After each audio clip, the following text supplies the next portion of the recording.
Placebo, The Bitter End on XFM 104.9. I'm Ricky Gervais. With me is both Stephen Merchant and KARL, the K-Man, Pilkington. Oh. So, you've already got that. That's safe. It's only 4 minutes past. You've had Placebo and you've got us three. So you're definitely going home with that. Yeah, whatever that's happens. safe. That's on its way to the hospice. Exactly. You've banked that. Yeah.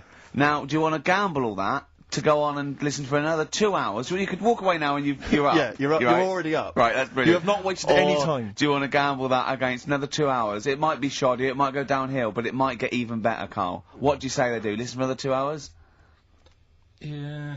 See, we shouldn't have done that. We shouldn't have asked KARL, because a lot of them now are already taking what they've got. And what they've got is great, Rick. What they've got is lovely. They're loving that. They're going to enjoy that. We have got monkey news. We've got cheap as chimps. That's not the same thing. How many radio stations have got two ape-related simian features? Rick, can I point out now, a lot of people are making that mistake. A lot of people are thinking that monkey news is exactly the same as cheap as chimps. It's not. Let's keep that clear. It's not. It's in the same ballpark, but it's not the same. There are apes, they're involved. They're involved, yeah. We've also got some great music, yeah. We've got an amusing sketch about a fly. Oh, it's important. Oh, and Mystique dropping in. Let's hope the Mystique ladies are coming in. Singing I want to kick off with a song that is, you know, you've got like half a dozen posing songs that when you're sort of like between 14 and 18, they were the ones you'd put on to get ready to go out, or just pose around, or be that pop star, or think you're on stage, or whatever, or in the video. Yeah. And embarrassingly, I dug this out and I remembered I used to post this like a mother when I was about 14, right? This is Street Life by Roxy Music. You used to do... Mine was Oops Upside Your Head. Yeah. It was just me on the floor in my bedroom. One day there'll be other people in this imaginary pose. yeah. Elbows going everywhere, knocking over vases. Yeah. But then I remember later, it was Black Lace's Superman, which is something similar. Do you remember that? That was brilliant. Wow. Spray, ski, da-ding, da-ding. If you've, out there in Radioland got any, funny jokes, then call in on Email it. them in, because we need some. Oh.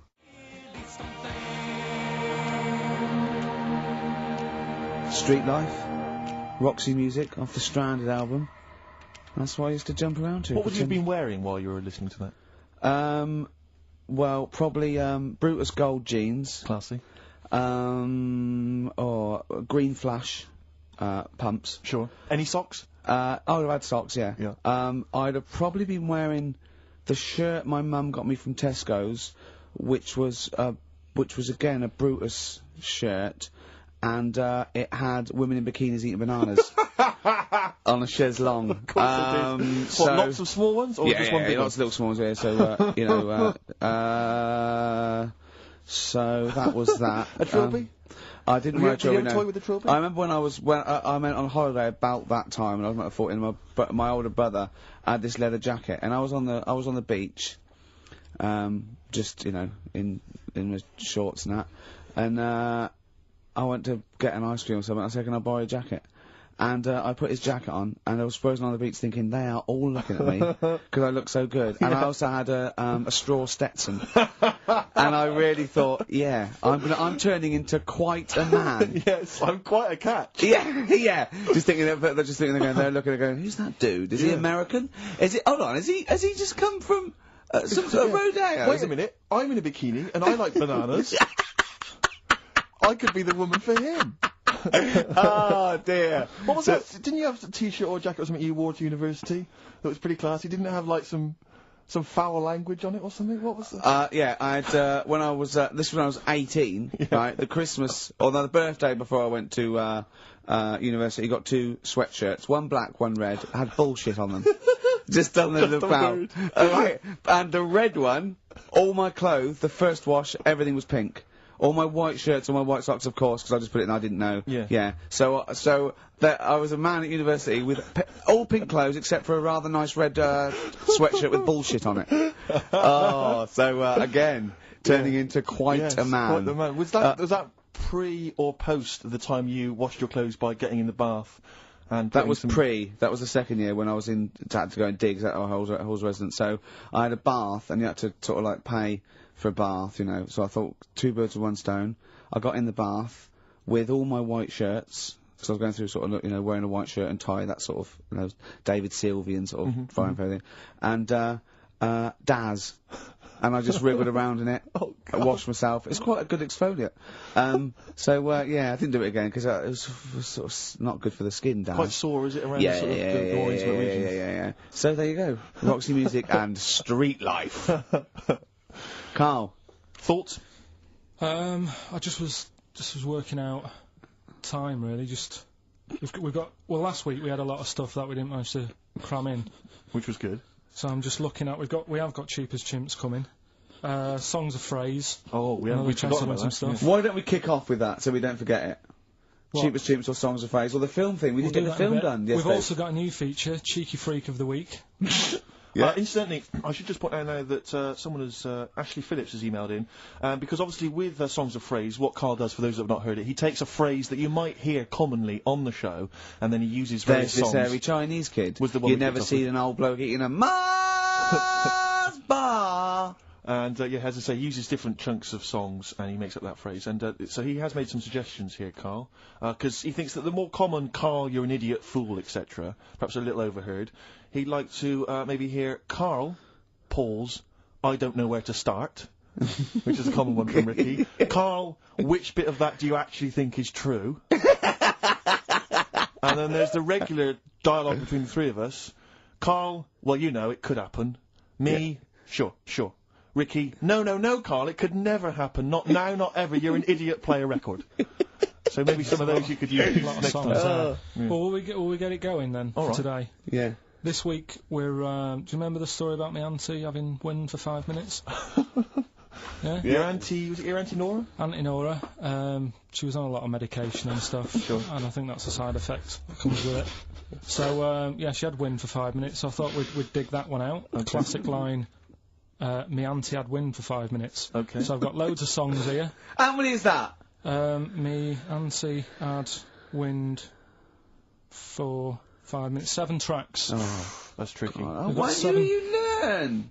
Okay, so you need to identify, if you can be bothered, the artists. Yeah, we'll That's do what the we're after, artists. isn't it? Alright. Okay. Let's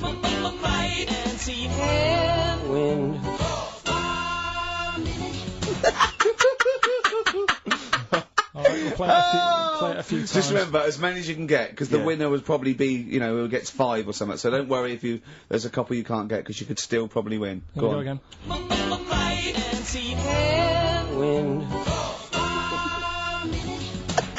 It is good. Couple- Can I just, what's the email address? It's, well, if they go to xfm.co.uk/Ricky, they can just send them through there and They can that. send them through that way. Right. Which of these is the prize bag? Yeah, don't be getting them mixed up. That's the one, is it, Carl? Yeah. Alright, so let's see what hot treats you could win. As I get them out, Carl, do you want to play it once more? Yeah.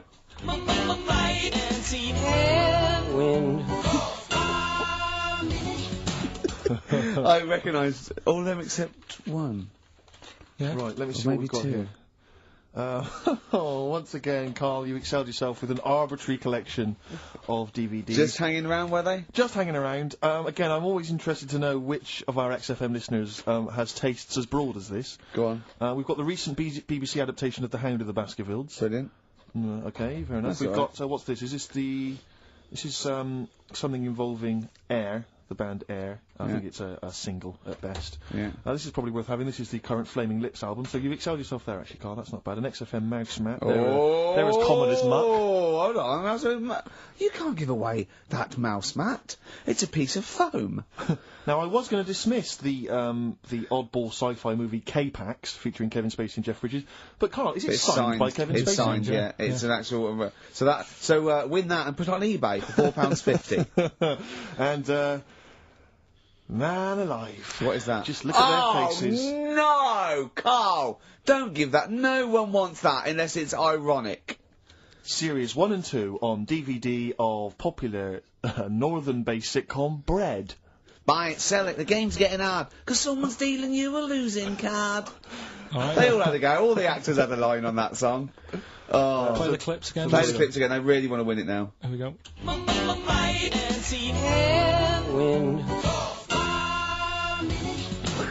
I can't believe this hasn't been done before. It's extraordinary. Alright. Because most of our ideas have.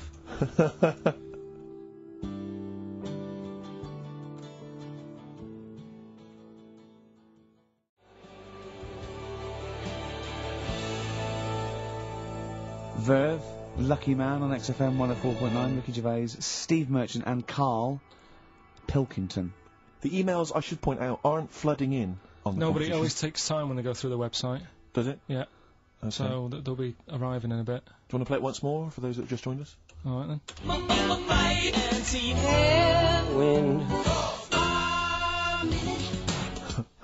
Brilliant. My auntie had wind for 5 minutes. Brilliant. Genius. Name the artists. Rick, I sometimes get off at the Tube at Tottenham Court Road if I want to look at the record shops before I come into XFM, and I always cut through Chinatown. Oh yeah. And every time I come to Chinatown, the same thought always strikes me. I always feel like I want to just gather all the little locals, all the little Chinese fellas, just gather them round and just go, guys, in what way is this a town?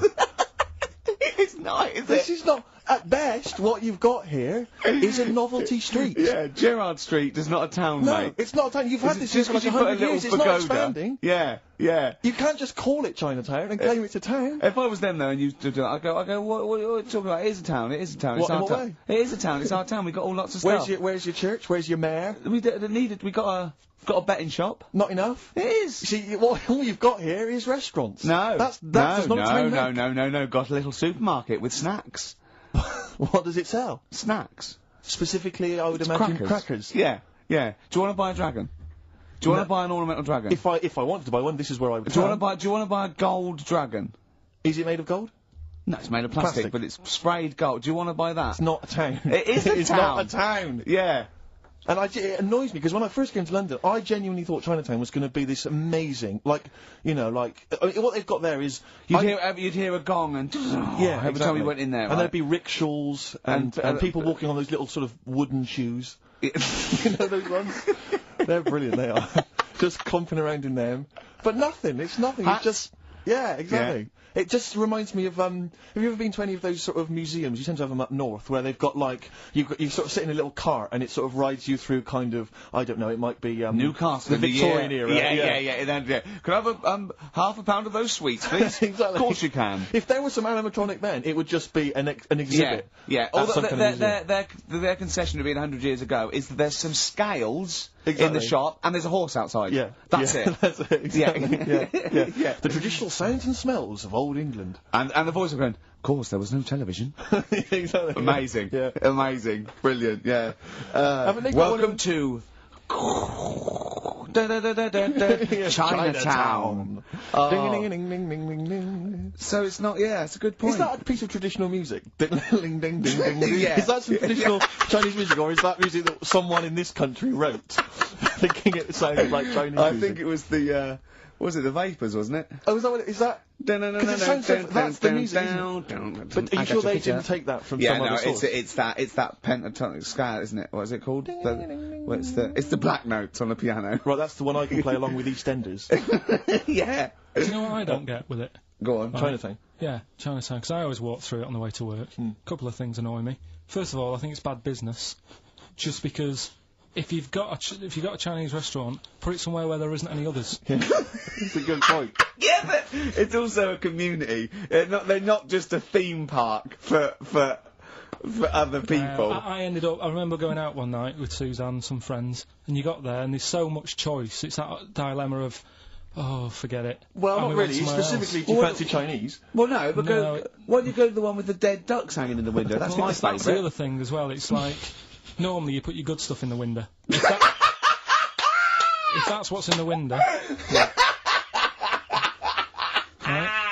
Yeah. And the other thing that annoys me, walking through it today, there's always lard on the floor. What, in the street? In the streets. It is, honestly. I'm scared I'm going to slip over. It's because all the restaurants and that. But why is it? Oh, that's another point. Well, it's not oozing out of the restaurants. No, but why is it? Why is it? I don't know what they do. Careful. Listen, no, but why is That's why they used to wear those little wooden shoes. No, okay, we've got... But the thing is as well, they try and wash it with water, which doesn't work with lard, and it's like oil. Famously, yeah. Do you know what I mean? Even I know that. Yeah, you've got to scrub it. So, you think sorted that out. Yeah. You think they'd know, wouldn't you? Yeah. Right. Anyway, thanks for your thoughts on Chinatown, KARL. Right, I'm going to play this thing again, because it is a bit slow today, the email. Oh, because it's too hard. It's not too hard, there's just clips of songs. what are the artists? Email in.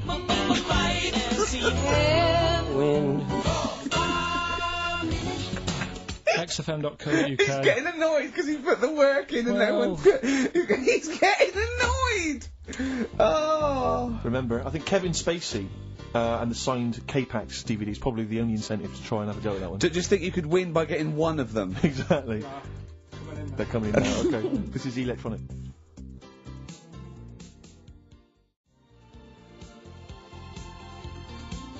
Electronic, getting away with it. Definitely. Do you reckon we'll get away with it? You see, you've worried me now. Yeah, I don't know. He's worried me. My Karl. apologies if you're offended at all by my reference to those little wooden shoes.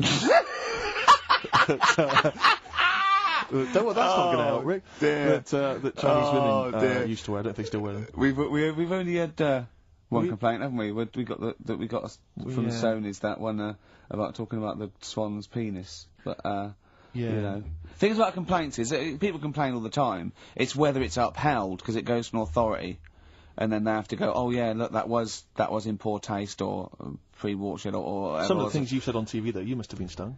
Well, obviously, I've only had one upheld, one serious slap on the wrist for something I said. But what was he saying? Can you repeat it? Well, I can. Yeah, I was talking about, and it was a true story. I was talking about this little old man who his daughter was taken to home because he used to fry up bacon and rub it round his to get the dog to lick them. Right. And you got a complaint. Yeah. And that was it. That's why you got a complaint. Yeah. Yeah. What's up with that? Well, he said it on Songs of Praise. They said it was in poor taste, I suppose. What other complaints? You know the biggest complaint ever on TV, the most complaints ever for anything on TV, was the showing of The Last Temptation of Christ. Yeah. Do you know the second? Yeah, the second was I think Anne Robinson put in the Welsh into room 101. What? Because she didn't like him and that. Yeah, she just said, well, they're going in the, She said it slightly more eloquently than that. Yes, yeah. I can the people or the place. I don't know. I think it was the place and therefore the people. Yeah. What do you mean, yeah? No, well, you know, my mum and dad have sort of moved from Manchester. They reside now in Wales. Oh yeah. And it is. Look at his face, turning his nose up. No, but it is pretty depressing. Do you know what I mean? It's just one of them places that it's like you go back in time and that when you go there. I mean, maybe the major cities there, maybe Cardiff is alright. What, even coming from Manchester, it's like going back in time? It's just, it's like one of them places that it feels like every day is Sunday. Do you know what I mean? It's just depressing and grey and slate Lots of everywhere. vicars walking around going, I'm late. Well, yeah, it is the sort of attitude they have, right? This is true, because my mum and dad live there and that, right? And they love it, it's alright, it's an healthy place to go when you get older and that. But, this is why they don't move on in Wales. Well, I'd just like to make another sorry to any Welsh people listening. We're not saying you don't move on. KARL is. No, but... Sorry about the little Chinese shoes again. The thing is, it's good that, in a way, that they do that, and they don't want to be, like, you know, rushing about everywhere, because the way London isn't that great either, is it? Because it's totally opposite here, right? Yeah. So I'm not having a go. It is a bit dull. I think even people who live there will agree with me, right? But, like, one of the shops that my mum and dad use, right, it's only a little sort of villagey type shop, they can't be bothered staying open for hours and hours, right? Because there's not enough people who use the shop. Yeah. So what you do is, they get used to what you buy, and they leave it out. They put it in a phone box outside. They put it in a phone box? Yeah. So it doesn't get wet. So my dad's loving that. Well, Once he found that out, it was like, brilliant. But how is that a bad thing? That's brilliant. Well, it's not for other people, it is for my dad, because he's picking up all sorts of stuff. Oh no, he's not! Oh, yeah. He's not nicking other people's shopping. Well, it's not like nicking, is it? Because it's not theirs yet. Oh! And you've stitched him up on radio. Well, of course, because they're going to think, who is there in town with a Manc accent? Who keeps making phone calls. And is getting fatter. Yeah. That's there. You've stitched him I right love up that. there, I love that your dad was excited when he found out Oh. I can't believe that he's moved there. He's retired to this little village where it's based on trust and community, and he is abusing it. He's using his scally mank ways. Bloody hell, Lakers. There's no bread again. There's old women Was going empty. hungry.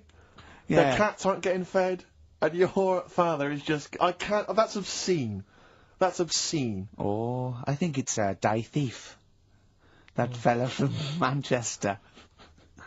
I don't even think they've got Sky there yet, have they? They can't listen. They won't know what's... I think you stitched him right up. I hope you have, actually. I hope he goes down for it. I hope he's hounded out of the community like Frankenstein's monster. Yeah. They should get burning torches, go up to the Set mansion. fire to his cottage. Yeah. Exactly. Right, well... He's out of the choir. Yeah. Bit of streets. Yeah. Original pirate material. You're listening to the streets. Lock down your aerial. Has it come to this? Can't think about tomorrow. Forget about tomorrow. Feeder. Right. Listener, I'm talking to you now. Have you seen these posters around with me and Steve on it, right? It's embarrassing, right? We were mucking around at a photo session, and XFM wanted to do some posters. We couldn't be bothered to do them again, so we let him have this one. Irony comes back to haunt you, and it looks like I think I'm Simon Temper or something, and Steve's alright. But we think that KARL should be in it. Definitely. KARL doesn't want to be in it, but it looks like everyone listens to this show for KARL's, basically, you know, innocent stupidity and some great tracks. Exactly. They don't listen for us anymore, No. Steve. So I think it should be a campaign to get KARL on the poster. Yeah. Well, I should point out that I think XFM are more than happy to have him on the poster. So it's just him. You don't want to be on there, do you? There's no need for me to be on it. Of course there is. Why not? I get so many emails here as I'm sat during the show reading them. So many emails saying, what does KARL look like? I Well, want pictures of if KARL. you go to xfm.co.uk/Ricky, we've got those film bits on there. Those video mock-ups where I'm part of it. You can sort of... That's not see it enough, on there. KARL. People want to see your face. You're part of the show. Not You're an bothered. intrinsic part of the show. Yeah. Yeah, we'll get you on the poster. Why? Just, it'll be too much on a poster. They can only take in so much. What do you mean? They can only It's take in good. so much. Yeah, it's good with two people. No. It's enough. So what do groups do then? Well, they haven't... It's like Ringo Starr is being left off the cover of Sgt. Pepper. Yeah. Or Rutherford doesn't get in a look in with Genesis. Exactly. Well, You know. Which would be outrageous. Yeah. So, sorry, Tony Banks, you can't be in this one. Yeah. It's just me and you will be very. You see, you look like the Collins, so but you've got to be in I there. don't photograph that well either. You're joking. Is it No. 'cause the you look like a little cue ball because it just shines off the But top? a lot of people as well, you should dispel the myth. A lot of people think for some reason that you're fat. A lot of people say to me, is he fat? No, but that's because I haven't got much hair, so it looks like my head's big. No, they haven't even seen you. They just think from listening to the show that you're fat. That's 'cause you're northern. They think you just eat chips Yeah. and complain about the weather, Well, complain about the south. I just think you could answer a lot of your critics. but then you see what I don't like about this world. A lot of people judge people on the way they look. Yeah. Oh, Like you hey. If only more people thought like that, Steve. But KARL, you judge people on the way they look. Yeah, I know. That's what I mean. But I couldn't with me, could I? Because I don't know what I look like. What? If I was listening to me on the radio, I wouldn't be able to say, oh, he's a, and slag me off and that, because I don't know what I look like. And I quite like that. Do you know what I mean? I've lost. I don't know what Absolutely you're talking lost. about. Just believe me, right? I'm right on this one. It's best if you leave it. Well, we're not going to leave it. We're going to get you on the poster. I mainly have to see myself on videotape this morning. That's Oh, put me I even showed more him. off. The animal show I did, the show. Yes. I'm doing a video, and I did behind-the-scenes footage, and I've got you've seen it, haven't you? I feel a little bit of KARL on there, isn't there? Yeah, it's great. yeah. It's lovely. He can't believe it. He said, "Is it playing slow?" 'Cause he's so slow. When I come into the office, he's going, "All right." That's how you And my talk. head as well. I look like I'm looking into a spoon. I'm not happy with it. I just think that if we're willing if Ricky's willing to use his celebrity profile for the sake of the show, Yeah. I'm willing to look like let's say a fairly handsome, kind of cool customer. I think the very least, KARL, is that you appear on there as well. You could dress Are up you smart. are you worried that you'll look the worst out of all three of us? Who am I standing next to? Am I next to Steve? I'm fairly confident. Yeah. I like the way it's so predictable. You pull the string because you know what it is. It's You pull the string. What were we talking about before? Oh, so yeah. You know the most complaints ever, the Last Temptation of Christ. I haven't seen it. What is it? It's Scorsese, isn't it? It's Martin Scorsese, and I've bought the film actually recently because I was intrigued to see it, but I've not actually watched it. But from what I understand, the reason that it was so outrageous is because it has a whole sequence which shows what it would be like if Jesus had lived his life and not martyred himself on the cross, but lived his life as a human being. Part of which is him having sex. And so I think that was chiefly what the outrage was, that it was showing this godly man to be, you know, as human as he was supposedly, you know, because he's supposed to be human as well. So so that's the reason. That was the reason that there was complaints there. I don't know. I haven't seen the film. Well, I can't say. you see him, do you? You see him having sex, I think, yes. Although it is an actor, Carl. Yeah, it's not actually Jesus Christ. It's not the real Robert Powell. No. It's an actor playing Robert Powell. It's that, you see, sex on films and all that, right? When I was growing up, and I'd be watching... No, just saying an example of this, really, right? When I was growing up as a kid and I'd be, you know, watching films with my dad, right? He'd really be enjoying a film, right? And then a sex scene would happen. Right. And he'd go... On film? Or just behind you? In the film, a sex scene would happen. Your brother up to his old tricks again. And he'd get up and go make a cup of tea, right? Right. Typhoon? That he'd stolen from some sort of telephone box? And, like, even recently, he thinks it ruins a film. Do you know what I mean? Because there's no need for it to happen, is there, really? Yes. Why? Sometimes it's warranted. If the film itself is some films it isn't though. Some films it isn't. Some films it's arbitrary. I think the films that him and his dad watched together on Channel 5. Probably not. Is it only on Channel 5 in your house? So let's put it, if you're watching, you know, I don't know, a late night Friday night, you know, from 1983. Yeah, Illegal Briefs. A beautiful lawyer has to defend a man who may be a killer. She falls in love with him, but does she know the real man? Oh dear. You know what I mean, though. Lest you forget, of course, that I... Love Heat. With the bloke that is now in... Go on. You know, of course, that according to the Internet Movie Database, I once appeared in one of those films, in the film Killer Image, a Canadian film, I believe from 1989. According to that computer... it's all wrong, website. isn't it? It's all wrong. It's all wrong. Of course it is, yeah. Apparently I was in that, and I played the role of Kirk. Was it a porn thing? No, I think it's just an erotic thriller. Oh, right. That I supposedly You only had a very small part, though, didn't you? Indeed. Yeah. Yeah. But no, do you know what I mean? Sometimes you don't need to go that far. Say, like in this Jesus programme, right?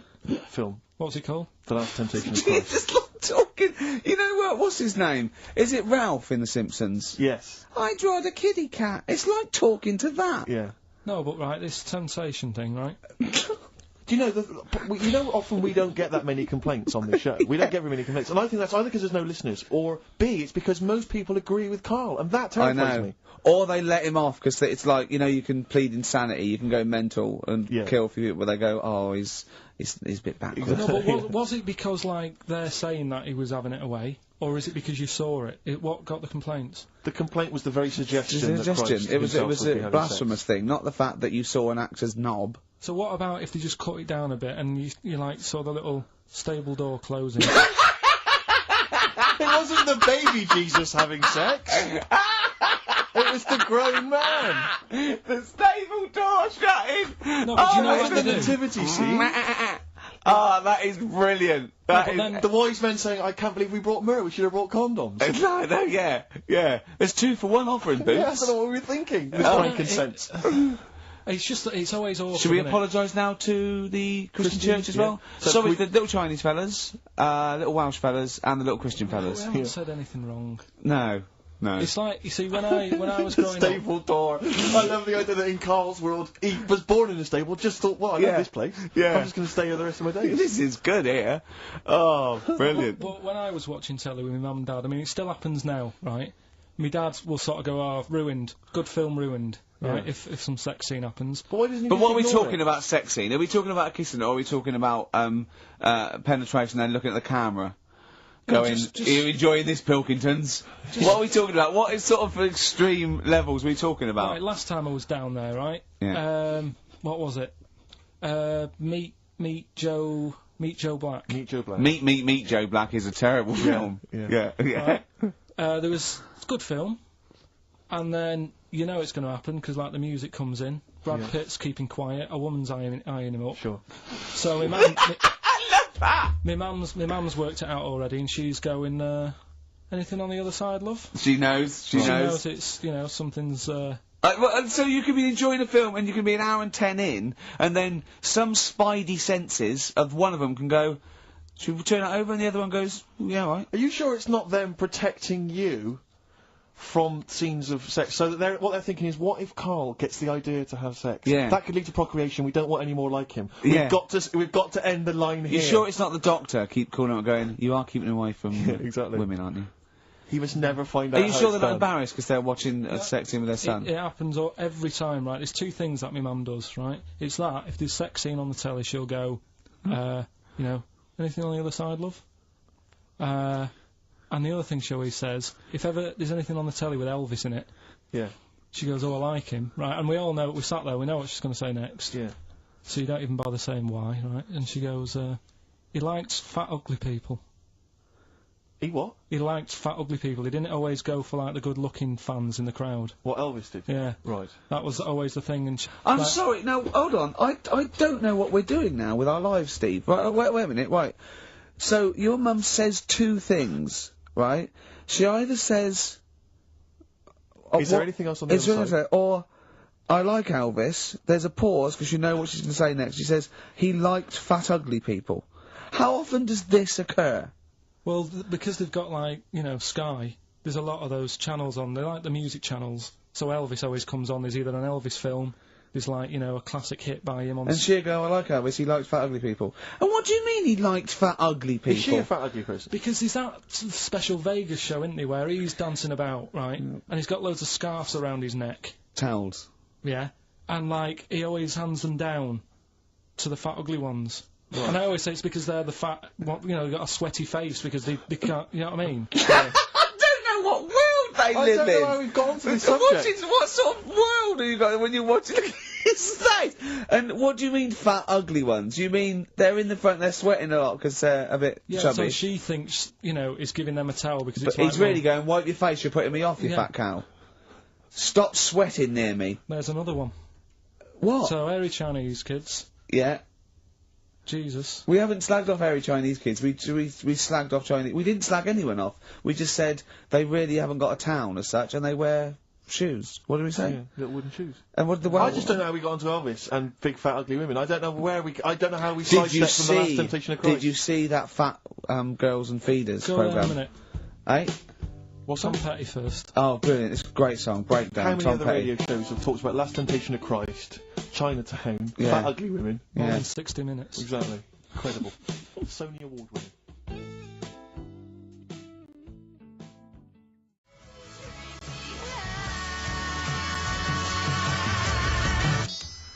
Turing Breaks, Painkiller on XFM 104.9. Ricky Gervais, with me, Steve Merchant, and KARL Pilkington. I should point out now, Rick, that the general consensus from the listeners is that KARL should definitely be on the poster. But I know obviously. that. I know. There's an interesting email Of course here. they should. It They're just right. says, I'd love to see KARL on the poster, especially as I'm watching him on the webcam today, and wearing that shirt, doesn't he look like Charlie Brown? He looks just like Charlie Brown from the Peanuts cartoon. Oh my god. That's it. From now on, if anyone ever asks me what He KARL does looks look like Charlie Brown. He Oh, looks just it's like great him. because Charlie Brown has got that thing. You've got less features than Morph. It's just a round head and there's human aspects. It's just the bare minimum. When I draw a cartoon of him, it's so easy. Yeah. Ah. The thing is, right, if I go on the poster, this is what I'm worried about. Where do you go from there? What do you mean? Well, it's difficult, isn't it? Do you know, like before, you were talking about the complaint that a TV channel got about some fella putting bacon? Yeah? Yeah. That was me. Yeah, you were talking about a fella I didn't who- put the bacon on, but yeah, I was talking about it here, and they Yeah. got a complaint, yeah. Right. Now, he had to do that to get a kick. Yeah? Yeah. Where do you go from there? And it's the same for me on a poster. Once they've seen me... Yeah. And we get sued by the estate of Charles M. Schultz for using without copyright his most popular creation. Oh, it's just that, if people don't know, it keeps them interested. They don't need to They're know not what tuning I in like. every week on the off chance that we'll... They're wondering what you look like. Yeah, but the ones who are, It just keeps them. They won't let them down though when they see your picture. It won't let them down. It won't be a letdown. It's exactly as it should be. Anyway, Yeah. competition, yeah? Right, let's get the answers. Let's get this out of the way. Songs of phrase. Songs of phrase, just in case you just tuned in, it's a new feature we've been doing. We take songs and chop them up and that, and it's a phrase that's cropped up on the show a few times.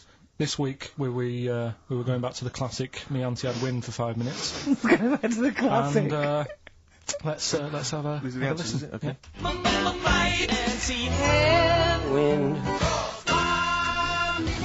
Right. So what you had there is you had the knack Yeah. with my Sharona. Uh-huh. Auntie was some Manson track. What? You don't even know what it was. Auntie Everything, I think it's called, some album track, right? Then you had Bill Medley, Jennifer Warnes, I've Had the Time of My Yeah. Life. You had Bob Dylan, Wind. Wind, Idiot wind. Blowing in the Wind. Oh, Blowing in the Wind, was it? What was after that? 4. 4 was 2468 4 was Bob Motorway. Dylan. 2468 Motorway. Yeah. Tom Robinson. Tom Yeah. Robinson, yeah. That was the 4. Then you had the 5 from Manfred Man, 5, Yeah. 4, 3, 2, 1. We wrapped it up with a bit of 5-star Yeah. from Minute, something about, Can't wait. yeah, can't wait another Can't minute. wait another minute. So, they're the answers. Yeah, We're well, looking for someone who, I don't think we got anyone who had them all right, but Nobody got all 7, although in your little answer list then you only listed 6 because Yeah. you got your numbers went out of sync in your own brain. Well done, once again, smooth. I tell you what, Carl, why don't you next week at least write down the answers for yourself? don't need to. Well, you clearly do because you get to embarrass yourself. Don't need to. You've proved that you do. Right, okay. anyway, well done. I'm going to give it to Paul Tier, PJ Tier, because he got 5 of the 7. Well correct. done. So he gets. And he's those getting points. that signed Kevin Spacey Yeah, DVD. if you can just email us your address as well and get them off to you today. All right. Brilliant. That's Well what you're done, dealing with. So you've done that competition, that's been put to bed. That's fun. Let's have a great tune, Rick, and then what else we got? We got some monkey news. We've got some we've monkey, got monkey news. We've got Cheap as Chimps. We're doing the film thing. Right. Got the You can film win- thing. What you can film win is it this week? Silence of the Lambs. You can be owning that by 3 o'clock on VHS. Is it about $4.99? Is it? Thereabouts.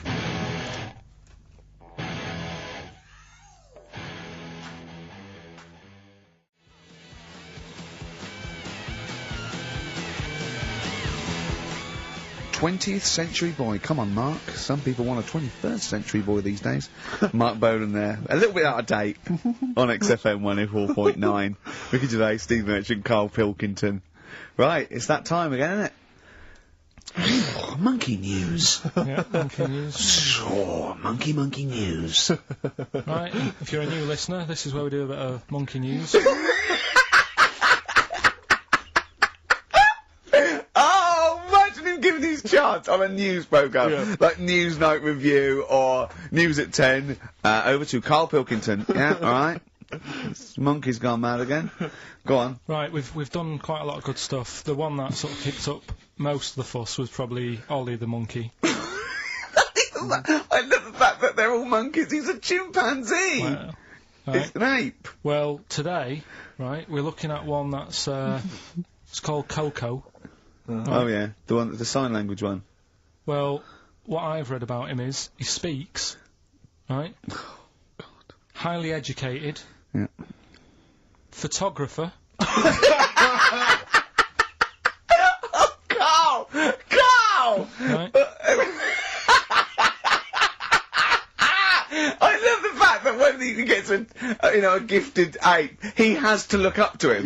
He realises that he is superior. I love that. Right. Oh. And he also likes going on computer chat rooms. I can't take this anymore, Steve. I'm gonna be sick. Oh, gosh. Right? Oh. That's pretty amazing. You know, if an infinite number of monkeys are in an infinite number of chat rooms, they'll eventually type, which is your favourite episode of Buffy the Vampire Slayer? Exactly, yeah. Carl Pilkington, you're an idiot. But the thing is, right, you're saying about the infinite thing again, about monkeys, if you put them in a room with a typewriter, they'll come up with Shakespeare. Yeah. I'd sort of agree with that, right, with monkeys who can't do other stuff, but this one I reckon's going to be busy taking pictures and stuff. Yeah, yeah. I think monkeys that are boring. Is there a boring monkey? Would you ever have a chimp and you'd go, Suzanne would go, I've got your birthday present, and you know, it's a chimp fella, he's about, about a sort of like a middle-aged chimp. No, I'd love it. I'm talking Would on you ever behalf go, of I'll tell you what, Suzanne, that one's boring. No, but I bet the monkey would get bored, I mean. Do you know what I mean? The monkey would be bored. I'd be loving it. I'd love to have a little monkey, right? But what I'm saying is... You really would, wouldn't you? If Yeah. you buy him a camera, he'd be happy again, wouldn't he? Well, yeah, but that's just it. You wouldn't get him it's like...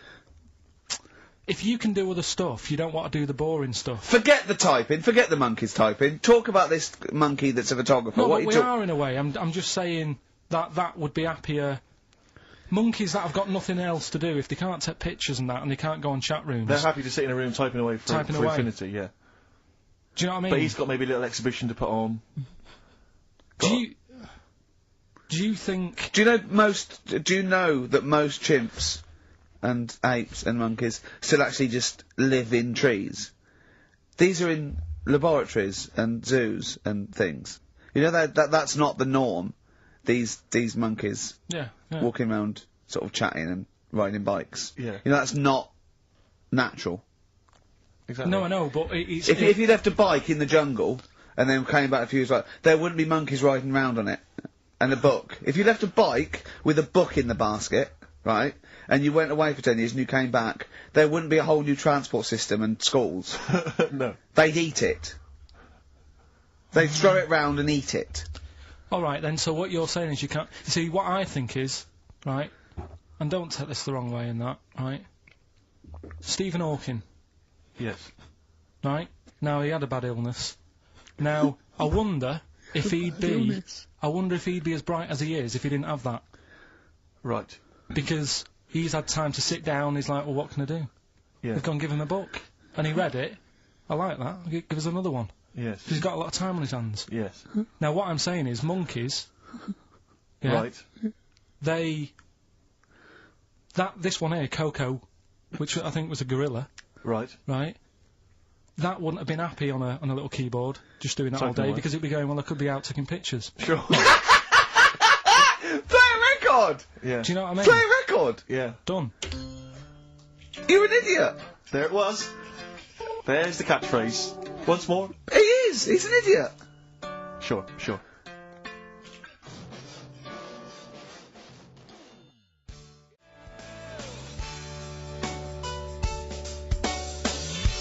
Athlete, El Salvador, on XFM 104.9, I'm Ricky Gervais, with me, the amazing Steve Merchant and the incredible KARL Pilkington. Alright?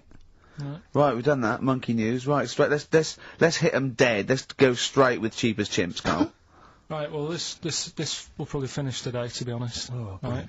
Because what if we looked at Cheap as Chimps, we found out that... They eat one banana. Next, go on, do this Eat one one. banana Yeah, a day and that. yeah, that's Right, it, brilliant. So what... It was a long-running feature, go on. What? Sorry, can I just ask again, what are the rules with Cheapest Chimps? It's just, you know, if you wanted a chimp, how much would it sort of cost you? Brilliant. Right? Title come first? So, yeah. Yeah. As always, that's the way they do it. Right? Cheap as Chimps. I thought I'll go online and see, you know, if I could buy one. How much do you reckon? £6,000. To buy a chimp? Yeah.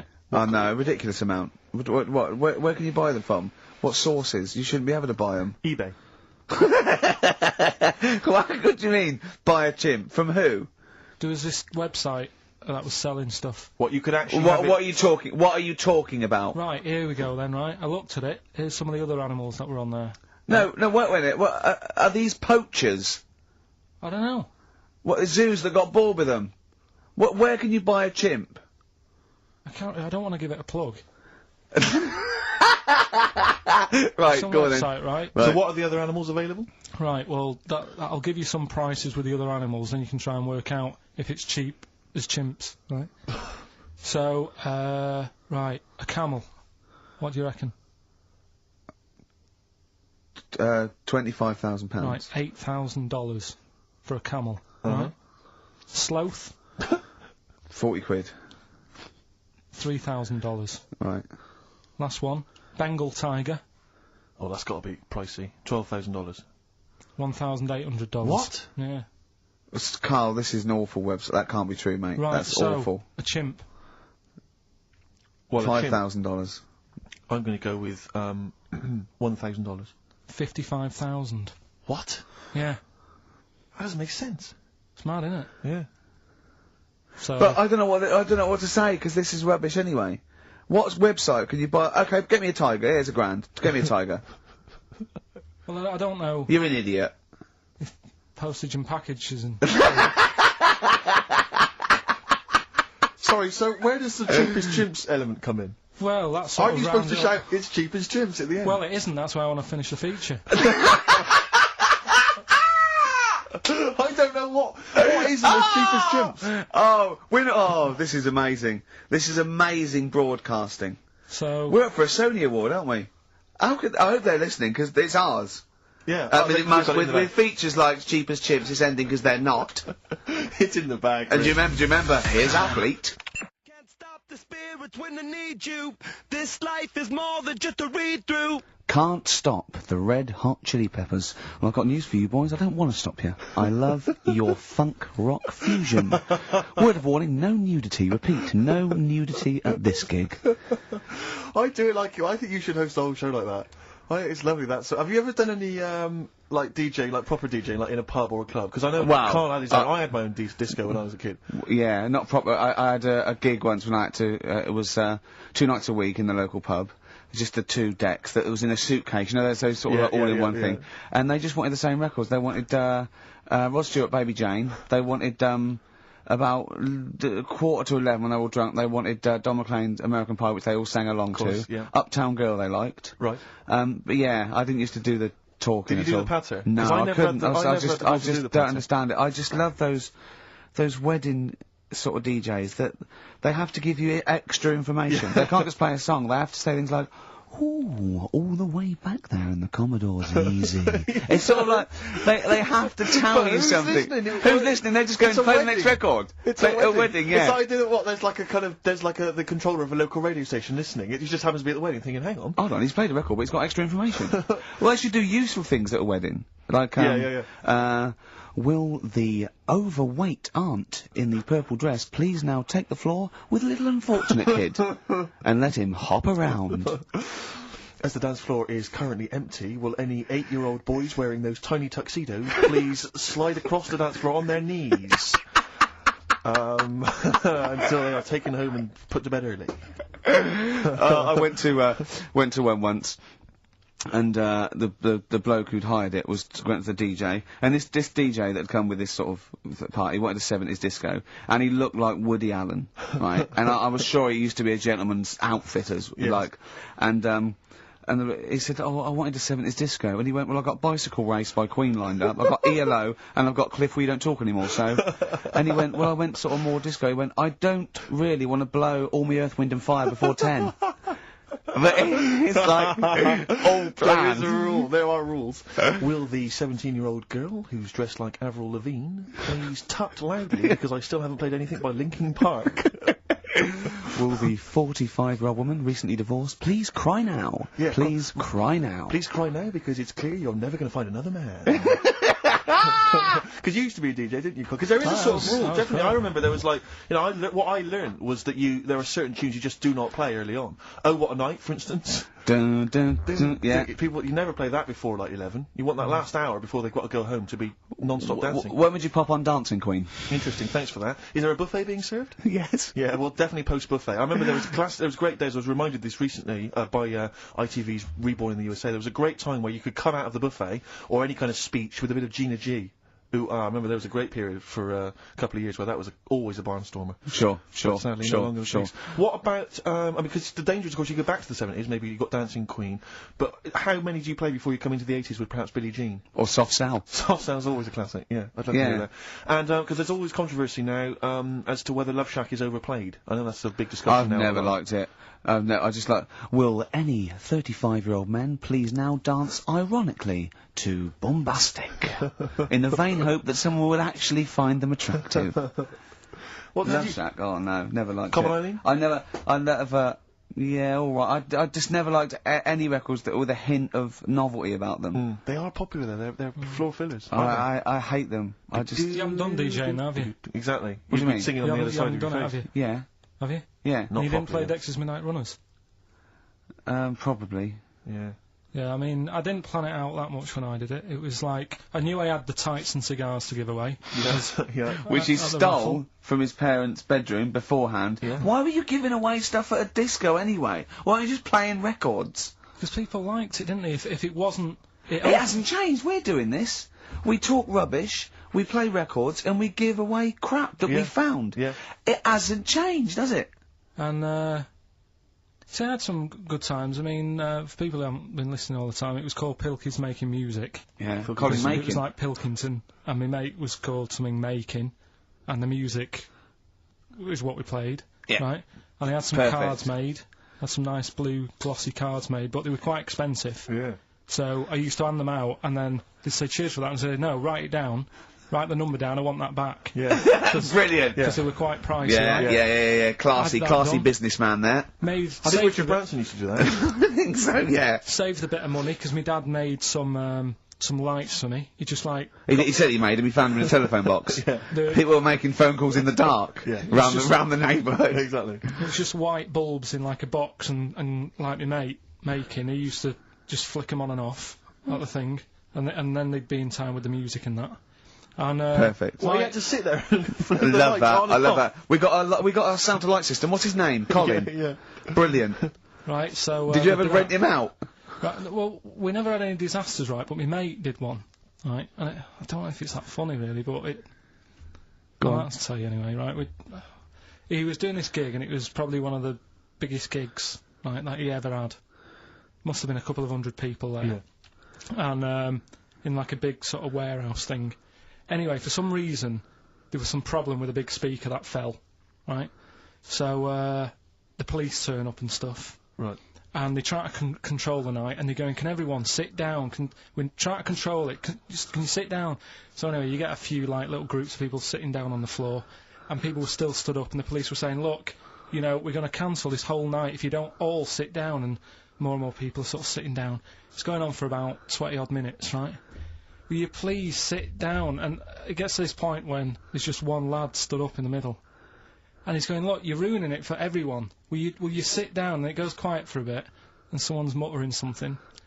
And he goes, the lad standing up has got calipers on his legs. Can we have a round of applause for the kid? Who said that? It was this lad who was doing the DJ. He was the DJ. So, like, they kept the police and everything were saying, well, you sit down, you're ruining it for everyone else. Dear. You know, the quick way to sort that out would have been to play Play upside your James. head. Yeah, Or sit down. Yeah. But most of mine were, I had good nights. Yeah. Always got rebooked and stuff, and... I had a went bunch of down Venture Scouts went mental once, had a food fight.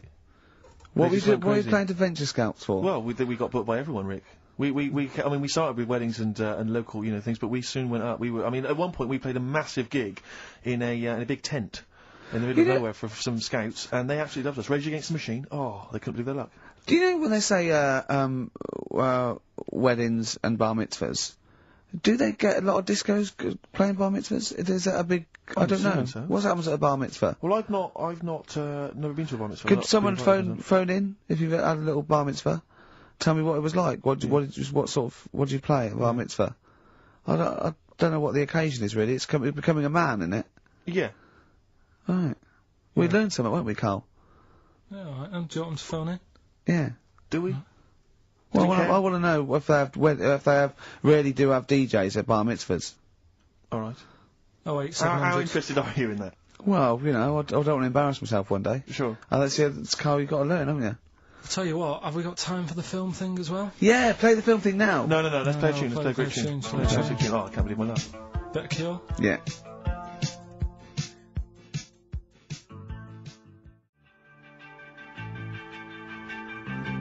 Forest, The Cure, on XFM 104.9. Wow. Brilliant. Someone called in, she's been to a bar mitzvah, and they do have apparently a crap disco. And apparently, what happens? well, Carl asked her what happens. She said, you just sit around and see the kid who's getting bar mitzvah, or the man now, get given loads of money. Right. And I said, is there a female equivalent? And apparently there is a female equivalent of a bar mitzvah, but she didn't know what it was called. What's that?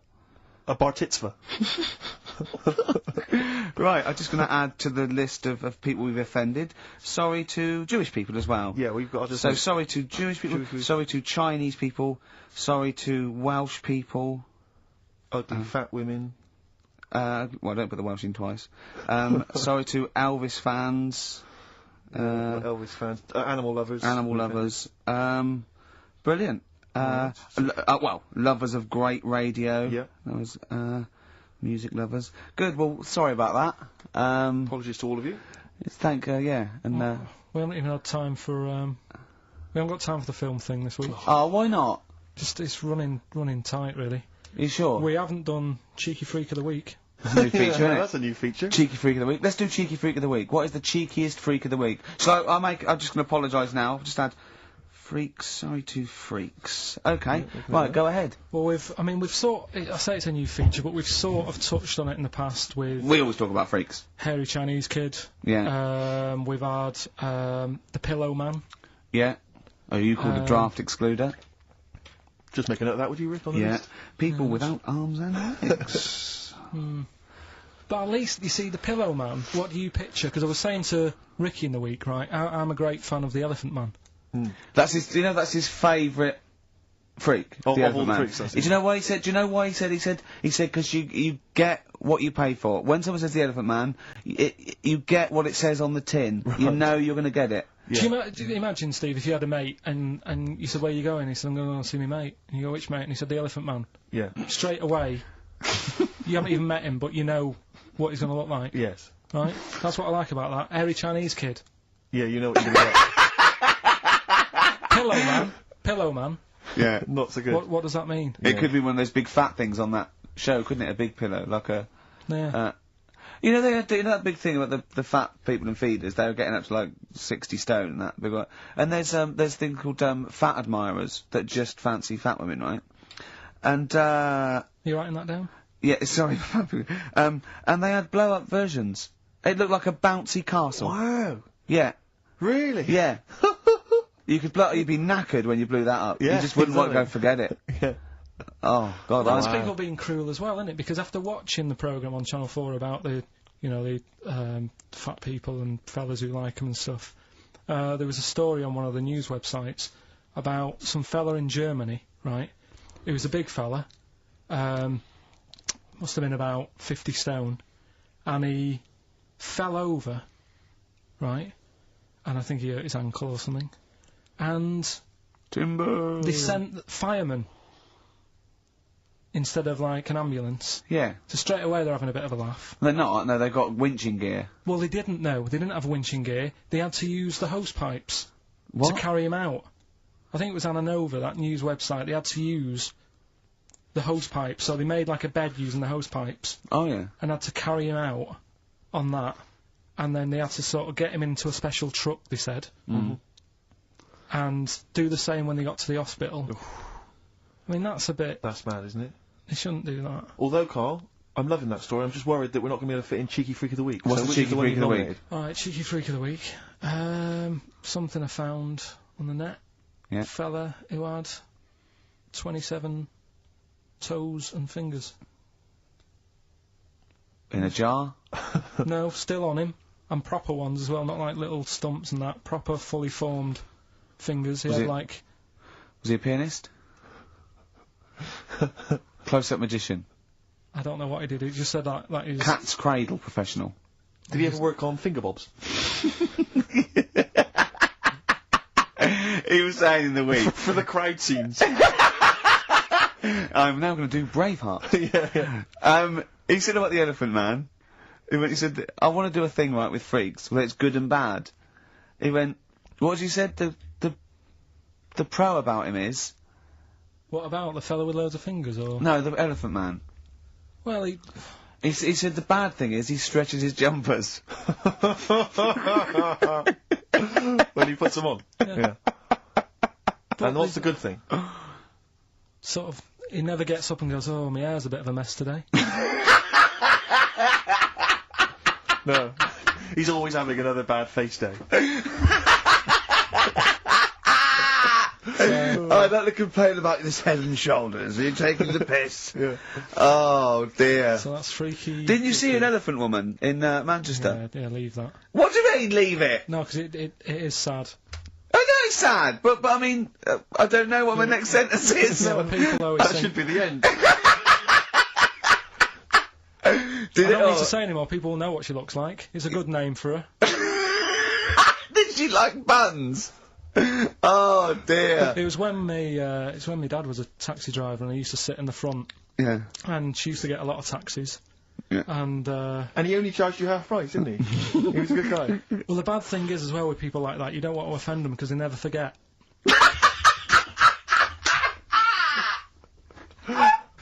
Oh, go! But, go, Pilkington! I was sat in the front of the cab and my dad goes, right, we're going to go and pick the. I can't even tell you the name of these guys, just evil. Right? What do you mean? No, leave it, so she's got... No! No, Carl! please. Tell me what he said! No. You've already stitched him up with Stephen things from Little Welsh I fellas. don't care. Right, what did he call her? Steve, back No! up on this, I really Carl, don't want to be fair, our opinion of him is already pretty low. Look, tell me what he said. No, it's not, I'm scared of what my dad gets, it's the person who's got... the She's thing wrong not with it. listening, is she? Well, her headphones wouldn't fit on her head. Tell me what he called her. I don't want to. Tell me what he called her, Carl. I'm getting angry, man. Tell me what he called her. No, I'll leave that. Honestly, Tell me what he... It doesn't matter. Tell me what he called her! Carl, just... I'm gonna go... Seriously, I want to know what he called her. Right, you're not gonna stop this show. We're not doing the next show until you tell me what he called her. What did your father call the elephant head woman? Tell me. Spudhead.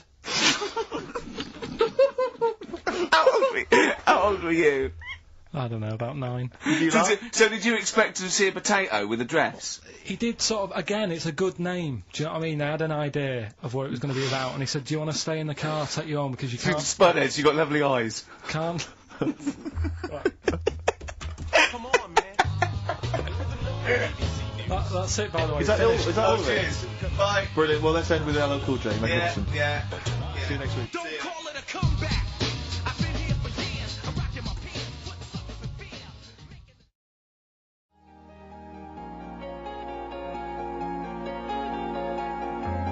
Hickory dickory dock, some lads there just wrote a song called Clocks. The lads are Coldplay. And the song is? Clocks. Beautiful. I'm Ricky Gervais, with me Steve Merchant, Carl Pilkington, pressing the little buttons there. XFM 104.9. What's that little Well, I think I do more than press the buttons. right, see, this is it, right? Carl has had a little strop on since last night, okay? And it's... He's had a little strop on. yeah. You said strop on. I just wanted to clarify.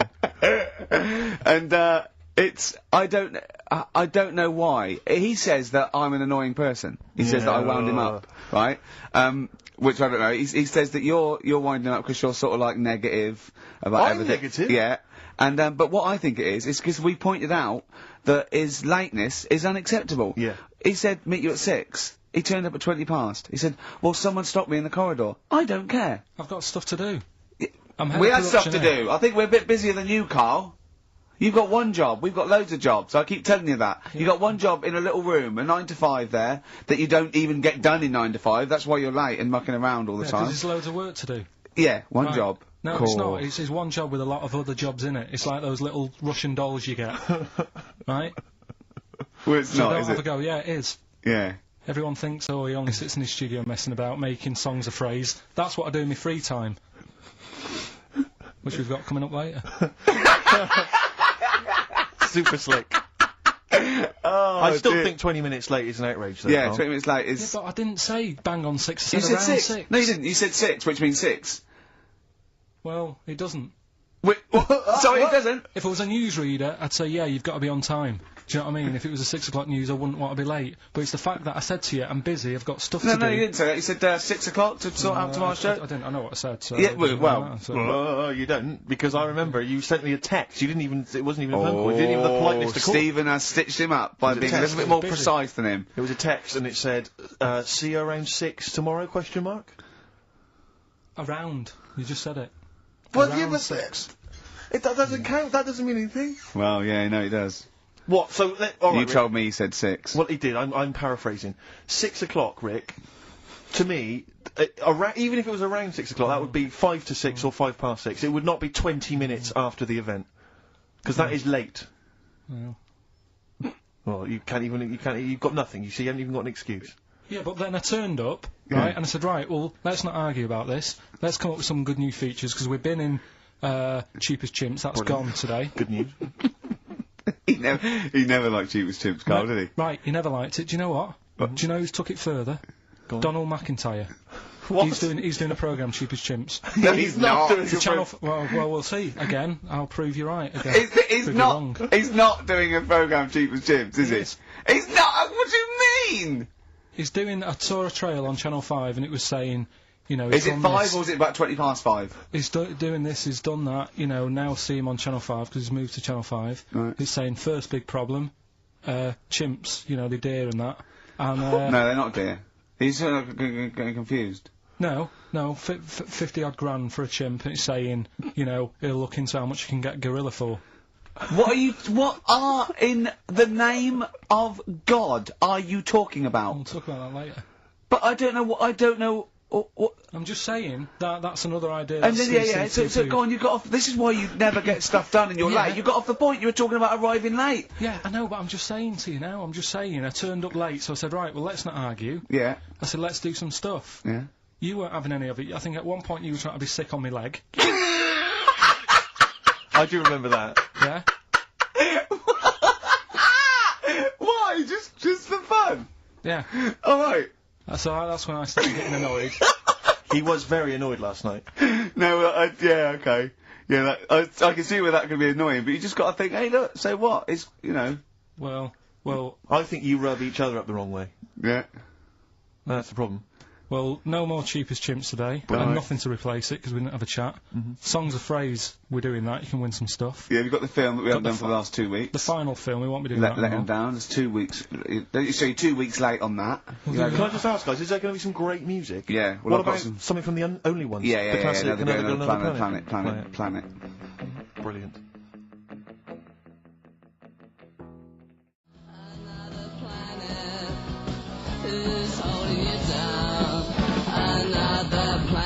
Another Girl, Another Planet by The Only Ones. The next phone 104.9. I'm Ricky Gervais with me, Stephen Merchant and KARL Pilkington. KARL, cheer up. Come on. There's a war on. Chill out. Yeah. I have to say, you have become increasingly annoying recently, Rick. Who, me? Yeah, chiefly, I tell you what it is, I think it's the hot weather.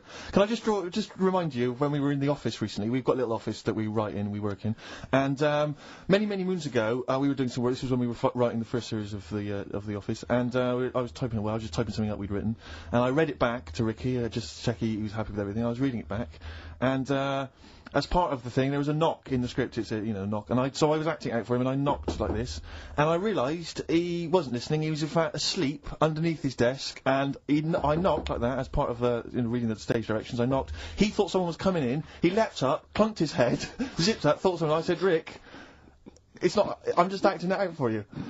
He just wasn't paying attention. He wasn't listening. And can I just throw in? So recently, we're in another office. We're typing away. I look round. He's got his shirt off. It was hot. He's just taking his shirt off, right? So he's sat there, 41-year-old man, or whatever you are, 40-year-old man, there with his shirt out. Beautiful. I mean, I've seen most parts of your body now at one point or another. I think from the early days when we used to work at XFM, you started showing me bits of your anatomy, which is something he does to people he likes, friends of his. I'm sure you've seen most of it, KARL. No. And so, it's not that sort of relationship. Go on. He was sat there, and there was a knock at the door because we'd asked someone who worked in the building to bring us something, and so I had to delay it by sort of not opening the door so he could get his shirt back on. Yeah. So he was running around trying to get his shirt back on. So what would they have thought? What would they have thought? They'd have walked in, he'd have just been sat there, stripped to the waist. Didn't they sort of think, hang on, what's going on? Look through the keyhole. No. No. It was ludicrous, because as they came in, he was flustered and he kind of was just leaning against the window, just looking like... I often stand here with my shirt back to front. I was getting like Bernard Manning. You see Bernard Manning, whenever he goes into the house, he has to go upstairs to take his trousers off. I love that. The fact that in your house you've just got your pants and your vest on. That's what you want to do. Yeah, but it's all the time. It's not just... I mean, you haven't done that with me, taking your clothes off and that yet. But, like, last night we were sat in the pub and I was saying, right, let's not even worry about new features then. Let's get the current ones, going. Like what? Good. Like... The one that I was trying to work out, the cheeky freak of the week. Think of that! Yeah, but Think of that, though, as a normal conversation. Yeah, but I'd looked online, right? I didn't find that much. I found Actually, I'll tell you what I found later. Brilliant. We're looking for them, right? And then at one point, I think you said to me, "Go on, you know, what about the Guinness Book of Records? Yeah, you know, they'll have like the best freak in the world or whatever." Yeah, ever. So I said, "Yeah, bring one in." Now you've got one at home. Yeah, I've got a But you couple. couldn't be bothered carrying that in today, so I had to go out of the pub that I was at, Yeah, nip into Borders, yeah, buy Guinness Book of Records, Yeah. out of my own money, $18.99. yeah. Bring it back, and then you said, "Oh, I don't know if I want to do this feature." So it cost me 20 quid for that. I had to buy a video for Silence of the Lambs film clip. I'm actually out of pocket at the end of this. But do you want to work with me is the thing. If you want to work with... people would pay that sort of money to work with me, Carl. You're a lucky bloke. Think how many people think, "Oh, Carl, he gets to drink and sit." Yeah. Well, you making a cup of tea and I surprised, didn't I? Little surprises. Steve, you know, last night, do you know when I left the pub in a bit of a mood because I just fed up with not getting anything done? Yeah. Walking down the road, I was thinking, how can I get out of this? How can I stop having to work with them? I'm thinking, I wonder if I leave, I wonder if they'll be funny and they'll go, and then my boss will be giving me stick. I'm thinking, how much notice have I got to give out? And all this is going through my mind. I'm walking home and I got in, said to Suzanne, "I'm sick of it." She's going, "You need to do it when I get a new kitchen." And I was like, "Yeah, but how big does the kitchen need to be?" I was saying, "Do we need a big kitchen? Can we get a small one? Have we got enough for a small kitchen? Do we need so many cupboards? Can we just have wood instead of steel?" All this, try to get out of doing this. Yeah. It's always just, I always feel like, you know, because I like to think that I'm not perhaps as bad as him. Yeah, You no. annoy me in different ways. Like what? How does he annoy you? Well, stuff that, you know, I come up with ideas, say Cheap as Chimps. Yeah. Rockbusters springs to mind. Yeah. 15 like Taiwan. 15 Taiwan. Let's just remind people what 15 Taiwan was. It was a little feature that I wanted to give a run, you know, give it a little run, see if people like it. The premise being? No, there's no premise, it's just a title. No, we were going to get 15 sort of ornaments, you'd explain them, and then people would call up and say, "That one's from Taiwan." See? Carl, you just explained why I didn't think that was a good idea. Yeah, By explaining the good bit. No, but you know the funny thing is, Steve, right, I was walking down Regent Street on Monday, walked past one of these big stores, right, and they've got all famous quotes on the windows, right, and one of them was something like, "An absurd idea is often a great idea." Yeah. Do you know who said that? Go on. Einstein. Yes. Which made me wonder, if you were his mate, would he ever have done E=mc²? Or would you have said, "Don't bother with that, it's not going to work"? Because that's all you seem to do, everything I come up with, you put down. Yeah.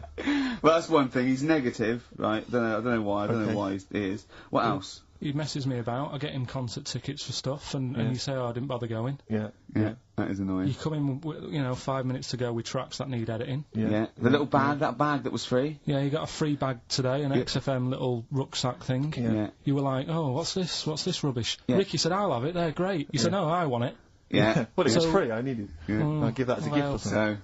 So, I mean, I think on reflection, Steve is probably a little bit more annoying than me. I won't go that far. You are annoying. If I had to go away for a week somewhere, if it was a quiet place... Well, you and- are again, aren't you? That's 2 holidays you had this week. This year, I mean. If it was a busy place, I'd probably go with you, because people, do you know what I mean, staring at me all the time and that if I'm walking around with Steve. No, I'm just... Can I draw up a list of reasons I don't like you, Carl? Just being honest. Well, I'll tell you, because the list of reasons I don't like you is incredibly long and getting longer. Just saying. Do you want another slap?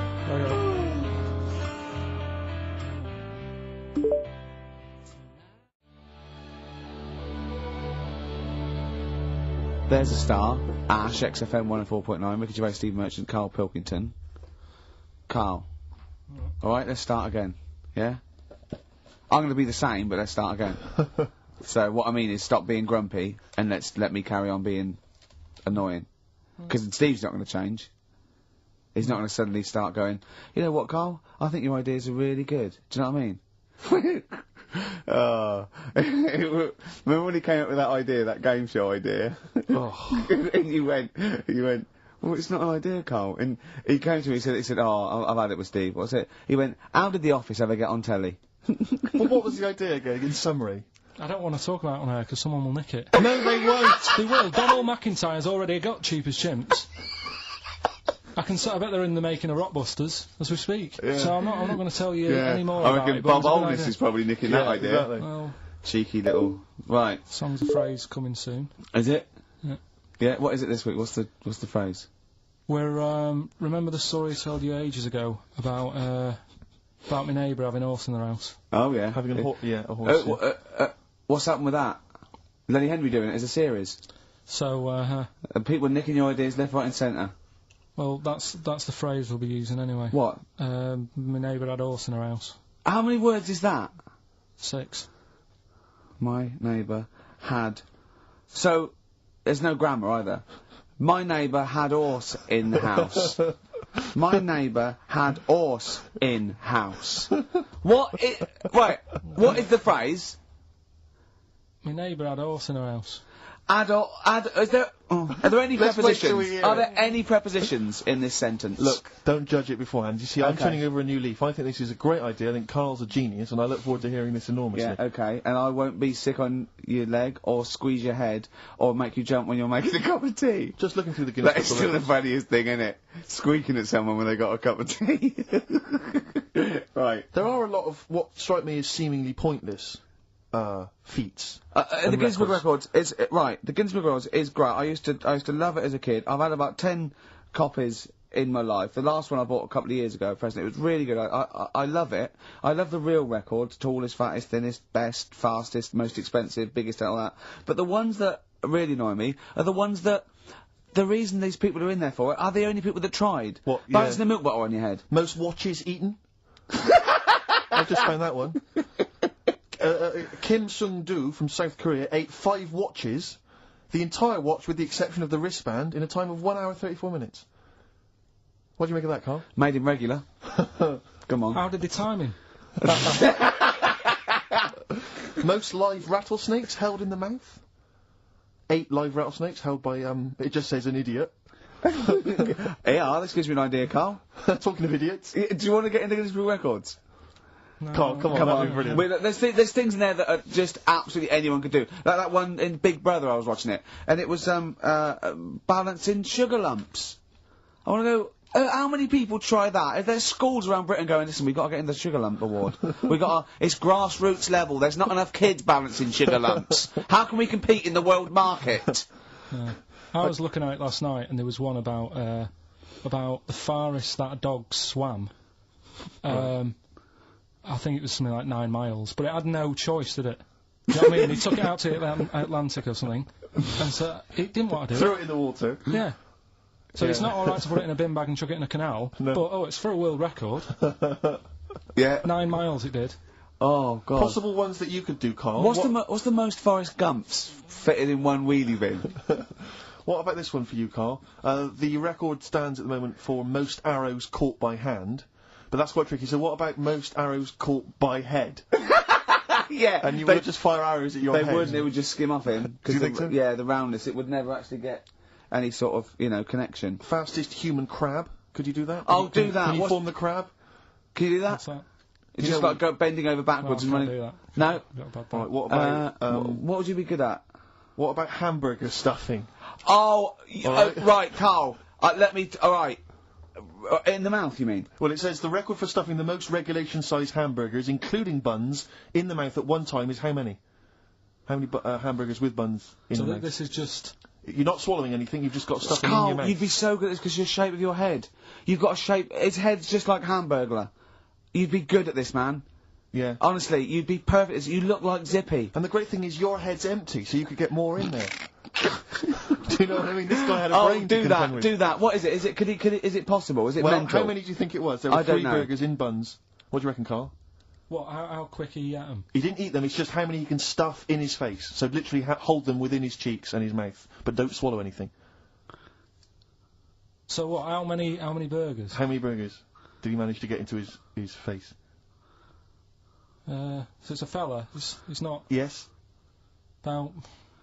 not 5? No, 3 is the 3? world record. 3 is How the world big record. are they, though? It just says regulation size. So we could go to McDonald's or Burger King and get just hamburgers, and that would yeah, count. just the regular burgers. and we'll just They stuff won't them in count, there. 'cause we got to get Norris McWhirter. Well, or but we whatever. could practice it now, and then if you're triumphant, if Come you on, get 4 Carl. in there. I don't. You know, I've got a small throat and that. Well, you don't I have used to swallow, choke that's a the lot. great thing. Yeah, but I don't like it. As a kid, I'd choking on stuff, and I get funny about it. Well, no, just keep your tongue at the back of your mouth, and we'll stuff the hamburgers in. No, I don't. Oh, come on! Do something! Carl, that is Dynamite Radio. Well, Steve will go and get the hamburgers. Have I got to pay for them? No, Carl, give us I'm the not money. paying for it. Oh, I've come just on! spent 25 quid in total on a video on a Guinness Book of Records. That's costing me another 4 quid.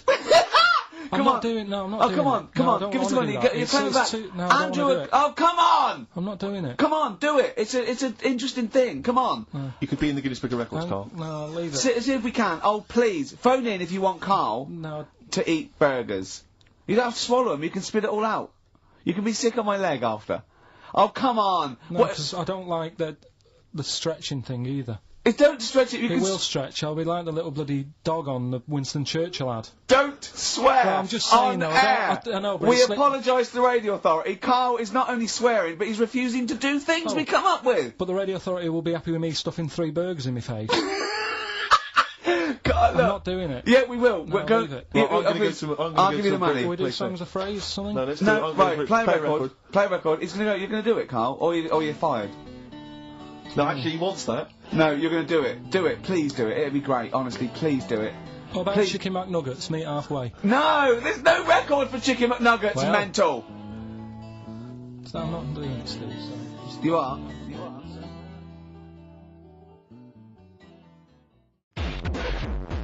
104.9 in London. XFM. Steve, Hello. can you hear me? Yes, can you hear me? Yeah. Where are you? I'm in one of the capital's many burger joints. I'm just about to go up now and order some burgers. Where are you? What are you? Where are you in? I'm in McDonald's in Leicester Square. Oh, right. Okay. Yeah. What are you getting? Just Hang on a sec, yeah. get Hello too there. I many. need to order 5 regular hamburgers, please. If that's all right. Sorry. 5 hamburgers, yes. You're probably wondering why I'm ordering only 5 hamburgers, aren't you? And let me tell you why. My friend is going to try and break the world record for putting burgers into his fat, stupid face. What do you make of that? Exciting? Yeah. Do you wish him good luck? Yeah. What's your name? Tyre. Tyre? Yeah. Oh, thank you very much, Tyre. I'll try and get Tyre to wish you good luck in a minute, Carl. The coming shortly. Five should be enough. The world record is what? 3? 3, yeah. Okay, good. I don't know what. Oh, here we go. How much is that? 3.45. $3.45 for 5 hamburgers. It's good, isn't it? It's good value. It is really, isn't it? Really, yeah. I mean, if there's anyone from from McDonald's listening, they probably want to give us some free stuff. I would have thought. I would have thought, Rick. Would you just wish my friend good luck before you're just on the end of the line there? Just say good luck, Carl. Good luck. Alright then. There you are. That's the people from McDonald's wishing you good luck. Carl, I'll be back shortly with the burgers. Brilliant. Okay. Do you want the pickles left in?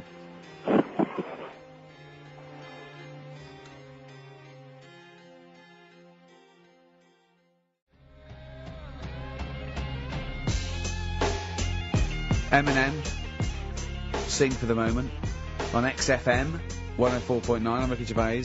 With me, Steve Merchant, with 5 little Got hamburgers. 5 burgers here, yep. And so I don't know, how shall we begin, Carl? Do you want to just look at the size of these burgers? They're quite small. Look, they can see it on webcam, can't they? They can see us stuffing these burgers into your mouth. And by the way, I'm filming this, Steve. Look, Brilliant. Look, I've got a camcorder. We'll put this on unseen footage on a DVD or something. Or maybe on the website. On the Oh, Carl, what if you break the record? Okay, Carl, I'm coming round now to just monitor this and adjudicate. What's the web? If people want to see this on the webcam, what is it? XFM.co.uk. Right, okay.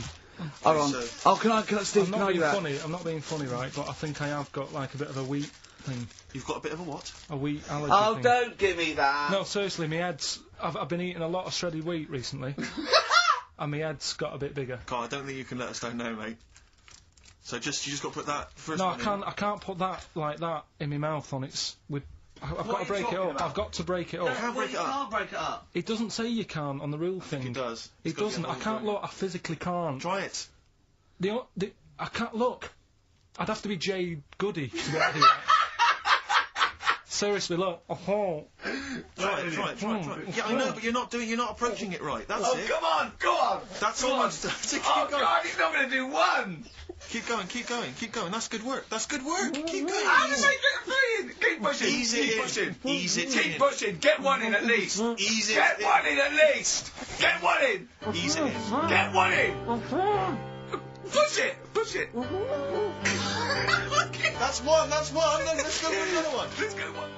Night swimming deserves a quiet.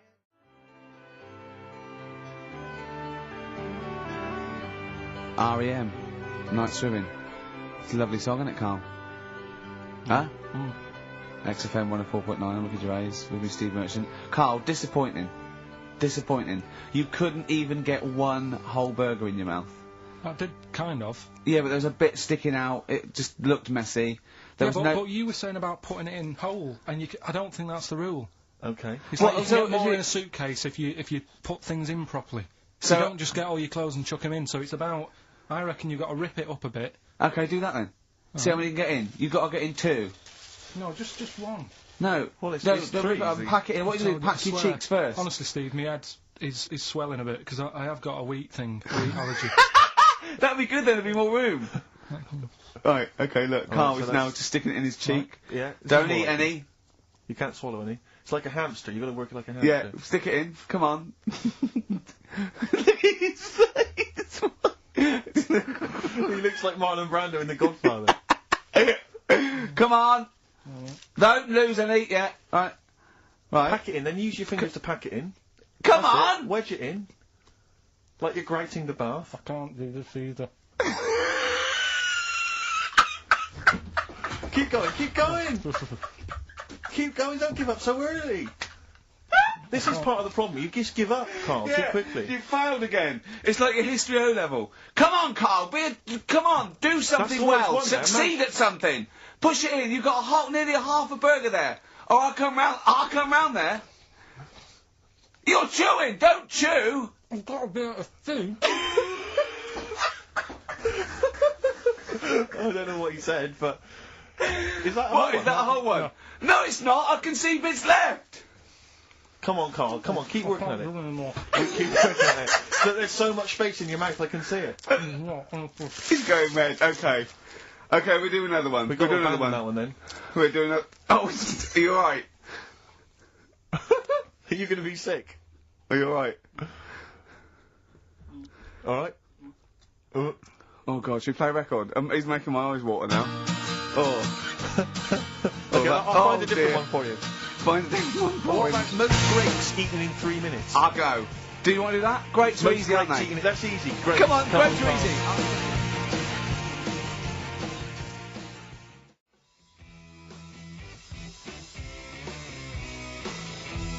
White Stripes, Seven Nation Army, that jumped twice. I apologise for that. You're the producer, Carl. Yeah. It jumped twice.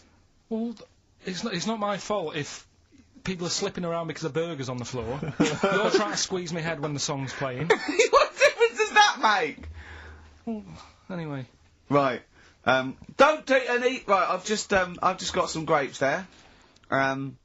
We've counted them out. What's the record then? Okay, well, the most grapes eaten in 3 minutes, you've got 3 minutes, Carl, and you've got to beat Matt Hand from the UK, who consumed a total of 133 grapes in 3 minutes on the 8th of November 2001. Right, there's 150 So there's 150 in there. Right. Okay. So you've got 3 minutes. What are the rules? The rules You just are... got to eat them and swallow them, and it's like Cool Hand Luke, right? You got to just stuff them in and don't choke, because I got worried with the burger. That's a good advert for McDonald's, isn't it? Not only was I impressed by the cheapness of them, but he couldn't even get one in his mouth. Yeah. So, value for money there. Maybe they'd like to send us some free stuff. Yeah, free, or just money. Any some money would be good. Next week, Carl, you're eating Sony Walkmans. That's right. Yeah. Available for... right, Carl. Right, I think this is going to be good, right? What we're going to do, right?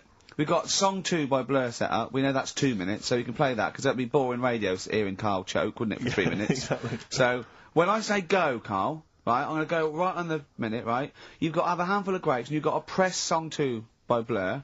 When we come back, you'll be stuffing your face. Hold on. You won't be able to do that. How can you work the buttons? I can do that. No, I don't think you can. You cannot touch the grapes until the opening note Yeah, of but song hold 2 on. begins. When song 2 stops, can we just press up the fader? So because you'll be stuck Don't in worry, your so face. we're almost. Let's go. If we go. Okay. Any second now. Okay, right. You're Okay. ready, 3, 2, 1, go! And he's off. It's good work from Carl there. He's approaching it cautiously to begin with. Cautiously. And he's just keeping well, let's just, just keeping people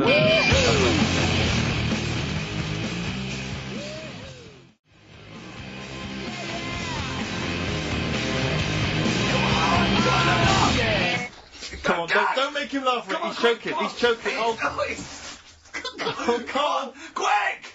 Keep going, Carl. Come on! What happened? Did he just throw up? No! Don't make him laugh! Oh, Come on! we can make wine. Come on, Carl. You're doing so well, mate. I want to go. Come on. Only. Why are you making him laugh? That was a world record attempt. Come on. He's over the.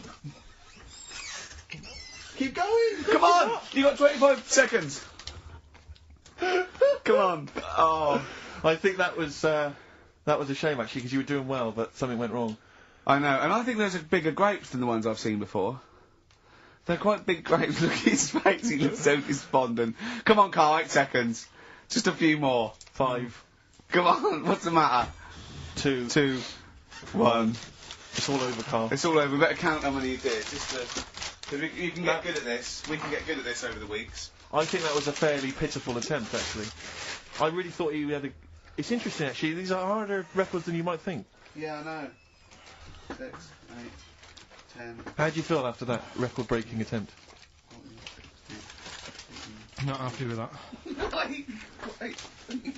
What are you not happy about? The fella who did it, was he in hospital and just had loads of grapes and was bored? I'm sure he wasn't producing a radio programme, that's for sure. Well, to be fair, neither are you. What was tricky about it? What did you find hard? I think having Ricky standing over me, Yeah. sort of shouting, "Go on!" isn't normal. No. But that wasn't... He hasn't eaten any! Hold on. That's 50 left. That's quite a poor attempt then, by the seam of it. Would you think about trying to maybe do that again in a couple of weeks? Would you do some practice and try that again? No, leave it. Leave it for the experts. And I noticed a tricky point, maybe sort of when you had about 50 seconds to go, you seemed to be spewing things into the bin. What was that? Again, mainly Ricky standing over me, sort of. 88. He's got 88 left. Okay, so what's the mental arithmetic there? Because we put how many in? Was 150 in the thing, wasn't it? What did I say? What did I say I had left? Well, I'm not doing it again, 88. so... He had 88 left. So 62. God, you're only at 62. What's the matter with you, Carl? There's people start you at 62. That is rubbish. That's disappointment. Let's leave So that. you failed on 2 world record attempts there. 62, and the records that is rubbish. What were you doing? Oh, yeah, but like I said, I've got a small throat. I can't drink a drink quick. Ever since the Mr. Freeze Pops when I was 6, that I nearly choked on, I nearly died on, I can't go back. It'd be like asking, I don't know, someone who got run over to play Frogger or something. What's Frogger? What, you mean real life Frogger? game? Well, just a computer game brings back memories, doesn't it? And I can't do that. What's Frogger? Does Frogger get run over? Yeah. It's a little frog that has to run across a busy road. Do you know who he reminded me of? Apart from Hamburglar and Zippy and all that. When he was munching those grapes, because of the shape of his head, it looked like a game of Pac-Man. Yeah. It did, as he was getting to him, it looked like... We should have had that music. It looked just like it. Oh, Do you Carl. remember there was a board game version of Pac-Man? Was there? I mean, the only thing that Pac-Man had was the fact that it was on a computer and it was a little face eating things. But imagine that as a board game. But there's board games of, like, things that you don't need board games for. Yeah. It's like, there's board games of charades. Do you know what? You don't need that. It's like parlour games. Board games of let's watch the telly. Yeah. Let's play sit around. And it's all like 1999. You don't need it. New from Mattel, a stick. Simply run along, clanking it against a fence or a metal grate. It's fence stick. And a picture of it like, oh, Nan, that's my stick. I'll tell you That's what. my fence stick. Do you know I saw in a shop recently the board game of Cold Feet? The TV show. No that idea is what a would winner. be. You are John Thompson. Yeah. Go back. Yeah. It's a good game. Drink 8 pints.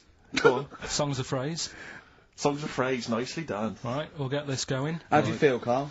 Yeah, all Again, right, all disappointment. Disappointment probably to your family and friends. Right. Well, I don't think they'll be that gutted, to be honest. Right, song's a phrase. Well, Carl, why don't we beg him to come back with songs of phrase, because it's a big tease, people love that. Yeah. You know, it's one of the hot new We've radio got quizzes. one more thing for you to eat. No, I'm not doing any more of that, seriously. Play a song? Right, song's a phrase next. Right. That was rubbish, that half hour. Rubbish.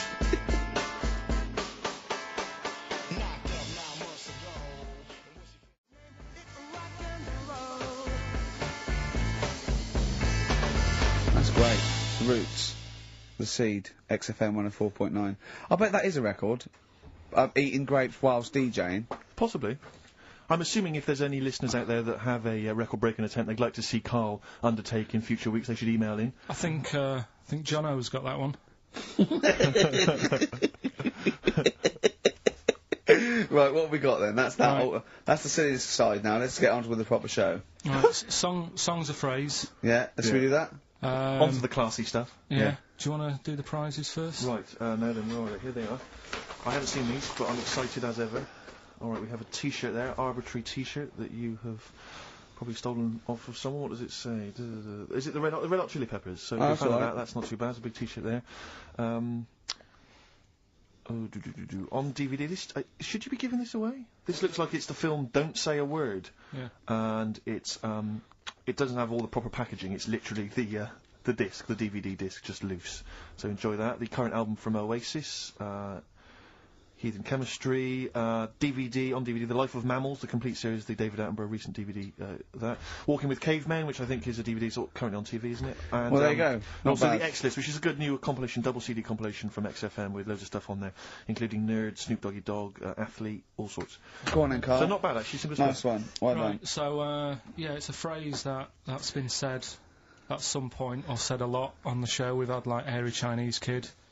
We went back to, my mum had wind for 5 minutes and that. Today we're looking at, my neighbour had a horse in a house, right? Yep. If you remember, we were talking about that probably about a year and a half ago now. Yeah. Yeah, of course, Right. people remember. They've been talking about it ever since, Carl, I imagine. Yeah. Well, so, it's famous. It's a world famous phrase. My neighbour had a horse in her house. Right, so this is this week's Song's a Phrase, and what I've done is I've got songs with those words in that make up that sentence. Yeah. You got to email in ricky.gervais@xfm.co.uk. There's 6 different songs, right? You email in with what? I don't know. There is 6. Me neighbour had horse in house. Is it really that sentence? My neighbour had a horse in her house. It does work. Honestly, it works. Okay. Yeah. Okay. Don't bother explaining it. Are you Just ready? play it. Right, Yeah. so here's the. Here it is. We're just looking at Head horse in a house. Right. What in God's name was that? Yeah. Name the 6 songs. Head horse in a house. Huh? Are we naming the artists or the songs? Either. Artists. Anyone who gets anything can get a prize. What's Jeez. more, Carl? Artists. Here we go. Head horse in a house. That's tricky, Carl. That's very hard. Once more. Head horse in a house. Email in ricky.gervais@xfm.co.uk. I'll give it. Another give it letdown. give it Another one more. letdown. It's brilliant. This. No. How No. can you just say that after I've just been stuffing grapes in my face and Well, that? you failed. You didn't get one burger in, right? Even when you tried to chop it up, there's 3, right? So that's it. Steve, out of the goodness of his heart, went to McDonald's. Okay, I got some grapes. You at 62. That's got nothing to do with this, though. This is my game show here. Bob Holness didn't say, yeah, Blockbusters is good, but I never see him eating grapes. So this is a different thing. Forget that. Right? Here's the clips again. Here's the clips. Head horse in a house. Oh, you know I said I was going to turn over a new leaf and not criticise your ideas? I think it's the end of this one, mate. Oh, he's done it again. It's atrocious. Ricky.gervais@xfm.co.uk if you've got any idea.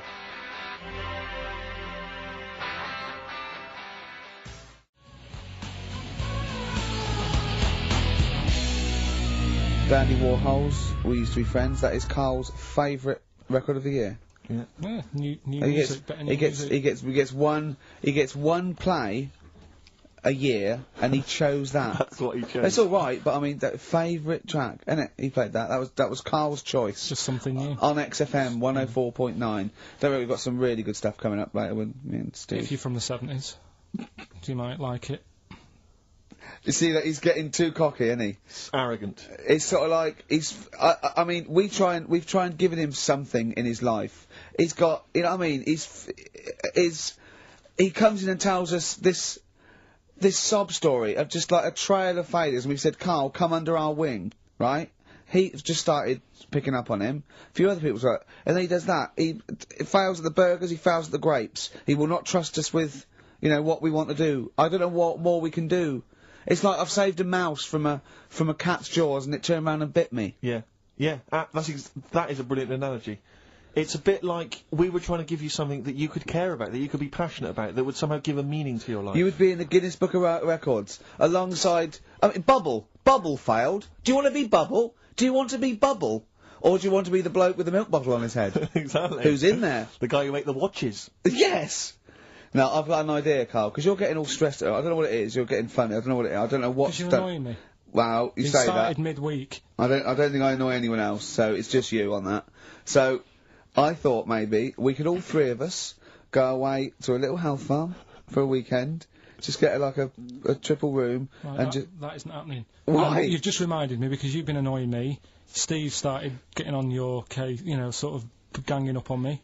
I'll tell you now, Steve, I just forgot. Remember a couple of weeks ago, you said to me that my pub quiz team is rubbish? Yeah.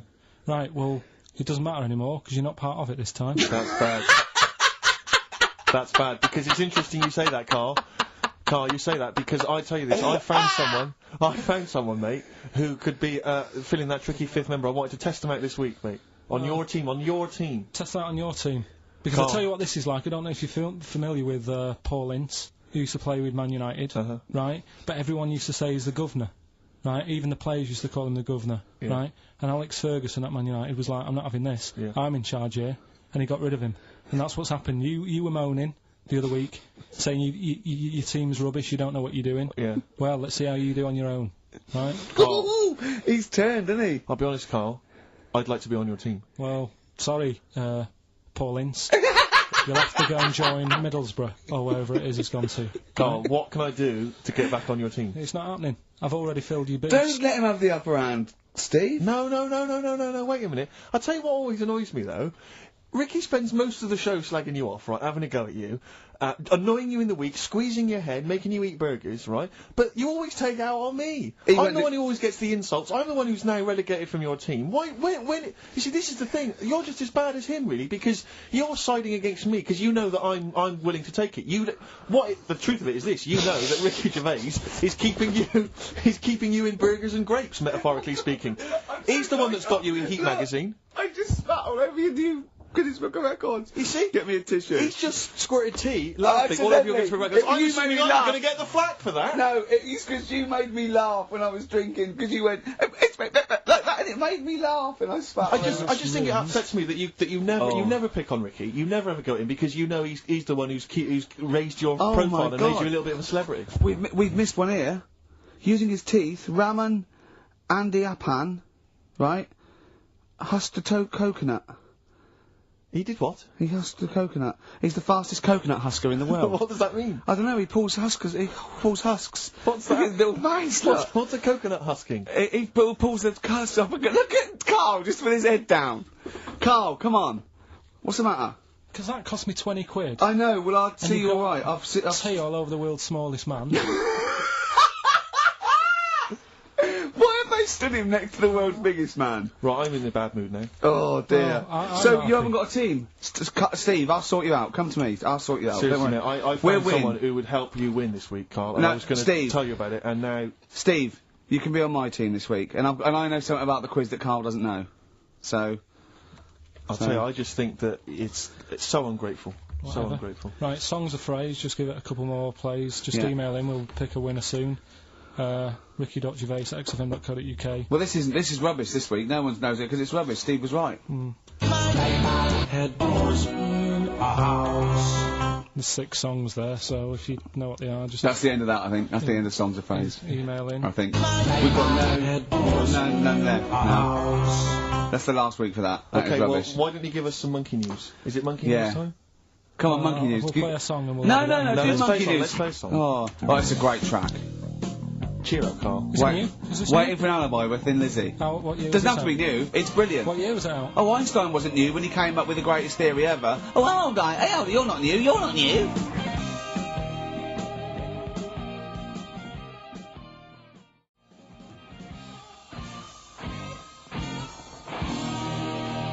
Waiting for an Alibi by Thin Lizzy on XFM 104.9.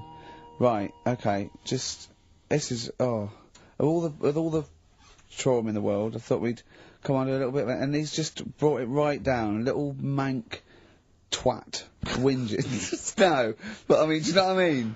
He's had a go at you, he's thrown you off his team. I'm devastated by that. That was the one thing I was looking forward to this week. To be fair, you were looking forward to telling him you were taking over the team, so it's sort of poetic justice. It has blown up in your face, to be fair. True, I was trying to squeeze him out of his own company. Yeah, you were going to try and get him out of his team. Yeah, well, it was a hostile takeover, and they clubbed together. To be honest with you, there's normally 3 regulars on his team. I got 2 of them on my side, one of which was his girlfriend. So I only had to work on him to try and get him to resign, and we'd have been away. Still, you know, we should give the prizes away. Yeah, well, this has been dreadful. This thing. We started off well with him trying to force burgers in his mouth, and then he'd come up with this tat. I mean, this is the end of this, because it's. I mean, it was shoddy to start with. Now let it do a couple. Well, this is not only. Well, I'm just saying, this is what I was saying in the pub yesterday when you tried to be sick on my leg. I was saying, come up with new ideas if you don't like them, but you diss them on air. Well, it's just disappointing, isn't it? And right. What's that? I was disappointed when I was choking before. We were disappointed as well. Yeah, you didn't try. You didn't try with the grapes. You were just like chewing on that. You meant to just throw them in and swallow them. Songs of Phrase. It was 6 songs. It sounded like this. Boring. Right, what are they? Just give you 6 answers. songs there. We had Lionel Richie, My Destiny, for My. Tricky. Neighbour. Oh, that's XFM. Ooh. My Neighbour was Space. Neighbourhood. Had Harry Connick Jr. Had to Be You. Yeah. Right. Had your neighbour had a horse. Horse from America. America, yeah. We had a horse. In was Lisa Stansfield with pathetic. In All the Right Places. Oh, pathetic. Did anyone get that? And No a one house got No one from got that. Animals. So that was pointless. All right. Well, the most anyone got was 3, Yeah. and so we're going to give it to Deborah, and that's Yeah. possibly Deborah and Kate. They got at least 3 of those. So well done. Okay, well done. Yeah, there's prizes on the way. That's the end of that. So that's the no cheapest chimps. None of that anymore. What have you got left? You got the film to do? Let's see what you've done with the film. Hang on, I'd love to have some monkey news though. Go on then. Got any monkey news? Yeah, got some monkey news. Come on then. No, Rick, come on, cheer up. Well, it's just sort of like he moans that he's got too much time on his hands, and he comes up with that Okay. shite. Monkey news, the jingle, please. Ooh, chimpanzee, that monkey news. There's been quite a lot of stuff going on. There was a few bits in that Guinness Book of Records book that cost me 20 quid. Yeah, well, that's not news, is it? They printed that probably last September. No, so that's there's one in there. new music. New monkey news from last September. You're a lord. Come on. Waster. Please, Ricky, monkey news. Right, there was this monkey in a zoo in Brazil. Right. Right. And this little man monkey, little woman monkey. And You're a scientist, aren't you? Go on. And they said the people in charge were like, oh, wouldn't it be good if they had kids? Brilliant. Right. So anyway, the chimps used to stand sort of, you know, they'd have their little caves each, and they used to sort of lean on the fence having a bit of a chat and stuff with each other. Right? Well, you know, gossiping, the equivalent sort of thing. Yeah. So anyway, they were getting on a storm, and like the zookeepers were like, Can you hear that cheapest chimps this week? I thought it was fascinating. Yeah, just gossiping, I understand. So what's any monkey news? I don't know, let's tune in. What was monkey news this week? Come on. It was from last September. So there was, you know, stood there having a chat, and the zookeepers were like, I wonder if they're ever gonna, you know, have kids and that. Yeah. Anyway, it went on for ages, you know, this just chatting, no sort of action. So what the zookeepers did was, they said, I know, they'll have kids. Are we letting that go? They were just chatting. Are we just letting that go? We're letting it You know go. what I mean? I mean, just doing whatever monkeys do. Okay. Right? So, so the zookeepers were like, yeah, I wonder when they're gonna, have some kids. Yeah. Anyway, what they decided to do, to sort of do to egg them on, bought one of them a suit, one a wedding dress. Right. Keep going. No, I'm not having it. Shut up, Gervais. Fade him down if he's going to interrupt. I want to hear the rest of this. They got married. So they got married? Yeah, they got married. Right. What? That's the end of it! That's... This is why I don't... Right, that's the end of Monkey News. That's the end of Monkey News. Don't do that again. You've got no features left. Why don't you like that? Well, it's not a story! It's about two chimps chatting, which doesn't happen. The zookeeper's going, I wonder if they're going to ever have kids. Egg them on. They got married. That's the end of the story. What are you talking about? Hang on, just calm down. Let me just check that you didn't make a mistake there and didn't lose out. What do you mean you didn't make a mistake? Shh, wait a minute, he may have just left out a fundamental piece of information. What, that the would- story? That would have made it into a story. Right. Let me just check the facts. So they bought them wedding outfits. They were married. Did they propose to each other, or were they just forcibly Don't married? encourage him. Just forced onto And it. then what was the outcome? Once they got married, what happened? They fell in love? Yeah. What? Whoa. It's not a marriage, Carl. Be quiet. It's not a real marriage. I don't know what you've got in your head. It's like the head of Homer Simpson. I'd go in there and there'd be a wedding reception and there'd be a couple of fights and they'd be talking about stuff. They got married. They fell in love. Did they have children? They're not back off the honeymoon yet.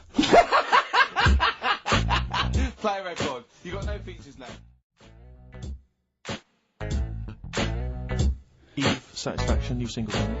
Yeah, XFM, quick, play it. Right, we've waited 3 weeks, we are going to play it. I don't care whether we're late. We were late in because there was news. So, play it.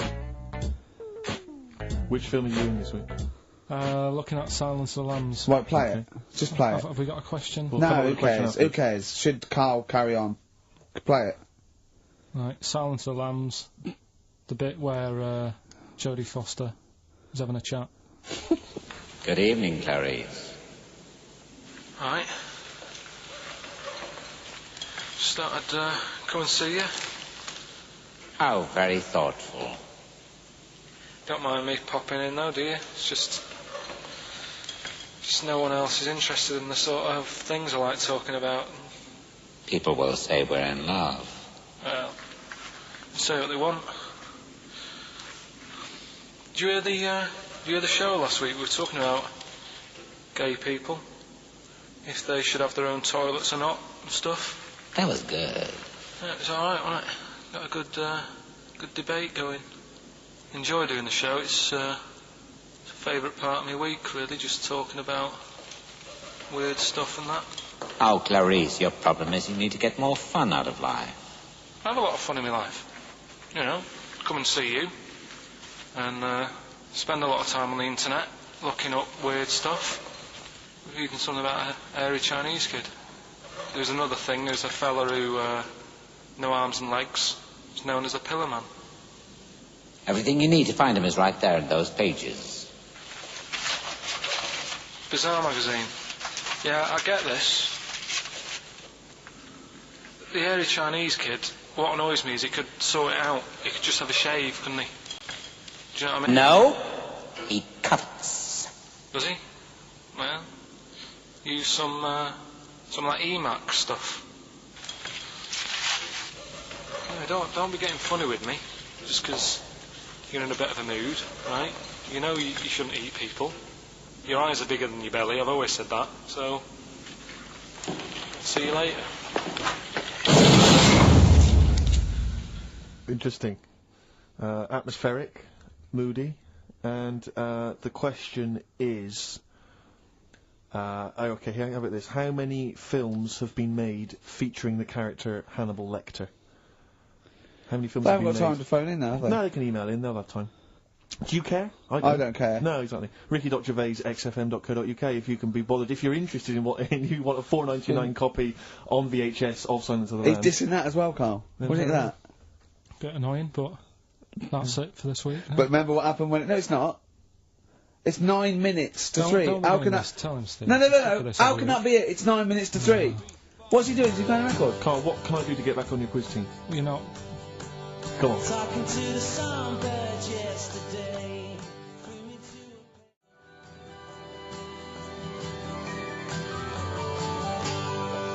Right, Songbird Oasis, right. Send Carl a little present. Send him some essential oils or something, or, a little lavender pillow, or just a little message. Send him a little message. Tell him it's all worth it. He's getting all grumpy, aren't you? I just get sick of it, that's all. It's not worth going through the stress for 30 quid every Saturday.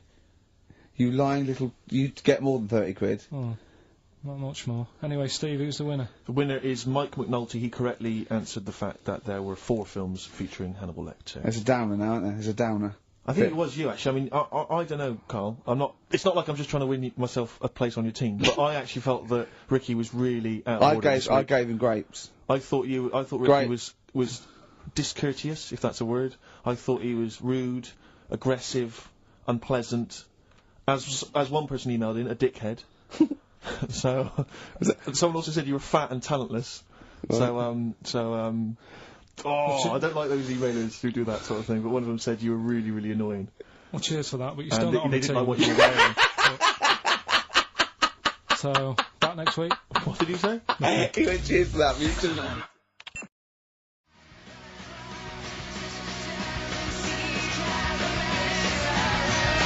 Placebo, The Bitter End. That's the first single to be lifted from their forthcoming album, Sleeping with Ghosts, which you can hear in full on the XFM Online listening posts. I'm Ricky, you cheeky little devil, Gervais. With me, Steve. All right, ladies, what can I get you to drink? What, you think I'm made of money? I meant half a mile or something, merchant. And Carl, oh, I'm stressed. If it's too hard, I don't want to do it. Pilkington. Indeed. Oh, well, it's nice to be back, Rick. Rick, I heard a rumour that you weren't going to be playing great music today.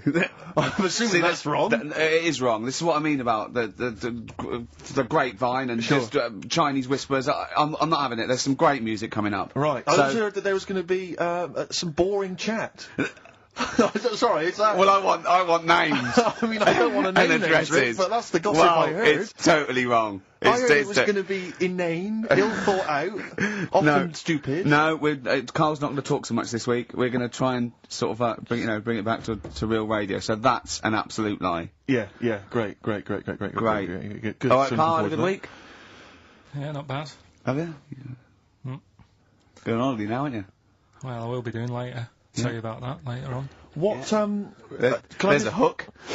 Can I just check, because there are rules in place, aren't there? Yeah. There was a big bust up in the week. I'm only allowed to wind him up now. I'm not allowed to wind him up socially now. I'm not allowed to... What am I not allowed to do, socially?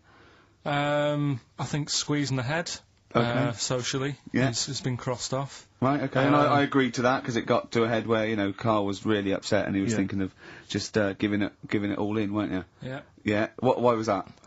Because you were just winding me up too much. Yeah. I mean, do you want to bring it all up again? I don't mind. What was I doing?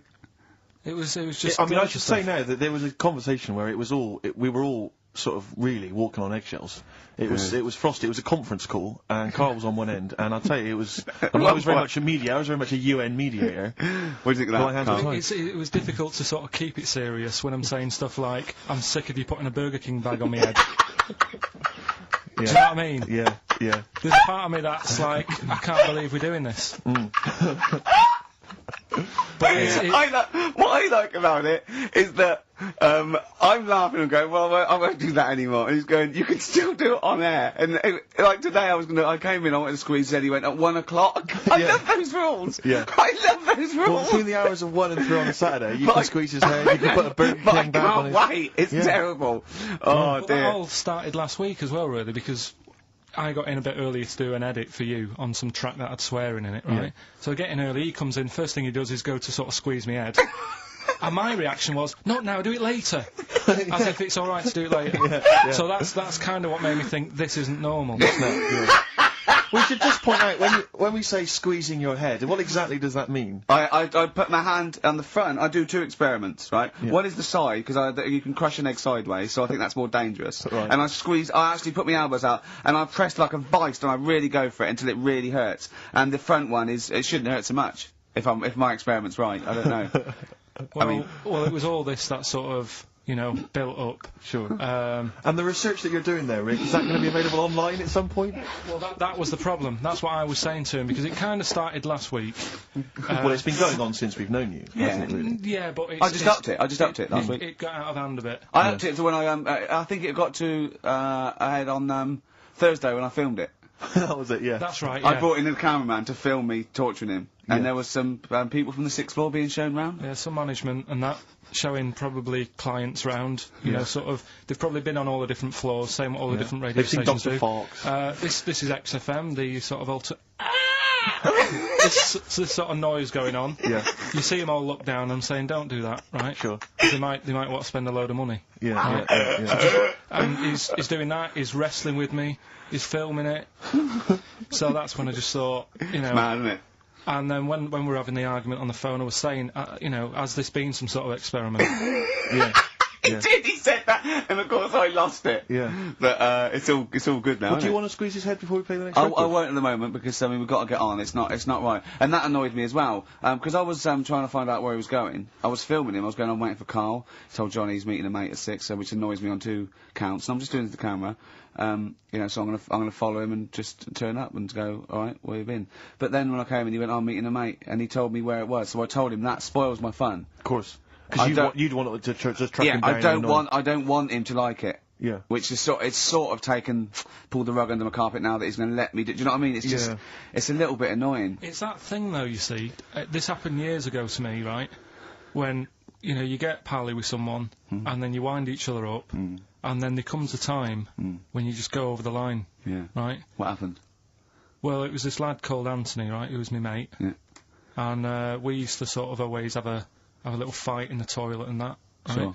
Sure. Punch each other. No, I want to wipe it. And the punches, you know, used to get harder. Yeah. And stuff. And then, you know, so he hit me harder. Turned out into a proper fight. Yeah. I chipped his tooth on the sink. Right? Right. This happened at school, and it was time for assembly, and I thought, oh, and he's in the toilet crying. I thought, oh, go to assembly. There's police in there, in the assembly that day, telling people about unnecessary violence. And you thought they were there for you? So I'm like, oh no, Anthony's going to come in a minute, like crying with all blood coming from his mouth. I'm going to get arrested. Yeah. Yeah. Did you go running and sleep? And that was an example of... Yeah. I mean, it kind of happened because I went out with a girl who he fancied. How old are we now? About 8 or 9. I think that's out of order, going out with a mate's girl. Yeah, but she didn't like him. He had, like, big ears and that. He had no Yeah, 'cause chance, you're so such why a should I... dick. No, but do you know what I mean? All right, I haven't got the looks like I used to. Sure, when you were 8. But that's before the stress of, you know, having head squoes and that sort of thing. I have aged a lot since. Having your head squoze. I love your own grammar. That's the past tense, is it? Yeah. Squeeze or to have squozed. Oh, he did squoze his head. Yeah. Oh, brilliant. So, you know... What about a bit of Bowie? Let's, Bit of Bowie? be my wife. KARL, I'm asking you. Let's make I think it we can squoze that in. Be my wife, KARL, come on.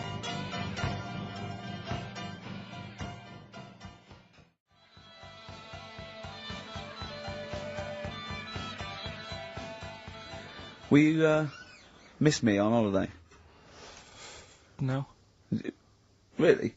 No. What? He's joking, I assume, Steve. Well, I don't know. Can you tell? I can't tell whether he's serious or not. What do you mean, no? No, definitely not.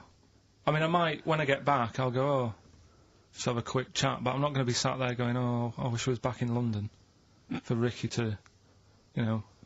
I've squozed my head. We've sorted the head problem out. Yeah. No, I still won't. No? Okay, well, that's still what I'm saying. I was with KARL in the week, I think it was Tuesday or Wednesday, and was it last week? There was a programme on about the child who was older than her mum. The child that was older than her mum? Yeah, right, which he was looking forward to as much as Oliver, the Humanzee. Humanzee, yeah. And I didn't see it in the end. Did you miss it as well? I missed it, so if And anyone's- it's what it is this a little girl, and she's got an ageing thing. So he was telling me about this. It's all from him. He went, and what it is, right? She's about 5, right? But she's aged, so she's actually 90, Right. right? And I went, oh God, really? He went, yeah. And then he went, could she get served in an off licence? I went, no. He went, well, that's not fair. I went, what do you mean? He went, well, I said, she's 5 years old. She's a 5-year-old girl. He went, yeah, but she's got the body of a 90-year-old. So, oh, God, let her have a fag. Wouldn't you let her have one if she... If she asked? Yeah. If you worked on an off-licence and she wandered in, right, and, So she's 2'6". Well, I don't know, because I haven't seen it. I don't know that much about it. Yeah, she's a 5-year-old, 2'6". It's just an ageing process, which is a degeneration of the cells, like what ageing is. It doesn't mean she grew into a 90-year-old woman with a scarf No, exactly. going around the streets. What did you imagine it looked like? I don't know. I mean, she's ageing fast, yeah? Yes, but it's more to do. It's not. Yes, yeah. Because it was saying that her mum and dad are pretty stressed out about it, and I kind of thought, well, you'd be forever buying birthday presents.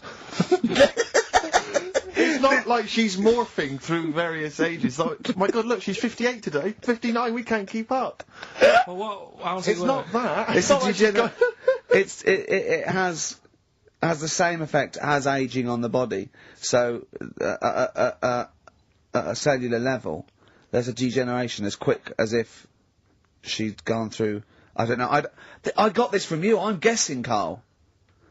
It's not like she's watching Top of the Pops one week and she's loving it, then the next week she's going, I can't understand what they're saying. Yeah. She's not like music it's all in my bland day. dance. I remember. I remember when I was 4.5. They were Yeah. real bands. Now, that S Club 7 were excellent. Yeah. But what's this tripe? S Club. But if she wants a fag... She's 5 years old, Carl. But she's got to experience everything in a short spell of time, do you know what I mean? You've got time to sort of... I think you're thinking of her life like that Fatboy Slim video, where it starts off as something crawling out of the sea and then it evolves really quickly over 3 minutes. I don't. Yeah. That's not the case, Carl. Her mind isn't. She isn't aging in her mind at the same time. No, she's not living a whole life in 3 weeks. It's just her body is degenerating quicker than it should. So if you worked in odd bins, you wouldn't serve her with a bottle of wine? No, I probably wouldn't. Well... Unless she had some ID, which That's would a probably bit cruel, be fake. isn't it? I said, well, on that, and on top of all her other problems, he wouldn't even give her a glass of... Yeah, a bottle of wine. And her ID wouldn't look right, because she's ageing all the time. The photo would never match. Yeah. Look at my hair there. That was last week. Well, it was 2002. Exactly. Oh, Well, dear. we don't know enough about it, so... No, I haven't seen it, so, yeah, maybe we should apologise, because that could sound callous and cruel, because I don't know what the whole... It was just the title. The vibe of the... Yeah, What I was the know the title? title that It was excited something you. like, I'm older than my mum. No, it's the child that's older than her mother. Well, Yeah. so that was weird. There was some good stuff on in the week. You Talk missed that, about though, later. didn't you? You didn't watch that. Didn't see that. Saw, Maybe someone have it on video for you. yeah, if you taped it and you know, send it in. Watch it on fast forward, she'd really age then. Imagine that. Whoa! Well, we've got some weird stuff to talk about, though. What? Coming up later. What? Darren Brown. Oh, yeah. That was interesting. I know the fact that the track, we've just talked about him asking me nicely not to squeeze his head when people are around, and a girl who ages so quickly she should be served in odd bins, and he goes, but we've got some weird stuff coming up. That's Carl's world. Yeah.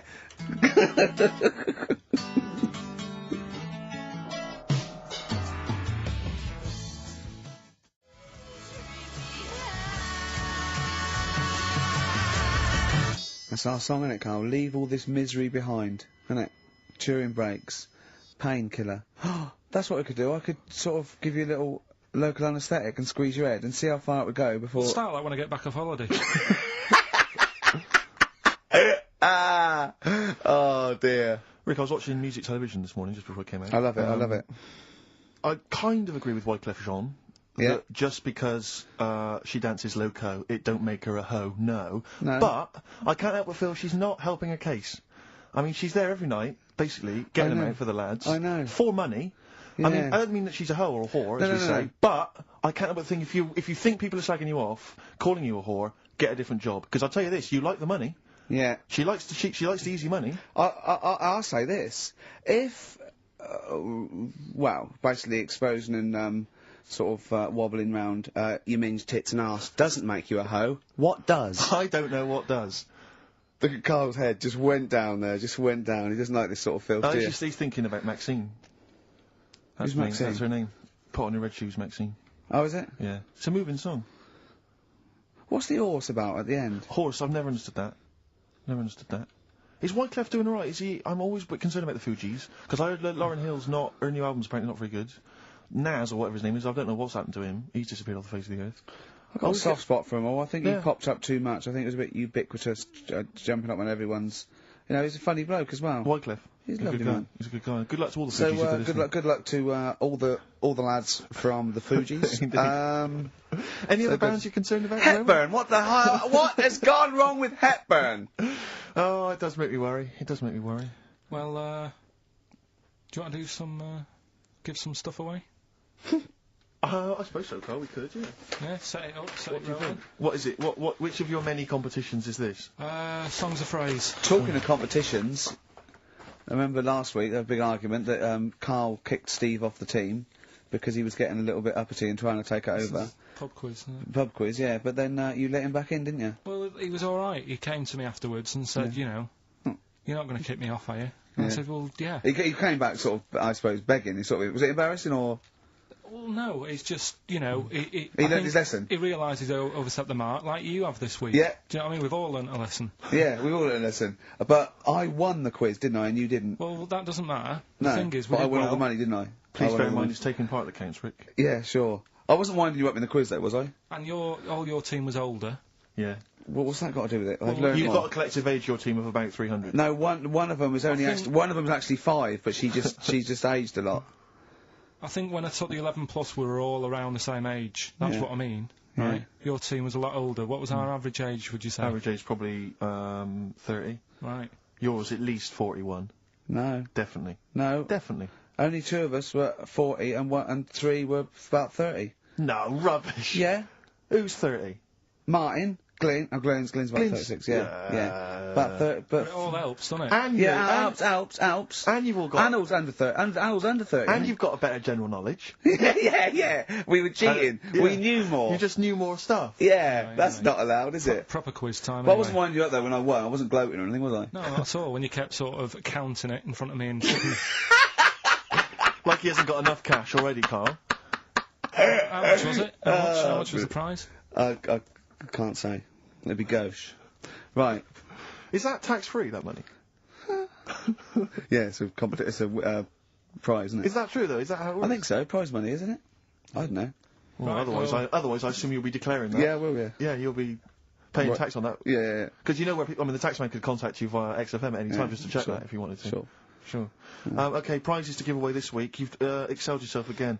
We've got, once again, Scotland Rocks, the very best of Scottish music, Texas Deacon Blue, Brilliant. and Jerry Rafferty. Proclaim's on there or not? Proclaim is there, don't worry. What they Delegate's got? on there as well, don't worry. Yeah, sweet. Don't worry. It's Oh. Biss on there. It's Biss on there. I'm just checking to see if Midge and Hugh and Gry Let's have a feature, look, but let's they have a do, look. thankfully. I don't know. The Rosillos as well. Oh, and Gun. brilliant. That That's is great. brilliant. So look forward to Is that. Lulu on there or not? Oh, Is she not on there? I can't Is see she not her, on there? Is actually. she not on there? But The don't Wets. worry. Are the Wets on there? All the Wets or not? Are the Wets Fairground on there? attraction. Perfect. Brilliant. That's on there. So, Brilliant. Is Wee Hootie McTooth on there and his Jamboree? what's this? This is another arbitrary compilation Brilliant. called Brilliant. Strange and Beautiful. The Brilliant. X-List album, which is quite good. The new album by the White Stripes. The DVD Walking with Cavemen, that TV show that's on VHS. It's still got the price on there. On VHS, in case you haven't seen it. Fight Club, and the best-selling book from Michael Moore's Stupid White Men. So actually some quite good prizes there, Carl. Not bad All at right, all. Carl. What's this competition? Right, Songs of Phrase. It's where I get a line that sort of is said a lot on the show, or has been said quite a lot on the show. Yeah. Is this one Stop Squeezing Me Head? No? Oh, I could have done that. Yeah. But what we're doing is my favourite. The Elephant Man's my favourite film. Is that the phrase? Yeah, that's the phrase that we're looking at today. The Elephant Man's my favourite film. It is as well. It's his favourite film. I know. Why is that again? So, 'cause it's funny and sad, and it's you know exactly what you're going to get. Yeah. They promise you an Elephant Man, that's exactly what you get. Yeah. It's good. Have you seen it, Steve? I have seen it. It is yeah. good, isn't it? Yeah. Um, Do you remember at the beginning of the Elephant Think Man? of that. Having that as your favourite film of know. all the hundreds of amazing films. I mean, I mean, just it's a good film and it's yeah. a moving film. Yeah. But I can't imagine it's a film I would watch endlessly again I and don't again. care about a bloke with a elephant's I head. watched a little bit of it again the other night. It's one of them that, you know, just sort of reminds you. You know what annoys me when he goes, "I am not an animal." He is. Well, I mean, he speaks like one. And what doesn't And help? he's got And he looks funny, like yeah. one. No, yeah. But it was a bit unfair because they never let him look in a mirror because he's a bit odd looking and it upset him. Yeah. So his hair was always a mess. And that made him look worse than he actually was. Yeah. But good film, get it out if you haven't seen it. That's the phrase today. Do you know, I remember my friend introduced me to that film, and if you remember at the beginning there's a big montage because he is working in a zoo, isn't he, or he's being kept in a zoo, and there's a sequence of various elephants, I think, actual elephants kind of rampaging, and it's just quite a sort of moody, atmospheric montage. Is he king of the elephants? Could Well, he my friend said to me when we went to watch this, he said, what happens is, he gets trampled on by some elephants, and that's what makes him look like an elephant. And I went, right, and I watched it, I thought, that's not the case, and I tried to explain it to him, and he's, to this day, still convinced that the Elephant Man, it's like when Spider-Man was bitten by a radioactive spider. Yeah. It was his man, wasn't The it? Elephant Man! The power of an elephant! Was it his mum who got... He never forgets. Anyway. Be careful. Is man what? Wasn't it his mum who was pregnant, and then they ran over her, and... No, I don't think so. That's the impression I got from it. No. You are joking, aren't you? No. I thought, I honestly... Anyway, right, so the phrase is, my favourite film's The Elephant Man. Oh, well, wait a minute. There's 5 songs make up that sentence. Yeah. Right, this week. Have a listen, see if you can work out the songs. Email in, ricky.gervais@xfm.co.uk, right? And you win all that stuff Stevie just said, so, right, here we go then. The Elephant Man is my favorite That was nicely done. Genius. Right. Let's hear it again. Here we go. The Elephant Man is my favorite 5 songs there. The Elephant Man not is so hard this my week, which is favourite good. film. Well, I thought we'd make it a bit easier. Make it a bit easier, yeah. Just one more. The Elephant Man is my favorite Email only, ricky.gervais@xfm.co.uk. Brilliant. A bit of hip-hop hooray, a bit of a rap classic. Although you may not have heard it before.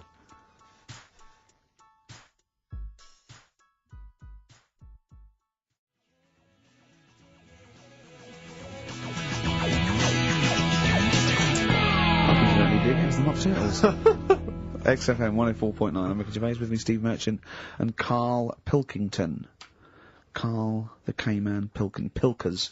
Little Pilkers, little baldy, roundy, heady Pilkers. Oh yeah, there's Go on. There's a what's her name? If people go to the You're website. joking. There's not a, there's not a what's her name. An actual what's her name? You are joking, KARL. No, it's just you reminded me. Oh, of the did I? little round bald head. Yeah. If they go to xfm.co.uk, right, Yeah.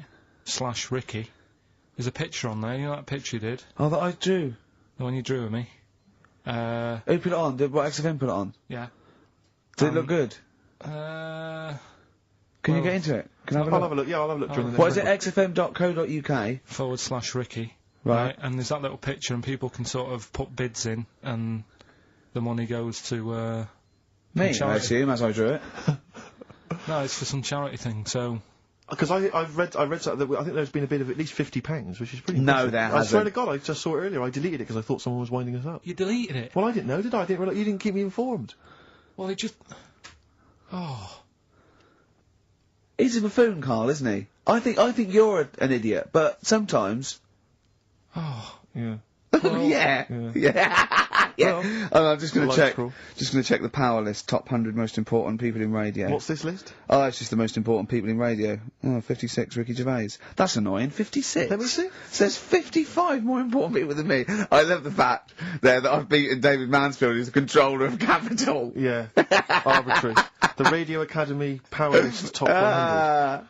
And you're what, number 56? Yeah. Ricky Gervais, XFM. Yeah. I notice we're not mentioned, KARL. What's your thoughts on that? Well, You know. A little, stinging, that. I'd have thought, considering the amount of work you put into this show.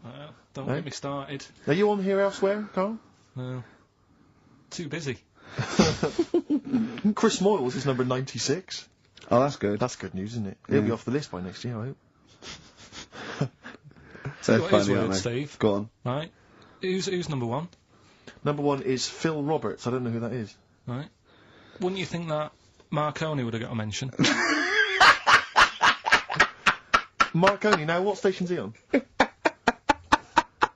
Weird, though. That's the point, because I got one in television and you thought John Logie Baird would have got a mention. Yeah, exactly. That's great, although it's not ever, is it? Again, I'll slip out of that by next year, I'd have thought.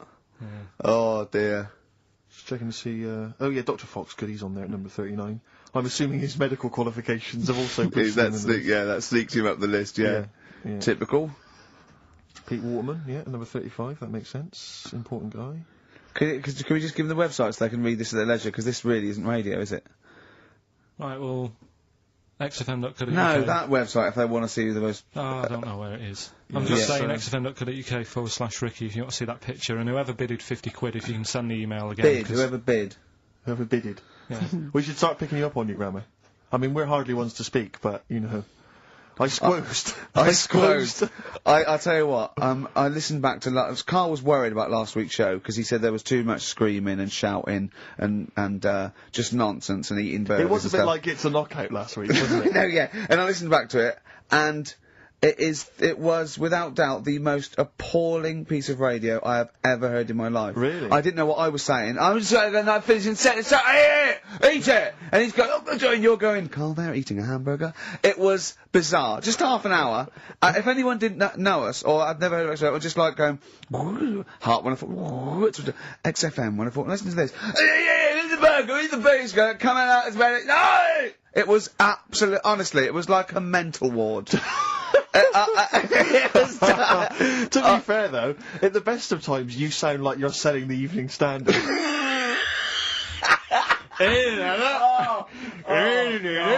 Oh God! Oh, we should have the worst bits available, shouldn't we? Just the worst bits of broadcasting ever. So where I didn't finish a sentence, or it was just shouting, or a record. I mean, there were swear word slips out, and just put them all on a CD. Like, you know, like Panky put out the best of his phone calls. Exactly. Yeah. Yeah, I haven't got that. The worst radio show in the world ever. Yeah, no, that's what I call bollocks. Yeah. Alright, calm down. That's just cheapened it. Oh, now once again. Oh, tits.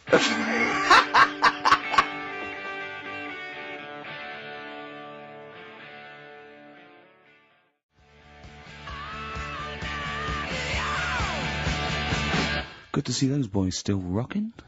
That's AC/DC. Shook me all night long.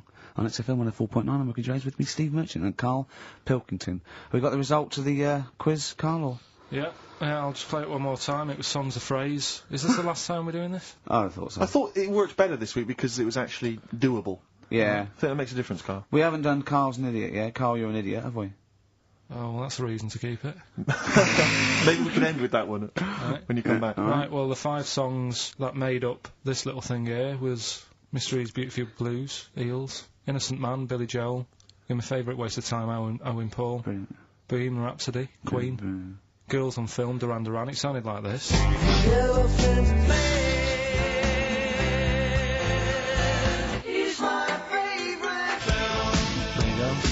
The Elephant Man is my favourite film. Hang on, was Bohemian Rhapsody in there? Yeah, it is. Is this the Oh, right, yeah. Right. Well, we're going to give that to Piley. He just calls himself Piley. Ian Pyle. Good work, Piley. What's happened to Anders? Well, I was just going to say, actually, we've not had correspondence from Richard Dickie Anders for some time. The Dickmeister General, with his naughty, insulting ways. Yeah, Anderson used to email regularly. Anders, get on your computer! Get in touch, mate. What Just do you tell us what you think of the show. Hold on, though. To be fair, he was listening when we were pretty shoddy. If he's listened to the last 3 weeks, I think we're owed a little apology from you, Dickster. Exactly. Absolutely. Listen, Piley, we want to send you all those goodies, including Scottish rock, but we don't have your address, so email in your address and we can send that off to you. All right? Yeah. More adverts? Yeah. XFM.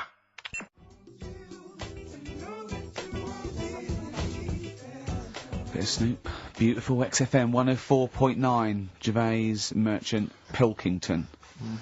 Carl had a treat in the week, didn't he? He couldn't believe his luck. We know Darren Brown. You know Darren Brown, the sort of magician, mind reader fella. It's more special than that. Well, called me up in town. Said, "Do you mind if we bring along Carl?" He went, "Pleasure." Carl's very cynical, saying, well, he won't get into my head. Yep. But great, wasn't it? It was brilliant. He went, can I ask him questions? I went, well, no, it's social. He went, I'm not coming. I went, well, he went, well, I'll ask him, I want him to know how he did that trick when he said, you've got the winning ticket. I went, he's not going to tell you, he's a magician. He went, well, it's not worth it then, if I can't quiz him. But he came along. I still did though, didn't I? Got in there with the questions that the people wanted to know about. Yeah. Yeah, go on, what did you ask him and what did you find out? I said, how do you do that? I love the fact that the first half hour, me, Steve and Darren Brown were convincing Karl that he didn't see a ghost when he was 5. Yeah. And then we got onto the tricks. Yeah. Well, I mean, it will live in my mind. He won't get inside my head. Yeah. And he got inside your head magnificently, Karl, didn't he? I mean, were you not amazed? I mean, Darren promised actually that he would come on the show in the future, and then you, the listeners, can see how he can baffle, amaze, and just generally freak out. I think we should film everything that happens, right? Because it's just a waste, because you're only getting half of it when you hear what Karl has to say. Because his face, honestly, he says 1,000 words. Yeah. Do you know what I mean? It's just, I think we should film it and just put it on a DVD of Karl's facial expressions. This is Karl thinking he saw a ghost. Yeah. This is Karl thinking they were going to clone a man moth. Yeah. It's just different faces. So do you want to try and explain what he did and what marvelled you so much? Right, yeah, he comes in, he sits down, I'm a bit sort of, bit spooked Skeptical, by aren't him you? straight away. Oh, you're spooked by him straight away, Yeah, really? there's a weird thing about him, right? So anyway, he sat there, and I'm watching him. It's because he was naked. Checking, you know, seeing what he's, you know, looking at and stuff.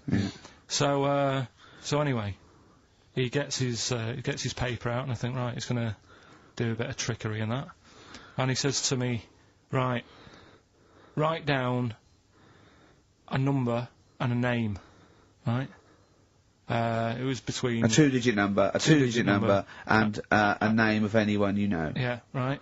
Now, the thing is, I thought of the name because I was telling Steve earlier about the kid at school who I fell out with, right? Yeah. Over that girl who was called Aris, Yeah. right? So that name was, like, in my mind, ready to go. Because I didn't want to use anybody's name who I knew, sort of, now, because maybe you've mentioned it in the past. Do you know what I mean? I couldn't say Suzanne. I knew Colin Makin anyway.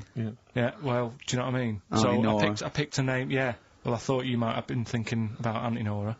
So I picked this name, right, that you three didn't really know about, right? Number just came to mind, right? So he 42, says, right, we were never thinking of that. 42, right? He said, right, just keep saying it over and over in your head. And I'm there, and he's saying all these sort of different numbers at me, and I'm trying to throw him off a little bit. Every time he said a number that was nothing like 42, I was sort of smiling, looking a bit nervous. Yeah. Don't know if you caught that, right? All I could see was you looking sort of blank. Oh, right. Staring So I was doing stony that. faced. He picked the wrong person when he said, let your mind go blank. You'd realise he picked on the wrong person then. So, you had to squeeze his head to get it going again. I said, Darren, if in doubt, he'll be thinking of monkeys. And Darren looked at Karl and he said, were you thinking of monkeys? He said, I tried not to and I thought of them more. Right, that's true as well. Yeah. Right. So I'm there thinking of these numbers and that, and then he said, right, let's just talk about other stuff for a bit, right? So I was like, well, I'm not going to say anything. Yeah. Right, because I don't want you to catch me out. But then when we were talking, I was trying to, like, knock him off track. Clever. Do you know what I mean? Do you know what I mean? I played a bit of hardball with him. Yeah. I was, like, saying, because we were talking about aliens and that as well, weren't we? And I was saying, well, you know, they might come and land again in 2060. Clever. Do you know what I mean? Dropping in different numbers and that. And so, doing all that, playing him at his own game. And I think I had him for a bit. On the ropes, right? So, anyway, comes down to the time when he's telling me the name and the number. Yeah. And, well, he explained what he actually did. I mean, that was... He just went, he said, just think of a number at the end of it, and he said, oh, is it an I? And you went, it wasn't an I, but there is no, okay, and anyway, he got You got the name. Harris. Then he went and said, "Do you an extrovert?" And he wrote down these numbers. Well, he wrote down some numbers, and he said that if you're an extrovert, these are the numbers you tend to choose. If you're an introvert, these are the numbers you tend to choose. And he wrote them down, and he said, "I don't think you're really an introvert. I don't think you're this. I don't think you're that." And I think he came up with the number 32, didn't he? He said to you, "You're thinking of number 32." You said to him, "No way." You couldn't believe your luck, could you, when you caught him out? But he said it's either 42 or 32, didn't he? Yeah. Well, no, but it was beside the point, because then he said, you know, rather brilliantly, hang on a minute, if you just add up these numbers here, that adds up to 42. It was a if magic you add square. up those numbers, that's 42. That's 42 across diagonally there. That box is 42. All the numbers that added up on the page, whether you go across, sideways, down, across, whatever, always added up to 42. Yeah. Right? And you've got the name Harris. Which freaks you out. It freaked me out. I kept saying to him, how do you do it, how do you do it, and he wasn't telling me. I was talking to people at work about him, and one lad said, apparently the trick that he uses is the same thing that Hitler did. Play record. No, seriously. Apparently it's the same thing, because he was saying... What? Play record. No, just let me finish, because... No, I've even ran it by other people to check if I'm right on this. Okay, so let's play record and come back to Because the people in the XFM office, I mean, they're pretty wise. They're up on that stuff. No, he used it in a different way. Play record. No, hang on a minute, let me hear it. All it is, it's power of suggestion, apparently. And when Hitler used to do his big speeches to people... Yeah. So what should we play?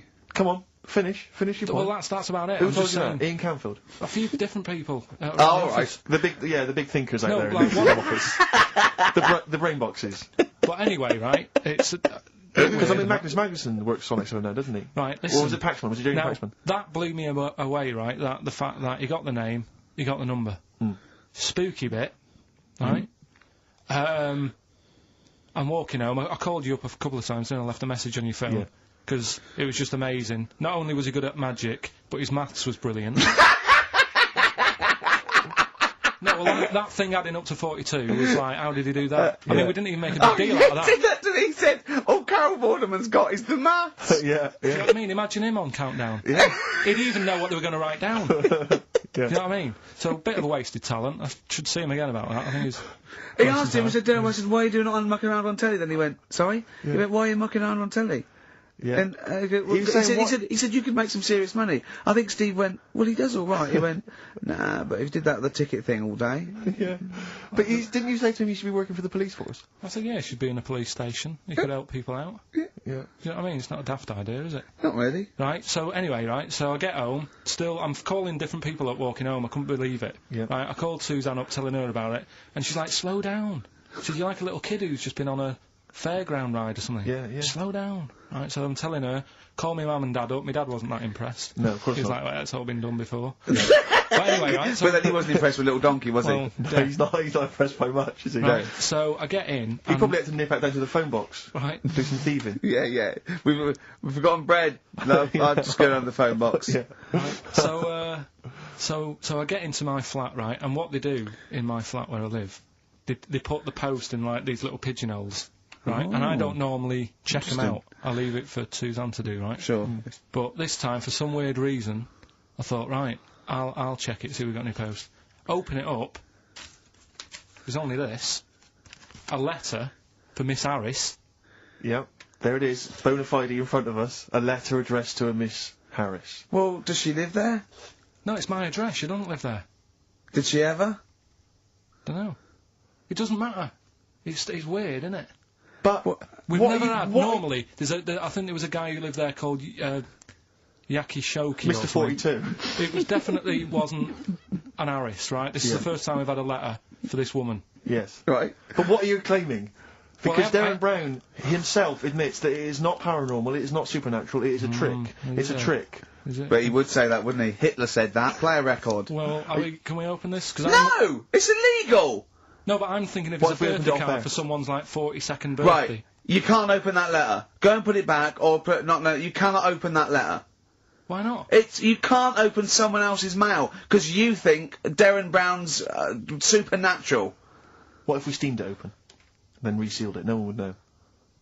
It's only a letter. You can't, yeah, you can, but I don't want any part of it.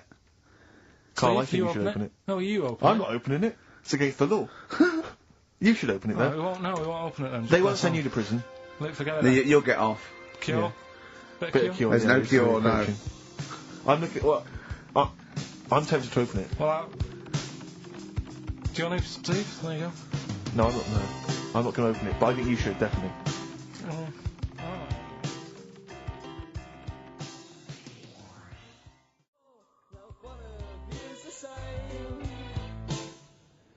6 Different Ways by The Cure from the album The Head on the Door.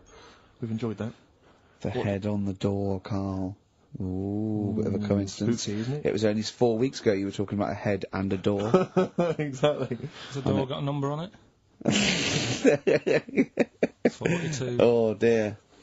Oh. So we're not opening it? No. Well, I can't open it because as the producer, right? Oh yeah, because your standing in society is such that they'd make a real example of you. Yeah. That a producer of a tin pot radio show once a week. Yeah, he should know better. He can press buttons and talk at the same time. Sending down. They wouldn't try you in an adult court. You would get It away. wouldn't be You would allowed. get away with it. Just they'd hear you speaking for a little while, and the judge would end up squeezing your head and letting you off. It'd be like those people who train monkeys to break in. Do you remember down in South London? We talked about it in the past, and they were going around robbing stuff, Hackney. and they trained them to do it. Yeah, think so they I did think it some those, time I don't think those monkeys would have got in trouble. It would have been the keepers. So, you know, I think XFM would probably take the rap. Will you open it? No, I can't be seen to open it. No, he's I'm a an writer director. Exactly. So am I. I can't be seen to open I'll it. give it here then. Right, I'm having no part of this. That's against the law, but Right, I'm having no part of it. open it. Come on, you started now. Right. The okay. thing is, right, if it's important, we can say maybe she's listening. But do you need the stress? What it could be anything. What are you going to say? What are you going to say? Oh, and if you are listening, Mrs. Harris, you have got gonorrhea. Call the clinic. Do you know what I mean? It could be anything. Oh dear. Oh well. I think my talk did well. What is it? It's the number 42 on there. What is it? Could you say? Be careful. What? Let me see what it is. What is it? Oh.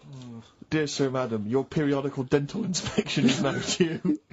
Would you kindly contact the surgery to make an appointment? Harris, Mrs. Harris, if you're listening, your periodical dental inspection is now due. You might want to contact the yeah, but the dental surgeon that you normally go to. could have a faulty tooth. 42. 42. 42. I don't believe it. 42. 42. Oh my God. God, that Darren's good. isn't he? Darren Brown's good, isn't he? Oh dear. That's some blur then.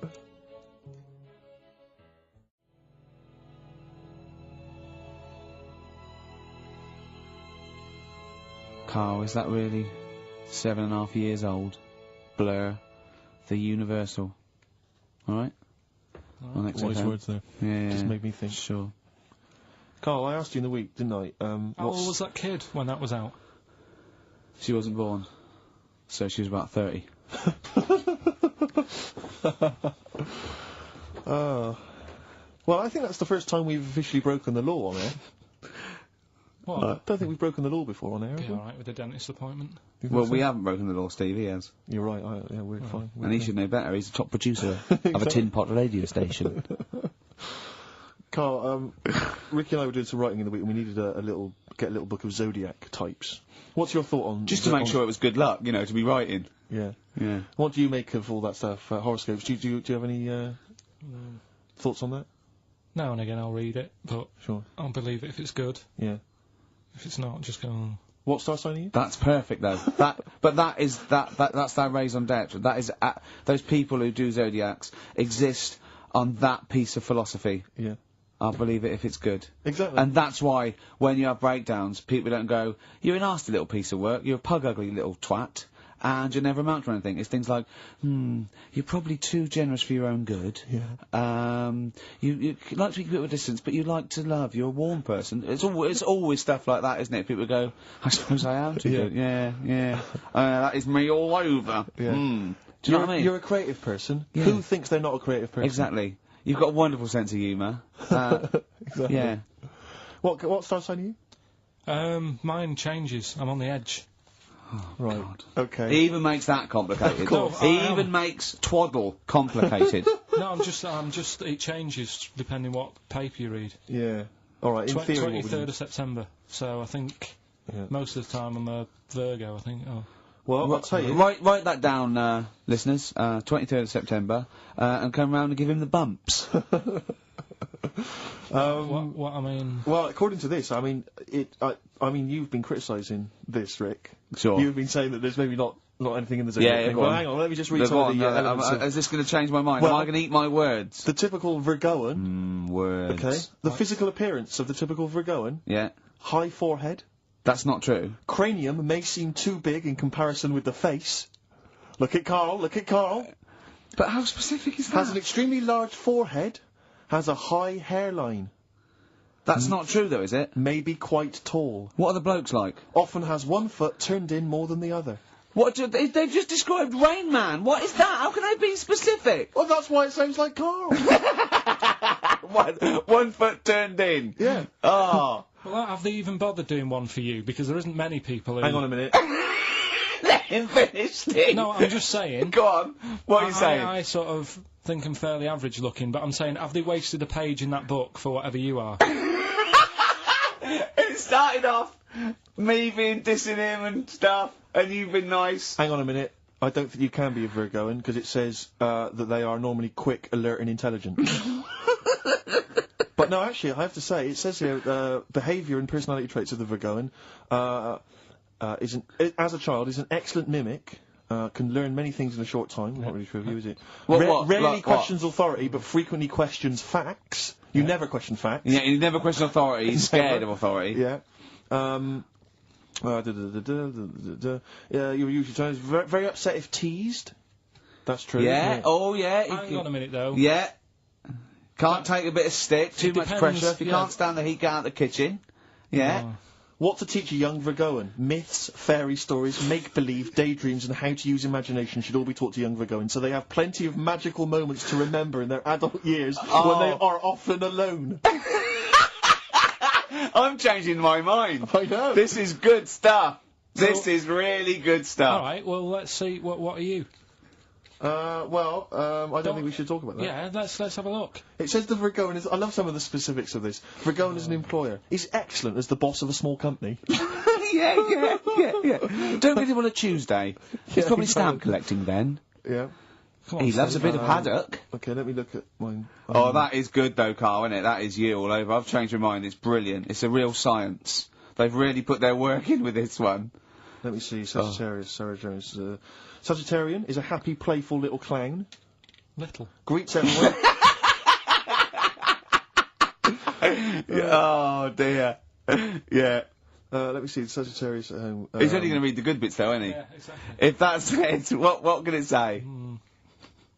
Have they done yours in sort of small print because you've got special eyes? I don't know what that insult is, Carl. What kind of an insult is that? Well, He's happy with that. Look at his face. He's done me. Oh dear. And come back to me with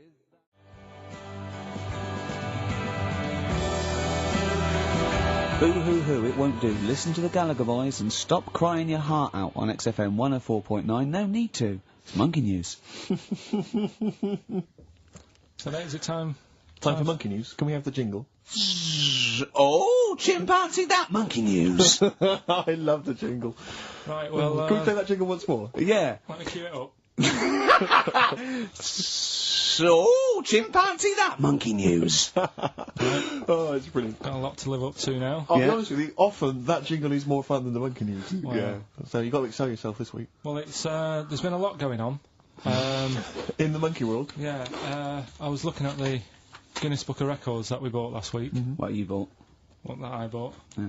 Is it still wet? I was cleaning the tea off it. I was having a little read through, and there was some monkey stuff in there. There was this isn't the actual story. I'm just telling you what it's like looking up monkey news all week. It's like behind the scenes. It's like the making of Monkey News, which is actually available on DVD. Exactly. It's 12 minutes unseen footage, just the making of Monkey News, which is my favourite bit in a way. If you enjoy Monkey News, see how it happens. See, from conception to. It's all put together. Yeah, go on. Yeah. What's a typical Monkey News day? Well, there was some stuff about a monkey in the Guinness Book of Records. I think it had the record for asking for a cup of coffee in 23 different ways. I don't know what to say. Oh. That's good. Just to show the monkey news is getting bigger and people are covering it. Donald McIntyre, he was on BBC. Yeah. On Monday. He was on Channel 5, wasn't he? No, he hasn't moved over yet. This is something that he did for the BBC. Right. So that was pretty good. That was about, well, it wasn't good. It was pretty sad, really. What? He was doing this thing. Do you know, like last week we were doing Cheap as Chimps? Yeah. And someone emailed in saying, you know, Donald McIntyre's doing Cheap as Chimps. Really? And it was about... I bet he wasn't. I bet Donald McIntyre did not do a programme called Cheap as Chimps. They didn't use that title. No. But you could tell where they'd got the format from. Sure. You know what I mean? Sure. And it was about gorillas and how much you can get one for. But the problem was, because they're that pricey, they were sort of... I mean, I don't even want... It is depressing, if it's cool, then don't... Yeah, forget it. Yeah, it was a bit... Okay. You know I mean, could I just say, in the making of Monkey News and Cheap as Chimps, not and your name is harmed. No monkeys harmed. No. Go on. All right. Well, anyway, today's story was emailed in. So you didn't even do anything towards it? So when you say I've been working on Monkey News, what, you printed that out? So is the making of Monkey News you checking your email? Well, Brilliant. no, I'm always looking at different options, you know, how much is going on. This is what makes me laugh, when he says he's really busy. Yeah. I'm doing other stuff and that. I'm doing other stuff. People are sending in Monkey News. Yeah. Yeah. You get an email. Is it from check it out. Reuters? Well, listen, it's from Steve. Okay. Right? Now, what it is this monkey, right? Yeah. Don't know where it was. Mm-hmm. But there's a bit before the monkey anyway, right? Jeez. No, listen. Shoot me. Right? It's a bank. There's this bank, right? Busy bank.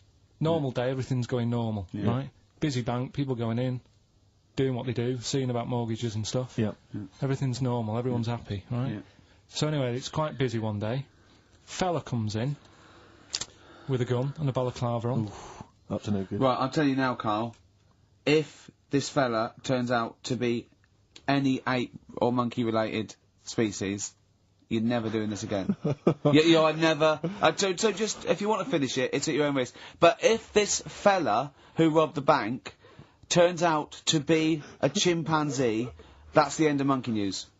All right. Okay, let's hear the end. It's a lovely day in a lovely bank. Everyone's happy. Everything's normal. The man comes in the balaclava. Man comes in.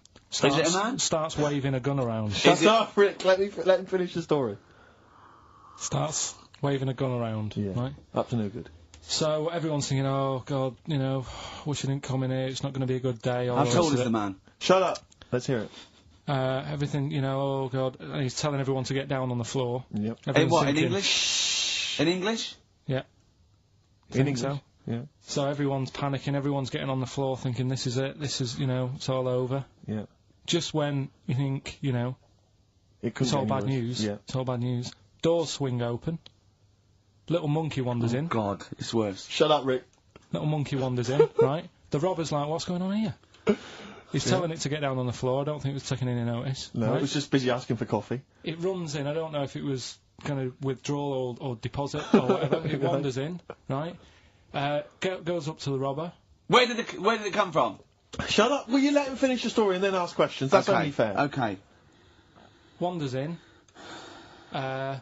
Runs up to the fellow with the gun. Takes the gun and the bag of money off him. Everyone's like, yay, you know, we've been saved. Then the monkey starts backing out with the gun and the money. Shut up. Sit down and I'm not having this. And Here's the end of the story. It does a runner with the money and the gun. No one's seen it since. You are an idiot.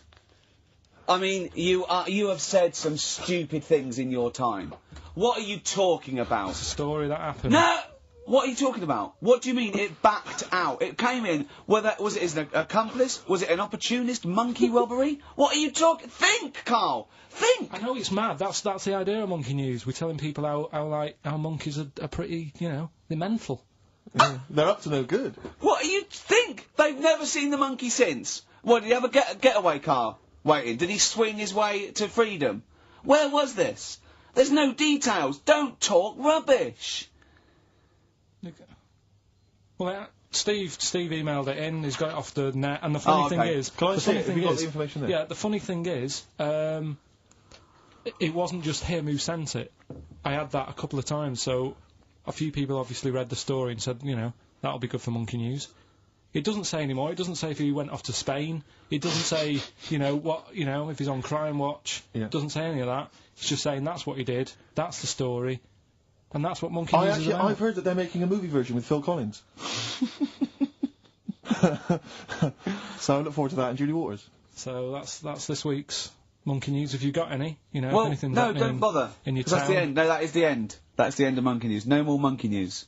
This is, bit of Queen? It says it here in this email, Rick. It's got to be true. Right. 17 to 1.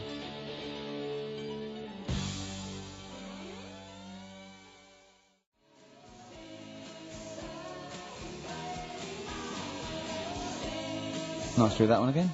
Always. Metal Mickey, Suede, on XFM 104.9. Wow.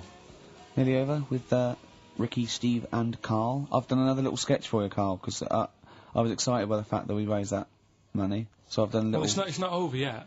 It's like people go to the website, and if they think it's worth more than 50, they can say, well, I'll give you 55 or something. Well, they haven't done that yet. No, but they can put that on next week, and they can frame it for them, can't they? Well, if they have a look, xfm.co.uk/Ricky, and have a look at it if you want it. Just pay some money and... Now, it'd be worth a bit of money, won't it, in a few years? When we're all dead. Mm-hmm. Now, listen, Carl, you're going on holiday. You need a little rest, don't you? Yeah. What's the vibe? What's the vibe of the day? What's the Just, what's the crack on holiday? Come on. Where are you going? Madeira. Right. Good. It's for Suzanne's dad, right? My girlfriend's dad. He's 60, so... Yeah, that's the average age in Madeira. Checking, is it? It's quite, yeah. Well, My mate Damo went to Madeira, and he was worried about sort of terrorism on the plane, and he looked around and he thought, well, if someone gets up, someone will wrestle him to the floor, and he looked round, and he was the only one he realised could have got out of his seat quickly enough. So, you'll enjoy it, it's quite quiet, it's nice. It'll be alright. I mean, it's the first time a mum and dad have been away, so... Whatever? Abroad, yeah. So they're worrying about... They just don't understand the rules and stuff, so they're panicking a bit. And then in the week he called Do they know Well, that they're going to take livestock. Yeah. Well, it's getting like that. It was like... Are they filling loads of Durags with heroin as we speak? Exactly. No, but, do they know about passports expiring, don't they? I mean, they're not completely stupid. They know about all that, right? Yeah. And he called up in the week, one of the questions said, what's the best thing, when you're going abroad, what's the best thing to use to carry tea bags? So it was like, what are you worrying about that for? They'll sell tea bags out there. And he's like, well, we want to take our own. It's like, they'll sell tea bags. Yeah. And he's worrying about that. He's saying, can I put it in a glass jar? So put it in a glass jar then. He's saying, oh, I'll bubble wrap it. So he's bubble wrapping a tea thing. It's just, I mean, it is annoying me a bit, because it's meant to be a week off from you annoying me, and already he's niggling me. Yeah. But you are easily wound up. You are a very finicky little fussy person. You don't like the slightest bit of pressure. See, I thrive on pressure. I'm working here, working there. That's the way I work as well. That's always doing stuff. Monkey News. Do you know what I mean? Oh yeah, Monkey News. I've got an email. I won't read it to on air. It's rubbish, but that's one feature. That's my bit done. That's all I have to do. Well, I'll tell you what. When I'm away next week, do Monkey News and see what you can find out. All right? Oh, there's a challenge. Oh! See what you can do. I've already told them about the Guinness Book of Records one, so you can't use that. Yeah. Right. We're going to find the best Monkey News ever, Carl. Wow. What was it you said to me about... Because, I mean, the thing is that you don't really like people, do you? That's the truth of it. People annoy you, don't they? They wind you up. Yeah.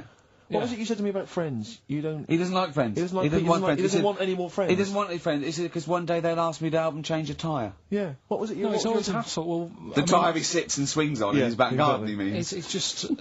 They call up, they ask for stuff, they want favours doing. Yeah, they want a pint, they want to chat to you because they like you. I know they're a pain in the arse. I tell you what, Carl, you're better off without them, mate. Yeah. Although, to be fair, Rick, friends like you... Yeah. You're not judging them on me, are you? You're not judging all possible friends on me. Like him. No, just they do sort of, you know... You know, some friends will never touch you around the head or I never want to see you for a week, am I?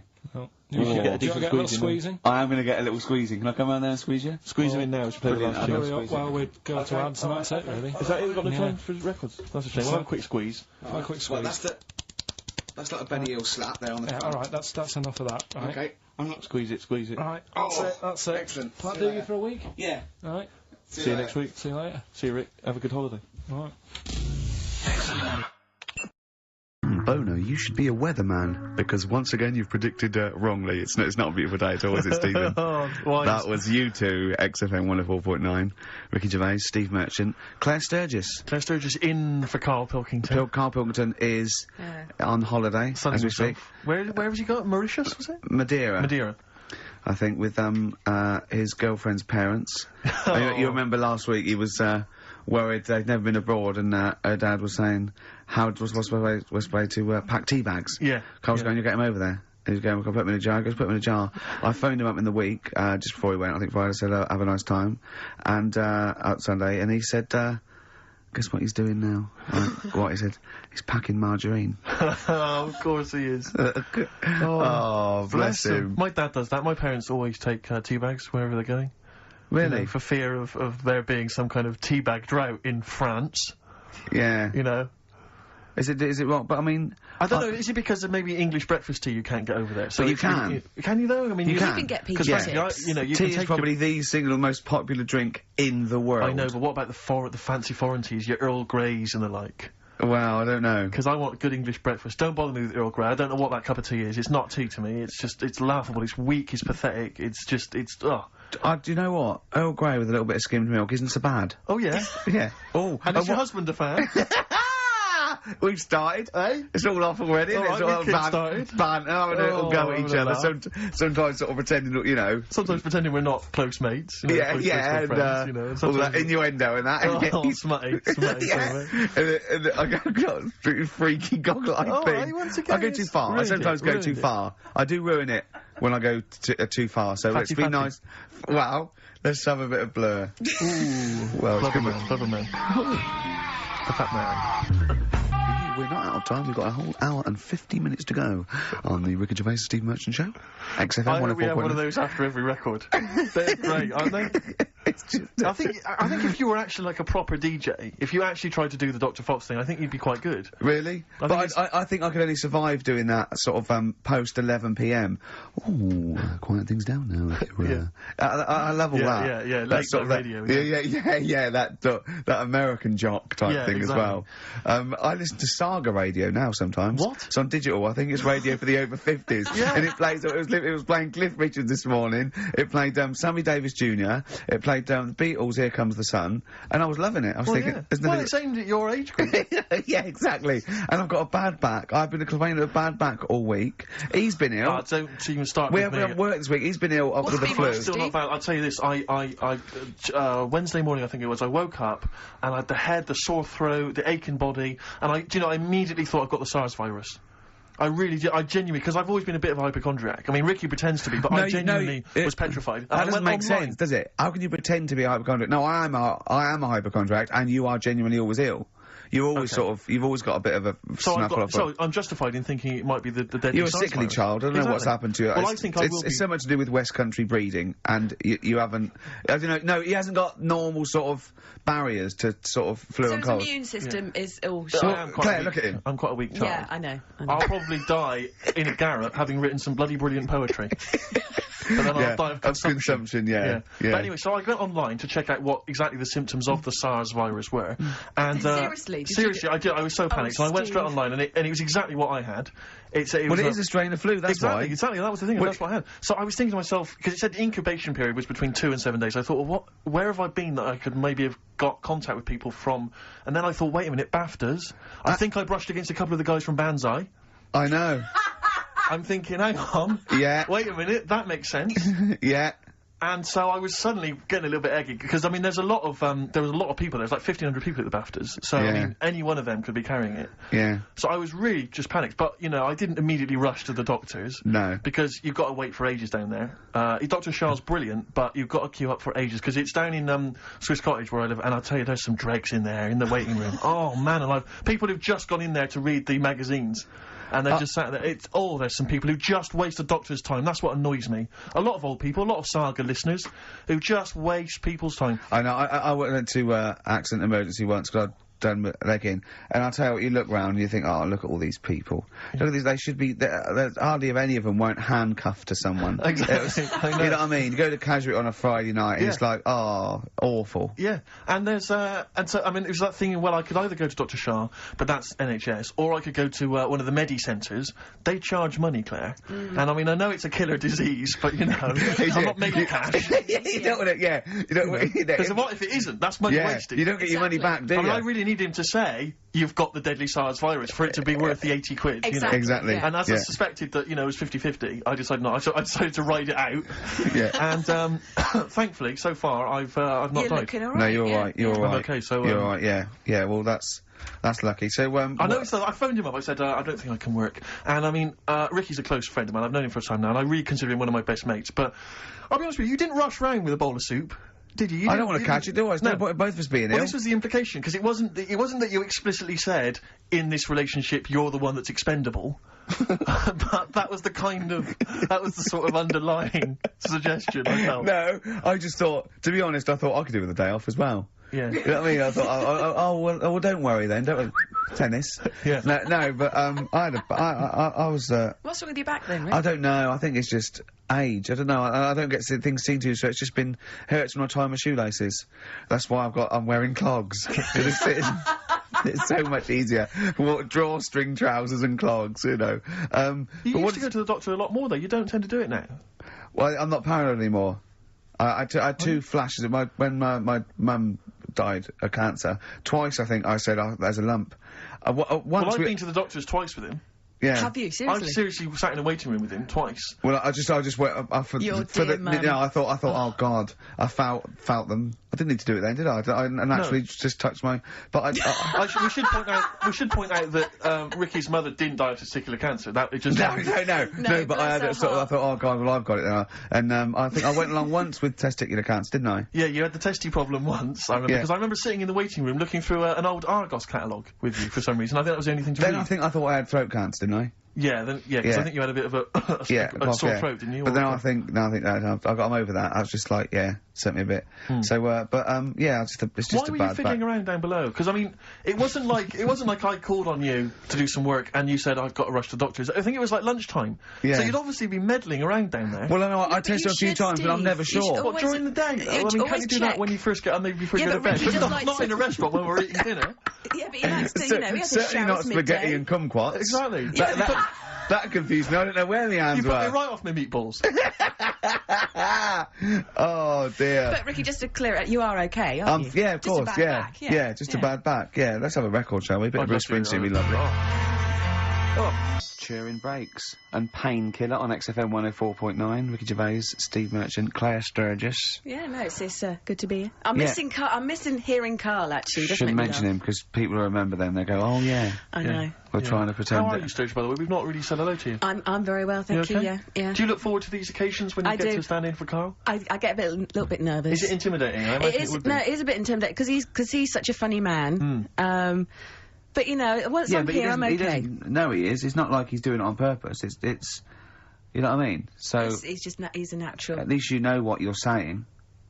Yes, good point. Yeah, it's not all downhill, is it? No, exactly. Yeah. I mean, no, it'll be fine. It's only an hour and a half to go. We'll be okay. Can we talk about Can we talk about the BAFTAs? I don't want to sort of go on about, with the awards and everything. I don't like to talk about it. I don't want to talk about it. Yeah. Claire, I mean...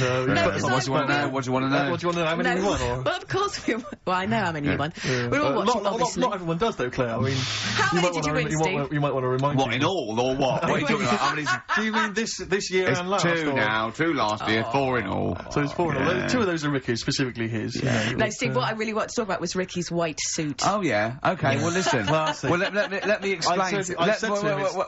Wow. Never mind all that. One, it's actually, I bought it for a photo shoot, because I'm doing this thing, I've got a DVD coming out in October, and I'm doing a spoof of the front cover of Thriller, so I bought a white suit, and I got it, right, and I thought, well, I might as well wear that then now and get it dry clean. I thought you blagged it. And I thought when I put it on, I looked a bit like Sean Connery as James Bond. Apparently, I looked like Tattoo from Fantasy Island. The little midget guy? Yeah. Sure. Which is, you know, I did watch it back, and, you know, there are some resemblances. At one point, I did plan, which was I don't know why. Yeah. I thought. Well, when he suggested he was going to wear it, I said that's crazy. I said it's madness because I knew it would come back and haunt him. I got away with it though. Well, did you? No. I mean, what was it I said to you? We were talking about it, and he said, "Oh no!" He said, "What are you wearing it with? A sort of white shirt and a white tie?" I went, "No. I wear a black tie." He said, "Right." He went, "You should do it with the white shirt and the white tie." He went, do that whole Randall Hopkirk thing, and I went, well, "That's what I'm worried about." He went, "What? You're worried people think you're a ghost?" I mean, pathetic. I didn't think it was a good idea. I just love the way that if you're a celebrity, somehow you're allowed to wear, like, nonsense, outrageous clothes because it's kind of expected of you, because, you're But it wasn't mental. It wasn't like Graham Norton going in curtains or Jonathan Ross dressing up as Lawrence Bowen. It was just a white suit. But it's just that thing of, you know I am. It's cheeky Ricky Gervais here. Look what I'm wearing. I was worried there was going to be chocolate mousse, though. Yeah. Or Johnny Vegas was going to greet me and throw up immediately. Yeah. It was sort of like I had to keep away from people. And what you're sitting on. But I tell you what, I think it worked with Anne Robinson, didn't it? Do you think she winked at you when you went. She liked you. She just can't stop that. She's made it into a catchphrase, but you made her giggle like a little schoolgirl. I knew it was safe though to say that thing about her drinking because I'd done a non-broadcast pilot with her this year. For a friend was the producer, and it's a new show called Look Who's Coming to Dinner, and the premise is I choose sort of 6 heroes that are alive, and so. I knew it was all right, so I didn't just go out there and start insulting this poor middle-aged woman. I sort of knew she could take a joke. She's all right. She's obviously she's not really like that. So, yeah. No, but I loved the way she just giggled like a little girl. I think she was quite good, actually. I think it's better when she's sort of ad-libbing. I don't think she's as good when she's sort of got lines and she's hitting marks. She's quite good when she's sort of. Like when Peter Kay came on, she went, "Have you dyed your hair?" Yeah. And he went, "Have I dyed my hair?" I said, "What sort of talk is that?" Which I thought was quite nice. Your quote was good though. What? When he went, peace, or war. I just hate it when, oh God, celebrities get their political, I've got to say something political, because there's all that suffering in the world. And I don't know, it's like those things you see in the papers where it's got, general elections or war, and it's got a picture of Billie Piper, just a picture, and it goes, Labour. Or, it's got, Ross Kemp. No to war. But when would that be influential? No idea. It's sort of like you go, someone goes, what do you think of war? I go, well, I don't know. I've made your mind up. Well, no, it's difficult, isn't it? Is it? Well, yeah, because on the one hand... I don't know where I stand. Well, exactly, on the one hand you could say that, war is wrong because it causes suffering, but on the other hand, that's a knee-jerk reaction, and some wars are justified, like stopping, fascism or whatever, and, like pacifism, sometimes you have to have defence, so it's not clear and cut. I go, okay, let's make it easier for you. What do you think of the little black one in Sugar Babes? I think she's brilliant. She hates war. That's me. That's me done then. Exactly. Does that help sway your yeah, well, I don't know when it is influential. Remember when that young au pair was over in America and she got arrested for the murder or the death rather of that young child. I forget her name. Do you remember that story? Louise Woodward. Well, do you remember there was a whole section in the paper there where there was I think it was members of Coronation Street saying, "Release her, please release her." I remember you said you fancied her. Who's that? You said you fancied her when it was all happening. Well, he said I think he was the danger. There was an element of that. Do you know what I thought it was? I would love you to go out with Louise Woodward. The thing about Wooders... what's she doing now? The thing about Wooders is that she, My suspicion was that when she came back and she'd been cleared of it, she hadn't been cleared of it. Yes, she was. No, she wasn't. Wasn't she? No. I don't think she. I think no, it was she'd done her time, and it was. I think it was manslaughter. I think. I'm not sure about this. Teetering on the edge of getting. Well, no, if someone knows, call up. We don't know this, so don't. Yeah, but I think you're right. Well, either way, it was a tragic accident, and she wasn't a murderess. That was the clear point, and it just struck me that nevertheless, there would probably be a certain stigma. So she was down, kind of Monroe's on a Wednesday night, looking for a dance. Probably there weren't going to be a lot of guys queuing up for her because they were conscious that, she had this certain reputation. Whereas Ding Dong, Gentleman Steve, I'm happy to step in. Do you know what? I'd let her babysit because she'd be so careful, wouldn't she? Do you know what I mean? She'd be on real best behaviour. Yeah. So, maybe we shouldn't be talking about it. But I do wonder what she's up to now. Well, if you know... 08700 800 1234. If you're a lawyer and we've said something wrong, let us know now. We'll apologise quickly. Yeah. But no, anyway, good luck to you, Louise. If you're out there listening, you know, good luck, and you know, Ricky.Gervais@xfm.co.uk. That's the I don't want my name. I don't want my name attached in case. Get in touch. Yeah. You're free tonight, aren't you? Yeah, I'm free. I'm free. For the next 8 years, I think. Play a record. Sure. Yeah. Sweet. 10-story love song. Love song? Yeah, 10-story love song from the Stone Dozes. Yeah. See, it's not as easy as it looks. It's not. And I'll tell you, it also because I'm a little under the weather still. Yeah. So that's my excuse. You've had a week off. I'll tell concentrate. I mean, I've got cable TV, but there is nothing on, is there, in the daytime? It is just. I mean, I loved Today with Des and Mel. That's good. It's all right. That. Was Joe Pasquale on again? He always pops up. I love it when he pops up. Joe Pasquale is an absolute joy. I love Joe. Genuinely, without irony, I really like Joe Pasquale. Do you know him? Have you met him? No, I haven't. No, but I really, really like him. I think he's really funny. He's really good. Yeah. One of his jokes that I've always enjoyed is, why is there a lock on the door of the 24/7 shop? It's good. He's a thoughtful man. It's good. You know, it's open all the time, Claire. No, I just like his squeaky voice. Yeah, oh, that's fun. I don't like jokes. But, no, I only caught the end, the other day, but, it was brilliant. Des was singing a medley of Buddy Holly songs. He doesn't quite sing, does he? It's talking, it's like pulling your punch. Oh, it's away from the thing. Yeah. Do you know what I mean? He can't actually... He's not actually singing, it's talking. It's kind of talking the words. Yeah. But he knew Buddy, apparently, and he toured with him, so... I am an antichrist. I'm an antichrist. He never quite finished. It's lovely. No, he's great. He's got no breath. But, but it's the adverts in between. He is 73 though. He's amazing for it. Doing well, isn't he? Yeah. No, I mean, you know, he's a good Sorry, who's 73? Des O'Connor. Is he seriously? Yeah, I think so. Amazing. Yeah, he's doing well. Yeah, good luck to him. A toast to Des O'Connor. Yeah. Raise your glasses, and all you listening at home. So Des O'Connor. I'd love to see him interview Louise Woodward. Yeah, indeed. Do you want to hear some Louise Woodward? I have had some calls. But I don't know if they're true or not, though, do you? What did you hear? Well, I think one of the... we mustn't... law... No, we mustn't say that shop that she works in. No, wouldn't say that. But in case it's... I'm sure I read the same thing, Steve. Someone said they read that she was studying law, and I think I read that because she knows so much about it. Yeah. Now, she decided She's never through the system, yeah. You never know when it comes in useful. But she has been spotted in various parts of the country selling all manner of things. Okay, brilliant. So who knows? Door to door? Yeah, exactly. Hello, I'm from Mother Care. We've got to stop this now. We've got to stop this now. It's not fair. That's that. It's all water under the bridge. Anyway, let's play a record. Let's play a record, Claire. No, I'll talk about it later. We're scared now. Yeah, we've just got ourselves in trouble. I think we just need to go and consult our lawyers. Would you like some Peter Gabriel? Oh, this is a beautiful track. And it was actually in Vanilla Sky, so a bit of resurgence. This is Salisbury Hill. Peter Gabriel, what a lovely track that is. Salisbury Hill on XFM 104.9.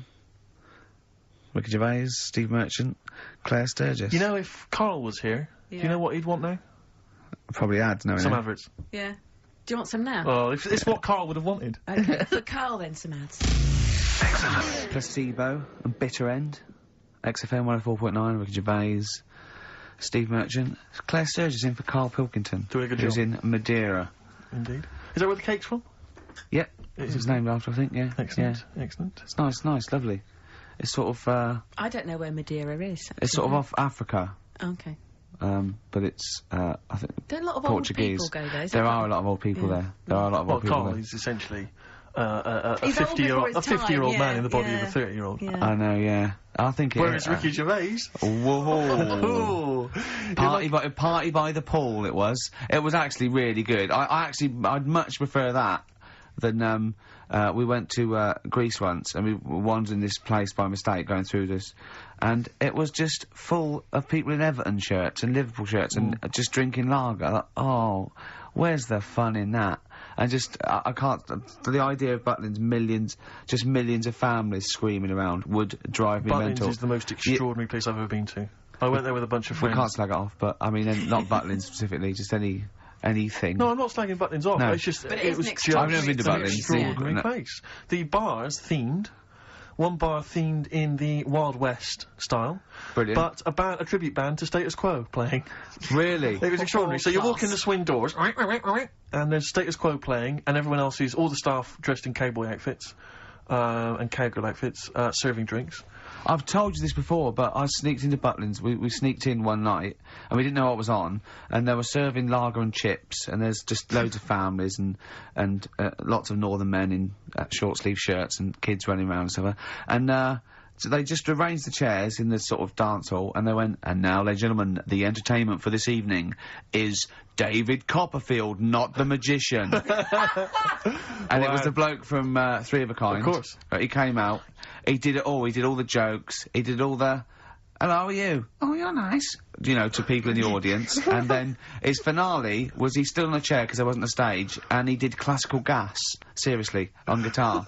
And then they went out, and he went, thanks for it. He went off, and they stopped clapping, and he came back on to get his jacket. Oh dear, oh no. Yeah, it was great. There was also a girl-boy duo in blue satin called Joint Effort, which I was loving.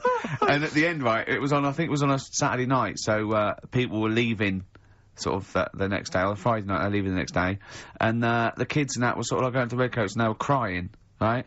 And all the Redcoats and Joint Effort and they did We Are the World. Oh, wow. Amazing. What an amazing night that was. Extraordinary. Yeah. They are incredible places. Yeah. Joint Effort. I don't think... I saw a documentary, I'm sure I saw a documentary, which is finding out what the likes of David Copperfield are up to now. Yeah. And he was a thatcher, wasn't he? Wasn't he mending roofs? I think so, yeah. I think you're right, I saw him saying... They said, would you not want to be back on primetime TV? And he said, do you know, I think I prefer mending roofs. Well, I'm not sure. Well, he's probably the same as David Van Day with that advert when he said he got to the point where I prefer to sell burgers than records. No, you didn't. You never preferred selling burgers, David. Have you watched any of the Reborn in the Odyssey? I love it. See, absolutely love it. I missed it, and I'm gutted. It's Hadley or Cox. It's Hadley or Cox all the way, I reckon. Who's Cox? We close our eyes, we never do him. What band is that? Go West. Go West. Oh, right. Yeah, he's probably the best singer in a sort of stand-up cabaret and how does it work? Do they get voted out as they go around? Yeah, So it's Sonia's gone, isn't No, there's two from the studio audience, two are nominated, the lowest, I think the lowest people, and then Britain, people in Britain vote one back on the bus. Can I just ask why they're doing it in the States? Why didn't they just do it in this country? Well, because it was meant to be relaunch their career without prejudice, I assume. Okay. And also as an excuse to go to America, I suppose, and people not know him. Although fame is creeping in. I think a lot of people recognise Tony Hadley. Yeah. Particularly when he sang True at karaoke. Yes. No, but, is he as good as ever? He's fine. He's a bit dramatic, but he's alright. Now, from your sort of, your brief pop phase, are any of these faces familiar to you? Did you ever bump into them? Oh, no, but no, no. You never hung out with Hadley, or...? No, we all lived in the same house. Yeah, you did have, didn't you have a run-in with Bucks Fizz? Oh, yeah. No, did you? Once when we were going up to do, a TV show, and A&R man had just forgotten about us, and we were there, we were at the airport, we didn't have the tickets, and so Bucks Fizz, who were doing the same show, and I remember they tried to smuggle us through. They had sort of like them and their crew, and they just like showed us the tickets they went through, and they went, well, like that would work. And they went, okay, sorry. Did the two girls stand in the lobby and whip off their skirts? Everyone was sidetracked while you legged it through. Well, I was on the shoulders of Bobby G, and wearing a really long coat. Yeah. And they went, Bobby, what a lot. He went, yes, I am taller now. You're not taller in the flesh than you are on top of the pops. Yeah. And fatter. I wasn't fat then. You weren't fat then, no, you're right. Yeah, no, but I love it. And the other thing I've been watching is American Pop Idol. Right, that was last night. It's great, really good, yeah. This is Simon Cowell? Ruben's gonna win. Huh? Is that the one that Jerry Halliwell is part of? No, this is, Randy Jackson, What's Up, Dog, Paula Abdul, and Simon Cowell. Yeah. But Simon Cowell makes so much more sense in that context. Yeah. Because they're all... You know, you're great, and they stand up and they clap, and he goes, oh, sit down, it was all right. And it makes so much more sense, you know what I mean? Over here, it's a bit of a pantomime sort of drama queen, but over there, he's the sort of voice of sanity. Exactly, yeah. But, that's the trash TV that, I watch. That you've watched. Yeah. But no, Reborn's funny. But again, once again, public are stupid. They voted out, Dollar. that was driving everyone mad, and there was fights. Because they really were Well, nasty yeah, to because, Sonia. you know, they really went for it. They voted out Chris Eubank. Yeah, in Celebrity Big Brother. Keep him in. I don't think the public should be allowed to vote on TV shows. I don't think they know what's best for them. It does strike me that, like, in the golden age of EastEnders, if people had said, do you want to vote out, Dirty Den, they'd have gone, yeah, he's nasty. I know, yeah, that's that confusion, either with entertainment and punishing people, yeah. They should keep them in and then make them lose. Yeah. Yeah, so you've had all the best of both worlds. What about the new celebrity, I'm a Celebrity, Get Me Out? Now, who's in that? The one... Daniela Westbrook. Yeah. Catalina, that model. Yeah. Don't know her. Yeah, exactly. The one Anthony Worrell Thompson, why? Why does he want to... You've got someone to cook, ain't you? Well, that one from Changing... Yeah, no, girl from Changing Rooms. Yeah, Linda Barker. Yeah. Oh, Phil Tufnell. Who? Phil Tufnell, cricketer. I'm gonna put some money on him to win. I reckon he's gonna win. Because apparently he's sort of funny and nice and everything. And, yeah. Would you ever do any of those? Absolutely not. No. I genuinely think if you were in the Celebrity Big Brother immediately house, you would be voted out. It would be before the public get a chance to vote. Yeah. The housemates would have got you out somehow. Yeah. They'd have left. Or they'd have left. Yeah, I might win. I might win by default. They'd have all climbed over the roof like that guy Sandy. Yeah. They'd have all climbed out like within the first 10 minutes. I saw Sandy the other day actually. Still on the run, is he? Just climbing over. Get off my roof. I got really excited in Selfridges. Does he look like a wombat up close? No, he's really good looking. Shut up. No, seriously. I saw him in the hat section at Selfridges because he's a personal shopper telling them they look gorgeous. Jane went there specifically to meet Sandy. No, just for like, yeah. I got really excited. Is he working there? Yeah, he's a personal shopper. Yeah. Really? Yeah. Does he sign autographs and stuff? I'm sure No, he calls himself Alex now. What? Eh? Yeah, he's not allowed to call him Sandy. Selfridges wouldn't... What should we say and get him sacked? Get him voted out of the Selfridges household. Oh, what, is he a personal shopper? Yeah. That's just to me the epitome of indulgence. If you've got money to spend on a personal shopper, I'd love to do that. Man alive! No, is that someone who pushes your trolley? No, is that how it works? You just say. Can I get one of those in Waitrose? No. It's like asking an assistant. You go, I need some black trousers and some brown shoes and this range. And they go, okay, and they go and get you a range, so you don't have to go. It's not like. Yeah, but I still love it. Yeah. But you have to pay for it. It's not. No, you don't pay for the service. You pay for the clothes if you buy them. It's really? not. Yeah, it's not like Lady Di having Harrods opened for her. So I could walk in there and get Sandy. Of course you Big could. Brother to just do some shopping. In fact, I'd love you to. But could I get him like once he's finished in Selfridges? Could he pop to the Co-op for me? No, like he can't do that. No, he can't do that.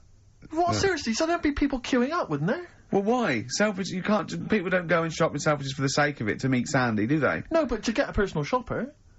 Why wouldn't everyone have one? I don't understand why everyone wouldn't do it if they're not charging you for it.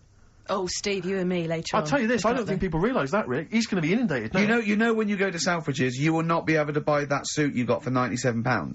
It's a lot more expensive than that. What? You can't get shoes for £29 in there. I'm not bothering. No, exactly. You see, that's where you're going to come unstuck. I'd love a great record now, Claire. Okay. I'm going back to Bristol this weekend. Oh, yeah? I am going to be... I've got £100 to spend, so I'm looking to get a 3-piece suite. Yeah. Dinner suit. Yeah. Who knows? A wife. Well. Possibly. I think my sister's back. The new single from Radiohead. What do you make of it? I love Radiohead, so I'm prejudiced, and I like just about everything they do. I still play the Bends regularly. I had to replace it on CD because I wore it out. Really? I just think it's amazing. I think they're great. They're coming in, aren't they? Yeah, well, they're coming in a couple of times. I think Phil and Ed, two of my favourites, are doing Zoe in a few weeks. And I think Tom York is going to be doing John Kennedy on Exposure, doing one of those album playbacks where he comes in and talks about each track. He's so shy as well. Yeah. He came into Eula once, and he was just so shy. He hated it all because people were looking at him. And, he's great. He's brilliant. A toast. Funny little fella. Radiohead. Happy Easter, Tom. All that. Don't eat too many eggs, boys. Oh, calm down, you crazy guys. No, we were talking earlier about the fact, because I've been ill this week, and so I've just been lying on the sofa, dosed up. I was a bit feverish as well in the week, and at one point I had a real kind of movie. If I'm ill, I like to be like you're ill in the movies, and I was tossing and turning in bed. I had the fever. I was waking up. I was sweating, all sorts, and I keep waking up really early, and I'm sort of watching daytime TV for hours, and the adverts that you see in the daytime. I mean, because we do actually work. A lot of people think we just doss around all day, but we do actually work, and so I don't get to see TV in the day much. And the adverts, it's not adverts you see at night during. I know. They're incredible, and it's like. Was it for surgical stockings? Well, a lot of them are either aimed at people who basically are waiting to die.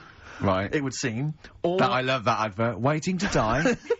Well, they are a bit like that. I mean, there's a couple. There's one with Christopher Timothy. He sat in a pub on his own, just having a pint in the afternoon. I think this was before he. Became a doctor. He's having a pint on his own, looking through the job ads. He's a career vet, doctor. I think he's always wanted to play a lawyer. Yeah.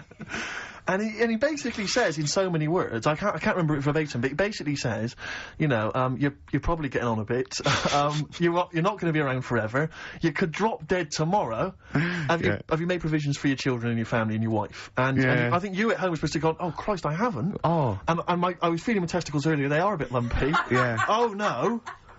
Or I had to bend down quite low to feel them. Exactly. So, I am getting on a bit. Exactly. In fact, what I do now is pull them towards me and kick them up like Beckham with the ball. Yeah. And on the way back down, I have a quick feel. Yeah. Yeah. Or when the kids come to visit. Yeah. And, stop playing with Grandad's testicles. Where have you put them? Where have you put them? We put them on the mantel. Oh, you little devils, go on with you. Do you want a Werther's original? And, that's another advert you see constantly, Werther's Originals. So they've got those, and then they've got the adverts which I always love, which are adverts for, any kind of, claims direct, or any of those things. It's just, invariably there's a reconstruction of an accident that might have happened, someone tripping over a paving slab. There's one which is particularly chilling, of a guy who, I think he's with his kid watching football, and he's thinking to himself, I bet he's thinking, I wish I could join in. And it flashes back, and there he is up a ladder, on a very shiny surface, with no one supporting it, frankly. Which is asking for trouble. Yeah. Frankly, I blame him. Yeah. And then it topples for no reason. I don't know why it topples. Right. Wind, let's say. Yeah. Whenever I see it, I always think... he never walks again. Well, he falls off it. Did he smash his face in? Did he fall on a spike? Because if he's going to go up that ladder on a shiny surface, with no one holding it, right, did he fall backwards on his head, the little... Worse still, right, did he do the splits and crush his nuts? Worse than that. One. He made a considerable lump sum of cash thanks to the efforts of one of those claims companies. Oh, no. Alright? His negligence has seen him £3 richer. Steve, was there a yokel with a pitchfork looking up as he fell on it? Nothing. Oh, he fell off. I think he must have bruised his ankle or strained a ligament. That's not enough. That hasn't taught him anything. Well, it's not taught him a lesson. In fact, if anything, it has encouraged him to just be more foolhardy in the future. Oh, because if you're going to dish out $5 grand willy-nilly to these people, these lunatics, these oafs. These simpletons. Do you know one of my favourite adverts was the one in sort of the back of those glossy magazines you get given away, and there was always an old woman, and she'd fallen right in her front porch or whatever, and she was just reaching out, but she was too weak to reach the phone. So it was sort of like you carry a little button around with you that you press. Yeah. I love the idea of that. She looked so vulnerable. That was my. But I always feel with those kind of those claims adverts that it's almost like saying, I'm not going to say it explicitly. Here are some ideas for you. Paving slabs. Is there one near you? Yeah. Could you have a little trip? Exactly. Yeah. If you've got a stepladder. Yeah. I'm not saying anything, but maybe read between the lines. The shiny floor. There is money to be made. There's adverts in the back of those. Do you remember Innovations catalogue? Well, I just read this week Innovations catalogue is being closed down. Gutted. Yeah. The Innovations catalogue, which it used to go to something like 50 million homes or something. I love the Innovations catalogue. You do think, well, I could do with that because I want. I've never thought that. No, I do. I want to spend money on an advantage in life, like I want the power packs and hoverboards and things that like to see through walls. Just for 19.99, they don't work, do they? I bought oxygen. Did you really? I bought oxygen. What do you mean you bought oxygen? Well, me and my mate were sort of like running. It was about like I don't know 1987, and me and my mate Wally, we were doing long distance running together. We were trying to get good, and I thought I'd just have some oxygen before the race. What do you mean some oxygen? It's there, free in the air. Some big canisters. A canister of oxygen.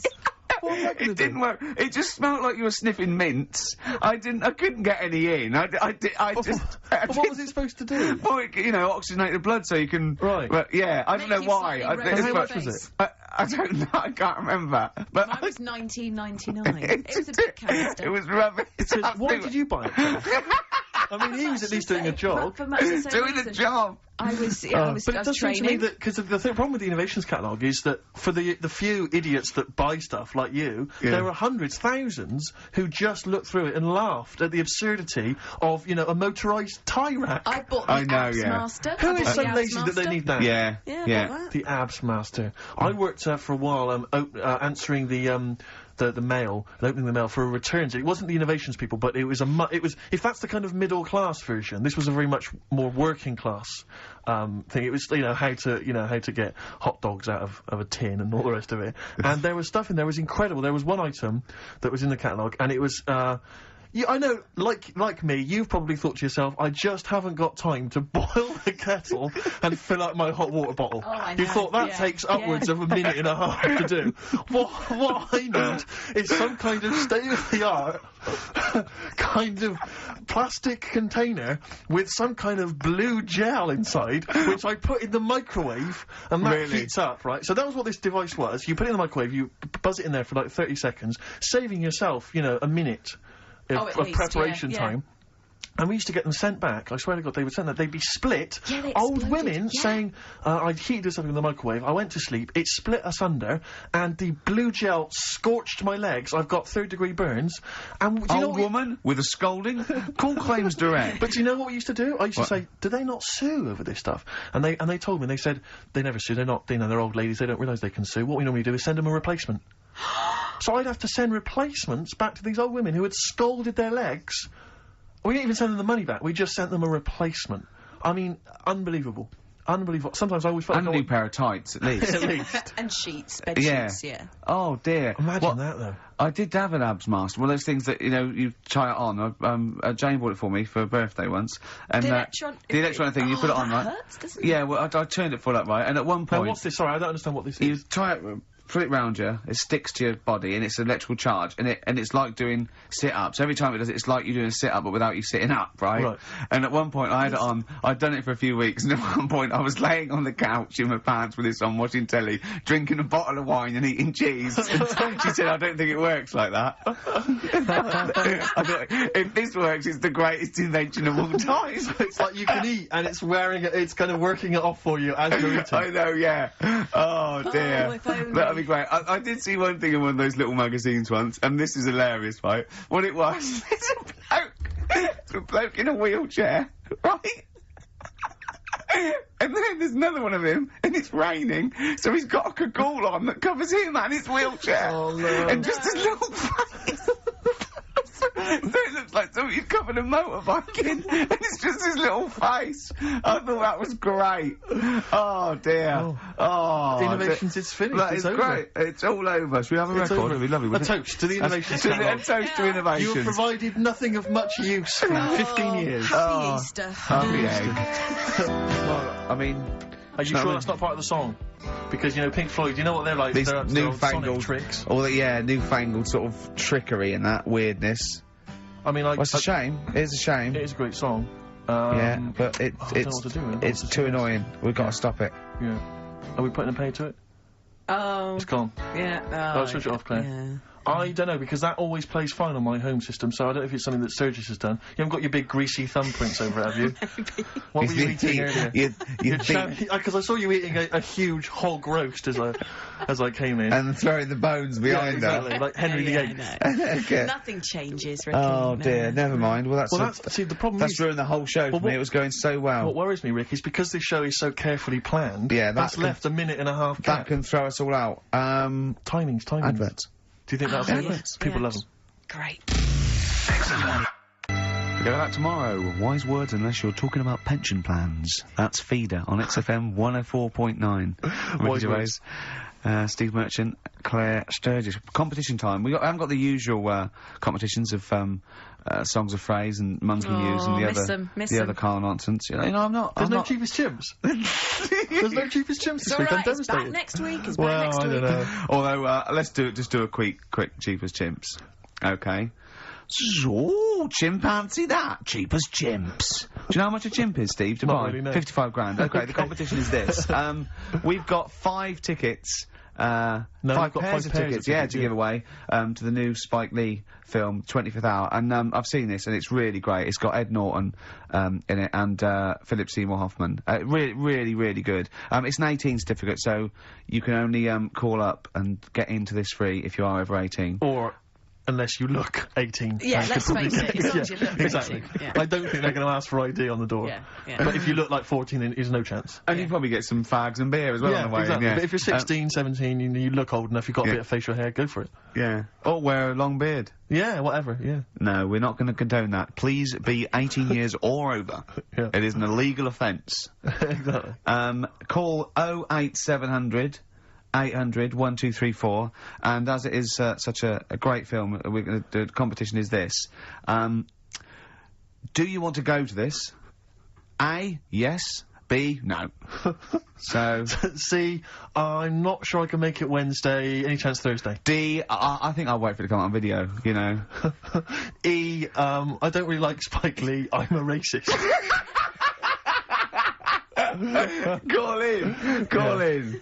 So hang on, we should just point out that, it's Wednesday at 6 o'clock. Did we make that clear? Yeah, Wednesday at 6 o'clock. Yeah. A, yes. B, no. C, Wednesday's no good for me. D, I'll wait for it to come on video. E, I don't like Spike Lee. I'm a racist. Yeah. What is it? 08700 800 1234? That's the number, yeah. Okay, bother Claire with that. The answer's A, by the way. Correct answer. Nice if you want to go, that is. Yeah.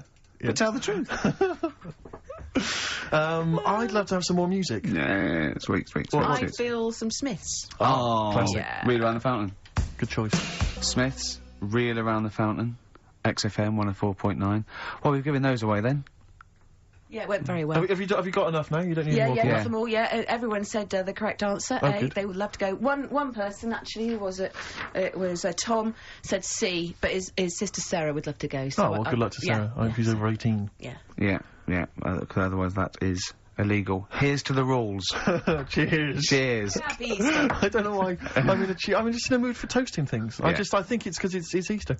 Yeah. And we know what that means, don't we? God bless him. Eggs. Go on. Absolutely. Well, we were chatting about the Innovations catalogue, and because I've just been flipping here through the TV magazine, which comes free with the Sun, and is there anything on the back? A plate or a figure? The white trash that must buy this rubbish. I mean, this one. I don't know how you describe that. There. Oh! Classy, isn't it? Oh, it's dear. A porcelain doll of a young woman. Looks like Ginger Spice with her hair up in a blue dress. Yeah, it is strictly limited to 9,500. Oh, am I going to get one? Well, why did we waste time with the show? Shouldn't I have been calling? Well, look, it says. How much is it? Well, she can be yours for the special half-price offer of just £94.50. Is that all, really? You're not winding me up, are you, Steve? You're not winding me up, because if I look at it, it's 940, because I think it should be. I will go mental, because I would love that porcelain piece of shit for 100 quid on my shelf. Hang on a minute, Rick. Let me just read you some of the write-up. Who buys that? They think it's art. It's classy. Well, hang on, I think this blurb will change your mind. Go on then. Okay, well, I'm just... Okay. Her name is quite simply Dearest Rose. I'll have it. And she's portrayed here holding a beautiful... Well, I mean, of course it's going to be Dearest Rose, isn't it? Let me read it, it's not going to be... Her name is Bert. Dearest Rose is portrayed here holding a beautiful bouquet of roses given to her by her lover. She has gently plucked some of them and placed them in her chestnut hair. Oh, she is wearing a gown. Oh, that's filthy. She is as well. She's stuffing them up on her head. All right, go on. She is wearing a gown of beautiful turquoise silk. Her skirt flows to the floor, and from beneath it, you can see her dainty shoe just peeping out, decorated with a tiny handmade rose. That is brilliant. 94 and it is beautiful, and it's grand. and you can pay £9.45 a month for 10 months. Yeah. And that can be yours. And I think you'll agree, it is just beautiful. I mean, the best one I've ever seen. There was one that was a doll. Right, like a realistic doll, you know, a horrible, scary doll, and it was something like, you know, £100, and it said, "Call your family and tell them it's a girl." And I just imagined this 45-year-old woman with bunches and rouge on her hair, still dressed in her ballerina outfit, going, "I've had a baby, mother." "You haven't." "I have, it's a bloody baby." "Why do you hate me?" "It's a doll." "Why do you hate me?" I mean, I know. What sort of people are they preying on? Well, there was one. Just had a baby. Sorry? Call the doctor. Call the doctor. Don't call the doctor! I've had a bloody baby! Well, I remember seeing one which just was extraordinary. I mean, again, I'm thinking specifically of the people that buy it. It was about 3 foot tall. Yeah. It was, I think, again, made of porcelain or possibly plastic. It was a baby. It was like a kind of 1-year-old baby. Like, that was the design. Wearing a Harley Davidson biker outfit. The leather cap, the jacket, the nappy. Rather like Marlon Brando did in The Wild Bunch. Unbelievable. Oh, dear. I mean, the scum. I saw recently, I was flipping through one, it was wedding rings. It was a selection of exclusive wedding rings. Imagine getting down on one knee and giving your beloved a themed Lord of the Ring wedding ring. Oh, that is brilliant. Will you be my wife? Better still, my troll. Oh, dear. The scum that must be, that they're preying on, like you say. I mean, unbelievable. It's those sort of houses that I remember, going into as a child sometimes, when you met a friend from school, and, you'd go into their house, and it was like a shrine. I remember some people kept the polythene on their 3-piece suite. Yeah. There was some when you weren't allowed in the front room. Like, we couldn't go in the front room. And it's sort of, you look around and there's all these dolls and that, and it's just like, oh God, scary, what in God's name happens in this house after dark? You know what I mean? But the people who keep the polythene on their sofas, it's like, who are you waiting for? What day are you going to use this? Because I'll tell you this, the Queen's never coming to tea. Tony Blair's not going to pop in unannounced, covered in grease. No, exactly. In dungarees. Exactly.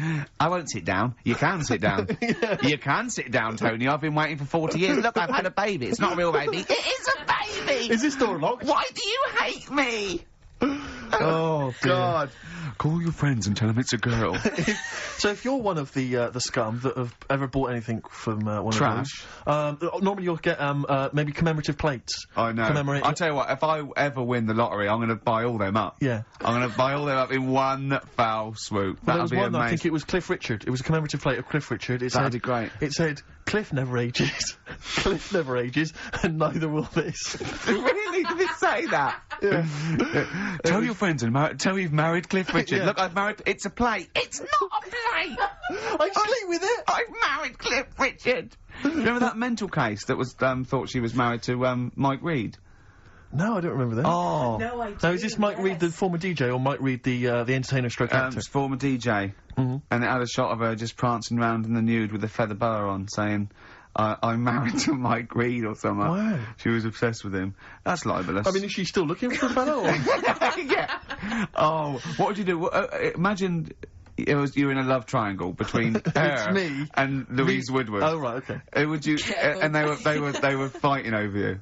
And I think they can both get pretty violent. Yeah. I mean, if you know, fight. I mean, no, but I mean, I'm not. I don't know I'll tell you what I do. I do what any gentleman would do in that situation, and I'd let them wrestle it out, nude, in a hotel room. And just, and just see how they go. Let's have a record. Sorry to call the lawyers and tell them it's a girl. Coldplay, XFM 104.9. In fact, can I just plug something? Go on. Because you can hear Coldplay live tonight from 7 o'clock, the whole Earl's Court gig on XFM from 7. Blimey. Yeah. It's not bad. Yeah. To Coldplay. To Coldplay! Happy Easter! Happy egg.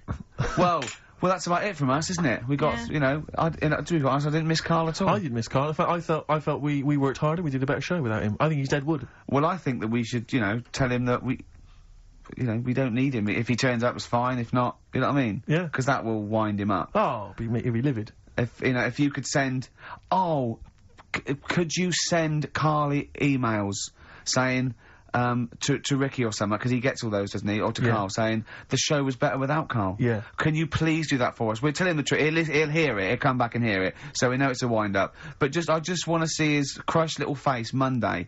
As if you can send as many emails as possible saying, this show was better without Karl. Yeah. I will be grateful. And I promise I'll tell him the truth next week. Do you think I can do that for us? I think so. Is it karl.pilkington@xfm.co.uk? Yeah.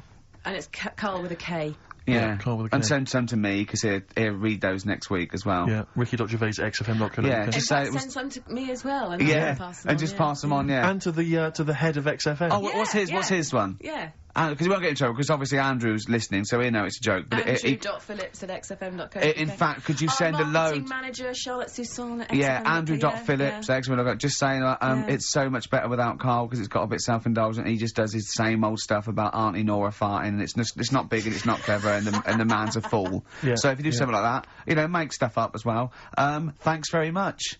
Happy egg. Happy egg indeed. Can I just end with a tune? Yeah, Ed Harcourt. I don't know if you've listened to his current album. Yeah, but there's some nice treats on there. And this is one called The Birds Will Sing For Us. A nice way to end. See you later, cheers. Happy Easter. Do the email thing. Egg. Imagine this. Well, I know you, Rick, and I know you like to put a lot of work into these things. Yeah. You want to do a good job. So he rolls up, he says, let's do it then. He said, what's in the magazine? I said, well, here's a selection of stuff, this is what you've got to sell. He said, leave it with me. He goes into the little booth, and the first one he comes up with is this little advert for it, right? X-Way magazine, it's out now. It's a £3.50 May edition, music of tomorrow, Dandy Warhol's picture, and there's a free CD with all the Placebo and the Donners, and Smog, and Nightmares on Wax, and Alpine All-Stars. Only £3.50, it's out now, buy it, innit? Have you got a sore throat there? Well, that's alright, isn't it? And he was going, you can't, I said, we are doing that, I've done one, that is it, that's it. So I persuaded him, he went, right, okay, we can possibly put that on XFM, right? I'll have to see, right? I wouldn't do it again. And he went, but you need one for Capital. He said, Capital will know what I went, right, I'll do one more for Capital. Because all the stations advertise the XFM magazine, right? So this is the one that he thought would be alright for them. Hello, you loonies in Radioland. Dr. Frog here to tell you about the new edition of X-Ray magazine. It's out now and it's only £3.50. You've not heard of it? It's a great music magazine. And you get a free CD featuring bands like Placebo. They wear makeup, but leave them alone. Gold Chain, Smog, OK Go, The Donners, and all great bands that you'll love to... Froggy here. Hello. Bye. Ribbit, ribbit, Froggy says buy it. Oh, well.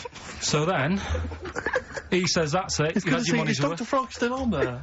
He's still on Classic. I said, that isn't going to go out. You're not going to be happy with that. He said, you've had your money's worth, I'm going. Yeah. So I'm left with that. I then have to get the bosses in.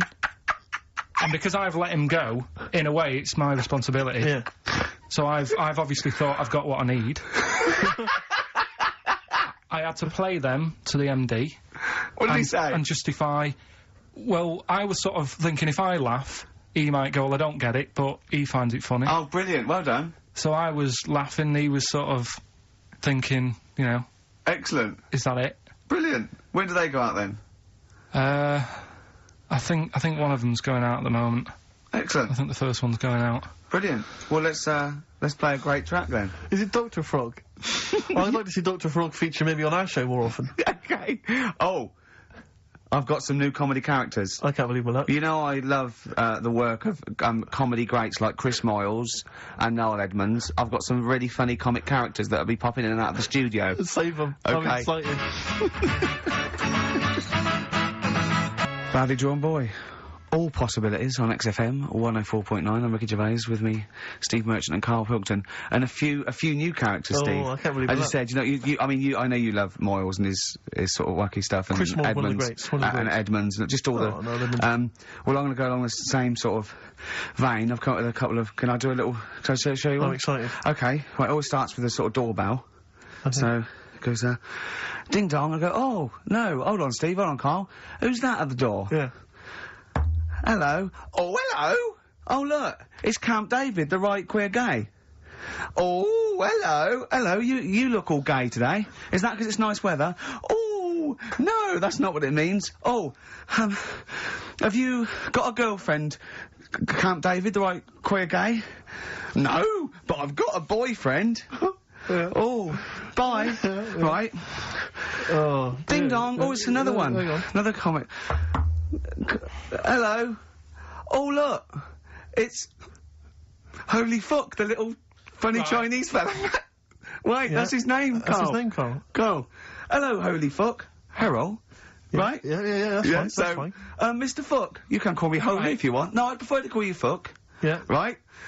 You're right. Nothing wrong with this so far. No. Have you got a girlfriend, Mr. Fuck? Achoo. Oh, you haven't got that SARS, have you? Yeah. No, that's my girlfriend's name. Oh, See?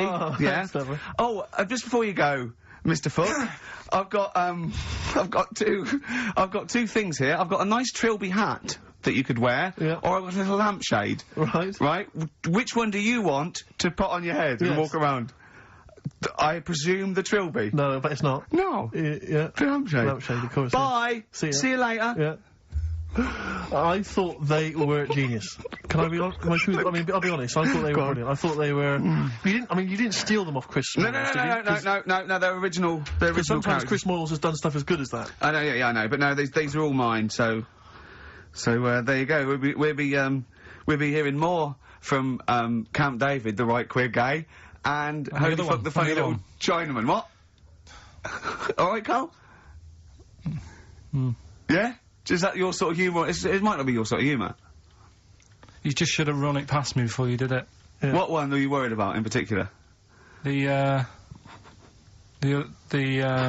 not Camp David. Well, say his name. No. Say his name. I'm not Which one? I don't know which one you mean. The Chinese fella. But I forget who that was. What was his name? I can't remember. Well, if you can't remember, it can't be that good, so we'll leave it. We won't do it again. Right? I'll tell you what I've got, Steve. Oh, what? I'll tell you what I'm thinking. Go on. Right.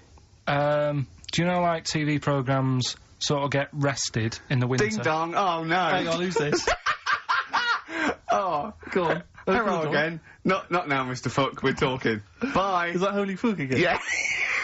Okay, God. Look at God's face. Right. Okay, that's it now. I'm not answering the door anymore. Right, okay, go on. Right, yeah. Ding dong, ding dong, ding dong, ding dong. He's trying to get in. You've got. Don't be impolite, Rick. Come on, Rick. He wants to come in. No, it's too late. It's too late. He's gone away now. Go on. Right. Anyway, what I'm thinking is, Rockbusters coming back for a bit. What? What are you talking about? He likes my idea. He likes my characters. He doesn't like that idea. If I what? Go on, what, Carl? No, what? I was going to say if I came up with with what? With that Chinese fella. What was his name for again? a sketch, you wouldn't have liked it. So let's do Rockbusters and see how it goes. I know you weren't a fan of it, but. Hang on, yeah, but to be honest, Carl, he dissed Cheap as Chimps, and we know that's a brilliant idea. Hang on, sorry, we all agreed that Rockbusters was a piece of old toss. No, I didn't. I said it needed resting. And that's why we stopped doing it. I said it needed resting for a bit. I don't remember that conversation. What do you mean it needed resting?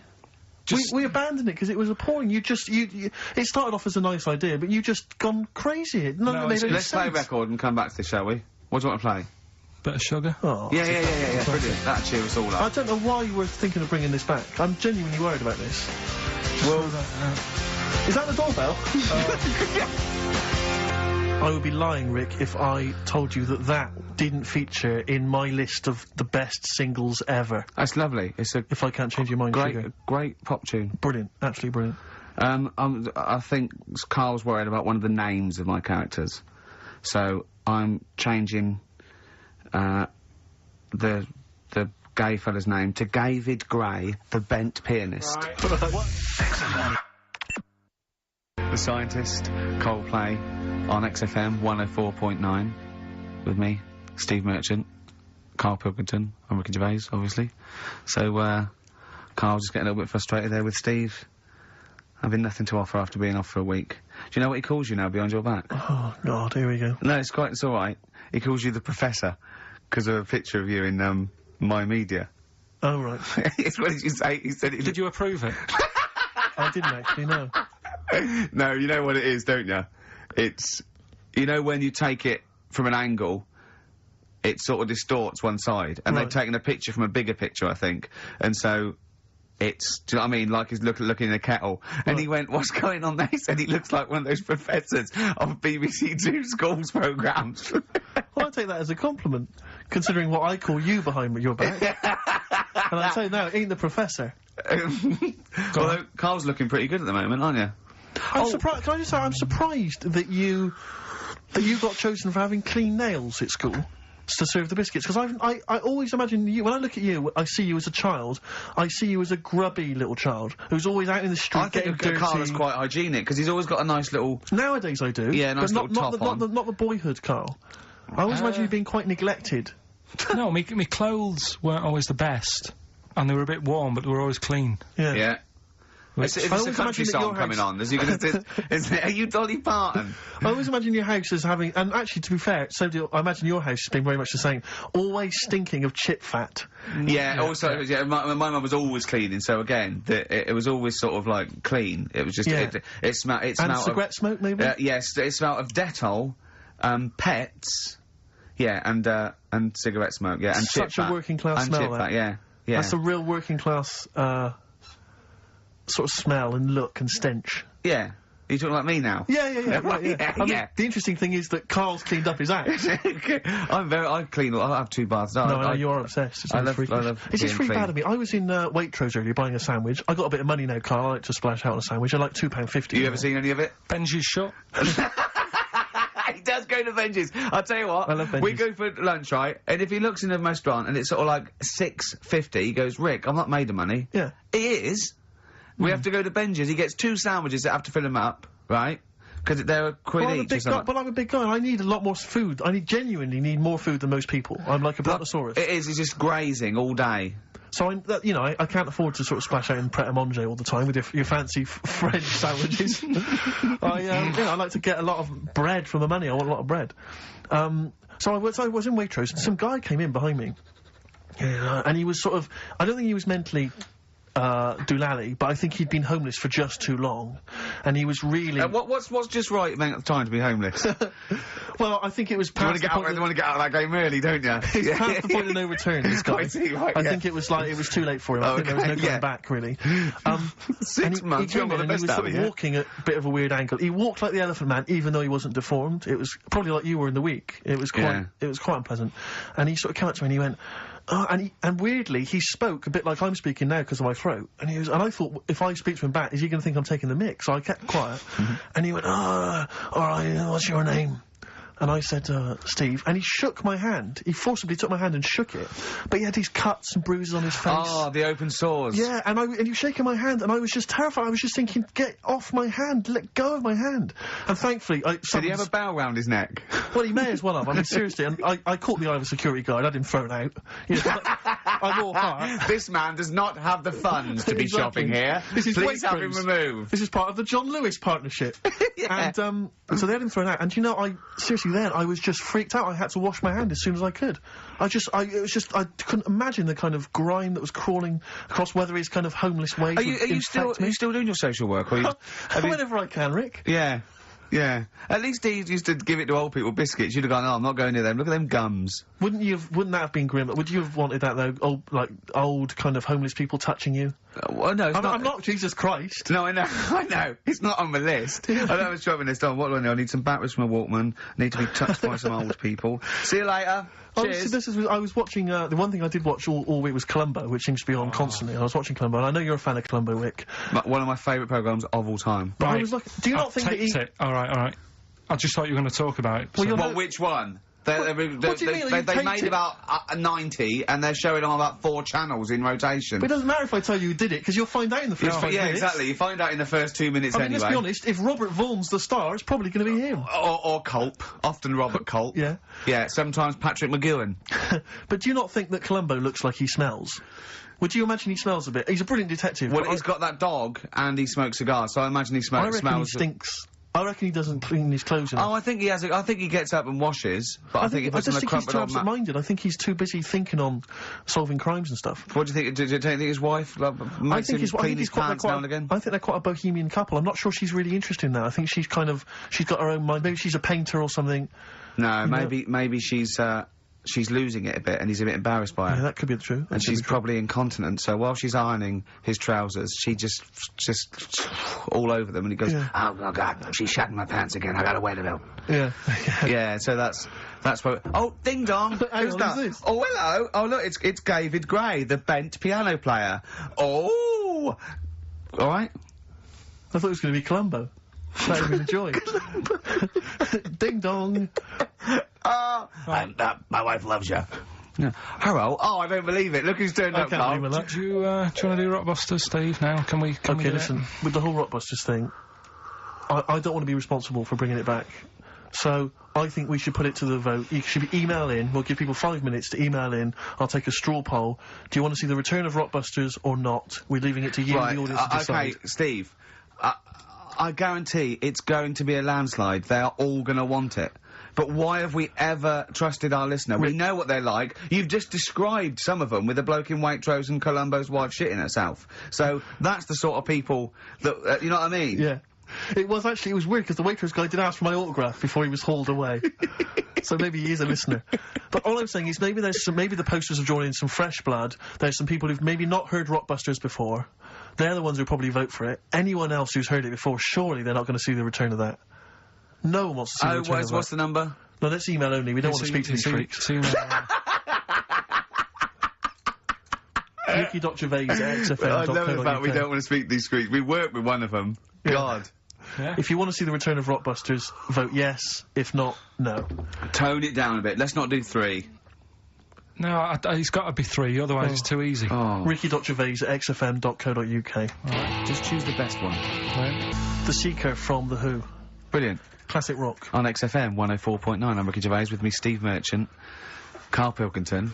Alright, well, unsurprisingly, the overwhelming consensus is that people would like to hear the return of Rockbusters. I should, however, point out just some of the no responses. Let me see what we've got here. Is Dickie Anderson called in yet? Sadly, nothing from Dickers. I think I might make him one of my hilarious sort of comedy characters. What do you think he would sound like? What would he sound like?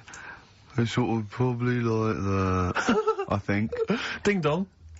Hello. Hey, it's Dickie Anderson. I can't believe it. Your show's rubbish.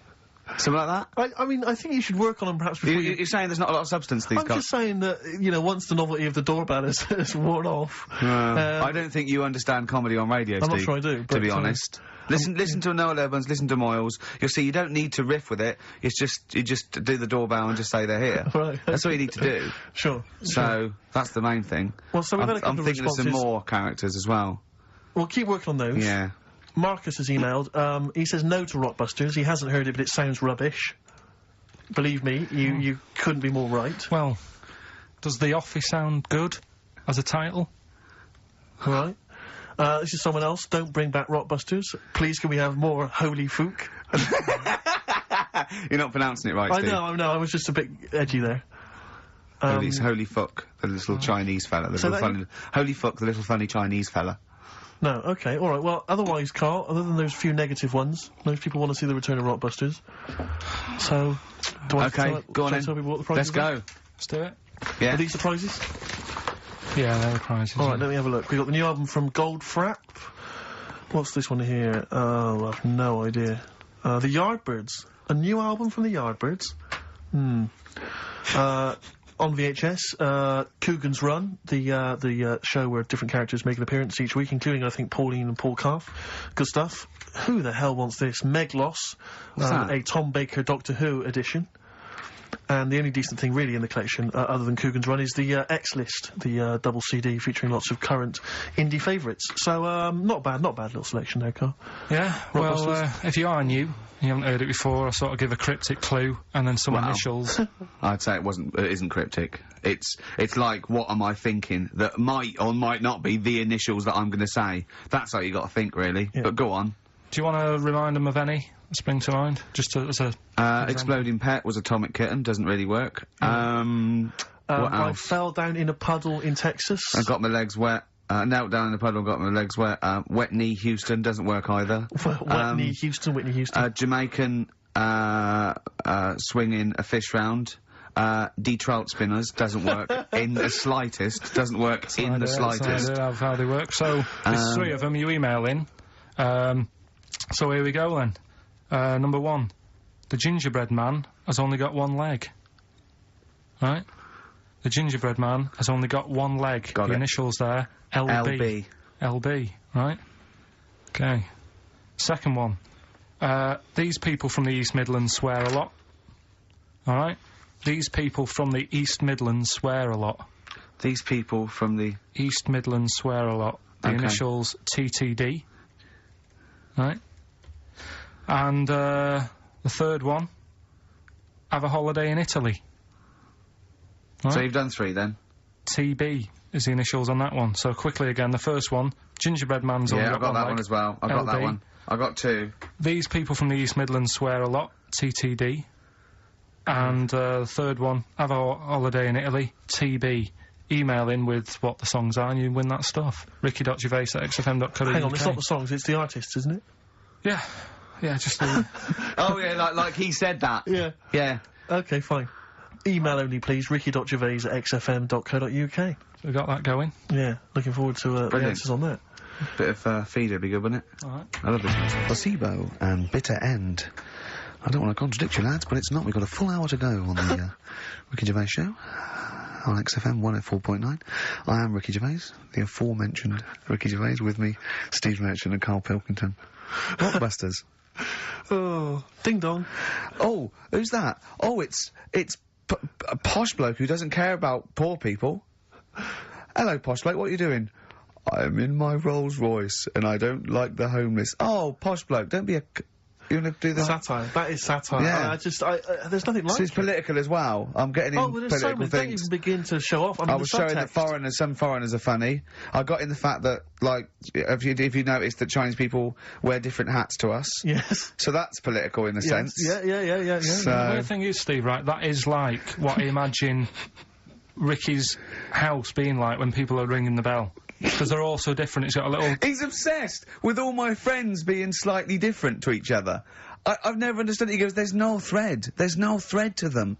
All my mates have got a thread running through them. I was literally after they walk out of the home. Yeah. But what do you mean my friends all different? Well, that could be... it wouldn't surprise me if I was round there and the bell went, and I said, do you want me to get it? And you said, yeah, and I opened it, and it's, you know...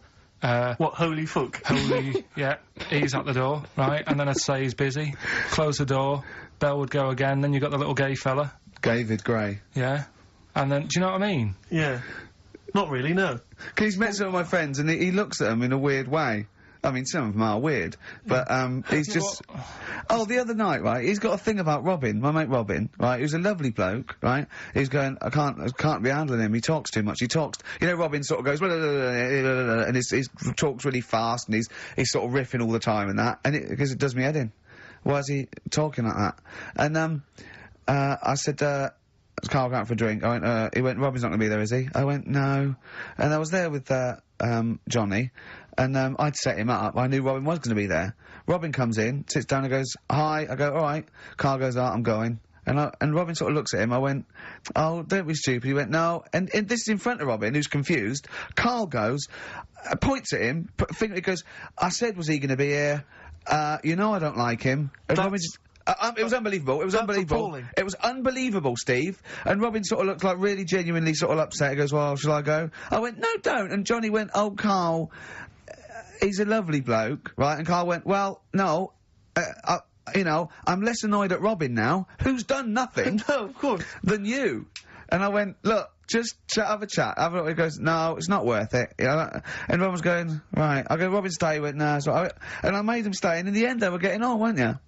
Well, yeah, in the end... I can't believe, what were you thinking, Karl? What kind of a despicable man are you? That's why am I the bad one? Of all the things you've done, Hang on that is terrible. Why am I the bad one when it's Ricky's fault that we were both there anyway? We all understand. But it's a public place. You don't say to someone in front of them, I don't like this person, I'm shooting off. I don't think I said it like that. You did. You said exactly like that. Yeah, and he was like genuinely confused, and he was sort of like sitting there thinking, "Oh, do I have to take this? What have I done?"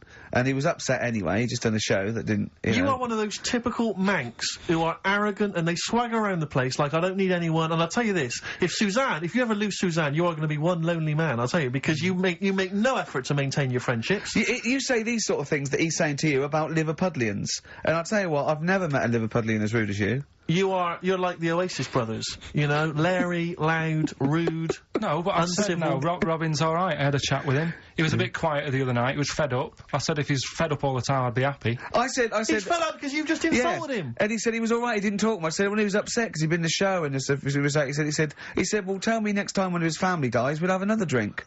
I don't know what you're like, Karl. I don't know what you're like, mate. You are I just think you're... The more I get to know you, you're not a good mate with him. You would, like, taking the fun out of his little thumbs that he's got. Yeah, but that's my squeezing his head to you, isn't it? I've got different mates with different parts of the body. Yeah.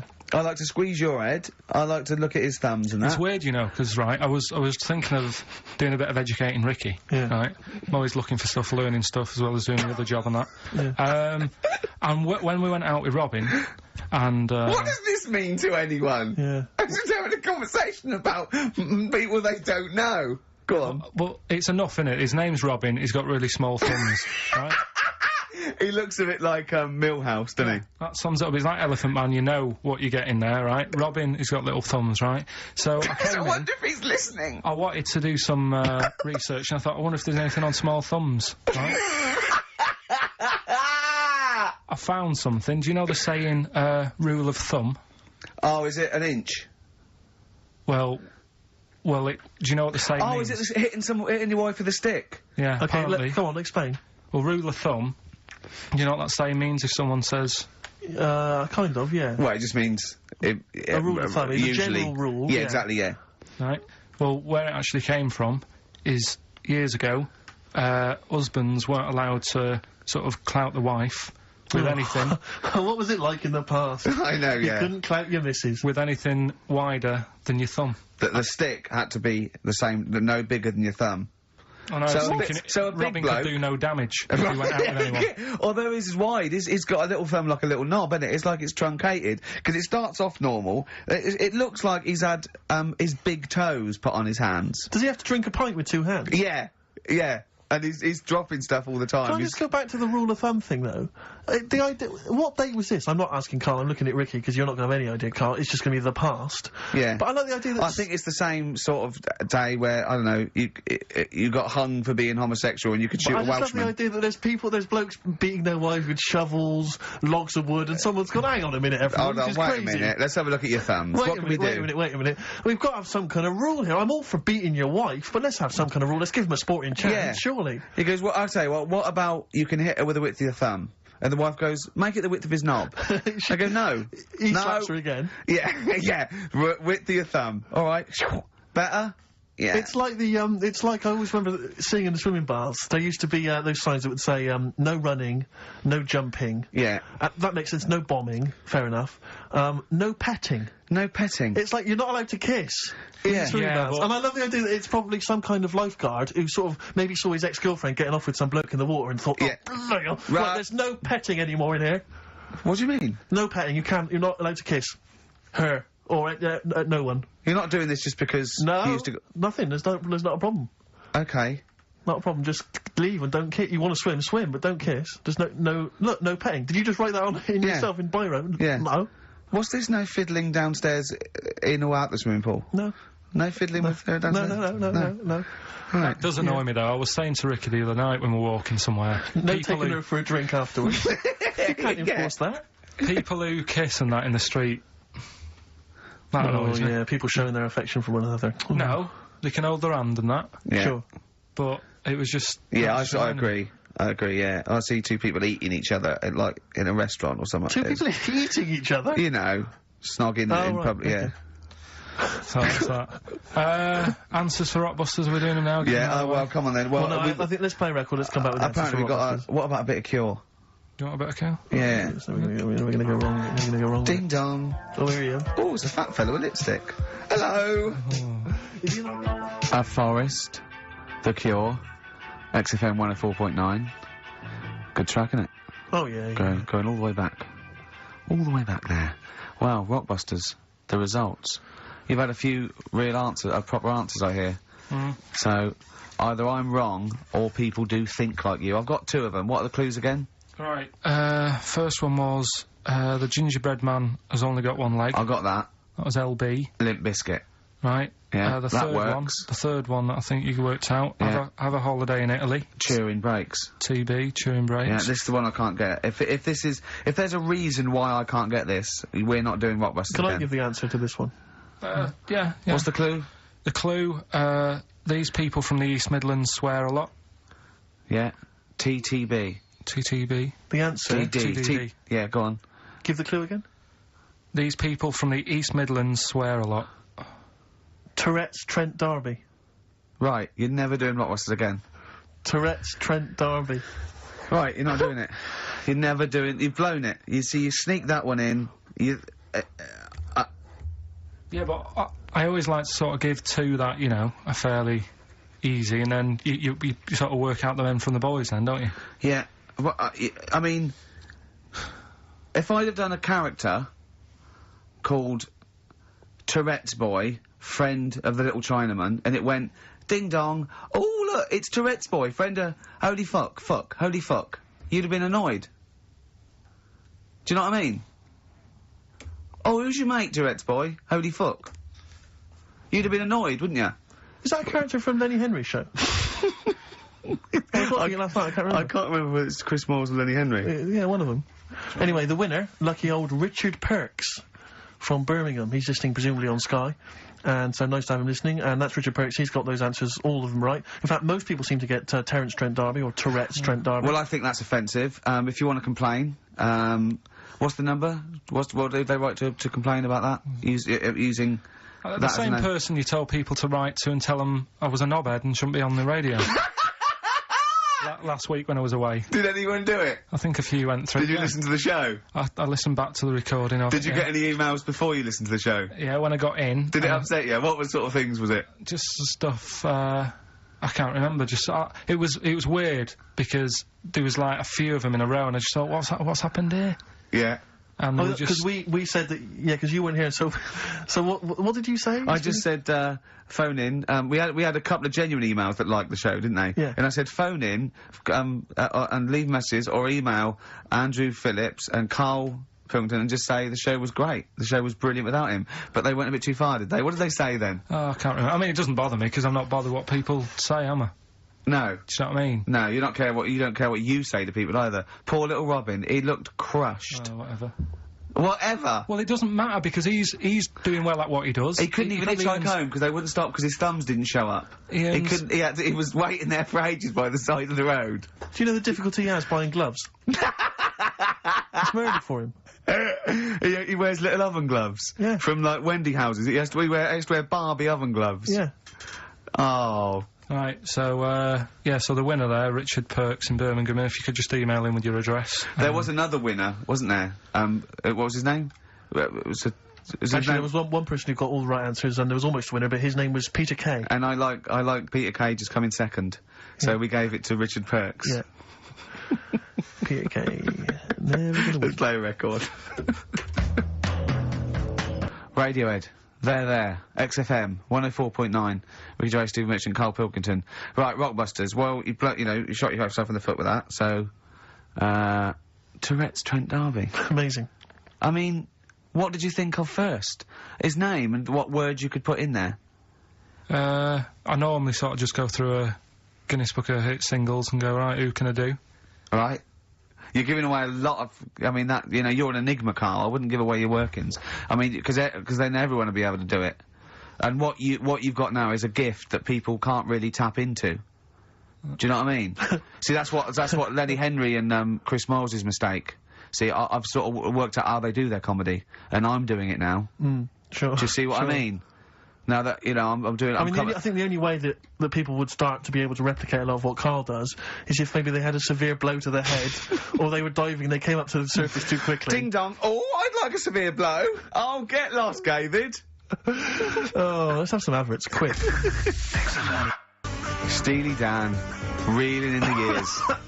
Sorry about that. Look, he's going to put on his little duffel coat. Yeah. Well, not very well.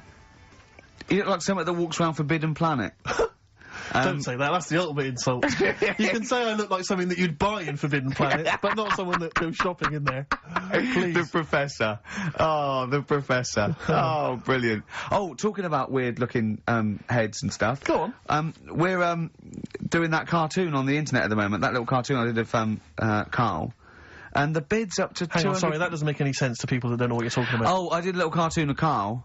And, because he doesn't like his picture in the paper, when people request a picture of us, he started sending that off, and it's in heat, and it's going to be in Jack, and they put it on the internet, and they're bidding for it, aren't they? Yeah, it's at, 200 quid. That's ridiculous, isn't crazy. it? That's so crazy. what I thought was, we've got to frame it, KARL, we've got to put the copy of Heaton or something, you'll have to, the winning show, the show that they win on, you'll have to do a copy of that, so you know what I mean, they get something for their money, I think. I'm mildly embarrassed. So, it's for good cause and everything. But, didn't someone say 250 if they can come in and watch the show? Yeah. We can't do that, we don't allow people... But what I thought was, what about the winner gets to come in and squeeze your head? So they get in for just 2 minutes, we present them with it. No, yeah. I'm not, no. What do you mean, no? I'm not having strangers coming in squeezing my head. What? I think it's for charity. It's for charity, Karl. Come on, mate. What are you like? I don't care. I'm not doing that. I think even an ill person would say, no, it's alright, I'm not that ill. What do you mean? You don't have to have your head squoze Squoze? Squoze? You don't have to have your head squoze. Alright, let's move on. So how do they bid then? How will they know they've won? xfm.co.uk/Ricky. You can see the picture on there. If you're interested, if you think it's worth more than 200 and you've got some money, then you send an email in saying I'll give you, 220 quid or something. But are you not going to let them squeeze your head? So we get someone here, the art department here, we'll frame it up, I'll put a little note of, like, authenticity, yeah. Brilliant. A picture of us. Can I have a real picture of you? A little Imagine David Dickinson examining that in a couple of years' time. This is as cheap as chips. Yeah. You can sue him then, because he ripped off your phrase a little bit, didn't he? You've been done here, mate. You have more money than sense. 220 quid. I'll tell you what, have we got monkey news today? We might not get to it, mate. We are running out of time. No, we're doing it.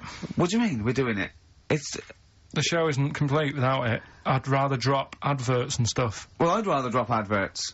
No, we're doing monkey news. Do you want it? Rick, my concern is that if you put monkey news on the subs bench, it's going to be like David Beckham. Yeah. He's going to have his eye wandering to other radio stations. Yeah. And look what he's doing. Yeah, he might be leaving off to Real Madrid. I might take monkey news off to Radio 2 or something. Yeah. Right? So don't believe in monkey news on I imagine if they're listening now, they're probably going to call you and go, Karl, were you serious about bringing monkey news to Radio 2? Because the check's open.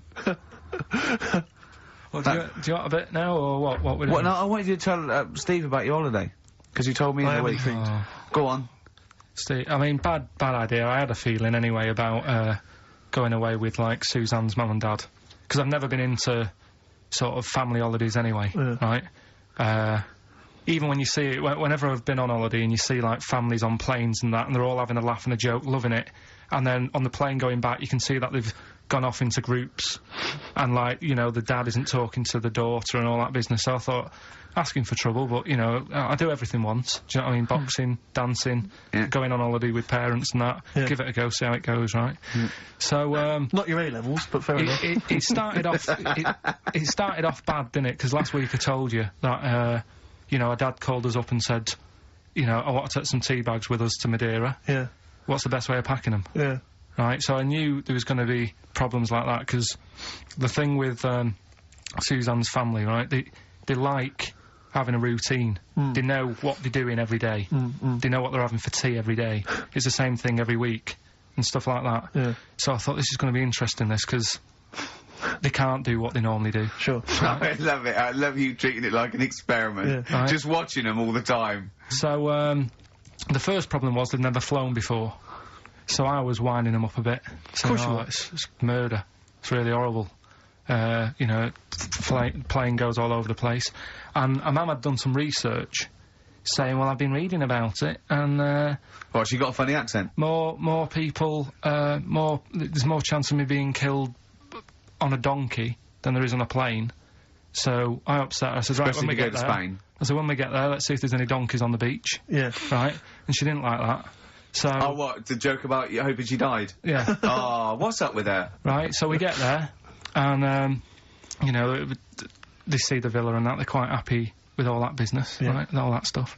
And then, as time went on, I was getting a bit sort of fed up with them being around us all the time, because I think you should have your own time when you go on holiday with the family. You should say, right, you go off and do your thing, we'll do our thing, and we'll meet up later and talk about what we've been doing and stuff. Anyway, so it gets to, like, the Thursday. We've been away since Monday, right? And I said, right, we're going out tonight. So her mum says, yeah, we'll come with you. I said, no, it's just us, we're having a bit of time on our own, right? Is it true you said to her, you told me this, you said to her, you started to annoy me, I want to try my own? Well, I told her at the start, I said, it's going to be interesting this, because people annoy me when they're around me a lot. Sure. So I wasn't nasty to her, I just was saying people, not her. All right. Yeah. Do you know what I mean? I'm just saying, you're going to get on my nerves. So, you hailed a donkey for her. So, no, but, seriously, right, with the flying, do you know those stockings that you can get because of, deep vein thrombosis? Sure. She had them on in the cab. Brilliant. And it's only a 2-hour flight as well, so that was annoying me. Right, so anyway, it gets to this, you know, the Thursday night when I'm going out with Suzanne. Yeah.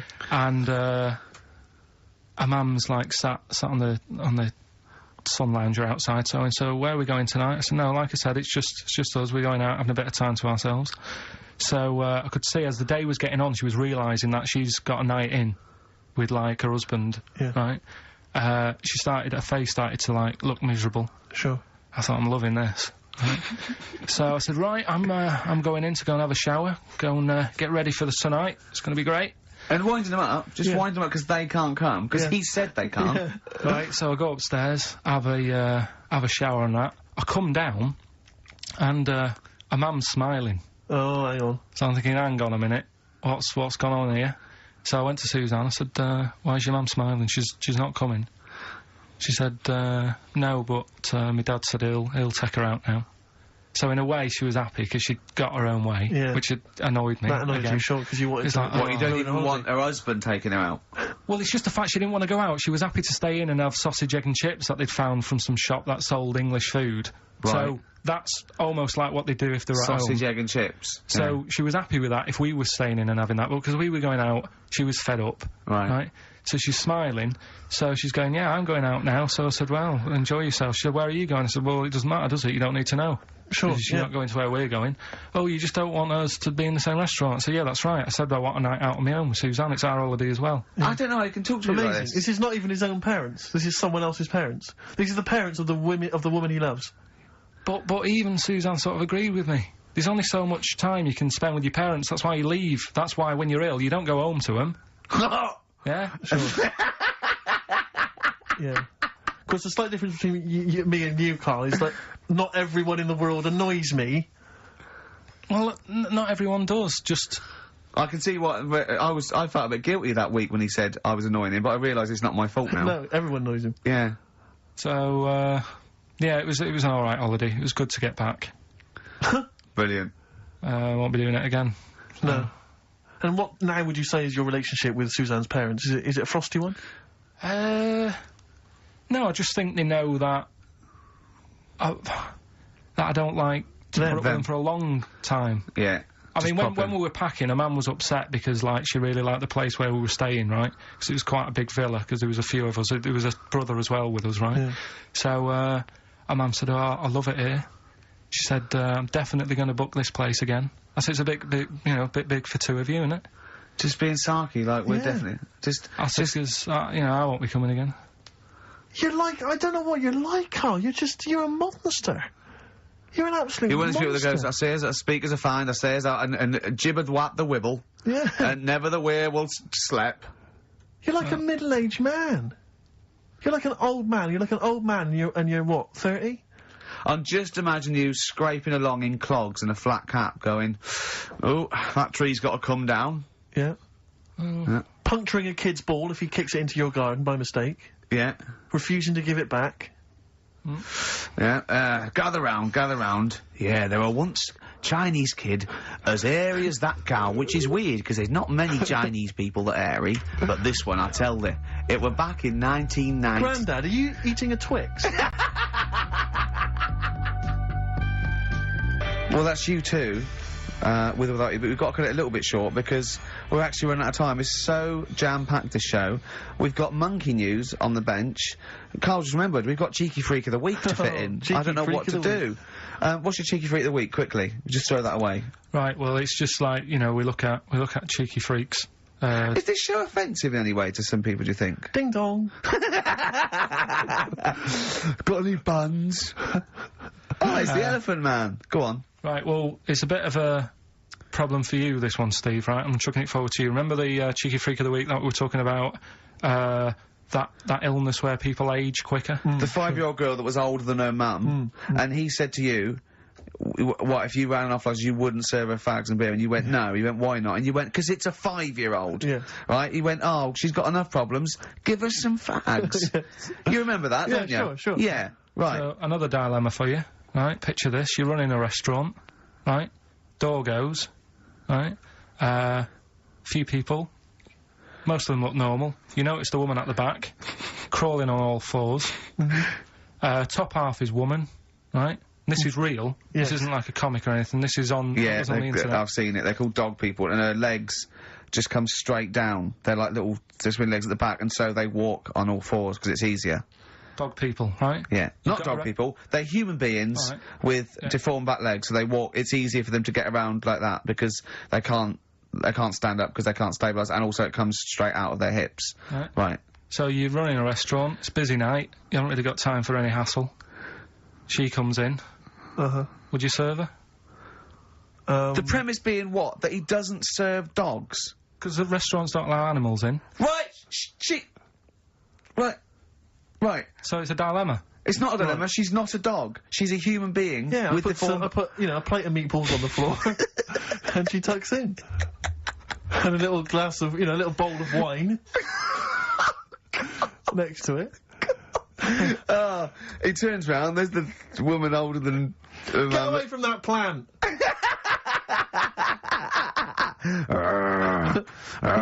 Is service included? Oh, dear. Okay, so, monkey news, please. Alright then. Let's hear the jingle. Oh, chimpanzee that, monkey news. Right. Now, before... and again. Go on. Oh, chimpanzee that, monkey news. Brilliant. Right? Right, before I went away, I told you about Alfred. He was the monkey where there was a robbery going on in a bank. And then he nicked the robber's loot and backed out with a gun. Yeah, he sort of stole, he robbed the robber, didn't he? Yeah. Did he take his gun as well? He took the weapons, he took all the weapons. There was like a couple of robbers. He managed, because they were so amazed that a monkey was coming in, it was like... Don't talk shite twice. Right. Anyway, got a follow-up to that. Okay, now what was that monkey's name? Alfred. That was Alfred. So anyway, because a lot of people wanted to know, well, you know, what did he do? Did he go off and have a holiday? Did he... No. Right, so the follow-up is, what happened is, the monkey had the guns, had the cash, which was $250,000. Sure. Right? It went back to the zoo. Right? Right, Carl, you're talking shit. Ricky, I get angry with you when you won't let him finish his monkey news. Right. Can't we just get out the official Imagine thing? if people were interrupting Trevor McDonald. It wouldn't happen. I want to make sure I don't get anything wrong. No, of course not. So check the internet. So, the monkey goes back to the zoo, right, where all the zookeepers come out and go, get him. He's got the guns. Yeah. He hands out a couple of guns to his mates. What? Right. His monkey mates? His monkey mates, so they've all got a couple of guns each. Oh, Carl, Steve, I can't, mate. I cannot stand it. Honestly, I want to scream. Please, I really get annoyed with you. They tried to do him a deal. They said, how about if... I'm going. Tell him that. I'm not going. No, I can't. Step out for a moment. Okay, we'll just do it. Look, don't listen. Step out, and I'll paraphrase what I hear for you when you come back in. Step out now, please. I need to hear the end of this. This is monkey news. This is important stuff. Right. Ricky now has left the room. He cannot bear to hear, which is surprising to me. Right. So anyway, so yeah, they've got the money, and they say to the zookeepers, "How about we give you some cash?" Yes. And they go, "Sorry, hang on. Sorry, the zookeeper said that to the monkeys." Yeah. Right. No, the monkeys who have got the £250,000 right say to the zookeepers, "We'll sort you some money out if you let us go." Sorry, the monkeys say to the zookeepers, "We'll give you some money." Yeah. You don't see any problem with that? Right, listen. Okay. It's nearly finished. Right, I'm listening out there. This is ridiculous. What do you mean the monkeys say? What do you mean the monkeys say to the zookeeper? They were probably holding the money out, like, kind of going, "Look, you know, we'll do you a deal." Right, okay, come on. And what happened is, I think they were happy with that. I think they left, and that was that. They wanted to get out of the zoo because they didn't like it in there. There's the thing. Right, I don't. Just have a look. Right, Carl, think. Right, how did they get out in the first place? This one. Just let Steve have a... So why did he go... So he went and robbed... He thought... what, he knew there was going to be a robbery that day, did he? He might have been getting some money before they went to escape, and then that happened, and they had more money. They might have been withdrawing some stuff out. What do you mean? No. If he was planning on leaving the zoo, he's going to get his savings. What are you talking about? What have you read there, Steve? I've got a feeling this is a review of one of the Planet of the Apes films. I think it's Escape from the Planet of the Apes. I'm not certain. It could be Beneath the Planet of the Apes. Right, I mean, Carl, think. Please think, right? So this monkey, right, he leaves the zoo, right? So he leaves the zoo, which he can do, presumably. What, they leave him the keys or what? They're chatting to him, they might as well. He goes to a bank. What's he thinking of doing? Sees a robbery, probably by chance. He probably wasn't tipped off, was he? Or has he got one of those police scanners? Probably got one of those police scanners, Well, I think he was going to the bank to get a mortgage to build a slightly... I think he wanted an extension, didn't he, on his cage?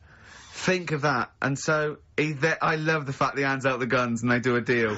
It's, honestly, you've got the best mind working on radio today.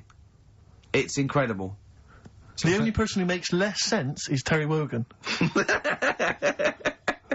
Oh, I don't know. He goes up and down, doesn't he? I can't understand his sentences, because I don't know... No, it's like freeform poetry. Yes, I don't know whether it's the end of a sentence, in the middle, sure. A new one. Yeah. Yeah. Yeah. But let's have the jingle again, a record, and then we'll probably have to wrap up the show, I imagine. That was... Oh, chimpanzee, that monkey news. Well, Mr. Stipe, I am not Kenneth, but I can tell you the frequency was 104.9. See you next week. I'm Ricky Gervais, with me Steve Merchant and KARL Pilkington. Do you think that when Marconi invented radio, this was what he had in mind for it? Yeah, 2 hours of absolute... See you later.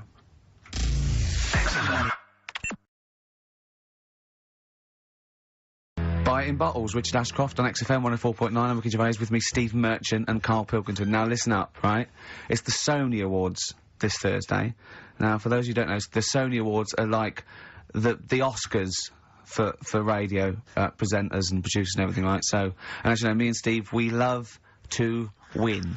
We want to win this one. This is the last time the panel will be listening, so I want a good, clean, tight show, okay. Right? So no swearing, joking aside, no swearing, nothing controversial and nothing in bad taste, alright? Good luck out there. Aren't we a little bit buggered then? Well, yeah. So, alright, Carl? Yeah, that's alright. It's just when you say things like, you know, make it a good one. Sometimes it sort of puts a bit of pressure on and things slip out that you shouldn't say and stuff like that. Do you know what I mean? Have you ever had that? What, when you can't... It's like, I'll tell you one story, right? I'll tell you a couple, actually. That one's just come to mind right now, right? There was a fella who my dad was going to meet. I don't know if I told you this before, right? But, I have told you, when it was a party and everyone was saying, Dave's coming, he looks like Ken Dodd. But don't say anything, have I told you?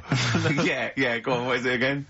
And, everyone's like, right, and my dad's like, I've never met him, I wonder if he does look like Ken Dodd. And everyone's saying, yeah, but don't say anything. Yeah. Because you'll accidentally, you know, say it, and... Yumbunctious, you might go, yumbunctious to meet you. So, the thing is, when this fella turns up, he did look like Ken.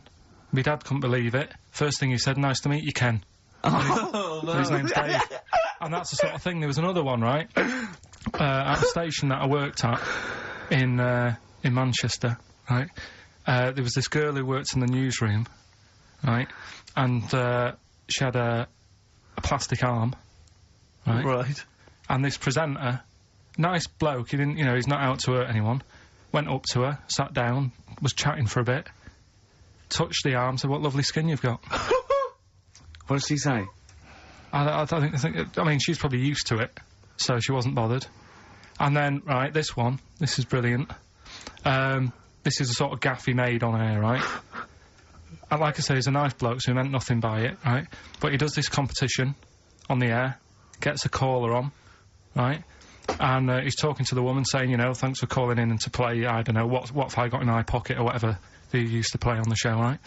And talking to the woman, in the background there's this noise, right? Like that, right? So he's talking, and he goes, "Have you got a pet parrot?" She said, "No, it's my Down syndrome kid." Oh, dear. Oh. The thing is, awards don't matter. No, I don't think so. Play record? I don't think so. So, we're not out to offend or annoy. Appropriate words there. That's the Smiths. And Panic. Don't worry about it, Carl. People know that you haven't got a malicious bone in your body. So, they know it's confusion. Don't worry. No, it did happen. So it's I know, yeah. So, what have you been doing this week, Steve? Well, I'll tell you what, at the beginning of the week I was, incredibly annoyed by KARL. Why? No, because I remember you had a little discussion with KARL a while back saying that, you thought he was lazy at times. Yeah. And, you know, you had various criticisms of his work. Yeah.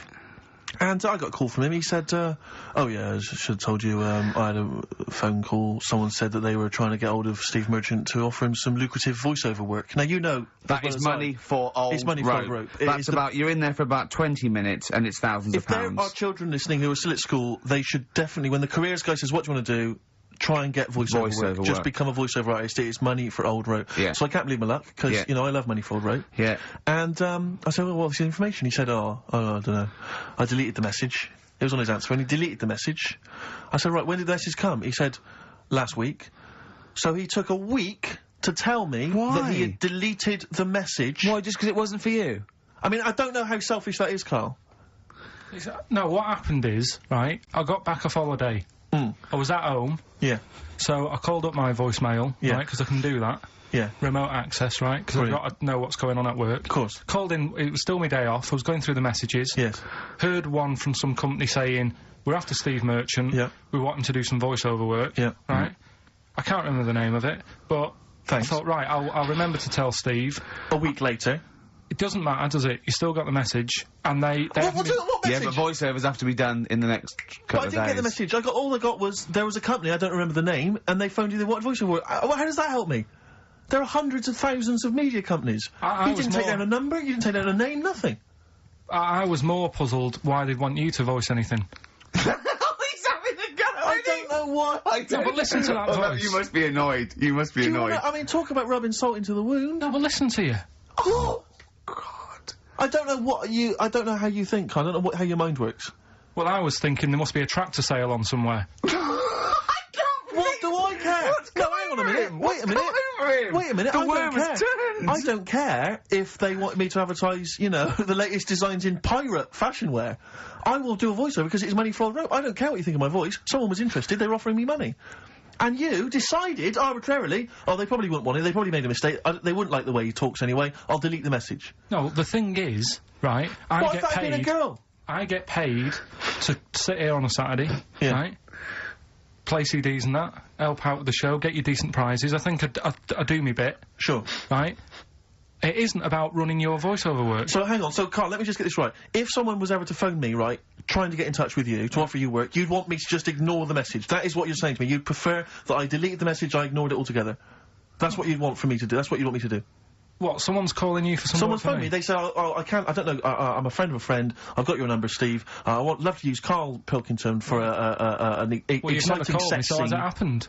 Well, but I'm saying in the future, if it was to occur, do you want me to just ignore it? Is that what you prefer me to do? Well, it's not like that, though. I did tell you. I told you the message. You didn't what? You told me a week later with none of the information I needed. Karl, that doctor called last week. That kidney's ready for that, little girl that you were doing that sponsored walk for. I forgot to tell you. Oh. I hope it's still alright. They keep it on ice, don't they? I think they do. Selfish, Karl. So selfish. And you've lost us a second. Beautiful. Bit of Snoop on XFM, yeah? Mm-hmm. Kicking it with Ricky Gervais. Yeah. Sweet. Steve Merchant and Karl Pilkington. What has happened to Karl? Because Karl, I thought, is this sort of sweet little buffoon, almost childlike in his ways. You know what I mean? Like Charlie Brown after some sort of head injury, and now he's. And now he's coming back like that, having a go at... Not caring about voiceover work. It's like... Because Heat have written about him a couple of weeks. It's like he thinks he's better than you in some way. I do care, though. You're out of order saying that, right? Because I've sorted you out with tickets for stuff. He doesn't turn up to. Karl, I received a phone call. You deleted the message offering me voiceover work. You're as bad as my agent. I'm appalled by it. And I thought we were friends. At least his agent, when he does it, is losing himself money as well. Yeah, exactly. You've got no comeback. You're still sweet. And to have a go at you've got a mank whine. Right? For voice. Like a cartoon Gallagher brother on Coronation Street. I mean, and yes, Steve does sound like a Wurzel, but that doesn't... Do you know what I mean? What about Jethro? Jethro does well. Jethro gets on Des O'Connor any time he wants. Just has to phone Des up. And he's on there. Straight on and there. he's whining like a Wurzel as well. So, to say that is a rubbish... Alright, apart from that then, what else have I done that's wound you up? Well, that's a good starting point, because you haven't even apologised. No, it's a shock, because that's the first time I've let you down. And I didn't really let you down, because I passed on the message. You didn't? Well, we've been through it. You didn't pass on the message. Saying I deleted a message for you is not passing on the message. Yeah. I mean, I just think what's happened is that you've got a little bit of celebrity now from the show. I mean, I've seen you being recognised in pubs and stuff, or people have come up and they said, are you Karl, because they've seen Ricky. Now, it just seems to me that you are not keeping yourself grounded. You are just, you cannot deal with fame, you've not got the intelligence to cope with the celebrity, and you're just becoming this kind of ego-driven monster. Now it's getting. It scares me, Karl. You're not the man I remember. Look, I put a lot of work into this on Saturday. This isn't even my proper job, right? Where were you in the week? Oh, he's got you there. What? Where were you in the week? I said, let's meet up, let's, come up with some new features and that. Where were you? Karl, you phoned me about an hour before you wanted to meet. That is not what I would call... I mean, that is arrogance right there. That's the way I work. That's arrogance right there. That's ego right there. He couldn't get... when I came in, he said, where's Steve? I said, Steve can't make it. I had to tell him why. Steve was staying in to tidy up because his landlady was coming. This he couldn't get over. He could not get over that you couldn't make it because you had to stay in with your landlady. He talked about it for about the hour when we were working. What are you talking... Last week I had a bad throat. You wouldn't tolerate that. You wouldn't accept that. When you had a bad throat, where were you? Why couldn't we do any work then? Because you were at home with your mum and your dad. You were on holiday, weren't you?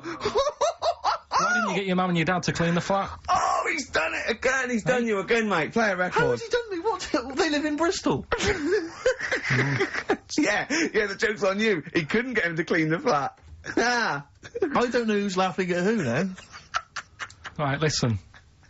Can we just go back to laughing at Karl? Okay. Because I know where we stand there. Okay, alright. Do you want to, That's the natural order of things. I know, yeah. The world's gone topsy-turvy. he's stepped out of the pecking order. Right, well, someone who I don't let down, right, are the listeners of this show. Do you want to read out the prizes for Rockbusters? We'll get that running. Oh, we're not doing Rockbusters again, are we? Yeah. Well, it was a shambles last week. We cancelled it 2 weeks ago. What...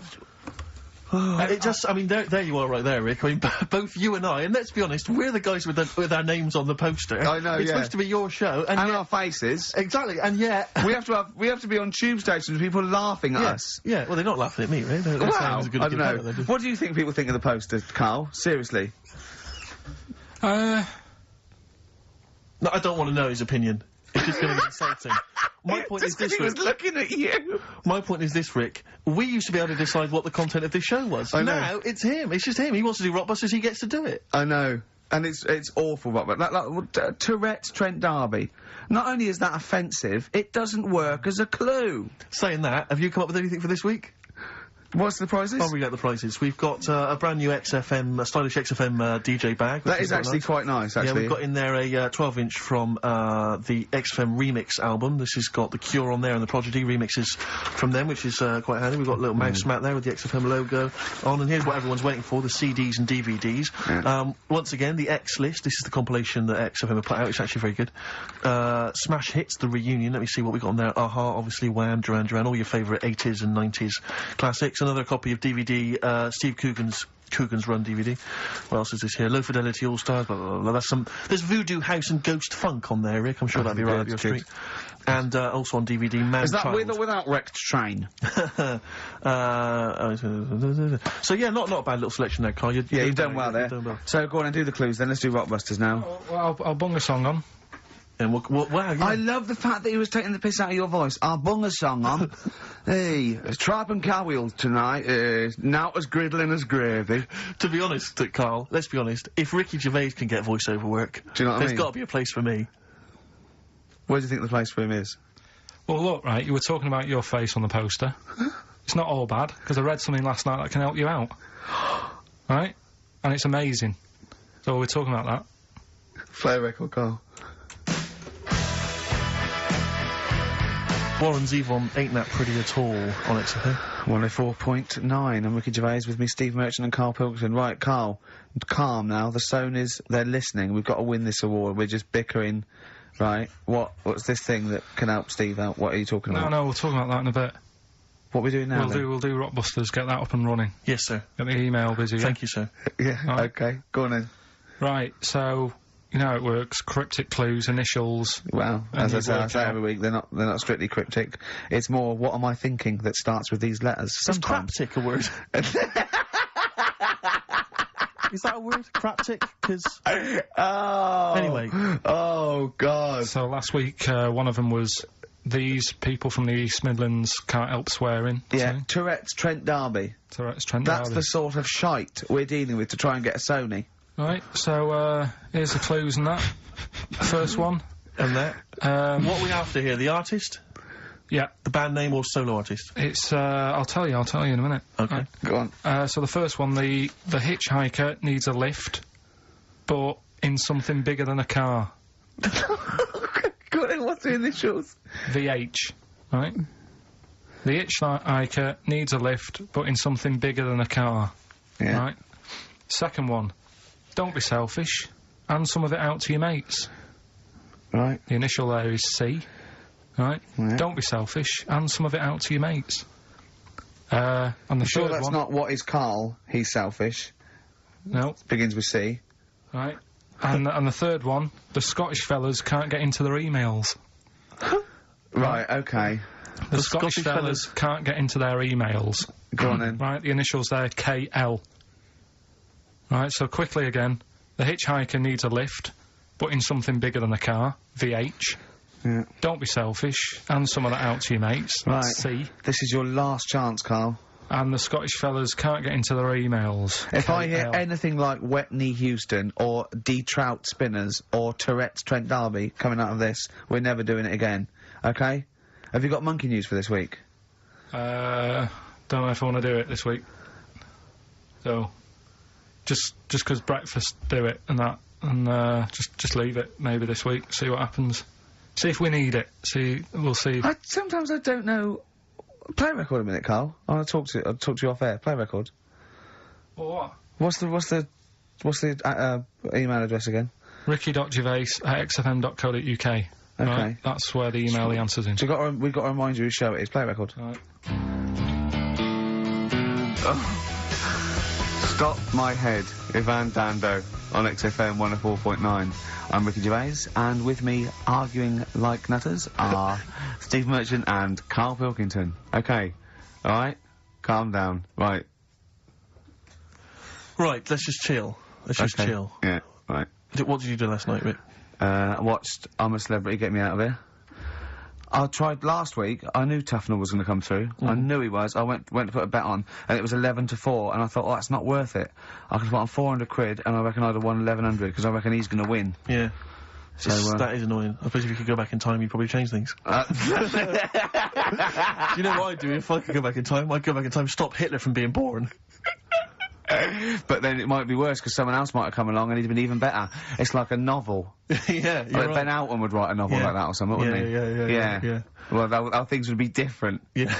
Yeah. I popped to the cinema last night, and it was a joy of an experience because for the first time I went to see X-Men 2. I want to see that. Yeah, I saw one. I don't like that sort of thing. I've never been a comic book, never been a geek like yourself. Not yourself, but I mean, you're not a geek in that sense. You're different. I mean, not in the traditional sense. No. I'm one of those sexier geeks. Those modern sexy geeks. Yeah. But I really enjoyed it, and 2's meant to be even better, isn't it? I really enjoyed it. Yeah, it's good fun. But more so than the film was the fact that the actual cinema experience, for the first time in a long time, I actually enjoyed because I just had such a problem with the cinema. Well, I can't go. I have to wait about 3 weeks till it dies down and go in the afternoon. I can't be sat next to people. I don't know why people go to the cinema to eat. Have something before you go in there. Yeah. Rattling, crunching. Why is this experience? This film has cost £50 million. It's meant to be an emotional, artistic experience. It's not meant to be something that's on while you're chowing down. Yeah. I don't know. But people leave their mobile on. When someone answers, you go, I can't talk now. I want to go, don't smack them on their face with it. Yeah. No, well, I went to the cinema a while back to see Crouching Tiger, Hidden Dragon. Oh, yeah. That art house film. And, woman sat next to me, huge, fat blubber of a woman. But it's up to her. She's earned enough money, she can eat more than she needs. Sure, but don't squeeze into a seat next to me in the cinema. Right, with your flesh, you know, curving over the armrest that we're having to share. Oh, right, God. next to her little weasel of a husband. She's got one of those huge, kind of, hog-sized barrels of popcorn. You don't reckon he was one of them feeders? It was very similar. It really was. She, as you say, she's chowing down on the popcorn. She is one of those women who, she's not come out to see a film, she's come out to eat, and if a film happens to be showing, then she'll watch it. Yeah. Really winds me up. He's got the hot dog and everything. She's eating, and now popcorn already annoys me because she goes to him, are you gonna eat that? He goes, well, I was thinking of it. You're gonna to me now. But I don't know why it was that popcorn became the thing you eat in the cinema. It's like you say, you've made these films, and someone's there thinking, well, we've made this great film, we've got the sound mix right, but what we need is something that'll just slightly irritate everyone during the film. And just see the size of the buckets they go in their popcorn. But why not serve soup or something? Or yogurt? Oh, the slurping would drive me mad. And the spoon touching the bottom of the thing would drive me mad. Don't serve anything. There's no reason you have to do the cinema and go, oh God, I need to eat. Well, this was... plan it. You don't go and play tennis eating what? You plan it, don't you? Well, exactly. Exactly. Eat before we come out. Yeah. Have a sandwich. Have a corned beef sandwich. Do you know what, right? What annoyed me is I found out across America when they showed Schindler's List, they banned popcorn, right? Out of respect to the film. What? So they're saying all the other films, oh, sod it, doesn't matter. Yeah. Well, this one cost 100 million. It doesn't matter. You can eat popcorn through that. Yeah. I mean, ban it through all films. Well, this woman was one of those ones. She may as well have had a trough in front of her. I mean, she was a state, right? Oh, and she's so God. She's an idiot as well. Because the trailer comes from... I remember at the time, the trailer came on for AI, that film AI. Oh, yeah. And, I don't know if you've seen the trailer for it, but it's something like... I don't know exactly, but it's something like, Martin is a 6-year-old boy. Yeah, he's 20 kilograms, he's 3 foot high, yeah. But he is not human. Yeah. He's a robot. Yeah. And she's watching, she's just watching that, right? Bear in mind, the point of the trailer, he's a robot. Yeah. She says, how old was he again? I wanted to slap her. I was livid. I went, he's a robot. He's a robot, that's what's important. She says, a trailer comes on for a war film. She goes, I shan't be seeing that. She just announces it, I shan't be seeing that. And I'm bored with war films. Bored with them next. Oh, God. And then, so the title card comes up for Crouching Tiger, Hidden Dragon. You know, like at the beginning, they do everything. Yeah. It comes up, Crouching Tiger, Hidden Dragon. Now, she's in the cinema. She goes, what a stupid name for a film.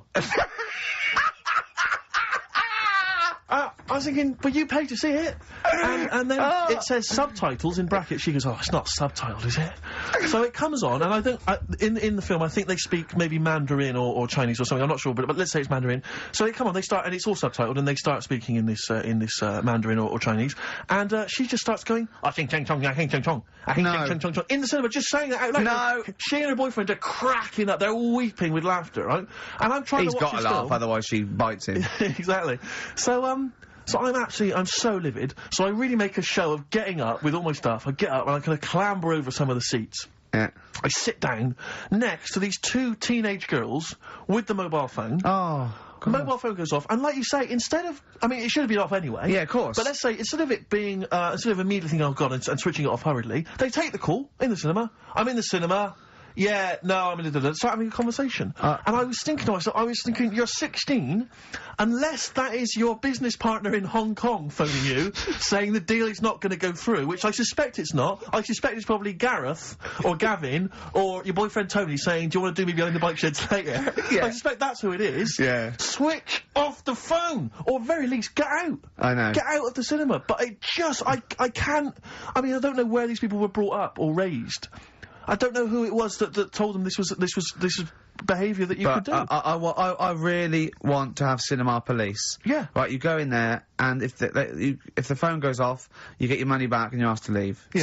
Straight away. Any whispering, go, if you whisper again, you know, Yeah. if you're too stupid... To be able to figure out the plot. Yeah, just, they tell you what age you should be, right, to get that film. Yeah. That's it. If you listen and you're not eating and you're not talking, then you should be able to get a film. Well, I was in the cinema last night, and as I came in, there was a big queue, and as I came in, there was people there, taking your ticket, showing you to your seat. Now, when did it happen that I was no longer able to find my own seat at the cinema? Why is it that I can go in the daytime, I can find I'm left to fend for myself? But now it seems that on a Friday night, there's so many stupid people out there who can't find their decent seat. No, I think that is policing. I think that's to stop people thinking I'll just sit here and having to deal with it themselves. Because, I mean, if someone was in my seat, even if there was another seat, I'd go, well, no, that's mine. I want lots of policing in social occasions. I want to go into a pub and go, that is too loud, that music. Those people are too annoying, they're standing up, they're too annoying. I remember being in the cinema once and seeing a guy, he was a big fat guy again, he had popcorn, the hot dogs, the Coke, right, and he had it balanced on this little wall that was sort of separating parts of the cinema, and he was a big fat guy on there, just sat there, I was watching, I think it was Beetlejuice I was watching, right. And some local hard nuts, they were on the same rail, they started kicking the little wall to knock his food off, and I thought, brilliant. Oh no! I think you want to bully fat people. Yeah. Play a record, Carl, it's getting really nasty now. Can I pick on you? 50 Cent, in the club. On XFM 104.9. I'm Ricky Gervais. With me, Steve Merchant and Karl Pilkington. Still arguing, this time about having help from your mum and dad. What do you think, Karl? No, I'm not. I don't want this to turn into some sort of wacky type thing where we're pretending we're arguing. Yeah. Well, we're not pretending. We're not pretending, you are arguing. Yeah, I know what people will think we're messing about. Oh, right? That wouldn't have thought so. We just need to... We can talk about it later, sort it out. Yeah, it's just that Carl's a little bit stressed. I'm not stressed, though. And he doesn't really understand that, you know... So, you know, me and Steve have got lots of different jobs in the week, he's just got one job. Yeah, and we sort of rely on people getting messages to us, you know, as soon as they get them, you know, and not sort of deleting them from their phone selfishly. Yeah. Just things like that, you know, people being on the ball. Not just thinking about themselves all the time, not just thinking about number one. What do you think, Carl? Whatever. Do you know what I mean? Whatever. Don't get all maudlin again. Just having a little discussion. Yeah, this will annoy you. Guess what? Think of this, you little slaphead twat. Apparently... that's Sony's ours, that's Sony's ours. Right, apparently, women can get bald treatment on the National Health Service, but men can't. What do you think of that? Do you think that's fair? Is that a fact? It's a fact. We should point out that Karl is, would you say balding? Yeah. Would that be fair? Well, either that or a wide parting. Yeah. He looks like Charlie Brown. He's got the same sort of hair arrangement as Charlie Brown. Yeah, he's I don't think Charlie was balding though, was he? He was only about 10. Well, no, but he just had like a couple of things on top, and his hairdo. Carl's had a hairdo that keeps It's not a hairdo. No. What is it then? What is it? It just happened. I've told you. Noel was in once. Noel who? Gallagher. Oh yeah. Right. Oh right, you're on first name terms. Right. And from the hood, isn't he? And whoever was doing the interview said, "Oh, you know what? Will Liam be able to keep up that sort of hard attitude, right? Say when he gets older and he goes bald, and you know, could he still carry off the sort of attitude that he's got?" And he was like, "No, he'd never have that style. He couldn't have that style that lad's got in there." And pointed at me. Yeah. I said, "It's not a style." I said, "I didn't go to the barbers and say, can you just like, shave the top bit, leave the sides. Yeah. Can you remember the Friar Tuck? That's the way it is. Yeah. Right, and you were just saying to me, what would you do if you went back in time? I'd probably use a better shampoo. I wish we could tape the conversations we have off air. Yeah. Because, I mean, they are ridiculous. What would you do if you go back in time? And the other stuff we were just talking about is obviously can't talk about. Can I just ask though? Sorry, when did you start to notice it was disappearing? I mean, at what age did it kick in? I worked a lot. You see, you'll be safe. Do you know what I mean? Your hair will stay there. But it's when I used to do a lot of hours, working. And yeah, you were stressed and things. Yeah. Stressed out, and it just went. Well, I'm beginning to understand what stress is like, you know, because I'm not getting messages and stuff like that. But yeah. But probably about, I don't know, 24. That's unlucky, isn't it? Something like that. And did you panic, or were you just not bothered? Not bothered. He's not bothered. He wouldn't be bothered. I'm not bothered. But I don't think for someone who doesn't care about going bald or war or SARS or anything, you don't have to get stressed on a Saturday between 1 and 3. To be fair, you are worse than all those things. SARS has got nothing on you when you're in the right mood. But why is it alright for women then to, you know, have a wig? But I couldn't have one if I wanted one. Well, it's not a wig, they get bald treatment. They actually can get their hair replaced on the National Health, which might be anything, I suppose. Which might be wigs, which might be transplants. I mean, the only cure for baldness is a transplant, which they literally take follicles. They can get down to individual follicles now from the back of your neck, and, you know, it takes a long time. And, you know, but people will know anyway, won't they? I don't know when it starts, though. I don't know when it starts. Like, now, if you started wearing a wig, people go, were you wearing a wig because you were bald yesterday? Yeah. You can't start thinking, right, I'm gonna go bald in a year, I'll start wearing a wig now. That's the thing to do, isn't it? It is, really, if you're that bothered, but I wasn't. I just thought, right, it's losing it a bit, shaved a lot off. But did you know you had that round head underneath it? Did you know it was gonna be that funny, though? You presumably worn a wig, wouldn't you, if you'd have known? Because I've never seen a head that round. I think the barber, when they did it, right, the woman said, you can pull that off, you've got a good shaped head for having it shaved. So that's a good head. Yeah, she looks like a tennis ball. You look like a tennis ball when you haven't shaved. She said if you can pull it off, she said that's like a good thing to see if someone's good looking. If they can have a bald head. It's like Sinead O'Connor. Yeah. Right? She can pull it off. There's those sort of things. Do you know what I mean? Telly Savalas. No, but that's like one of the things. If you look good with a bald head, that means you're pretty good looking. Yeah. And if you can wear a bicycle helmet and look good, that's another thing that, like, you must be pretty good looking to pull that off. But who have you seen in the bicycle helmet that you think's good? Who have you seen in the bicycle helmet and thought, oh god, they must be good looking, they're good in the bicycle helmet? Well, everyone that's what I'm saying. Who? No one looks good, do they, really? It's so what would you say Brad Pitt would look good in the bicycle helmet? Well, I don't know, I'd have to see. But I'm just saying that's like one of the two things, really, that's... And what blokes do you think look good bald? Who do you think would look good bald? Don't know, give me some names and I'll tell you whether they'd be alright if they're bald. George Clooney? No, I don't think he does. I don't think he would do. Who else? Well, this could run and run. Al Pacino? Yeah, he could probably pull it off. He'd probably look alright. Do you think he looks alright with hair, then? Yeah. Oh. Well done, Rick. Sony Award-winning stuff. Play a record. And then the guy going, oh, he's stressed. He's stressed. Wild Wild Horses by the Rolling Stones on XFM 104.9. I'm Ricky Gervais with me, Steve Merchant and KARL Pilkington, little bald-heady KARL Pilkington. You quite like being bald, don't you? Well, no fuss. Like I say, you know, I'll probably won't age for a bit now. Won't age for a bit? What do you mean you won't age for a bit?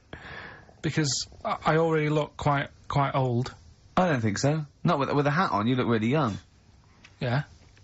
Oh, I'm just saying, so I won't change that much. It's like that. I don't think there's anything wrong with it. I actually don't think, as long as you shave it, straight back, I can't have you on that. Nothing wrong with it. But that kid who had that ageing disease, just shave her head. And she wouldn't age that fast anymore. Do you know what I mean? So this is the 5-year-old girl who had an awful disease where... Well, we don't know much about it, to be fair. No, we just know that you fell in love with the title of the programme, the girl that was older than her mum, right? And you were annoyed that people wouldn't serve her fags and alcohol. If she's, you know, she's living like an 8-year-old, let her have a fag. Doesn't that sum up this show, though? Karl's comment, we don't know much about it. Yeah. We're still willing to make comments about it, to discuss it in length and possibly make crass jokes, even though we're ill-informed, as ever. Yeah. Right, well, here's something for you, right? Go on. This is what I wanted to tell you about, right? Me. Yeah, face transplants. There's this, some kid somewhere, right, who had a bit of an odd-looking face. Right? A bit of a what? Bizarre-looking face. Yeah. And, there's a doctor somewhere who said I can sort that out for you. Right? Sure. And basically what they do is they've got to get a face off a dead person. Right. Sorry, just, in this documentary you saw, did this documentary feature, say, John Travolta and Nicolas Cage? was it that documentary you saw? Right, listen, you see... Go on. So, okay, no, so you can't get a face of a dead person, yeah, go on. Sorry to dismiss the idea of face transplants out of hand, but go on. So, yeah, it's got to be a face of a dead body that isn't older than, like, 4 hours old. Right. 4 hours dead, whatever. They can take it off, fit it on the new face. It makes sense.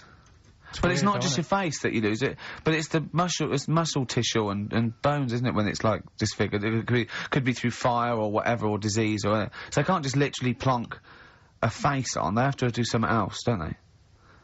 You're asking Karl, like he's gonna know. I forgot then. He looked at was that in Russian? Yeah. I wish we could get him on telly just to show the look on his face when I said that. Yeah. It was brilliant, wasn't it? It was, you know when you go to a cat, hey, we want some food then? And he just looks at you and he goes, it's almost like he can understand what we're saying.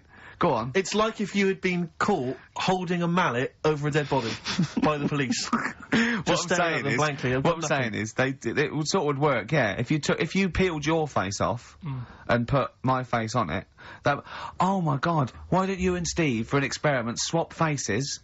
And the great thing is, I wouldn't age. Yeah. Would you do that if it was safe?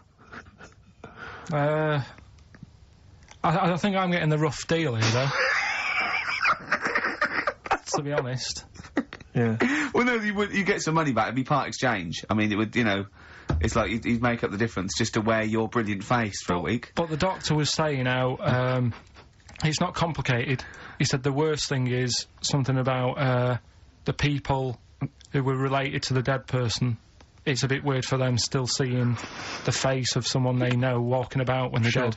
Yeah, I can see that would be odd, yeah. I love you, Karl. You are brilliant. Honestly, you're never a dull moment. It doesn't matter whether you're talking or I'm squeezing your head. I'm never bored. I never go, oh, that's enough, Karl. Do you know what I mean? I had battling tops, I got bored. It's like computer games, you think it's the best game in the world, and someone goes, how are you getting on with Tomb Raider? You go, oh, I don't play it anymore. I go, how's Karl? I go, he's brilliant. He's brilliant. I was squeezed it yesterday, I was squeaking in his face, I got him down to the ground. He said this, he said that. I'm never bored with you. Do you know what I mean? It's brilliant. I'd like to rent you out to people. See me, I'm different. I would happily leave him now in the bottom of the cupboard. Until quiz night. With the scale electrics. Until the old pub quiz night, when there's no one else who will have you on the team. Sure. And suddenly you want to be your best mate. Done him again. Right? Yeah, where's his mum and dad then, Karl? Yeah? In Bristol. Yeah. Yeah. Can't believe it. I love the fact you can insult me but never insult my parents. Please. Feeder, Butt Rogers. XFM 104.9, Ricky Gervais, Steve Merchant, Karl Pilkington. Karl just said to me, so what face would you have to me? And I went, what do you mean? He went, well, whose face would you have? And I went, I don't know. A boy's, so the skin would be regenerated. He went, no, it'll be a bit weird. He said, oh no, someone famous. And I went, I don't know. I went, whose would you have? He went, Barry Sheen. No, but what I meant was, when I was talking to Suzanne, when I was talking to Suzanne about it, saying this is amazing, she said, well, whose face would you have? Right. Now, it's got to be fairly recent to have the skin fresh, because it can't be too old. Right. So I had a choice of, like, Barry Sheen, or, what's-her-face, off Last of the Summer Wine. Who? Who's the old woman who just passed away? Thora Hird. Thora Hird. So that's what I meant, if I could have any face, because she said, well, you could have had Tom Cruise or something. I said, well, he's not dead. She said, no, but you could have had that. You give yourself restrictions in your fantasy. So like, look down your picture. I love the idea that someone getting you a call. Mr. Wilkerton, hello, it's Dr. Hanrahan. Barry Sheen has just passed away. And you go, oh dear. Yeah, bad news and good news. Do you want his face, or do you want his face? Does Suzanne go out with you, like, for charitable reasons? Is it like you can adopt a boyfriend? I love the fact that she encourages you. She was saying about Tom Cruise, and I was like, oh, you know, she said, you know, he's not a bad-looking fella or whatever. Well, what she's saying is, Carl, is there any chance you could go and get a different face? Maybe something like Tom Cruise would be good. Then I was saying, right, first of all, he's got to be dead, and he's not. But if he was, and you had that done, would you feel like... People looking at you on the tube? Well, no, like, say if the people who made Mission Impossible said, well, we want to do a third one, would I be in me right to say, well, I don't want to do it?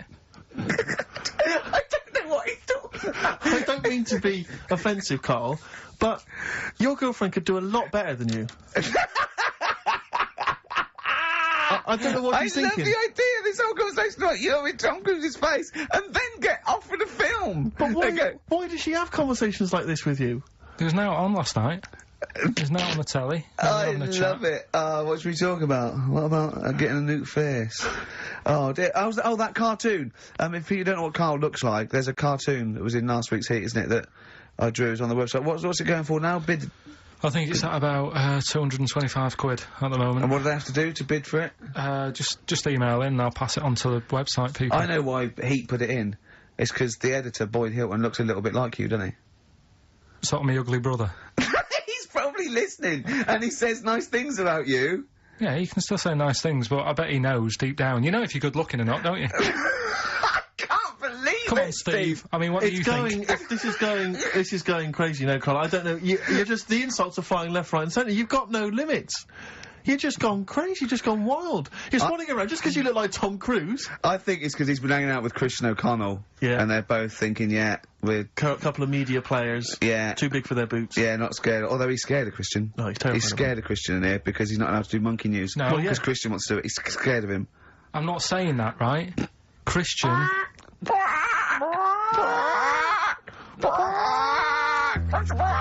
want to do monkey news, but Christian wants to do some monkey news. I'm not allowed. Once around the block. Badly drawn boy. I like him. He's funny as well. You know what? I think he looks like if me and you were put in a blender, Carl. Do you know what I mean? He's got my sort of shape. He's got your sort of accent. And... I think when you put in a blender, does that... Would a voice sort of mix? The times I thought of putting the two of you in a blender. Do you remember? I told you that thing about the sponges, didn't I? Yeah. Yeah, that freaked him out. You know, if you get two sponges, and you dye one red and one blue, and you liquidise them, you pour them into a tank of water, after a couple of hours, there's a blue sponge and a red sponge, because they're cells now, and they reform. And do you know what he said? He went... How'd you kill a sponge then? Yeah, of course. Oh, what a great thing to say.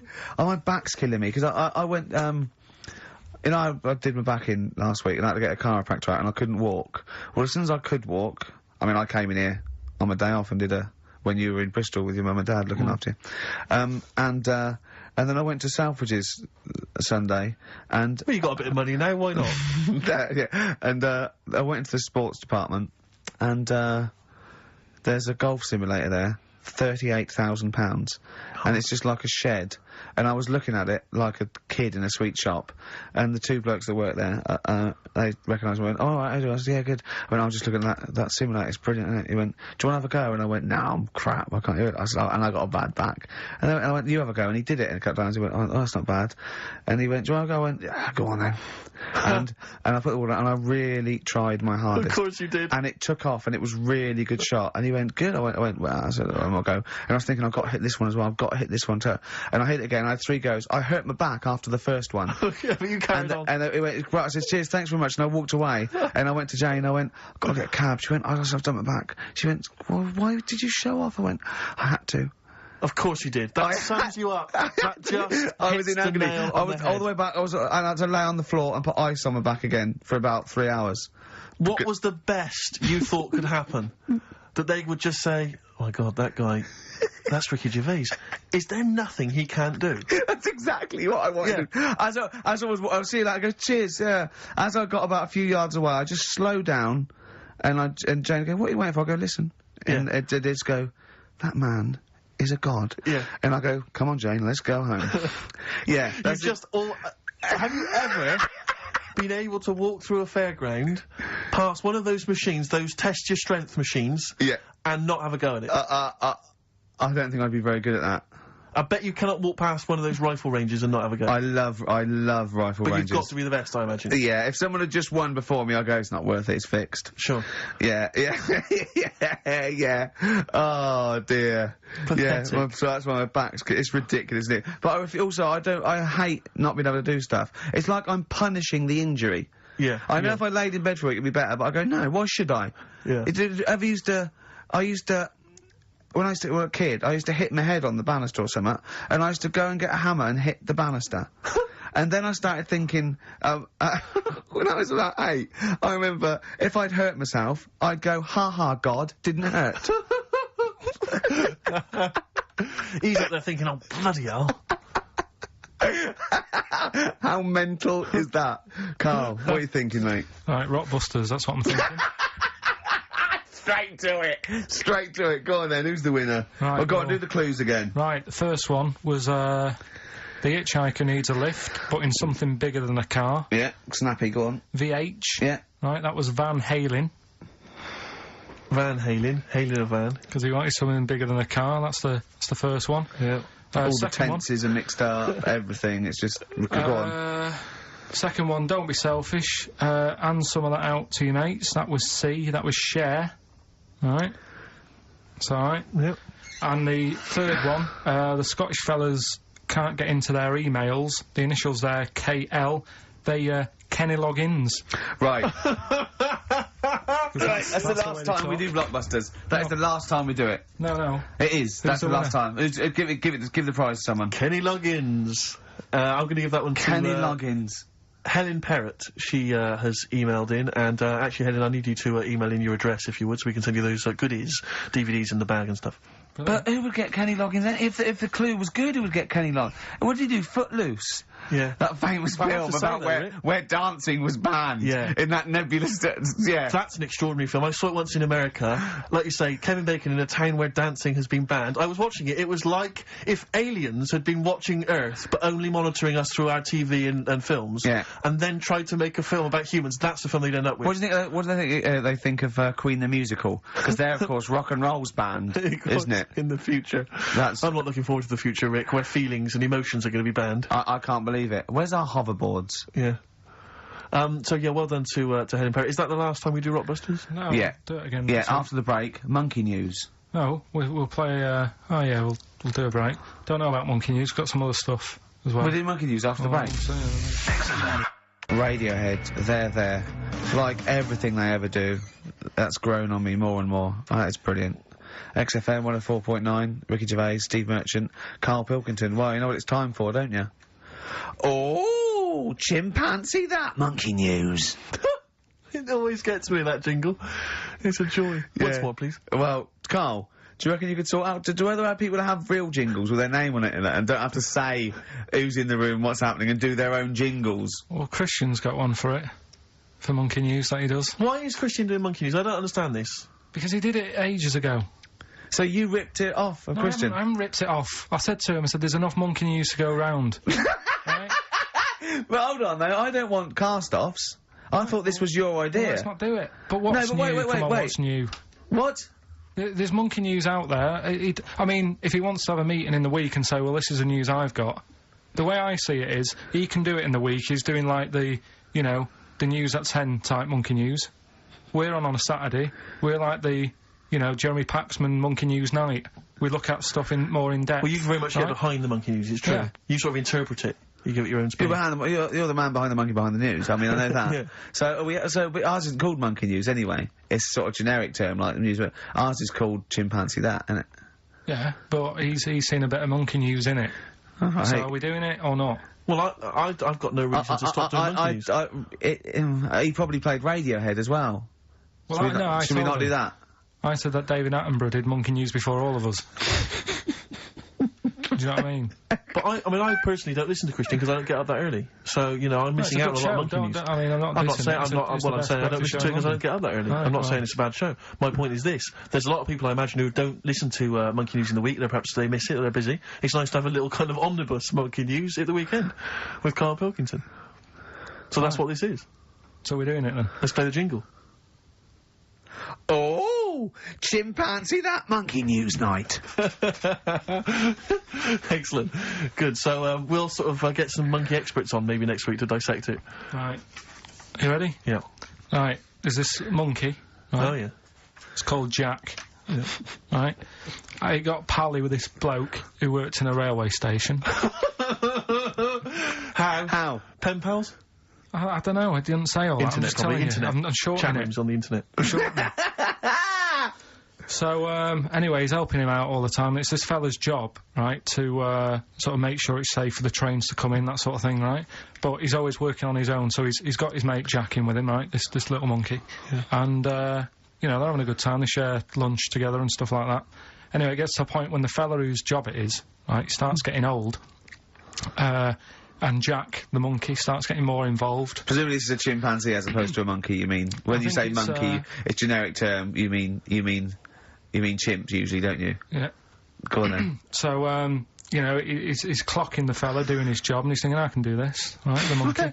I love it. Yeah. He's helping out, he's pulling down the levers and stuff, so the train's sort of coming on the right lines. Sure, yeah. He's clocking it, he sticks his head out the little window, see the trains coming and that. I hope British Rail are listening. Yeah. Right? In the end... Oh, yeah. The fella whose job it is, he lost a leg for some reason, couldn't work anymore. Lovely. Gave Jack the job. Yes. Right. Okay. The railway company are happy with that. I'm sure they interviewed a number of people, but he was the best monkey for the job. And that's good, isn't it? Well, it's not true. Right, once again. Well, it's not true. Don't hand Steve a piece of paper that someone put on the internet who is probably a bigger mentalist than you. That's not proof. It's not true. At no point did a railway company give a chimpanzee the job of signalman. It was ages ago. What? Steve, when was it? It was before trains, probably. Well, it's in the 1880s. Yeah. According to this piece of paper, which is what you've based your monkey news on. Now, of course, I think ITN and a lot of the news channels, they tend to get lots of independent confirmation of their news before they give it out as fact. But you've got an email from someone, so let's assume that's real. It says, for this, Jack was officially put on the railway payroll, earning 2 cents per day and have half a bottle of beer on Saturday. That's what we pay you, isn't it? He doesn't even get the beer. Oh, dear, he's not allowed to drink, are you? Someone emailed in, actually, and said, Carl, some years ago, did you die? And they took your face and transplanted it onto that of a chimpanzee. It would make a lot of sense. I've never seen you. He always has t-shirts right done up and long sleeved. I bet he's hairy under there. Yeah. I bet you are hairy because you have to shave right up to your eyes. You're one of them, aren't you? And I can see the growth, and it comes out the top there. Are you really hairy underneath? Pretty hairy. Are you really? Well, what's up with that? You're a humanzee, aren't you? That's why you're fascinated with them, and why your IQ is sort of about 80. I think you might be. I don't mean there was any.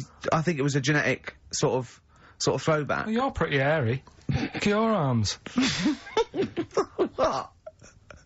Just look, give me that banana and shut up. Play a record. That's mine. Cheering breaks. Average Man on XFM 104.9. Well, nearly another show over, Carl. You've not got a squeaky chair there. Why don't you sort that out? Have it oiled. What do you do in the week? Do you know what I mean? Can I just nominate a woman that annoyed me today? Go on. On the tube. I got off at Piccadilly Circus. The sign says mind the gap. Big sign saying mind the gap. Voice on the tannoy says mind the gap. Woman steps over the gap, goes, oh, that's dangerous. I was livid. I was just annoyed. I wanted to slap her. There's always one in there every day. So as you walk down the street, I just feel like I want to squat certain people out the way. Well, squat them out the way. We went into this little restaurant. Me and Carl. Was it Thursday? And we're sitting down there, and it's busy outside, and we go to get at the back. She went, that's no smoking. I went, yeah, we're not gonna smoke. So we sit there right at the back, right? We get there, and there's just there's two women, right? And I'm sitting there, and they light up a fag. And I go to Carl, there's meant to be no smoking. He went, yeah, so what? I went, well, it's the principle. The rules are there. He goes, rules? You say twat, muff, and shit on air. Never mind rules. I went, well, they've annoyed me now, right? Yeah. So the waitress comes over and he goes, oh God, he puts his head down as well. I said, I don't know why I said it like this. I went, I thought it was just no smoking. Of course, right? Yeah. She went, it is, yeah. And I went, right, okay, well, that's smoking. She went, oh, well, you'll have to move then. I went, what? She went, do you want to smoke? I said, no, I don't want to smoke. I said, they're smoking. Over there, right? Try not to... And she went, oh, well, I told you... I said, no, I don't want to smoke. They're smoking! She went, oh, right, and I got them moved, didn't I? See, that's what a little snitch. Yeah. But it annoyed me. Do you worry, though, that someone's going to look around and go, it's like Ricky Gervais off the telly? Yeah, well, I can't complain now. So if I go in, I get bad service, I can't complain, because I think, oh, look at him, he thinks he can complain. So I have to do it, secretly. Yeah, You know what I mean? But, oh, there was, oh, God. Right. People come up to me, they recognise me, and they give a lot of laughs, and I don't mind it at all. I don't know, I never know what to say, and I'm always, you know, I say, thank you very much, I say, love the show, whatever, I say, of course, and that's great, and they're polite.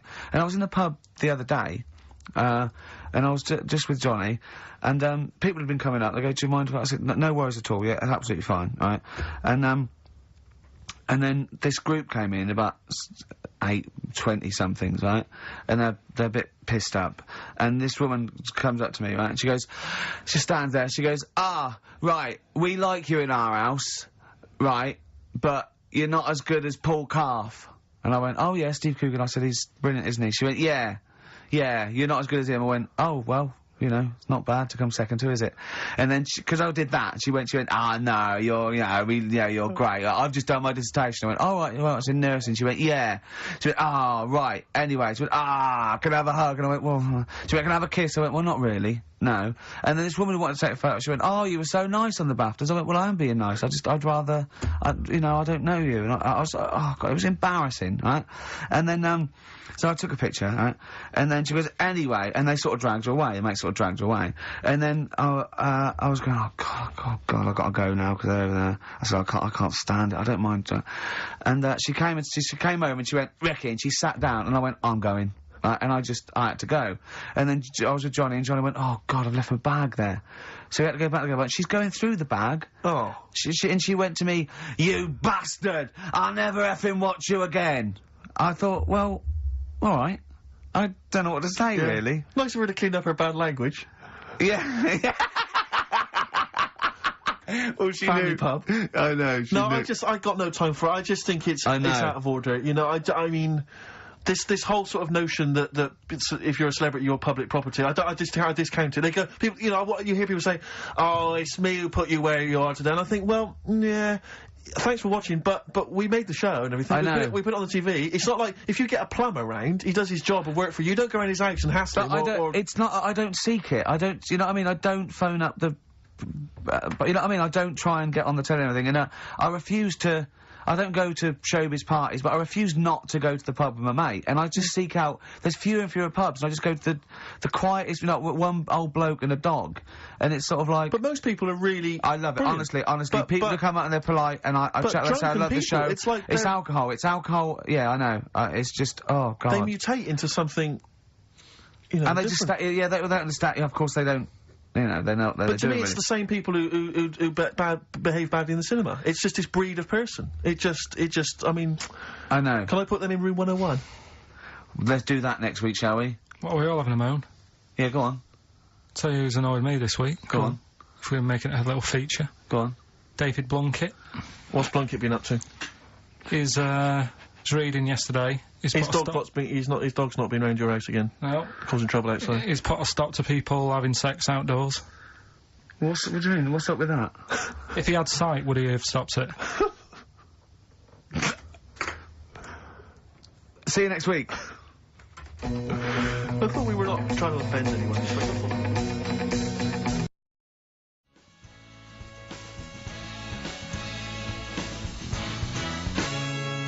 Badly Drawn Boy on XFM 104.9.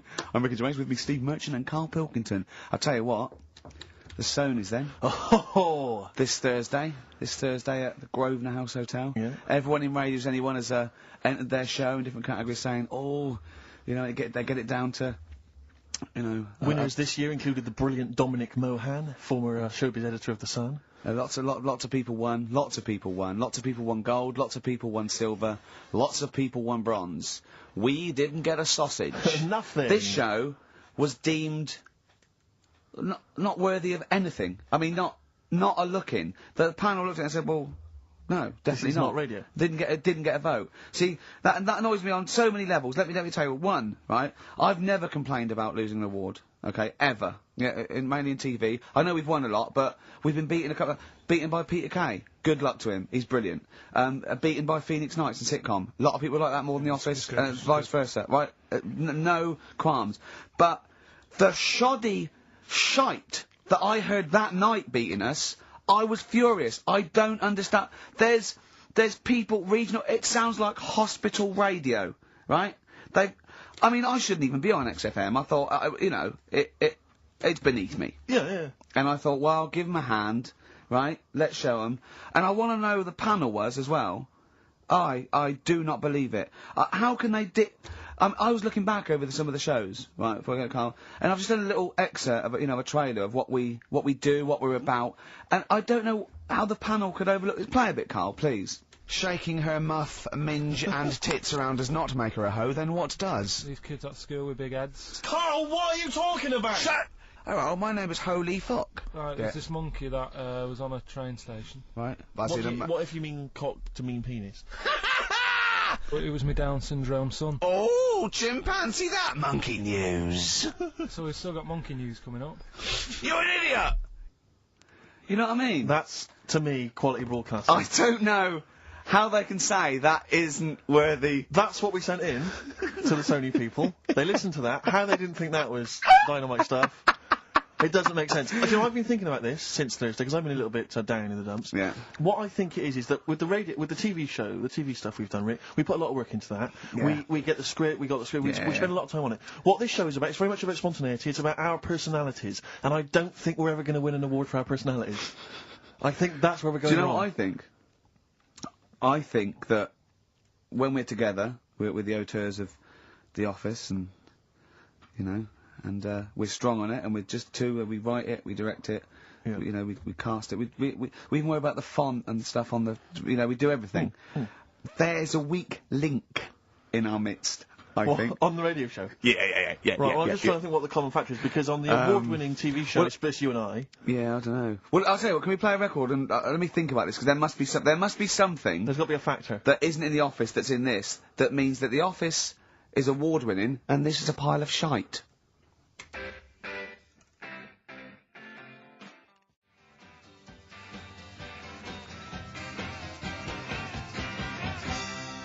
Brown Sugar by the Rolling Stones on XFM 104.9. I'm Ricky Gervais with Steve Merchant, and with us, KARL Pilkington, the third member of this team. Me and you do The Office. Award-winning. Yeah, and us three do this show. No awards. Nothing. KARL, what are your thoughts? What do you think's wrong with the show? Why do you think the panel listened to our show and said that is awful, it's not actually a radio show? Well, can I just point out, so many people may not realise that last year we won a bronze, so we've actually gone down. We've actually slid off the list entirely. I know, but I mean but KARL wasn't really as involved last year. Well, I remember last year it was very much you and I was doing it, I mean, KARL we just started out on it. Yes, I mean, so you can't really compare. Hold on, though. Well, interesting. What do you think, KARL? What do you think the reason is? Thoughts, KARL? Any thoughts? I see what you're getting at, right? But you're not stupid. But when I put the compilation together, I made sure that it was mainly you two. So don't be doing that. Don't be playing that game. So you put the compilation together? Yeah. Right, again. Ah, right, interesting, because we weren't involved with that. We usually do The Office, edit The Office and everything, we have the final cut on The Office. So you... Oh, I see, so you... Oh, right, no, so you're the producer. You had your fingers all over it, interesting. Oh, that's interesting. So, well... so the tape was the smoking gun, and whose fingerprints were on it? KARL Pilkington's. Interesting. Yeah, that's interesting. We didn't get a sausage. But do you know what? Seriously though, you know, Well, I don't mean seriously. It is his fault. I know, but I mean, it's our fault as well, because we should have known better, right? But... Than to employ him, yeah. But, I actually think it's a slap in the face. I want to know who the panel was. A lot of Sony are thinking, just handing it out to the same old people. You know what I mean? Every clip they played was a funny phone call. Do you know what I mean? And so, Did we send any of our funny phone calls in? So if anyone cares, I think we should knock this on the head as a protest against Sony. As I say, I've never complained before about legal, but I mean this one, don't know what they're thinking. I want someone on the panel. If it was entertainment, I want someone on the panel to phone up and say why they think this show is rubbish. Well, I'll apologise. Well, not apologise. If they stand by, if they tell me why, you know, because, you know, listening to that clip there, I can't see anything wrong with that as sort of, you know, daytime radio. It's interesting. I mean, I don't think our number one fan, Dickie Anderson, Richard Anders, was on the panel, although he here has emailed in. He's got a couple of thoughts as to maybe why we... What is Dickers doing, man? Dickers says, commiserations on not winning a Sony. I can't believe you didn't win, naturally.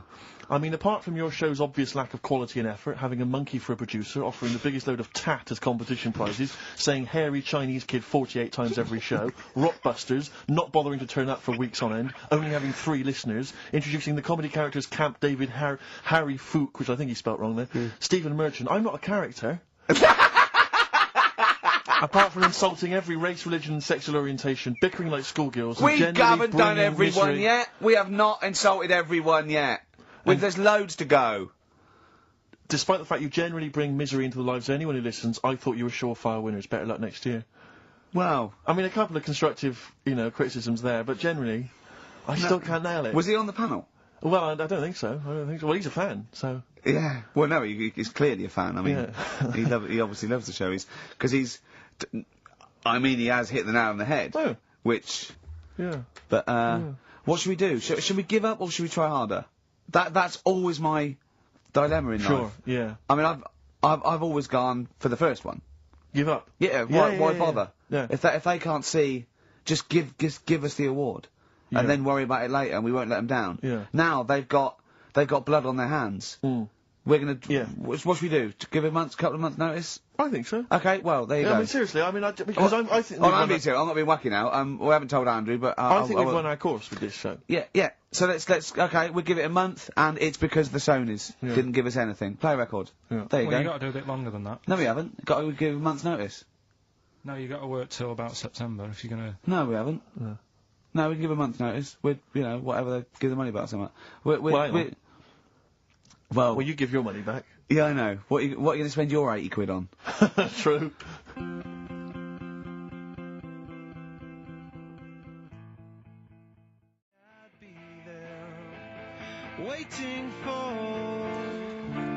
By the way, Red Hot Chili Peppers on XFM 104.9. So, a few more shows. And I hope Sony are happy. They should encourage... You know, we've only been radio, you know, a couple of years. Exactly. You encourage young talent like you. Yeah. Instead of giving it to Radio 1 and Radio 2 and... The old war horses. We just had a quick email. I wonder if you could answer this. It's James from NWM. He says, Ricky, is KARL going to be on this week's show? Please let me know, as I may listen if he's not. Sadly, he is here. I mean, people are already turning against you, KARL, because they've seen what's happened. Yeah. I think they've probably realised that we've... I think we gave him too much. I think we've got a spoiled sort of kid in our hands. It's sort of like, you know, we knew how bad he was, but we were trying to sort of bring him out of his shell a little bit. Yeah. You got to encourage sort of, children like KARL. Well, yeah, exactly. To sort of fend for themselves. But I like the fact that Dickie Anderson had that wonderful rant. I mean, it was an articulate email. It was quite long, and he must have typed it immediately. I'm thinking, because he's a fan of the show and he thinks I'm a genius, we need a PA. Sure. Don't we? Yeah. Do you reckon he'd come and work for us? Well, he can't be any worse than what we've already got. I know. You know. So, there you go then. We're giving up radio. We're going to concentrate on television. KARL's going to probably go back to what? Your little... Just doing your sound? The thing I won a silver for at the Sonys. Funny that, isn't it? Oh, you won a silver, did you? I got a silver, yeah. Oh, what was that for? Doing the proper job that I do here in the week. Well, no, it's 2 of you for a start. Yeah. Well, there's 3 of us. Couldn't even get a bronze. Now, who's the weak link? Right? Well, bit weird, isn't it? Let's not argue. We haven't got many shows to do. To be fair though, this show is I think it's more to do with the fact that you talk on this show that has brought us down. Right, I haven't said anything hardly today. No, well this is an award-winning show potentially. We'll add this one in for next year. If you could just keep stum, we might have a chance. All right. Well, coming up, right? Let's put it behind us. Okay. Let's draw a line under it.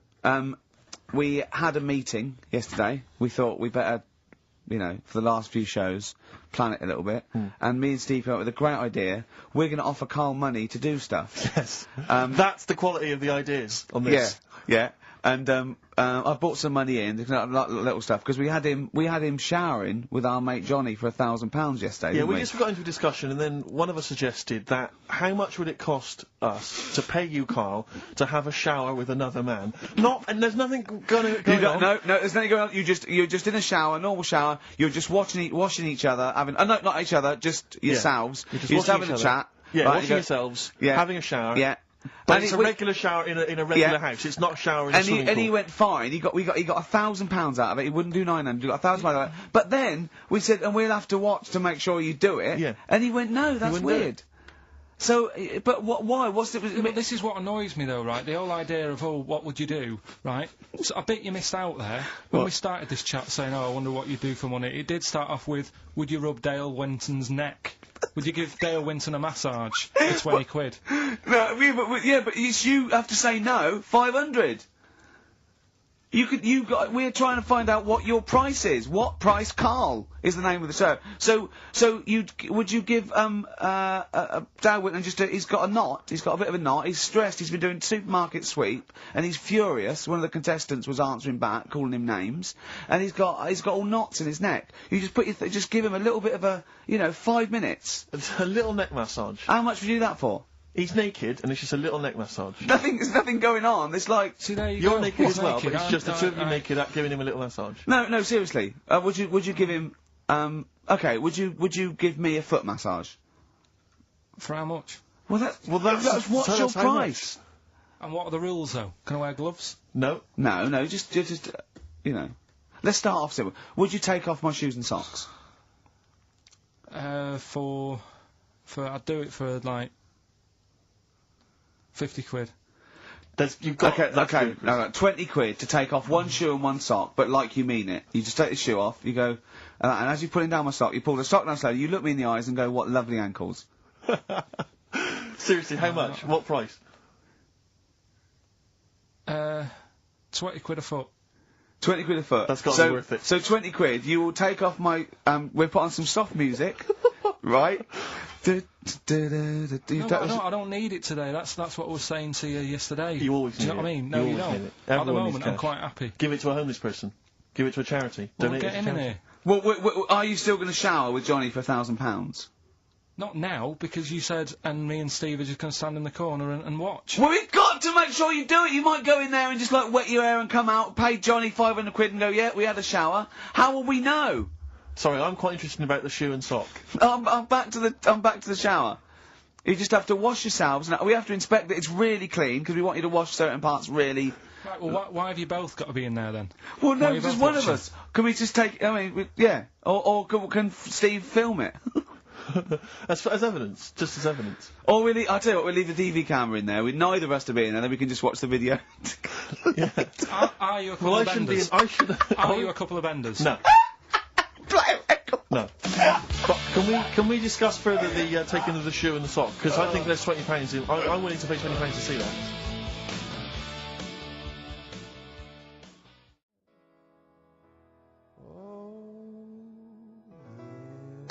So a little surprise for you there. That's Coldplay here. They're live through there. Thanks. Can you hear me? Can you hear me? Yeah, brilliant. Do you want to say a few words? I'll have a quick word with Chris, lead singer Chris. Chris, good to have you here. Hello. And how's it going with Gwyneth Paltrow? Brilliant. Yes. She's a lovely lady. Yeah, no, I thought so, yeah. I saw her in Shakespeare in Love. She's good in that, yeah, isn't she? If you would pass that on to her, just Yeah, say I well, enjoyed yeah. that. It's going alright. You going to get married or Yeah, what's so happening? I marry either her or that Julia Roberts woman. Yeah, either one is good. Yeah. I know you're on holiday at the moment in Hawaii. I read in the paper today. No. You're actually here. I'm actually here. Okay. Got to go now, got to go. Alright, just a couple of quick We'll see you later, Chris. Yes, see you, Ricky. So that's the sort of guests. That's the calibre of guests. We're just trying to up Just things. like Jonathan Ross. We've got guests like Jonathan Ross. That's Coldplay, just popped in. Just popped in. So if you're the Sony people listening, you might Brilliant. wanna... And we've still got Carl to take off my sock for 20 quid. Okay? Let's do it now. Let's just get it over with and do it now. Come on, Carl, let's get our cash out then, Rick. There's £10 right there. No, you don't owe him, because he owes you 10, so I just have to pay him 10. Okay. Yeah. So, go on then, just take... Not whilst Coldplay are here. Sorry, they've had to shoot off. Come on. I don't want to do it. Why not? Tell me We've what... been on now for half an hour. Okay, We well, haven't done at anything the end yet. of this, why won't you do it? It's ridiculous. You won't have a shower, you won't take my shoes and socks off, you won't do anything. You won't give Darwin a rub down. What will you do, for Christ's I sakes? don't want to do it. Say if my mum and dad have heard about how well I'm doing in London. Yeah. Right? They've heard about, the Sony Awards and that. They're talking to the mates. They're saying Carl's doing well for himself. Yeah. Let's have a listen to him on Sky. Yeah. They're tuning in. I'm taking off socks for money. What's up with that? That'll be the first time that anyone in your family has actually made, money without stealing, thieving, or It's an committing honest- some kind of it's hon- atrocity. Well, let's just do it quick then, It's because the first honest money. getting on my nerves. It's actually annoying me. Excellent. All right, well, Give me the money, Steve. no, he's just taking a tenner off Give me. you the tenner back. Right, okay. Okay, Let's do it like You've that. got to do it properly. You Do ain't it got to like say that. that. You've got to. No, you've got to do it properly. Slowly, go on. Right, just gently. I can't see what's happening. Pretend I'm working on a shop. There's nothing normal. Right, Steve, No, back. come on, just get it done. What's I that? hear whistling. What's whistling? What's the whistling? Sort that out. I can't believe. Right. Okay, now do it properly, gently. Yeah. It's a sweaty trainer, which just makes it all the more. Straight Just away. gently caress it. There's someone watching in the office. Caress it there. Don't just gently ease the gently shop. off, just gently off. Just like working on a shoe shop. There's nothing weird about it. Just gently ease that I'm off. gonna burst. Right. I'm gonna burst. All right, now it's just Right, now. just gently Come on, stop. gently do it. Don't gently just rip stop it off. down, yeah. Slowly, What- tease it. Tease it. I don't like this. I just wasted 10 and that wasn't Now, enjoyable at all. now wait a minute. You've got to say. Say You've got to something nice say. about my ankle. Say you've got lovely toes and I love your ankle. You got nice toes and that. Well, say it I properly. don't like it anymore. Do it, and you've got to say, you've got to say for the tenor, otherwise Go you're on, taking it back. You've go got to say what lovely ankles you've got, but in a sweet, seductive voice. Right. Right, you got nice ankles. That is not how you would seduce a say woman. like you would that. not seduce a woman like that, Carl. Oh, I don't. Suzanne. I don't. Imagine that. I don't know. I don't feel good about Leave it. it off, because I want to see if we can get him to massage your toes. See, I don't know what's worse. I mean, I didn't like the feeling much. That wasn't very nice because it was all rough, and and he's a skinhead and he's playing on the feet. And then I thought, oh, I've degraded him, so I don't know what I feel worse about. You can keep the tenner that you owe me if you massage his toes. No, I'm not doing that. No. Why not? No, we paid him. He's done it. Yeah, the shoes are back on. We're something else next week. Okay. If you'd like Carl to humiliate himself for money, email in. Well, Suzanne was surprised that I was like, last night I told her about it, and I said, Oh, why did you do that? I don't know what I feel now. That's not good. I don't know. That's not good, is it? and she just said, well, you don't like chucking money away, and that. And it was funny because we got talking about when we bought our first flat in Manchester, right? I bought a bed, right? I didn't have much money, and what annoyed me is I bought the bed and it turned up, and I said, "Where's the mattress?" And they said, "Well, you don't get a mattress with the bed. You got to buy that separately." And I was like, "Well, that's not a bed then, right?" So I didn't have any more money. Suzanne's at work, so I thought, well, I don't want to stress her out at work and that, telling her we haven't got a mattress for the bed. I had a word with my dad, right? He knew a mate who had one in the back of a van, right? He said, I'll have a word with him, he'll let you have it. Got the van, brought it round, stunk of diesel and that, but I thought, well, it's free, it'll do. Yeah. They brought it up, I stuck it in the spare room. Suzanne got home, she looked at the bed, she said, that looks alright. She said, where's the mattress? I said, it's in the next room, but I thought I won't tell her because she won't like the idea. She went in, just the room stunk of like petrol fumes and that. She said, what's going on? I said, well, a mattress didn't come with the bed. So I've sorted you one out, I've got this off my dad. And we didn't have one night on it. She said, get rid of it. Yeah. I had to go and ditch it. I don't know what she was thinking. One of your father's friends is driving around in a van with a mattress in the back. Yeah. Was he a serial killer? I mean... And she didn't want to sleep on it? Like some Silence of the Lamb. What kind of a cheapskate is she? What kind of a woman is she? That she won't sleep on a mattress that has been in the back of a transit van. Yeah, covered in petrol, diesel, probably urine, and Christ knows what else. Yeah. Oh. So, you know... Would you swap pants with Steve for 50 quid now? You don't have to look at him, you go in the toilet, he takes his pants off in the toilet, leaves them there, you go in... Right, you come out with your trousers on, you go in, right, take your pants off, put his pants on, leave your pants in the toilet, come out, you got his pants on, he goes in there, you come out, you swap pants, at the end of the show you put it back. How much? When you say pants, what do you mean? Just underpants.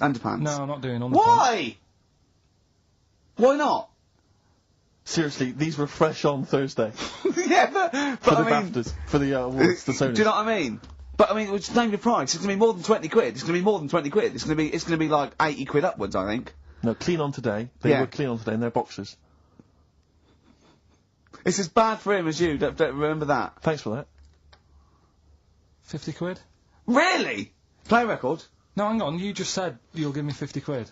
If you go and swap pants. I don't know what's in it for me, I don't know why I'm doing this. It started off as torturing Carl, but not only am I out of pocket, I don't actually want you two to swap pants or touch my ankles. Well, Steve isn't I don't know what saying I've no. done. This is, I'm the victim here. I've paid out and I don't even like it. Play a record, I want to think about this. I mean, I've got 50 quid if you... as long as we can swap the pants but both be in the room at the same time.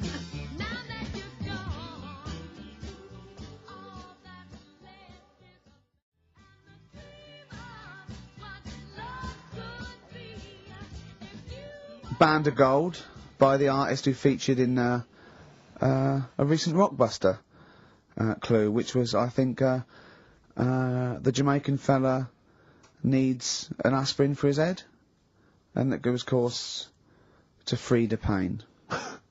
Brilliant. Rockbuster's coming up, isn't it, Carl? We set it up now. Get it going. No, let's I thought we weren't doing this anymore. I know. I don't know what happened. I don't know. I mean. But I mean, we're shooting off in a couple of weeks, so yeah. What difference does it make? Well, we might as well. Now you've mentioned it, it's a good time. Go on then. Right. 3 cryptic clues like the one you just heard there. First one. Cryptic, I like that. Is cryptic a word? First one. My younger brother spotted you the other day. Right. That's the cryptic clue. My younger brother spotted you the other day. The initials JS. JS. For the band. Second one, that champagne belongs to the Boxers Kid. The way he looks up, like, it's Oscar Wilde. Yeah. It's, oh. That champagne belongs to the Boxers Kid. The initials are AM. And the third one, the Vibrators. And the initial B. What? Right? The Vibrators. And the initial is B. So the first one, my younger brother spotted you the other day. Oh, I know that one, that's ridiculous. JS. The phone's going. Second one, that champagne belongs to the Boxers Kid, AM. And the third one, the Vibrators, the initial B. So, email in, and you win. We can say the prizes later, can't you? Well, I tell you what, this is terrible. I mean, we didn't even say the prizes, we weren't going to do this. The phone's going. Look at the phones, are going mental. Right, well, Carl, did you ever do paintings and drawings at school and then bring them home and your mum put them on the fridge? No, not really. I never brought them home. What, did you just screw them up and throw them in the bin? I just left them at school. Yeah. I've never had a bag. Alright?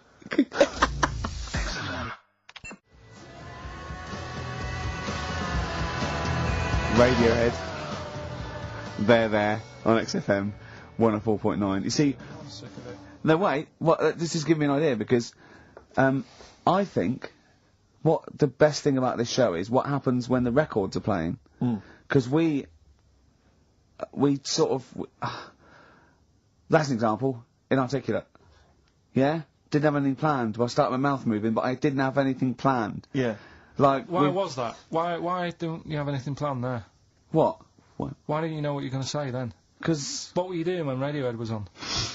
Well, I made Carl a new uniform that he has to wear in the second hour. What did I do? You got tissue paper. Yeah. Toilet roll, yeah. Ripped a bit off. Yeah.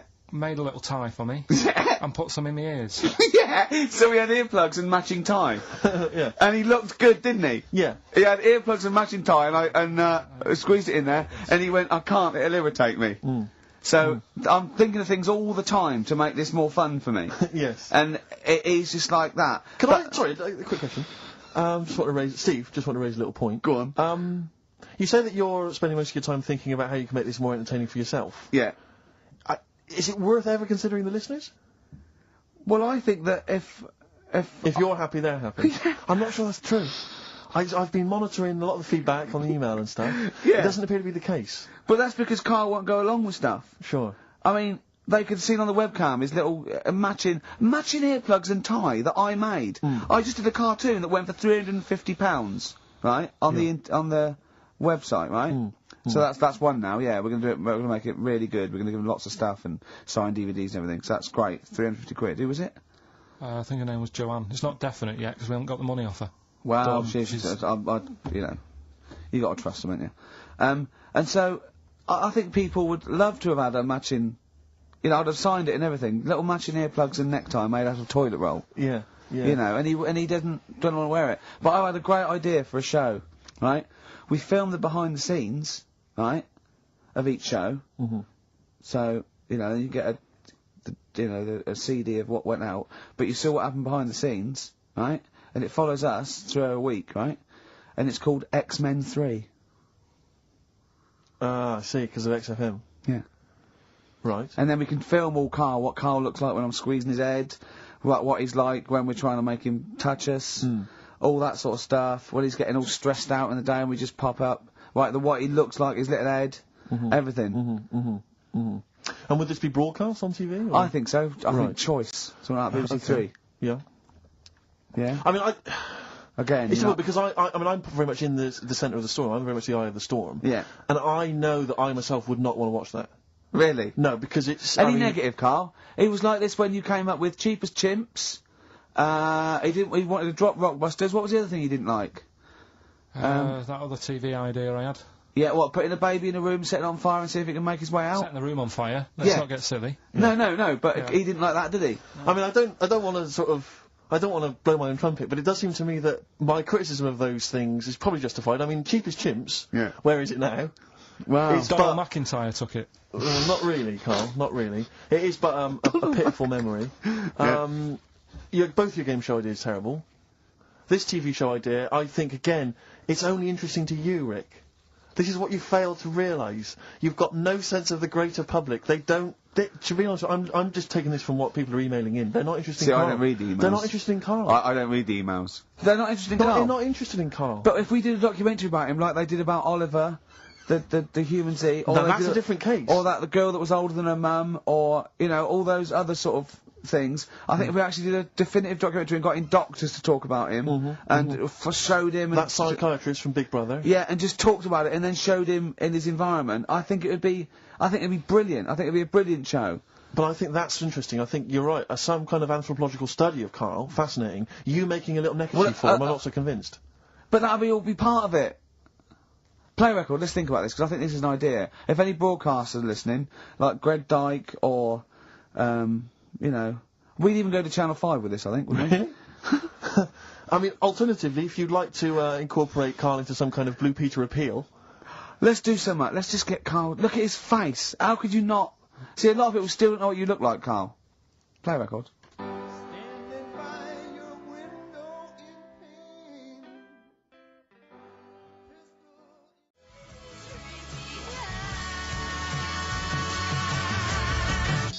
Turing Breaks, Painkiller on XFM 104.9. A couple of emails, Rick, that I ought to notify you about. Holly has emailed in. She wants us to wish her good luck. She says that she's one of 15,000 women who will be walking 26 miles around London starting at midnight tonight in their bras to raise money for breast cancer research. Prostitutes? No, just regular ladies, I think. Oh, right. But I was at a loose end, so that's something for me to do this evening. I'll pop down and support them. Also, we got to say hello to Sonia, who's it's her 18th birthday, and we're going to play a little Smiths track for her later. So we're trying to be interactive. Yeah, I've seen how other DJs do it. They have phones. They go, and how are you celebrating tonight? Oh, we're just going out, Foxy. Have a good time. Here we go. This is, you know what I mean? Yeah. We've got to be. I've guessed we had Chris Martin in from Coldplay, which is gonna be a lot. Well, Chris is still here. Hello. Chris, how did you come up with the ideas for your songs? Just make them up in my head with the guitar. And how old are you now? 28. Thanks very much for that. More from Chris Martin later, I imagine. Cheers. And we've also had an email. Cheers. Thanks, Chris. We've also had an email from Jim. It's as easy as that. We've had an email from Jim. He says, on the subject of the postcards, his brother once met the bloke who posed for the photo on those biros that when you tip them up, the black ink kind of sinks away, and it shows him nude. And he was apparently an aspiring model, and he got paid $75 for it in Hong Kong in the 70s. Carl, would you have done that? Would you pose nude for a pen for $75? I mean, inflation, can't it? Let's double it every 10 years, say. So, yeah, that's 150, 300. I'll give you 600 quid to post news for biros that we give away for XFM. An XFM biro, where your clothes sink away when you turn it upside down. And what sort of shape was this fella in? He's in pretty good shape, yeah, I think. 600 quid. Yeah. I'll make it back on selling the pens. No, I won't do that. I always remember being at school, the first time I ever encountered one of those pens was a kid at school, Jason, and he had one of those pens and he turned it upside down, and it was where the woman's clothes sink away and she's naked. Yeah. And I remember sort of seeing it and him showing it to everyone, all the young lads, and them thinking, this is amazing. And I always remember thinking it was like the idea that it was sort of a way to cheat teachers. Oh, there's Jason, he's just got a pen there with a picture of a woman wearing some clothes. That's fine. Yeah. There's nothing wrong with that. If he brings a porn mag in, I'll have him. He's out. But I can't. But I've always imagined, can you imagine how embarrassing would it be to be caught masturbating over one of those pens? Businessman. Yeah, exactly. His wife catches him. No, you're gonna know to sort of. I'm going to. Sorry. So what are you doing? Just doing some writing with this regular pen. Right. What? Well, no, don't turn it upside down. Can I just come round where you're sitting? Just. Why are you naked? The only thing I think more embarrassing would be to be caught masturbating looking into a mirror. Well, for you maybe, for me and Carl, right? We should give the Rockbusters clues again one final time before we give out the answers. And I should mention the prizes as well. If you still want to enter, we've got various things, a couple of CDs, a Smash Hits CD. Right, looking into a mirror. Let's move on from that. Club Anthems 2003, Strange and Beautiful. Nude. Eh? I hate being nude anyway. Why? What do you mean you hate being nude? It's not normal if you walk about. Do you walk about the house without on? No, because we've got windows. Yeah, but alright, with the blinds shut or whatever. Well, I have a bath. No, but say like with with Jane and that. Are you happy walking about? No, I'll walk around in my pants or a towel. I won't purposely walk around nude for the sake of it. No. No, I know, but I in the morning I don't mind when I get up. So I go for a shower, but I don't sort of flaunt it about. I just wondered if that's normal or. Well, no. What do you mean? Is it normal? If there's no one can see you, then no, like but your girlfriend's in and that. But what I mean is, it's like you can put a pair of pants on, can't you? Do you know, all I'm saying is, put Steve's on if you want. Yeah, for 30 quid. What do you want? Do you want to put a pair of pants on now? No, it's just like you're asking me to do it for a pen. What would you do, right? What would you do, right, if you did that thing with Steve and you left your pants in there, you went and you put his on, but it was sort of like it was damp. Right, so Rockbusters then, we'll get this out of the way, right? So the prizes, Carl, mentioned there's a number of CDs. We've also got Wild Weather, a fascinating, it looks like 2 VHS set about weather, about various weather conditions around the world. That must be selling like hotcakes. Sean Lloyd could be in that now, yeah, couldn't she? Indeed. And also signed by Norman. It's Fatboy Slim's Big Beach Boutique. That must have been troublesome for the station that has close ties with Norman to get hold of. But well done. And that's Fatboy Slim, Big Beach Boutique. So yeah, there's a number of not bad prizes to give away there. And the clues were, Carl? First one was my younger brother spotted you the other day. The initials JS. We had that champagne belongs to the Boxer's Kid. That was AM. And third one, the vibrators. That's rubbish, that one. And the initial B. We'll give away the prizes and the answers next. Well, we gonna play a record, or what we got coming up? We got Monkey News. Yeah, we got that. We got loads, too numerous to mention at the moment. We got any adverts? Got some of them. Oh, brilliant. Cram them in later. Excellent. Look forward to that. Joe Jackson. Good track. Good tune. Well, it's on.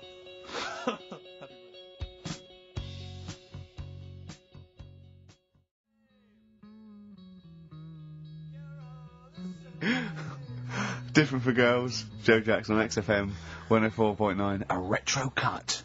Bit of monkey news would be good, Carl, if you got that. We're struggling here. We're struggling, Steve. Wait a minute. You say that, but wait a minute. The answers for Rockbusters are coming up right now.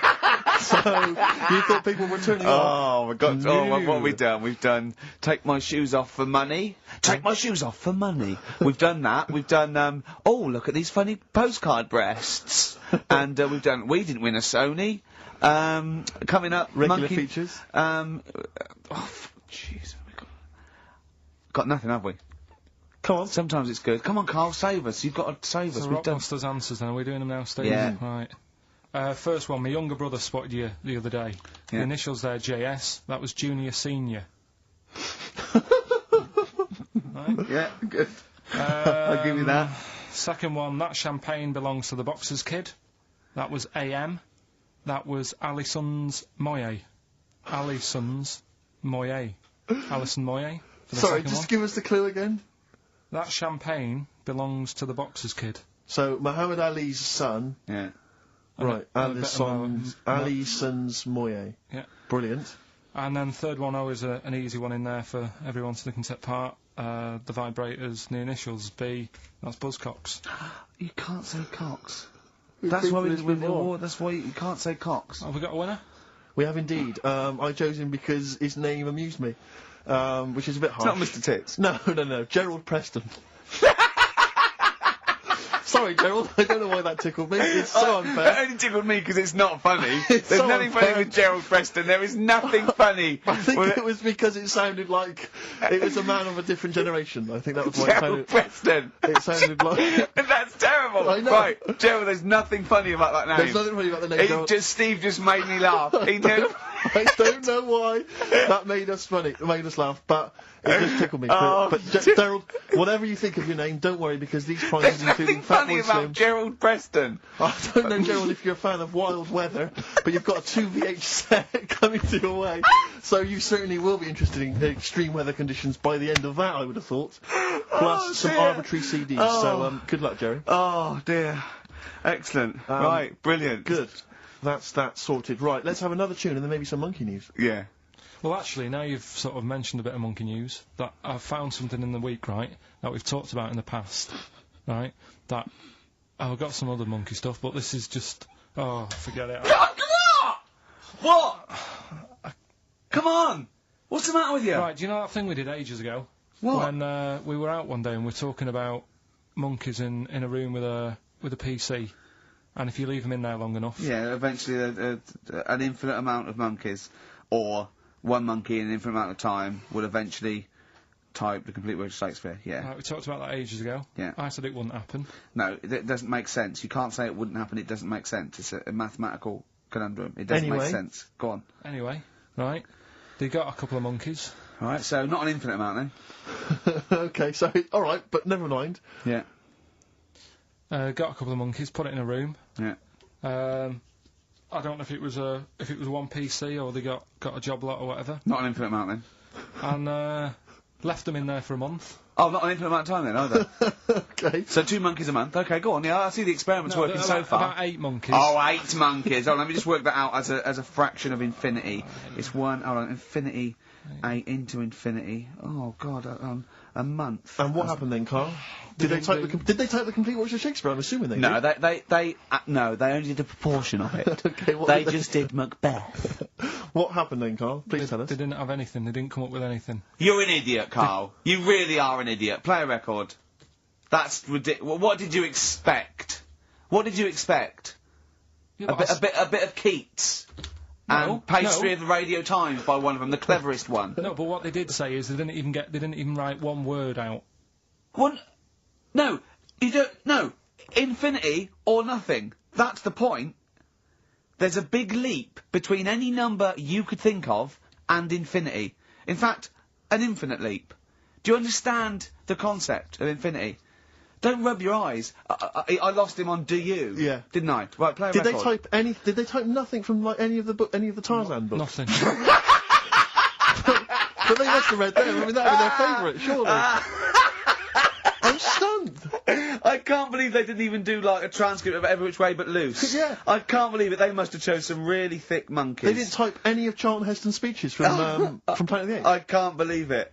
It doesn't make sense. It doesn't make sense. You'd have thought 6 monkeys in a month would have done something. Yeah. At least a script for BJ and the Bear.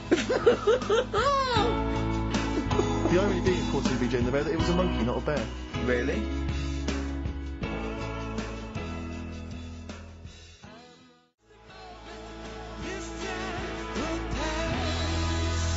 Stuck in a moment.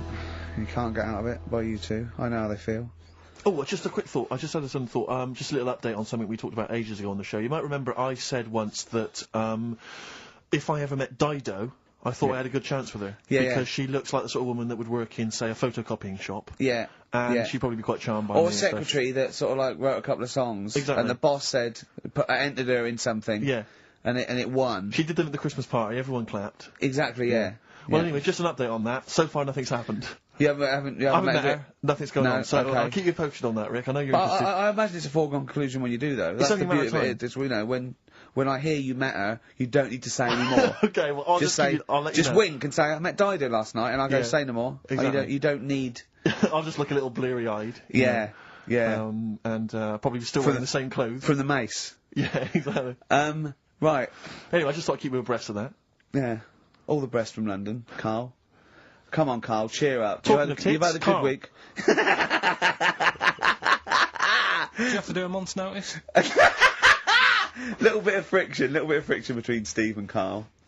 I think they're, you know, they're getting to each other, which is... His underpants are pinching. Come on, Carl, cheer up. You're lucky. You know how many people would pay good money to... Carl, you've had a good night out this week. You went to the Sony's, you had a free meal. Yeah, that annoyed me. I don't... You know, we came away empty-handed, but... Yeah. It was a good night, wasn't it? You enjoyed that? Did you enjoy that? I ate it, but go on. I'm just finding more and more things are annoying me. Really? Like, even... Like, at that Sony's night, right, you've got a lot of, respectable people going to that thing, you know, people who are high up at the BBC and that. Yeah. And... just the way, you know, it's a posh night, there's people there with dinner jackets on and stuff. Mm. And then I went to the toilet for a wee. Old fella in there. I thought he looks like he's been in the, you know, the radio game for years, probably done loads of award-winning Sony stuff. Yeah.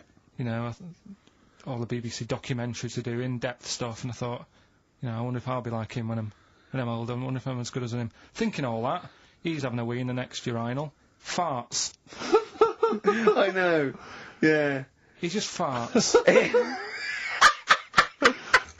Old fella in a dinner jacket, probably hired. And I thought, is that like they try to? They think, well, I better do it in here, and it's sort of like a trumpet, and everyone just goes, yeah, that's fine. What's up with that? You know, yeah, I know what you mean. It's just the arrogance of doing it. He just did it. It sounded like a lost whale. and he didn't sort of go and try and clinch it. He carried on, and then he went, oh, that was a good one. Really? Old fella, must have been about 70. Oh dear. And well, better out than in. Yeah. But it's not though. I wasn't brought up like that. You see. Right. Because I did it. I mean, I never really did it that much as a kid. Sure. And then I was at my mum and dad's. You never did it that much as a kid. What farted? Yeah. Okay. Not just like, you know, as a joke and that. We are taping this for next year's Sony Award, aren't we? We're taping this, what we're talking about now, aren't we? To hand in. Because this is, go on. But I was at my mum and dad's, right? And Suzanne was sat on the floor in front of me, and she was like, oh, rub my neck, it's hurting. So I thought, oh, and I hate doing that, it really bores me. Well, right? she's your girlfriend, for goodness sake. I know, Dale Winton's different, you're getting paid for that, go on. So I thought, the only way to shift her is I'll let one go, right? So I did that. I love that! It's such a loving relationship. I love that, that's great! So like doing the washing up badly. Yeah. She won't ask me again, what have you done? I've smashed the cups up and I've written in excrement across the wall. Well, that's no good, isn't it? Well, I won't do it again then. Give me the marigolds, I'll do it. I've nailed the cat to the fridge, what's up with that? Yeah. Go on. But yeah, so I did that, and it worked. She sort of got up and said, oh, And my dad said, what do you do that for? Yeah. What was he thinking? So I said, oh, I hate rubbing a neck. Does me head in. So he says, you know, I've never trumped in front of your mother for 40 years. Sorry, where was this? Chigley? Why is this family talking like this? Young Carl, I've never trumped in front of your mother in the 35 years. What? I don't know what... No, it's just that he said, you know, we've done a lot of things in the family that Hold we're not on, proud of. what did he say that for? What, he's never trumped in front of your mother? He just offered that information up. Well, he just was surprised that I did it. He said, where have you got that from? Yeah. Whoa, you're lowering intestines, I'd have thought. What do you mean? You have to imagine there's a class of farting. Oh, no. we haven't told our kids about farting. He doesn't do it. We haven't told him about it. We haven't. No, we don't do it in front of it. You have to learn it, do you? No, I know, but there's a place. That's what I was always told. Go on. There's a place for that. Cornwall. So, and my mum, you know, it's the same. She doesn't do it. Right. If she goes to the toilet to, you know, do what you got to do, she makes sure, like, she'll sort of say things like, "Are you going out for a walk?" Are you going out for a walk? Does she think? Does she know that you're broadcasting this? Well, yeah. She's probably around at the neighbours now, listening. Yeah. Any of you going out for a walk? Yeah, just at the door. So she waits until everyone's left, or? She doesn't like the thought that everyone... Do you know, like, cats don't like you staring at them when they're doing it? I've never stared at a cat while it was doing anything. Have you ever had a pet cat? What do you mean? Yeah, go on. No, it's just that cats, you know, if you get them a little litter tray, yeah. I remember being told, like, no, when it does use it, don't sort of go and look at it. Because it puts it off. I was the same as a kid. I didn't, when I had a nappy... Who comes and looks at you when you're on the bar? No, when I was a kid and I was in a nappy, right, I used to always, like, there was a corner in the kitchen that I'd always go to. And everyone would be Why do you go to the toilet? Because I had a nappy on. Oh, yeah, right, how old were you? 14th birthday? About 3 or something. Yeah. Right. And I used to always go to this corner, and everyone said, right, he's going to the corner, don't stare at him. And the thing is, I can so imagine you, because you've got the same head. Yeah, you look like a baby. It's just the baby's head. Put there. Would you put a nappy on for 50 quid? Now? Yeah. I'm just sitting, do your work, right? No, anyway. Just sit in the corner. So I'm not doing that, right? Come on. So yeah, my mum's like that, and something else she's good. I mean, people might want to know. At dinner party, it's Mrs. Pilkington just in the corner, just don't look at her. Yeah, don't look at Mrs. P. She's just in the corner of our kitchen, don't just look away. What's she doing? She's just doing her business. There she is squatting. Are you going for a walk? Sorry, you were saying, Carl. Another trick I've learnt from her, right? If you're using, say, a friend's toilet or something, and you don't want to leave your mark, just use... Go down the toilet and flush it.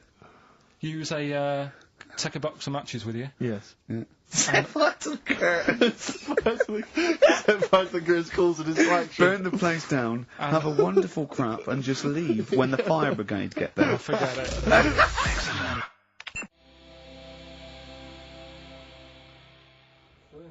Who is it? It's Vines. Yeah. It's a good one. We don't go brilliant, do you? If you're going to talk, you do say something useful. Yeah. Vines there, homesick. Brilliant. No, come on, we should do monkey news now, because I know you want to save it, but I think you should put your best stuff first. You never know what will happen, you know what I mean? Always put your best stuff out there. Let me just get it out of the... Okay, well, while he's getting it, could we have a jingle for monkey news? Yeah. Oh, chimpanzee that monkey news. Tell you what, right, about putting your best stuff first. Yeah. Right. Do you know we were saying the other week about in Chinatown? Not really a town. Well, it's not a town, right? And like the restaurants, they have like... Oh, those old dead ducks and chickens just hanging in the window, yeah. An octopus and all that, just hanging there. Yeah. And that doesn't, like, make you want to go in, does it? No, sure. This morning, walking through Soho on the way in, walked past this sort of strip joint place. This woman said, "Do you want to come in, sir?" Right, turn round. She must have been about 80. So you're equating her to a hangy bit of octopus. Well, you said, are you performing? And a chicken. I'm just saying, again, put your best stuff at the front door. Yeah, good thinking. Right, anyway, bit of monkey news that's been sent in. Right. Gareth in Catford. Right, good work, Gareth. Basically, it's about this monkey. Oh yeah. In the jungle. Yeah. It's got a gig at an hairdresser's. What are you talking about? What are you talking about? What are you talking about? It's got itself a nice little job going in an hairdresser's. As what? It gets people sitting down, and what it does before the people have their hair cut, that it sort of sits there, and it goes through people's hair, makes sure it's clean, and people are loving it. Right, backtrack. So it's a pet monkey. It's nothing to do with it getting a gig in an hairdresser's. It's a pet monkey. It's not working at Monkey and Guy. Yeah. No, seriously, it's in there. I think it might have started off as a job, and then. So what does it say? It says junior £15, stylist £35, monkey £63. Sorry, I didn't quite follow. It's in the jungle. It was wandering about. Right. Maybe it did. But it looks good. Its hair looks good. Someone thought, hang on. Yeah, but never ever. You see, people make that mistake with hairdressers anyway. I always say, well, if the hairdresser's got a good haircut, go to where he's going. Right. Right. Because that's what I thought when I read it about having a good haircut. How often do you go to the hairdressers? Well, not that much anymore, but I used to always think that. Yeah. You used to go to a bloke who told me had his shack on a railway bridge that used to shake when a train went over. Yeah. Because it was £2. Yeah, but before that, I've never had that much luck with hairdressers. Before that was another place, and it was run by sort of, you know, these sort of wannabe gangster type people. Oh yeah. But they'd, you know, you'd go in What for do you a mean by haircut. wannabe gangsters? Well, sort of just petty crime stuff. You'd go in for a haircut and then you'd walk out with a video recorder. Do you know what I mean? You don't have to take it. No, but they'd sort of spend ages flogging you that whilst cutting your hair. It was their thing. It's like, right, sit down, you alright? Yeah. Oh, you So know. for the weekend? What are you thinking of? Maybe a Sony. Yeah. So that's when I stopped going there, because it was like, just want a haircut. I don't want to be hassled. Which one said that you had the hair of a Chinaman? It's the fella who works in a railway station haircut. Well, he should know. I mean, he's been around a bit, clearly, if he runs a shack next to a railway station. So, can we just go back to Monkey News for a second? So anyway, that's all, yeah. I didn't quite follow why he's still his salon is in the jungle, or where is it? No, he was doing what he does in the jungle, right? Right. He's walking about. He wanders into the hairdressers. Yeah. Maybe they didn't have him on, like, as a job straight away. He was just there. He was People training, said, this is nice. He's sat there picking the knits and Carl, I don't know where to start. Then it's just that it's the embellishment. You don't walk in. He walked from a jungle to an hairdresser's. I mean, you're an idiot. You really are an idiot. I'd love to see you try and get a job in an hairdresser if there was another monkey up for it. You'd never get a job. So he was good at that. People said this is relaxing. Apparently he had really nice hands, soothing, right, on people's heads. They said, let's put him on the payroll. So let's put him on the payroll. What do you mean? No, I'll give you that. Okay, this is the news item, is it? Customers are queuing up to have their hair done at a salon in the jungle by a monkey. Judy, a pigtailed macaque, has a reputation as the best exterminator of head lice in Kong. She is so good, some customers fall asleep under her gentle touch. Regular Amporon Chekema said, Judy's hands are so soft and gentle, I really feel I can relax. But you know that is doing what it does naturally. It's looking for, like, salt and stuff in the hair. Yeah. And nits. It's not on the payroll. It doesn't complain about when it gets deducted at national insurance. It's not part of the union. Yeah. Do you know what I mean? But a good monkey news, you know, backed up with good tabloid journalism. With solid evidence there. So now I think we should start marking the monkey news, Rick. I don't know what you think. Giving it marks out of 10, maybe. For both interest and validity. Well, for interest, I'll give it 7. For Carl believing that there was something to this monkey, thinking it had a job and getting paid. But it was also doing kind of perms. 2. And colouring. 2. Yeah. Ridiculous. Again. Ridiculous. More monkey news next week. Hopefully let's just hear that jingle again. Oh, chimpanzee that monkey news.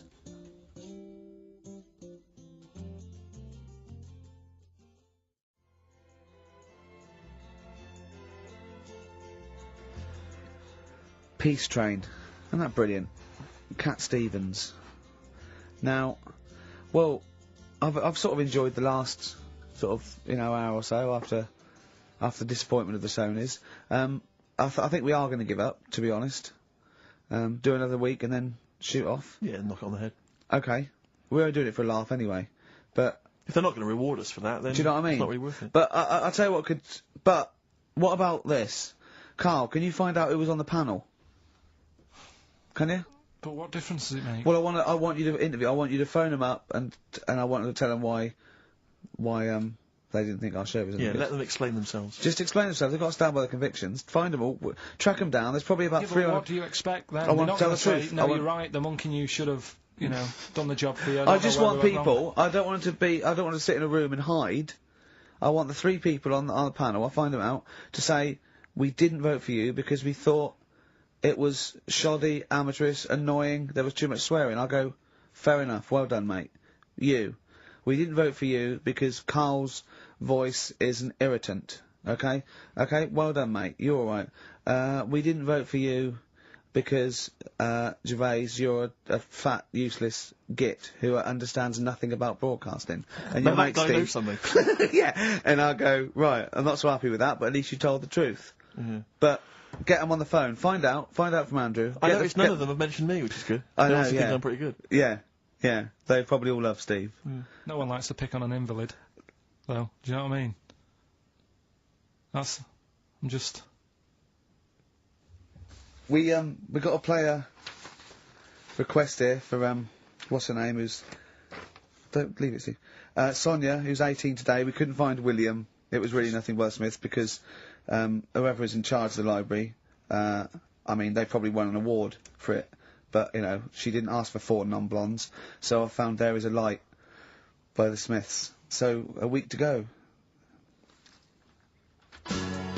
It's not, I'm not.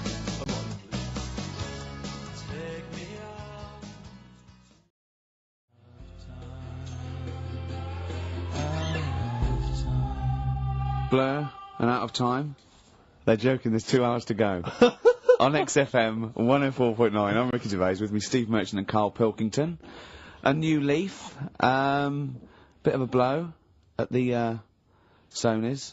Not like that. I mean, you know, we were taken aback. Speak for yourself. Yeah. We've got guests. Jonathan Ross won, and he has guests, so we're going to have guests in. One of which is sort of a tie-in. He's going to explain himself. It's Dr. Fox, Dr. Neil Fox. Popped in for a chat. It's a pre-record. We've got that. Although live in the second hour, we're going to have a chat to the girls from Tattoo, who are upstairs at the moment in Capitol, and they're going to pop down and have a little chat with us. So we're really trying to, you know, make this more of an interactive show. We don't know yet whether we're going to give up or not. It depends how this show goes. Yeah, look forward to that. But we've got some great. We went down to the big library, so we don't have to rely on 4 non-blondes and the, you know, the 2 jam tracks that are up here. We went down to the big library, and we've got some great tracks, Steve, haven't we? We've got some classics. Should we play one now? Well, before that, I just remember that some of the criticism we received, I think, was that we're perhaps not taking into consideration the listeners. A lot of radio shows, they cater very much to the community, to the area which they're broadcasting. They interact with the listenership. Where's the fun in that? I agree. Well, for me, really. I'd just like to justify why we don't tend to correspond or interact with the listeners. Here's a typical email from Vicky, age 25. She asks, do you ski? Rick, that's her question. No, I don't. Do you ski, yes or no? No, I don't. No, you don't. Right, there you are. Thanks, Vic. Brilliant. Keep those coming in. See, he's turned him against us, Carl. What do you think, Carl? What do you think of Steve's attitude there? It's alright.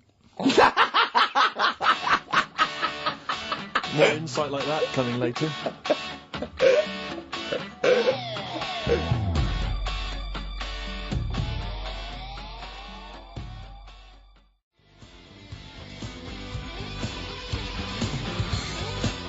Black Grape, Kelly's Heroes, next FM 104.9. I'm Ricky Gervais, with me Steve Merchant and KARL Pilkington. Okay? Proper radio. As you know, we're a bit gutted that we won nothing at the Sony Awards. We found out that on the panel was Dr. Fox, probably one of the greatest DJs in the world. One of the great living broadcasters. I certainly think that he's up there. Yeah. With Tarrant, John O'Coleman. And so... And Chris Moles. Chris Moles. We asked him to... He's also on the, Pop Idol panel, so he can make and break people. So we asked him, basically, to explain himself, why did we win nothing? Why were we so bad? This is what he had to say. The award, guys, was called the Entertainment Award. Right, now, in itself, I think that should probably tell you something about what should be on the tape. There should be some entertainment. And it just wasn't very entertaining, actually. I don't mean that sounds quite horrible sitting here in front of you now, but it just wasn't very entertaining. But fundamentally, what elements did you not find entertaining?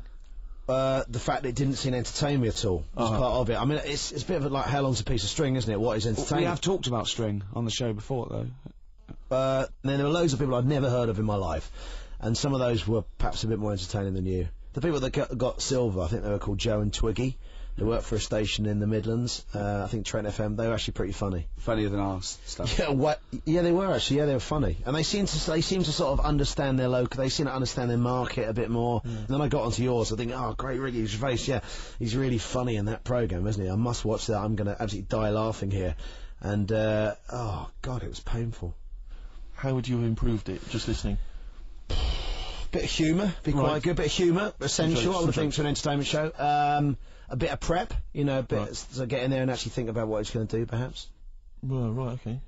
Well, thank you, Dr. Fox, for your honesty. We've got to the bottom. While you're here, can I just show you this? That lump. Do you still do prescriptions? Dr. Fox there. He was, He was honest, he was blunt. He was blunt, that. I'd like a second opinion. I'm only joking. He's not actually a doctor. In fact, he used to be called Dr. Fox, and now he just calls himself Neil Fox. I think he's been struck off. No, he's Neil Fox, MD. Right. He's just. I wondered if there was some malpractice that something happened. I mean, someone was under, and he sort of, went a little bit crazy. Let's leave it there. Yeah. Because Froggy will not take that lightly. Who? Froggy. What do you mean, Froggy? He's Dr. Frog now. He's changed it. He's not Fox. He hated Fox. But are we going to heed his criticism? Because it was there was no preparation, yeah. We weren't funny, fair enough. Yeah. There was just really no content we in didn't the show. care about we didn't care about the show. The demographic we were meant to be aiming at. Just sounds like a lot of work, all that. Well, I think what we can do is we can take it all on board and immediately forget it and carry on, because it's easier. What about that? Brilliant. I'll tell you what we could do, though. Play some bloody great tunes. Well, thanks very much.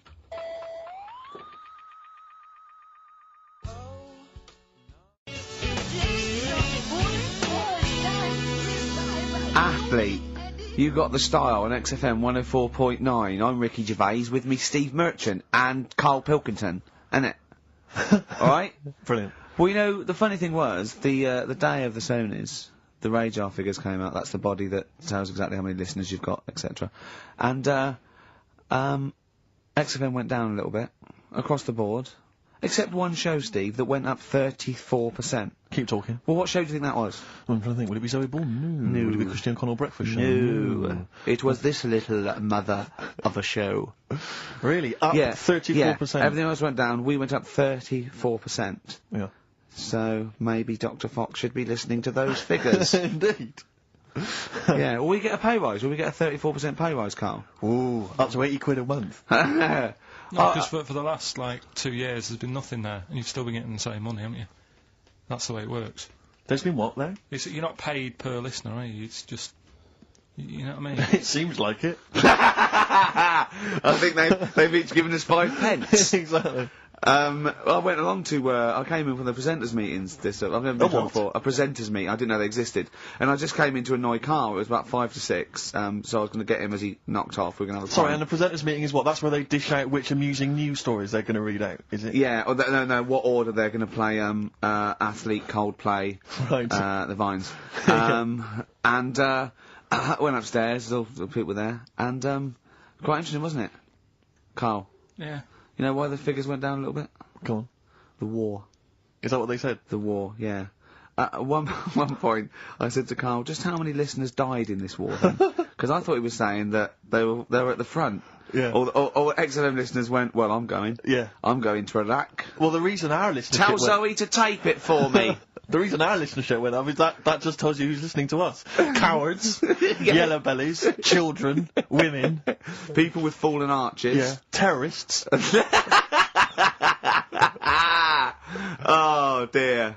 Yeah, it was quite a good meeting. Now I saw some. So what exactly? Is there anything I missed out on? No, they just, it went down a little bit, except our show, which went up 34%. Up 34%, but no awards. Remember that? And then you went out. You went out afterwards, didn't you? Yeah, we went to a bar to have a couple of drinks and that. Yeah. And then a few of them went onto Stringfellas. No, they didn't. No, some of them did. Zoe Who? did. Zoe and a few of the office people and that. Stringfellas. Yeah. To what? To watch lap dancing? To beat what? Yeah, that's what goes on there, isn't it? I know, it's mad, isn't it? I've never been to Stringfellows. I don't know what happens there. But no. What? Why would they? I don't know. I mean, I was talking to people about it the day after, and they said, "Oh, you missed out." I said, "Well, did I?" I said, "How does it work?" They said, "Well, you pay." Never quite understood lap dancing. Never quite understood it. It's basically someone dancing naked, rubbing their arse in your face. Yeah. That's basically the gist of it, is it? But you can't. The rules is you can't touch. Do they do a home service? I just think it's nearly. I've got to be careful what I say here, but it's sort of, I'm not dissing Stringfellows or anything, but is that not sort of like one step down from prostitution? That's such an antiquated. What are you from the 19th century? No, but I mean, what? It's like it's. Well, I don't quite understand it. I don't get it. I don't get it. Because the thing is, I said, how does it work? They said, you pay 20 quid, you get some clean money, sort of like little vouchers that you stick in the knickers or whatever. Oh God, clean money. Yeah. Disinfected money, okay. Well, just like vouchers. Can you put loose change in there? Because I got a lot of that. But, I owe you. Yeah. Yeah, go on. 20 quid it is. Right. And, I just don't get it, because, I mean, I'm not tight with money or anything, but no. You pay your 20 quid, they dance in front of you, but you're not allowed to touch, which to me is like going to a restaurant, ordering a nice big warm dinner, they put it in front of you, and it's like, well, you can't eat it, and you're saying, but it's going cold. I love the idea of some bloke sitting in Stringfellows, businessman, right? He's paid £20, there's an arse waving in his face, and he's going, can I not just... They go, don't touch. He goes, it's going cold! Look at it, it's going cold! Oh, that is brilliant. It's going cold. That is... I mean, see, KARL in the week was saying that he doesn't like sayings and phrases and metaphor and analogy, and I was going... and he thinks it's sort of like, one step away from poetry. But he comes out with the most evocative phrases. That is a straightforward analogy. Lap dancing is like being given a meal that you can't eat. See, that's great.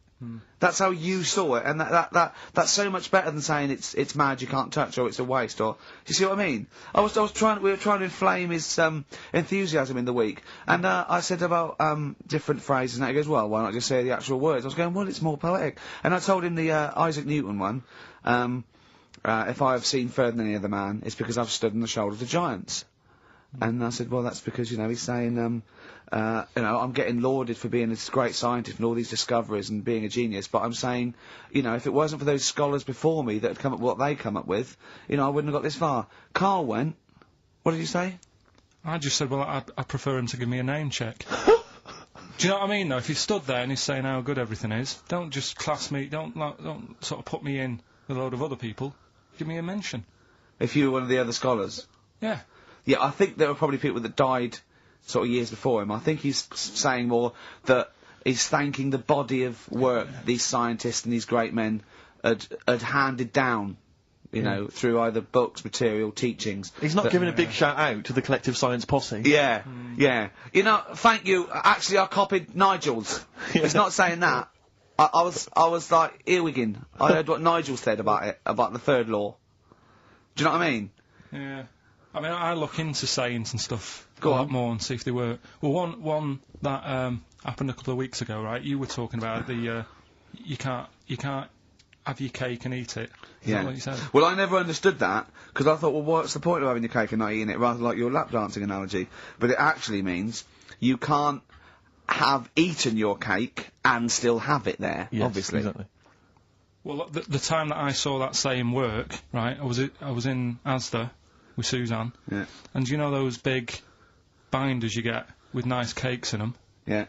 For birthdays and that, you can get one with, like, David Beckham on the front of it. Yeah. You can have one with, you know, Thomas the Tank Engine, if you want. Ricky Gervais. Yeah, you can have one of them. And I saw one of those comedy ones where it is like a big pair of breasts. Yeah. And that is when, you know, you can have your cake and eat tit. Play record. No, but you see Play what I'm record. saying? Play record. Play record. I want to talk to you about it. About puns. Just...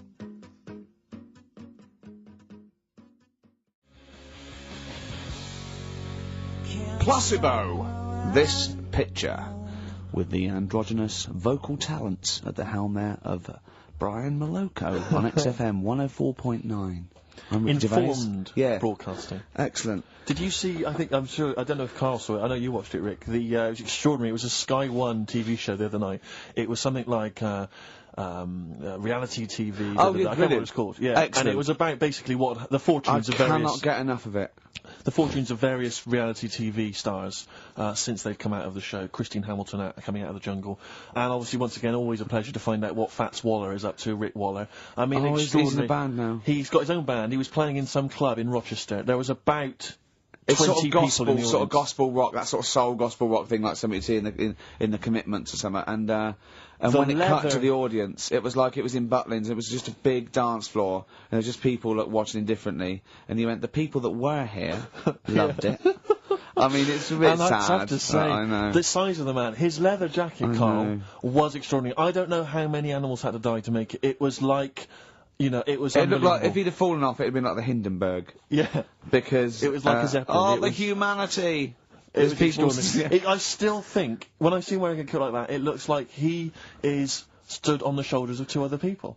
And it's just a joke. just a It's little just like a head. circus act or something. Yeah. Because his head doesn't make sense. Looks like it's one of those things that you steam yourself in.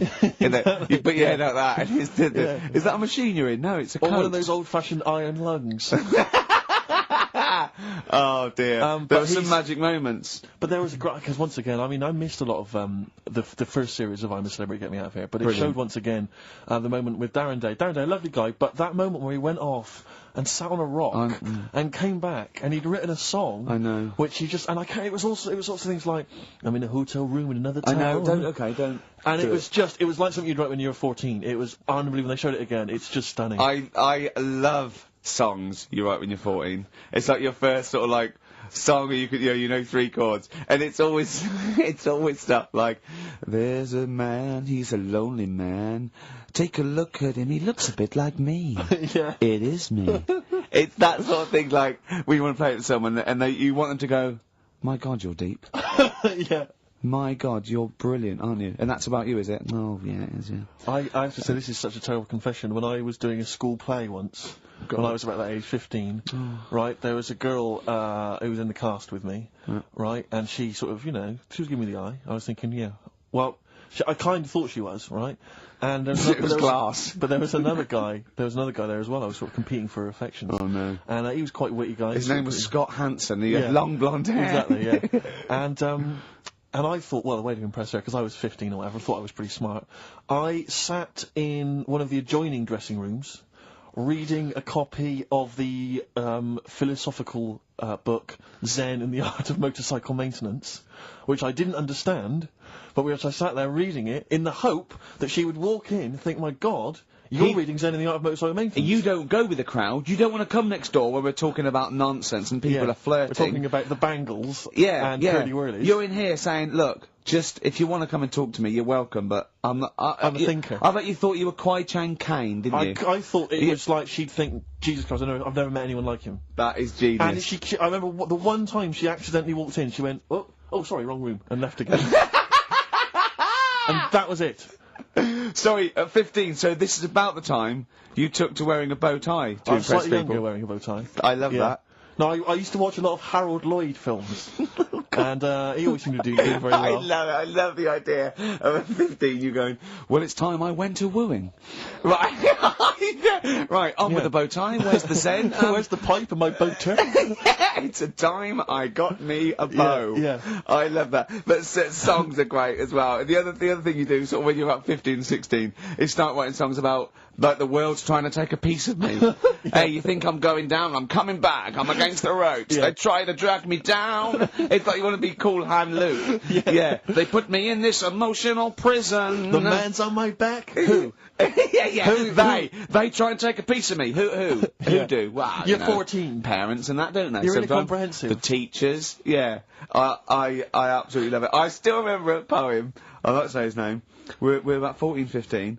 And we had to write a poem, and obviously everyone's was pretty rubbish, but we mercilessly took the piss out of this bloke, because I still remember the poem, and how he did it is he went through a dictionary and found things with that, and this is a poem, right, okay, remember? I've remembered this for 25 years, right?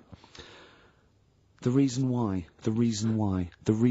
I had to die, did I bleed the blood of greed, what was my destiny? And when we hear this, we were laughing. I mean, for a year, we would go, what was my destiny? It was just great. Can I hear it again? I enjoyed the reason why I had to die. Did I bleed the blood of greed? What was my destiny? That's almost as catchy as Monkey News. Oh, God! Oh, I've got some monkey news for you. Let's play a record and come back, and I've got some great monkey news for you, Carl.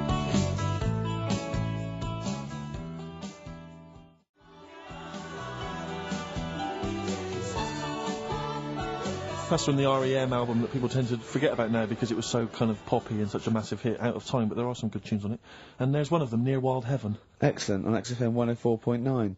Carl. Go on. Watching a programme yesterday, and it was about these Japanese snow monkeys. And it was all about how animals learn things that aren't instinctive, particularly sort of primates, because they see other people doing it, and they start a culture. And they can pinpoint when these monkeys, when one monkey first went down and got in the hot water springs and stayed there because it was hot, and the others copied them, and now it's part of almost a culture, you know, that won't be handed on because it's not instinctive, but has to be learnt each time. And you know, and they groom as normal like other monkeys, right? But they're really intelligent, and obviously the reason they groom other people, other monkeys, is because they eat the mites. But also, the monkeys have learnt they like being groomed, okay? So they showed this one monkey, it went to a deer, okay, and it was grooming this deer to get its mite off it, right? But then it didn't eat it, it held it in its hand, it went over to a monkey, put the mite on itself to show the monkey it had a mite, and got a free grooming. That's extraordinary. That's extraordinary. That is extraordinary. Because it gave up the food, knowing that if you put one there, this monkey would look for mites on it, and it would get a free grooming, and it was like having a little massage. What do you think of that? It's not bad. I've got some better stuff coming up later. On Monkey News, on the official. Yeah, Monkey do you see that? Just see what mine though. Mine's true.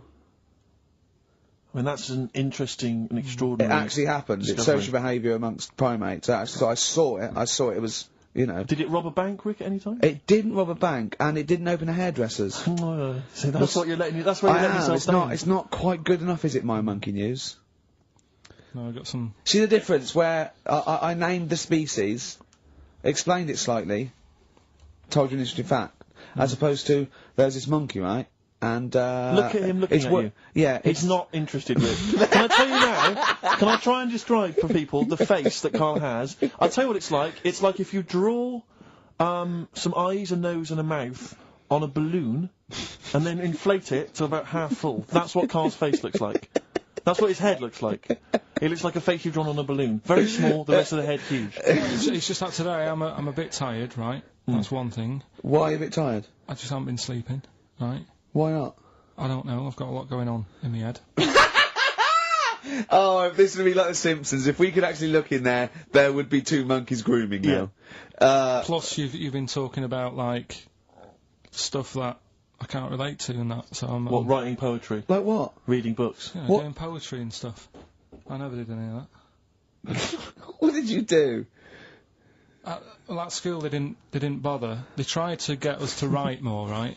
Right. By giving you a pen. Well, they used to give us these school diaries. Yeah. Little red book, and it was a way that they kept an eye on what you were doing out of school hours. Right. So some kids would write down, you know, stole a bike, burnt a house down. Yeah. But when I was at school, around that sort of 12 age, I didn't get up to much. You have no money. There's nothing you can do. So every night it was the same thing. I'd get home, and I'd have to go to the shop, right, and get some potatoes and some bread every night, right. And I kept taking this into school. Sorry, what was it? Dublin in the 17th century? Yeah. What do you mean every day you went to the shops and got potatoes and bread? That's kind of what I had to get all the time. That's what we had. Why? What did you have? Chip sandwiches? Yeah. Right, And, so you went to the... you went there. So I kept with your hoop putting and that, stick. I kept putting that in the diary, you know, every night saying, went to U-Phase. That was the name of the shop. Yeah. What is it called? U-Phase. What is it, you or you? Like H-U-G-H. H-U-G-H, yeah. Oh, that was his name? U-Phase, right. Used to go there, get the potatoes and bread and that. I love the fact someone who's named a shop after themselves. I'm not going to say what we sell, it's named after me or nothing, or I'm not opening. Mainly potatoes and bread. Yeah. White sliced loaves, King Edward's. And the teacher used to always say, just write something different in there, make something up. Because, like, you know, Monday, Tuesday, all the way through to Friday, every night, it was just, went to U-Phase. Went to U-Phase? So you sort of, you Are you sure it wasn't an advert? Sure it wasn't paying you to say, get my name in the book? Yeah. The only time that it changed, and she said, oh, that's made it a bit more interesting, was when it was my birthday, and I had to buy a cake. Potatoes and a cake. And she said, oh, that's good. Yeah. That was my 13th birthday. My mum said, I got home from school, she said, oh, you're 13 today. Teenager, big turnover. Go and get a cake. That's your experience of writing? No, what? Well, no, that's your experience of your 13th birthday. Oh, by the way, you're 13 today, go and get a cake. Yeah. Brilliant, big surprise? Was it a big surprise? yeah, that is brilliant. I love it. That's the only sort of writing. What, and they never asked you to write essays or stories? Did you never write a story or a poem or The stories I did earlier on were, you know, you made them up, but it was that thing that I'd always end them with, and an alarm went off and it was all a dream. Every single one of them. Yeah. But they didn't. I mean, it was a bit of a. I bought some potatoes and some bread. Then I woke up and it was all a dream. Then I went to shops and bought some potatoes and bread. But did you ever do anything that write about an adventure when you were a spaceman, or you were you were a cowboy, or no? All the teachers had scams going on. So in English, right? You'd go in there and the teacher would say, right, what we're doing today is. Got a load of brochures from Thompson, but they say 1983 on the front, so I've got a load of stickers here that say 1984. Let's see how many you can do in half an hour. You are joking. Did you go to school with Oliver Twist? Sorry, you are joking. I'm not, that's what they did. So the teacher must have been getting a freebie or something for helping them out. Is this... Honestly, yeah, that's what it was. That is fantastic. They were all at it. Other than Mr. Fagan, you had... Yeah. And then when they saw Karate Kid, they had every kid washing their car going, wax on, wax off, hurry up. Yeah. I'm teaching you something. Wax on, wax off, paint the fence. So I'm just saying, that's why I'm a bit quiet, because you're talking about stuff I can't relate to. And why didn't you sleep last night? I haven't slept well since I was about 12. Do you sleep well, Steve? Well, wait, you can't let that go! I haven't slept well since I was 12. What do you mean? Do you know, a proper... I used to love going to bed as a kid. Yeah. Whereas now it's oh, am I going to sleep tonight? And I sort of wake up about 4 times. Right. Whereas when you're a kid, I remember really loving, going to bed. There was one time where I actually laughed myself to sleep. Because I couldn't believe me luck. Is there something wrong with him? What do you mean you laugh yourself? Have you ever had it when you're really tired and you get in bed and the pillows feel it's all cold, yeah. And it's I can't believe this. Yeah. And it happened twice. Once when I just went to bed and I was really looking forward to it. And also when I helped my dad out once, through the night. He worked at, at this paper company, right? And I helped him out and I got in at about 4 in the morning with him. Got in bed. and I just was like, I was laughing my head off. I had to put the pillow over my head because I couldn't believe me look. Like I was like, oh, this is great. This. I'm going to sleep. I just have to say, life up north is so extraordinary. No, but you must be the easiest kid in the world to please. No wonder she knew she could just go get a cake. It's sort of like, what was he expecting me to say? He were expecting an extra hour in bed, but we got him cake as well. Go to bed without any supper. Brilliant. Brilliant, yeah. Your own bed. How long was it before you got your... What did you used to do before? Just some straw in the corner? No, it's just that thing of when you're really tired and... And do you ever do this with Suzanne, though? Do you ever laugh yourself to sleep with her? No, that's what I mean. She can't sleep because you're chuckling away. I don't know what's up with me. I've got a lot going on. What do you mean you've got a lot going on? I don't know. I was talking to the security bloke before saying, do you sleep? Have you got much going on in your head and stuff? And I don't know. No, he wasn't insulted by that, I'm sure. Going up to someone and going, have you got a lot going on in your head?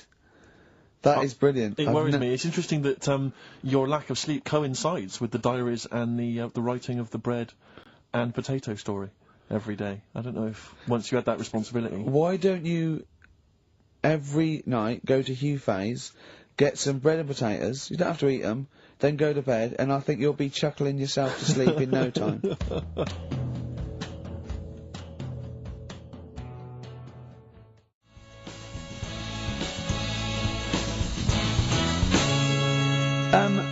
I'm stunned at KARL's rudeness, okay?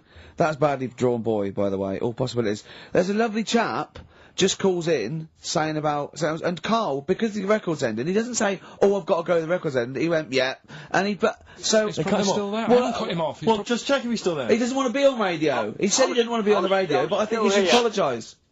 I'm still here, hello? Hello. Alright. I'm still here. I did ask not to be put live on radio because I get very embarrassed. Don't worry, all we wanted to do is we just wanted to apologise for KARL's curtness and his rudeness. No, all I want to say is the station is good because you couldn't have a worse slot on a Saturday afternoon, right? Because the youngsters are in the boozers, the older fellas are doing the punting, the racing, the football and whatever. The thing is, the state you play, if you want to get number one... This is XFM, not Radio 2? If you want to be the top, all you got to do is start playing Natalia Umbraglia, this and that, and have your audience with one puke of hair between four legs, okay? Thank you. There you go. No, that's why I didn't want to go live on radio. But you are dead, when Christian got a little bit sick about being 13, then he got to go, whatever. You're the soundest station in the area, you cover... I don't like all the stuff you play, the station plays, but you're actually doing what's there. Thank you very much. You keep going, persevere, and you'll it's well worth listening to anyway, okay? Thank you, cheers. Otherwise I wouldn't... Can you hear us? Thank you, bye. Dead so, mate, be careful, yeah? I mean, I can see why you cut him off. No, stop it. Man alive. We've had so many calls. KARL was getting annoyed there were so many calls. And, we've had suggestions from, Ned saying talk about Jimmy Savile. John in North London. I've just got John in North London. What does he want to talk about? Oh, I've forgotten. Becca from Liverpool wants to talk about Tracy Emin and Damien Hirst. Art. Paul Andrews. Your mum called. Stop calling her. Tell her to listen to XFM. Yes, you, Paul Andrews, is about 38, at home with your wife and kids. Your mum just called in. I think someone wanted amazing monkey facts. I can't even do this right, can I? To be honest with you, last week we were slagging off KARL as being the weak link in this show. I think it's clear what the weak link is. Oh, God, who's the bloke who wants Hayley to go with him to X-Men? See, I shouldn't make notes. What's wrong with you? If you didn't spend so much time squeezing his head and eating pies, we might get something done. Right, okay then, what should we talk about then? Right, play a record and we'll discuss this. Tracy Emin. Make your bed. Make your bed. Damien Hirst. Stop cutting up sharks and things. Picasso. Alright. Right, Rockbusters, what have you got for us, KARL? Right. There we go then. 3 clues, 3 cryptic clues, couple of initials. Email in, ricky.gervais@xfm.co.uk, win some stuff. Do you want to go through the stuff? Yeah, you get them. You're definitely improving yourself as weeks go on. We've got a 3 CD set of the best of Inspiral Carpets. How they've strung that over 3 CDs, I've no idea. Yeah, I know. Extraordinary. A number of other CDs, all of which are okay, plus a T-shirt and a copy of Marion and Jeff Series 1 on DVD. Not bad at all, in an XFM bag. Right, he's noticed X-Men 2 isn't there, because it's not out yet, but it is at the cinema, so I think Hayley should go with, what's his name? Shut up. Okay. Right, go on, Carl. Right, the clues are, clue 1. Oh, they're having problems. They haven't got any- this is Right, brilliant. Blockbusters. This is what we I did know. in I tell you what. I think Foxy was really soft on us. I think he's. Oh, go on. This is what we tune in for. Okay, so this Go clue on. 1 again. So go on, Carl. Don't worry about him. He doesn't. He doesn't understand radio, Carl. I heard his show before we had this. He was doing it. It sounded just like Dr. Fox. Yeah. Right, Go on. Clue 1. They're having problems. They haven't got any rice. Say it again and say it like it's written down. Right. Say it like it's like you're reading it as opposed to making it up as you go along. I know you are, but say it again because all the ums and ahs people would think are integral. They're having problems. Do it again. They're having problems. They haven't got any rice left. Different. A cryptic clue every word. That's the matter. I And love what's the initial? CC. CC, and the clue again. They're having a few problems in that. Because they haven't got any rice left. Different every time. Go on, that's number 1. Second one, the Geordie fella doesn't know what he's been charged for.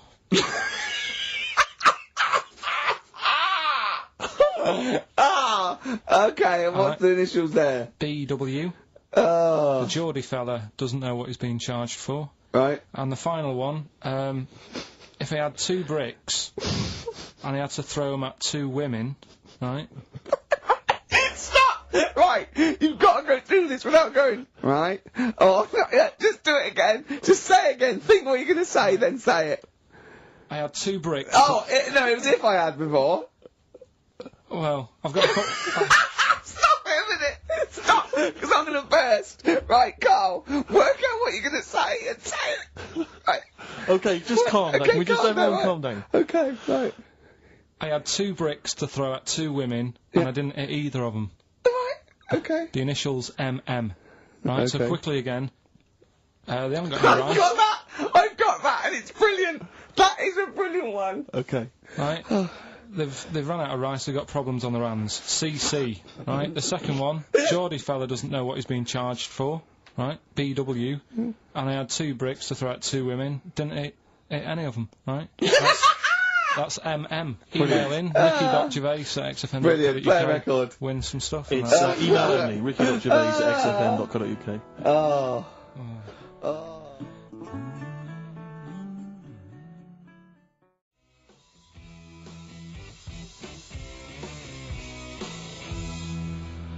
White Stripes, 7 Nation Army on XFM 104.9. Carl, are you thinking of starting a family? Only if, like, an accident happens or something. Yeah. Were you there, Rick, when we were chatting about this the other day?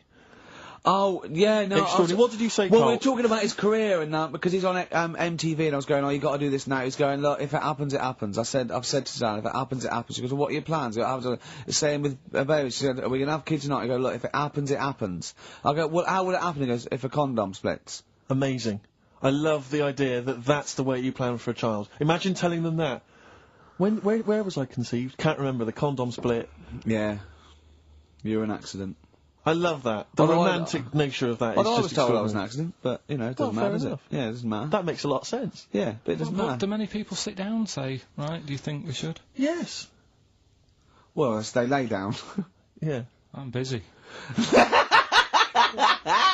You can't sit down, you haven't got time for that discussion. No, it doesn't mean the conception. I think it means bringing up a child till it's 18. But the thing is, as well, it's one of them, innit? It's like, if you think about having one, you go, well, the sort of negatives, you know, outweigh the positives. Yeah. I think. Right? Go on. But if you have one, you go, oh, it's not that bad, is it? So what are the positives and what are the negatives? Like I say, the negatives outweigh it. I can't think of that many positives. They get in the way, don't they? Mm-hmm.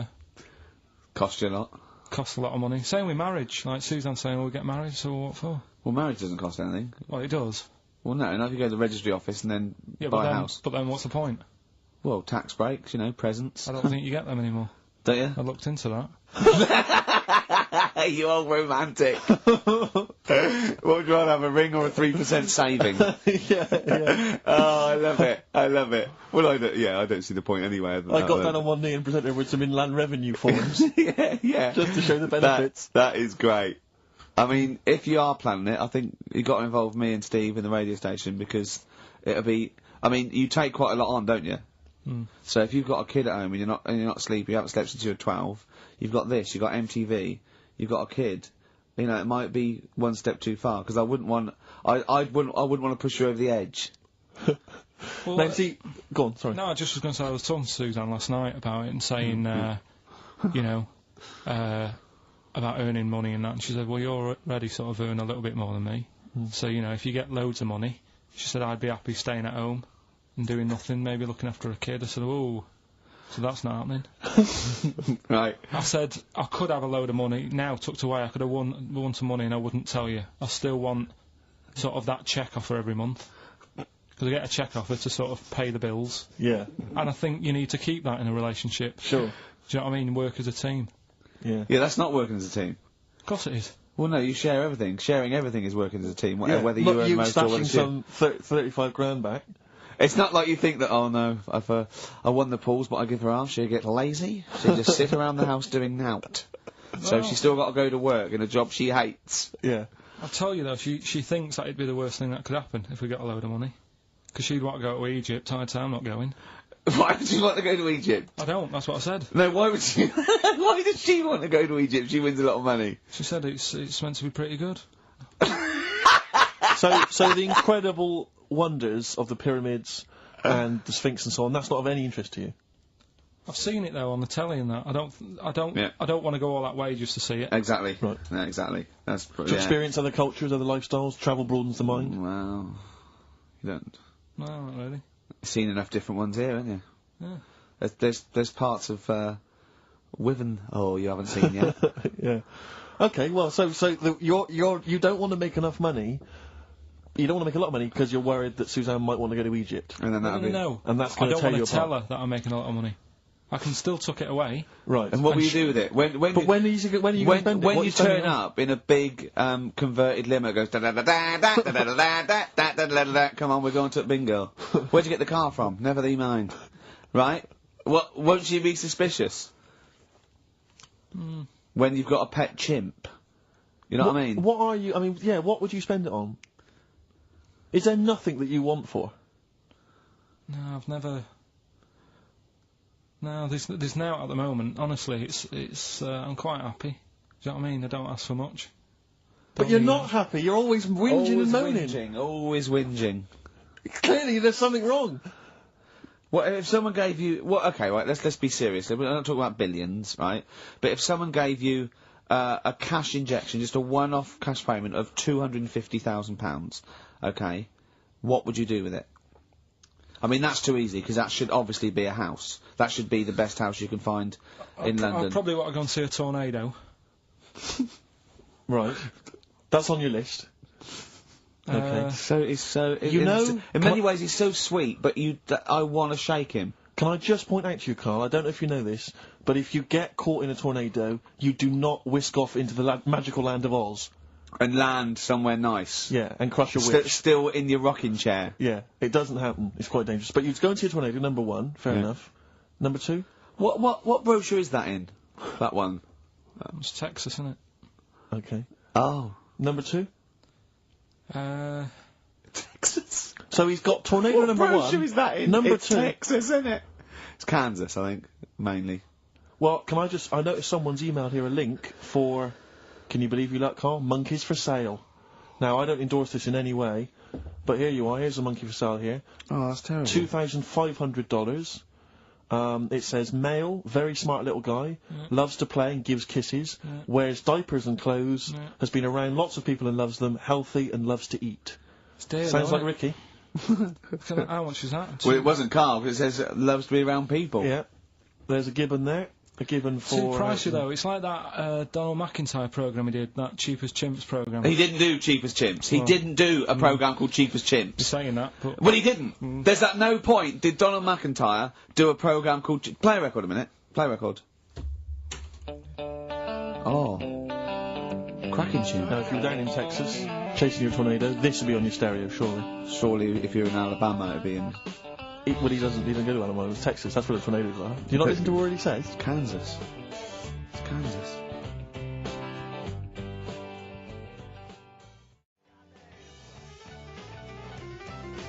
Lynyrd Skynyrd, of course, Sweet Home Alabama. Always worth a play, I think maybe once a month. Yeah. Brilliant.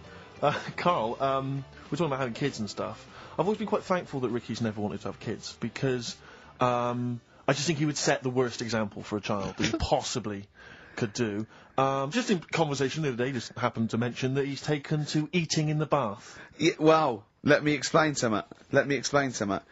Right. I've got busy schedules, yeah. I get up, I meet Steve at a certain time, then I go, I've got to go at 3:30 today, Steve, I'm working out at 4, I work out 4 till 5, I have to have something to eat before I go out, and I have to meet Johnny for a beer at 6 or something, or go somewhere. So, I thought, oh god, if I go around and have a bath straight after, then I have something to eat, I go, well, I've got, sometimes there's chicken legs, right, and they're greasy. So one day I thought, hold on, I'll go to the bath with the chicken legs, I'll eat them in the bath, and it's brilliant. So I'm sitting in the bath, I eat the chicken egg, it's really greasy, right? I just throw it in the bin, go under the water, come up, I'm clean. I've eaten, I'm clean, I get dressed, I go out and meet Johnny. I've lined my stomach, and the good thing about that is that when I come home, after a few beers, and I've eaten the chicken, I go, there's only bread left, I just wipe it round the bath, I've got a lovely bread and dripping sandwich. That's not true, that bit. But I do eat in the bath. I mean, the second week of doing it, I was just eating in the bath. I think I was in chicken legs again. I'm eating in the bath. Jane walked past, just looked in at me, and she went, Christ, Caligula. What? Just me, a fat Roman emperor eating. Caligula, to be honest, is just too cool and impressive. Not Caligula, Old Man Steptoe. Have you seen the one where he's in the bath eating the pickled onions?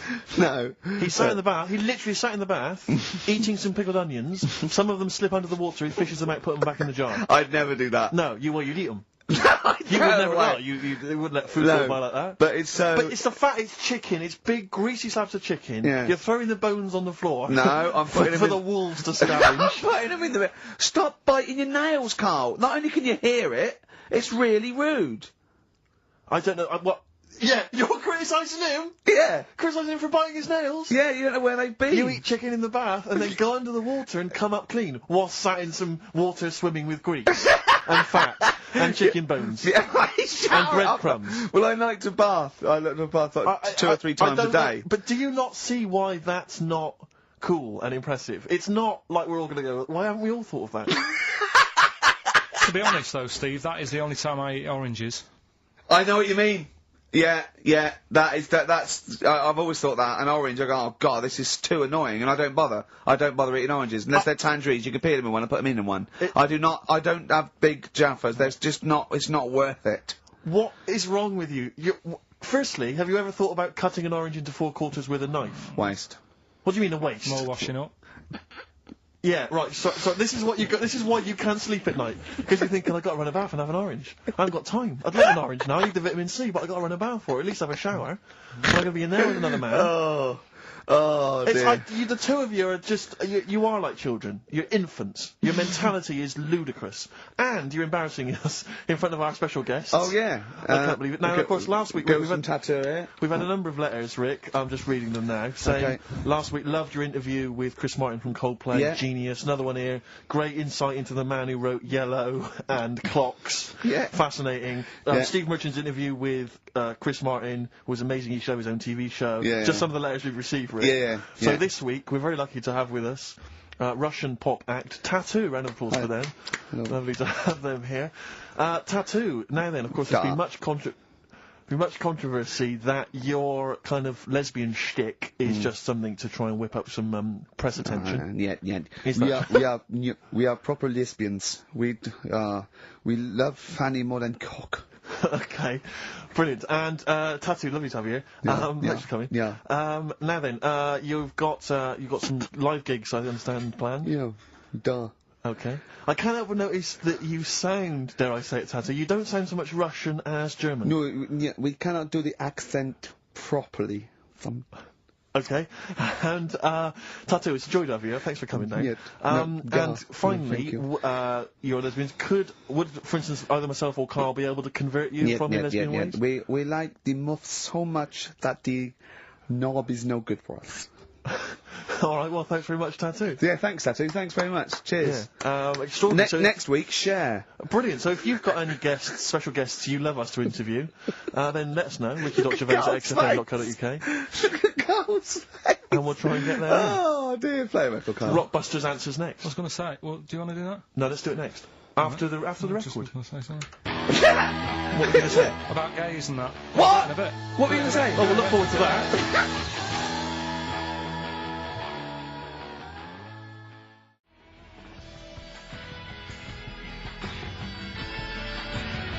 Martina Topley Bird. Need one on XFM 104.9. Right, there goes the girls from Tattoo. See you later. Well Thanks, done. girls. Cheers. Probably Right, a couple of lesbians Carl, what were you saying before we cut you off? Yeah, it's just that, you know, you had the girls in and that, and it reminded me, I was talking to Steve in a week. Yeah. I think it's, when people were talking about going out to string fellas and that, Yeah. I was talking about seeing naked people. No, yes, I asked him, I said, when he used to watch, say, if he accidentally flipped onto BBC Two and some ballet was on, would his eye ever been drawn to maybe the gentleman's lower regions rather than the ladies'? The gentleman's package. Yeah, would your eyes ever be accidentally drawn to that and you couldn't resist it? And you said yes. Yeah, because, right, Oh, and I don't dear. think I'm Oh dear. Well, go on, I mean, fair enough. No, right. I'm always looking at the beautiful ladies, but fair enough. Yeah, No, go on. but, right. Have you ever looked at Wayne Sleep's testicles? I went out. Have you ever looked at Wayne Sleep's penis and testicles? I went out on a night out, right? And it was it got to some point in the night where two women and two fellas got on the stage. Right. Right? Started stripping off. Yes. Yeah. Just what, members of the audience? No, I think they were, like, part of the act. Right? Right. And, what was this, panto? they downed, the fellas had, like, their undies on, and the girls just had their knickers on. Yeah. Right? And, sounds pretty erotic at the moment. Go on. And at the same time, they all whipped the pants off. Yes. Right? Yeah. It was Bucks Fizz, wasn't it? The adult show. Now, I said to Steve, at that point... Sorry, I wasn't there. He said it to me later. yeah. I said, well, you have a quick glance at the fellas. And then the annoying thing was, I thought, right, now I'll have a look at the women, and it was too late. They put the knickers on. How long were you looking at the fellas? Not that long, but... But why were you looking at them first? It's human nature, isn't it? Why? I don't know, but I'm sure you would have done the same thing. You just sort of think, well, how are they shaping up? So it's a comparative test. So who had the biggest knob? Which one of the blokes had the biggest knob? No, it's like, normal. But, This is a whole new side of you. This is a whole other area. So you look at ballet dancers, you look at the gentleman's. No, I don't. package. I just was, when he said this, it reminded me of this night when I was walking home thinking, didn't get a look.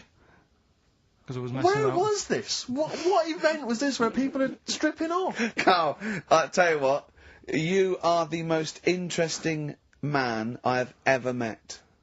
But are you comfortable being nude and that? We've done this. Well, I don't know what this is. We did this last week about, are you comfortable being nude? No, I think I know, I was talking you're about probably that. most comfortable being nude. It's just probably not in public. Well, Ricky's only really comfortable nude when he's eating. yeah.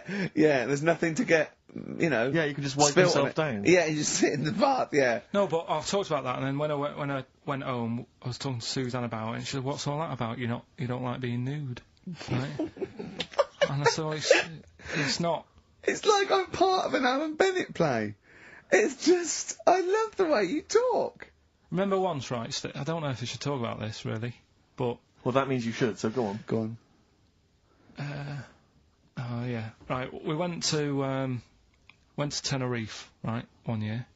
And I was still living in Manchester. I'm scared now. Yeah, I don't know why you said that. I'm actually scared. I'm thinking about Suzanne, but she's Well, working. I don't want to know anything about Suzanne, to be honest. No, but it involves me more. Go on. But I'm just explaining to you that I don't like being nude. Yes. So you're in Tenerife. In Tenerife, right? Didn't have much money. Stayed in this apartment that wasn't that nice, right? Had cockroaches in it and stuff, right?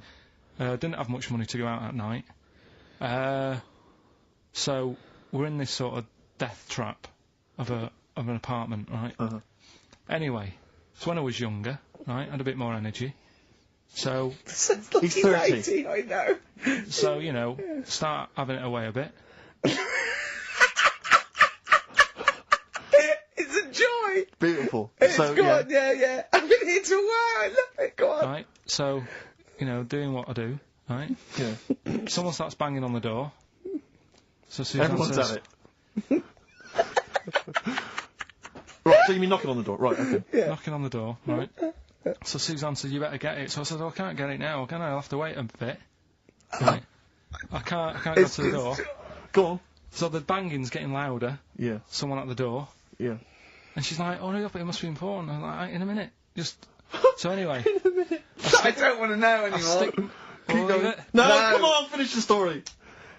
Open the door. It's a fireman. So I just stick my head round, and he's going, you'll have to get out. The building's on fire. Right? So I'm like, in a minute. Sorry, you weren't still having sex at this point? No, but, you know, still sort of got to wait a minute, or I can't get my pants on. Oh, Carl, I wish I'm so sorry. Right, go on. So the place is burning down. So it could be a serious big fire going on. Yeah. I'm sort of waiting. You can hear people sort of screaming and that, panicking. Yeah. Is that because the door's open and you're nude? The fireman's saying, will you get out, will you get out? I'm saying, in a minute. Right. And Suzanne was saying, you know, think of something that's not sexy. Sure. So I was thinking of people, you know, thinking maybe down in a fire might sort of calm you down. Yeah. Then the fireman said, we need a big pole. Yeah. Yeah, sure, go on. But what I'm saying is, that, to me, I wouldn't have wanted to go out and be safe over, do you know what I mean, over being naked. I don't like walking about without on. So what I'm saying is, even if that fire... I love the idea of everyone huddled now with all the firemen. It just, the camera's pans along and there's Carl. Yeah, a local news report. Naked. With still But would you have gone out, we're now on... But why do I have to go out with now on? I'll just grab a pair of jeans. Alright, but you've just, you know... What? There's a fire, Carl! Yeah, but see, not everyone looks at men's packets. That's only you, remember. Most of the other firemen wouldn't be going, oh, look at him. But what I'm interested in is he's pleased to see us. Carl, how long did it take? And did the thought of dying in a fire help? After a bit, but the fireman sort of had a go at me. Sure. What do you mean? Well, he wasn't happy that I was dawdling. Well, to be fair... But what can you do? Answers on a postcard. To the usual address, XFM, care of Leicester Square. Well, let's just get these right. Let's play a record, let's have Rockbusters and Monkey News. We don't have time for Monkey News. We'll squeeze them in. Wow. It's a god-awful small affair to the girl with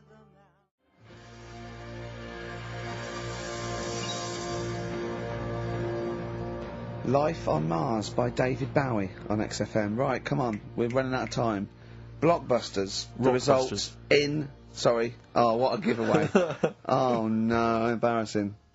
I've given it away. Yeah. Straight into Monkey News. Go on So, yeah, Rockbusters, what were the clues? Right, the clues were, the first one was, they're running out of rice, so they've got problems. That was CC. That was China crisis. Right? Okay, yeah, if they ran out of rice in China, it would be a crisis, fair enough. Second one, the Geordie fella doesn't know what he's being charged for. Right? That was Bill Wyman. Brilliant. Yeah. Brilliant. And the third one, I had 2 bricks to throw at 2 women, and I didn't hit either of them. That was Mr. Mister. I let him up. Those were alright, those. That's extraordinary. The winner Gina. I think Gina Fairy. Well done, Gina. And the reason I gave it to Gina is because she's included, and this is a wonderful segue, some monkey fact information of her own. She says, apparently, that the group Chumbawamba got their name from one of those monkeys in a room with a typewriter experiments. Someone did it as a joke, and Chumbawamba was a word that was typed out, and that's where the group got their name. And their lyrics. Absolutely, yeah. Which is good. So let's have official monkey news. Play the jingle. Oh, chimpanzee that monkey news. Right, we've got to be quick. Go on, But this is something that was sent in to me ages ago, and I don't know why I haven't done it yet, because it's brilliant. We were talking about monkeys typing, the Shakespeare theory and all that. Well, this is about a little monkey called Marty, right? Basically, it's in some science lab, right? It's in there. It was wandering about out of its cage, right? The lab fella was busy on the phone or something. Yeah. Right, and typical. It's wandering about, it goes up to a PC that's in the corner, a little computer, types down, "My name is Marty." Right? So the fella got off the phone, saw this on the screen with the monkey sat there, says to his mate, "Have you done this?" Right, hold on, Carl. Let him finish. Before you question, always let him finish. I don't know what to do. Time's against us, come on. He said, "Have you done this?" He says, "Done what?" He said, "This on the screen here saying, 'My name's Marty.'" Right? He goes, "What are you talking about?" As he's having an argument with his mate saying, "You're lying, you did it." Monkey's sat there, typing, "This isn't a practical joke. My name is Marty." Right, and that's the end of the story? I'm not coming in next week. I think we need a week off. I actually think we need a week off. It's doing a web chat or something. You can go online and have a chat with it. The monkey's doing a web chat? I don't know. Has he got his own website yet? His favourite Buffy the Vampire Slayer? Have a look at that, have a look at that. Right. Do you believe that, Carl? It's all there. No, but do you believe it? Do you believe that monkey could type that and then say, "This is not a practical joke," when he's still arguing? Weird, isn't it?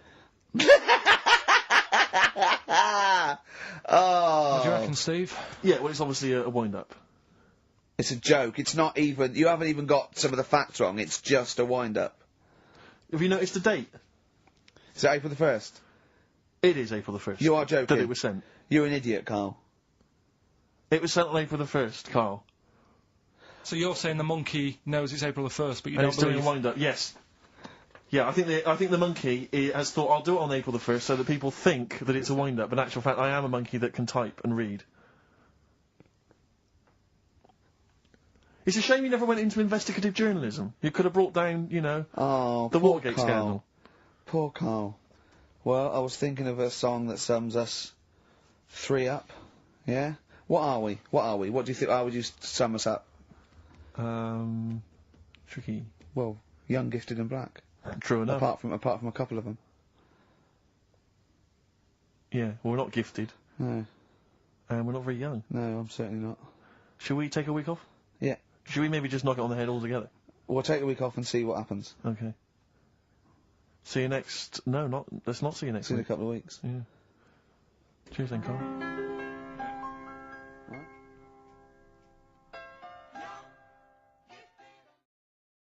Out of Time on XFM 104.9. I'm Ricky Gervais. With me is Steve Merchant and KARL Pilkington. I really like that Blur track. I think it's the best thing they've ever done. Blimey. So... Strong words. They can quote me on that if they want. Yes. On their, I'm sure they'll rush to. On their, you know, one of their posters. albums. Yeah. If they wanted. Well, listen. You're lucky I'm here, Steve. Okay. Right? You can see, you know something's happened. I've done my back in again. Right. I've got a special chair in here. I'm in agony, and I'm on the strongest painkillers I can get. Okay. I feel a bit... Right. KARL, I had to call KARL up today and say, look, I don't know if I can make it in, can you come and get me? He came over to my house, we got in a cab and he got me here, right? While he was round my house, Jane showed him, sort of, camcorder footage of how I actually did it. Of how you hurt your back? And, I wanted KARL to tell you, because I was actually worried that if I didn't turn up, what you'd say to me. Yes. What was I doing, KARL? Right, so, I get round to his place, right? Says, right, hit play on the video, right? Have you ever seen a gorilla having a fight? I think I have, yeah, yeah. It's like that. him and his mate round at his place last night. Decided to sort of have a bit of a wrestle. Yes. It went on. I mean, how much footage? Honestly, it was like a scene from Women in Love. Yeah.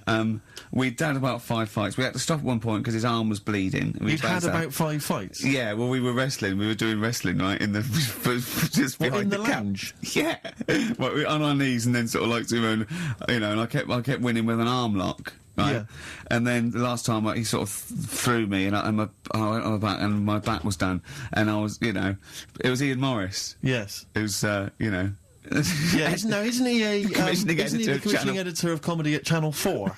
Yeah. And the funny thing was that we'd had lots and lots of wine, and we went. You surprised me. Yeah, right. And we went, come on, I can film this. And the time we filmed, I said, film this, and Joe went, oh, right. And I took my shirt off. It's right there, and you can just hear slapping. Oh, why? Can I just ask though? I mean, it's a Friday night. You had a couple of drinks, some intellectual conversation. Yeah. How does it get round to? Do you fancy wrestling me? Well, and having it filmed. Well, he was on the couch, but I kept sticking my socks in his face to annoy him. Right. Yeah. And then he hit me on the shin, and I got sharp shins, and it hurt. And I was going, I'm going to smack your face, and he's done kickboxing. And it's that thing, like, you sort of joke, and they go, come on then. Yeah. And you start... Have you ever seen the thing when Jack Osborne fights that skater dude? No. On the Osborne? I was very much the Jack Osborne figure. Right, yeah, the fat bloated guy just come out of rehab. I'll tell you what it was like, Steve. Have you ever seen, like, the David Attenborough stuff? Where, like... a tiger will be ripping a deer's head off, and you think, why doesn't the camera crew stop it? Yeah, You sort of watch, you're thinking, why was James Why just is she letting not this stepping happen? in and intervening? Yeah. And the thing is, she said, right, you've seen enough, haven't you, and stopped it, so I don't know how much footage you got. It wasn't much. It wasn't much. But because your lounge is not huge, and there's not much space between the back of the sofa and the table. It doesn't need enough. It was just a pin or a submission, so it was all over with, like, one of us throwing the other one on the back, arm And locked. how does it... I mean, how do you start with a wrestling match? Are you both stood up, or you all... No, on your knees, and you sort of, like, go together like ratting seals. Yeah. Yeah. Oh, dear. Like a giant walrus. It's not gay. Play a record. Could we put that online? Could we get that on the web? That I would love to see. Better Rod Stewart? Yeah. Stuart May. Indeed. You need to say no more. If people don't know what it is from that information, forget them. Gervais Merchant Pilk. Exactly. All right. Exactly. Rick, I was out last night. I was in the Crouch End area, and I passed. Things upset me like this. It was a restaurant. It was a little French restaurant, but you barely noticed it. You walk past. It was like a row of houses and a little French restaurant there, open. It was kind of summer evening. Bistro. No one in there, Rick. It was about 10 to 10. I'm thinking if no one's in there at 10 to 10 on a Friday evening, it's doomed. And it really upset me. It genuinely upset me because I always think about the little French guy in there. He's put all his money into that. He's convinced his wife to do it. Yeah. She's not convinced, but she's a great cook. Eve. Exactly. And it's already going down the pan. Do you know why? You don't want French food on a hot summer's night. You want Mexican food. Well, indeed, some kind of tapas. But, exactly. But then because we were just discussing other things that upset us, and like glimpsed war. Well, true, obviously war. I mean, obviously I started with war, famine, disease, SARS, that sort of thing. And then it came down the list to worried about people who manufacture fax machines. Why? Because of technology. Well, moving on. I mean, if you were say you're making fax machines, you're a little company, you make fax machines. A little what? A little company. Oh, right. You're making fax machines. Are you allowed to use email? What, like, if you work for Coke, you're not allowed to drink Pepsi publicly? It just seems like I'm assuming the fax machine sales are plummeting. Now, the thing is, right, now I haven't got a fax machine, you're right, I've got email, but I much prefer a fax. Well, yeah, because you get it, it comes out the other side. Yeah, but... Do you know what I mean? It is what they've sent, that's what's great about a fax. But you can print off your email, can't you, and then you've got it in hard copy. Wow, it's sort of instant. But, I don't look at the emails, a fax comes out, it's there, it goes, it's like someone putting a little post-it note on your face, do you know what I mean? You go, oh yeah, I'll read that. Yeah. Whereas an email, you got email, you know what I mean? Well, yeah, no, but what worries me is whether I'm assuming fax machines are just... I mean, I don't know if there's anyone listening who works maybe for a fax machine organisation. 08700 800 1234. If you're in the fax industry, give us a call. Tell us, what sort of figures. Yeah. Exactly, yeah. We want to go down 17%, something like that. Something like that, those kind of stats. In the southwest. Exactly, those are the kind of stats. But have you got fax machines yet in the north, Carl? Yeah. Yeah, I mean, you're loving it, aren't you? I like getting letters. Well, no one sends letters anymore, do they? You like getting a scroll from a man on a horse. Yeah. Saying you're... When do you get letters? my mum still sends me the odd letter. Sure. Even though I call, she'll still, she likes sitting down at a table and... You so know, what, you call and ask the questions, there's no reply, and then you get a letter a day later going, question 1, yes, I am well. Question 2, yes, your father's well. Yeah. Oh, it's nice though, isn't it? Yeah, letter's nice. It's nice to receive a letter, yeah. It's always nice to receive a letter. Particularly if, like, you know, you're on a sort of expedition. But yeah. What does annoy me though, you were looking at them the other day, you know, you were talking about the pictures on them, postcards. Yes. Don't like them. You don't like postcards? No, they annoy me. And just because it's never anything of any interest, and the fact that, even though it's been sent to you, you're the last one to read it. Whenever I used to send my mum a postcard, every time I sent it on, I'd horrify her by putting on it, having a lovely time, does that pig of a postman still read all your letters? And she'd just be horrified, just be terrified he'd looked at it or something. This is what worries me. I've always assumed that people would read a postcard. If I was a postman, I would definitely read every single postcard. Yeah. So if you're on holiday, you know... What do you mean? You wouldn't have a lot of time left if you read every postcard. No, but as you were posting it through the letterbox, you'd have a quick look, wouldn't you, to see what they were up to? Because that's why I never used to write anything of any interest on a postcard, because I didn't want to, you know, I didn't want anyone to sort of know what I was up to.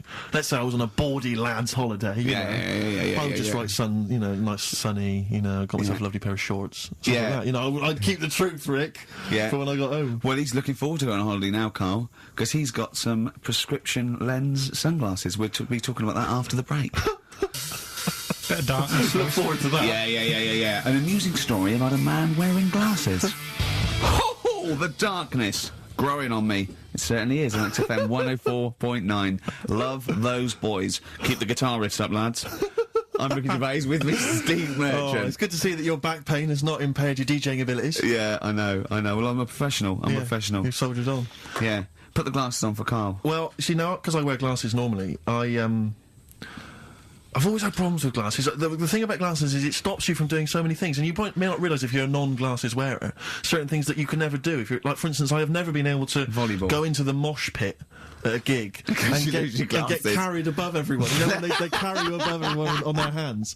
Because I knew someone would just grab my glasses. But you don't need to, you can see from the back. That's the good thing about you at a concert. Indeed, you can actually stand at the back and look over. Being able to at least jump on the stage and do a stage dive and all the rest of it. So that's one of the things I've missed out on. Missed out on, you know, sport really, because lots like boxing, for instance, I could never do. I never do boxing, never do wrestling. So our big championship showdown is not going to happen. We'd probably be the same weight category. Well, possibly. Think of your reach. Yeah, exactly. I remember when I first got glasses, I only had to wear them occasionally. It meant I couldn't see things a long way away. And obviously I got them, but I was at school and I was a bit self-conscious, didn't want to really tell anyone I had glasses. I didn't reveal to anyone I was wearing them. So I used to go into a class. I remember being in science, and we always sat in the same spot, and I was sat right at the back, and I couldn't see what was on the blackboard.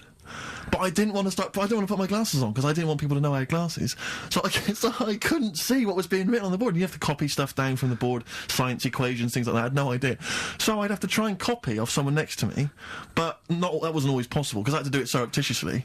So what I took to doing was sharpening my pencil every sort of 35 seconds. Going up, memorising what was on the board. And I got a D in science. Oh, that's awful, though. It's a tough thing, glasses. So it really is. When you first start wearing it, if you're young. It was education versus vanity. Yeah, it's terrible, isn't it? And now he thinks, well, hold on. He's sorted out his hair. You can see he's quite stylish hair. Because when I met him, it was like, I mean, words or gummage.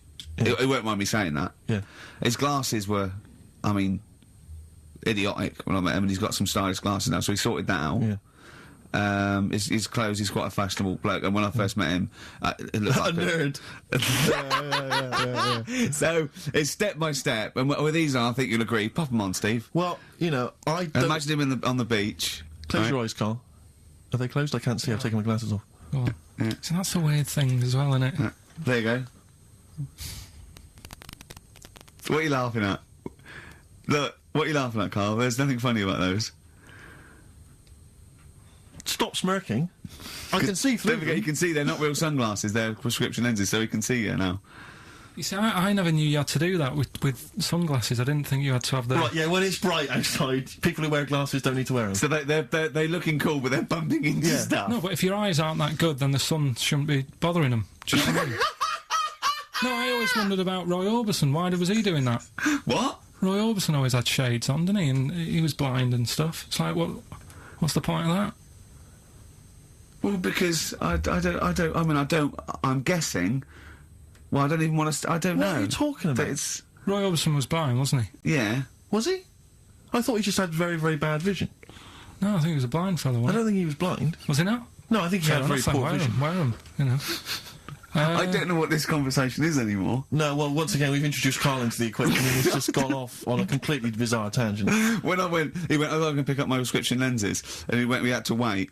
And the bloke came and said, who's it for? Me. I said, oh yeah, Mr. Merchant, here they are. And as he was getting out, to try and embarrass Steve, I went to him, they are the exact ones that Keanu Reeves uses in The Matrix, are they? He went, what? I went, no, I'm joking.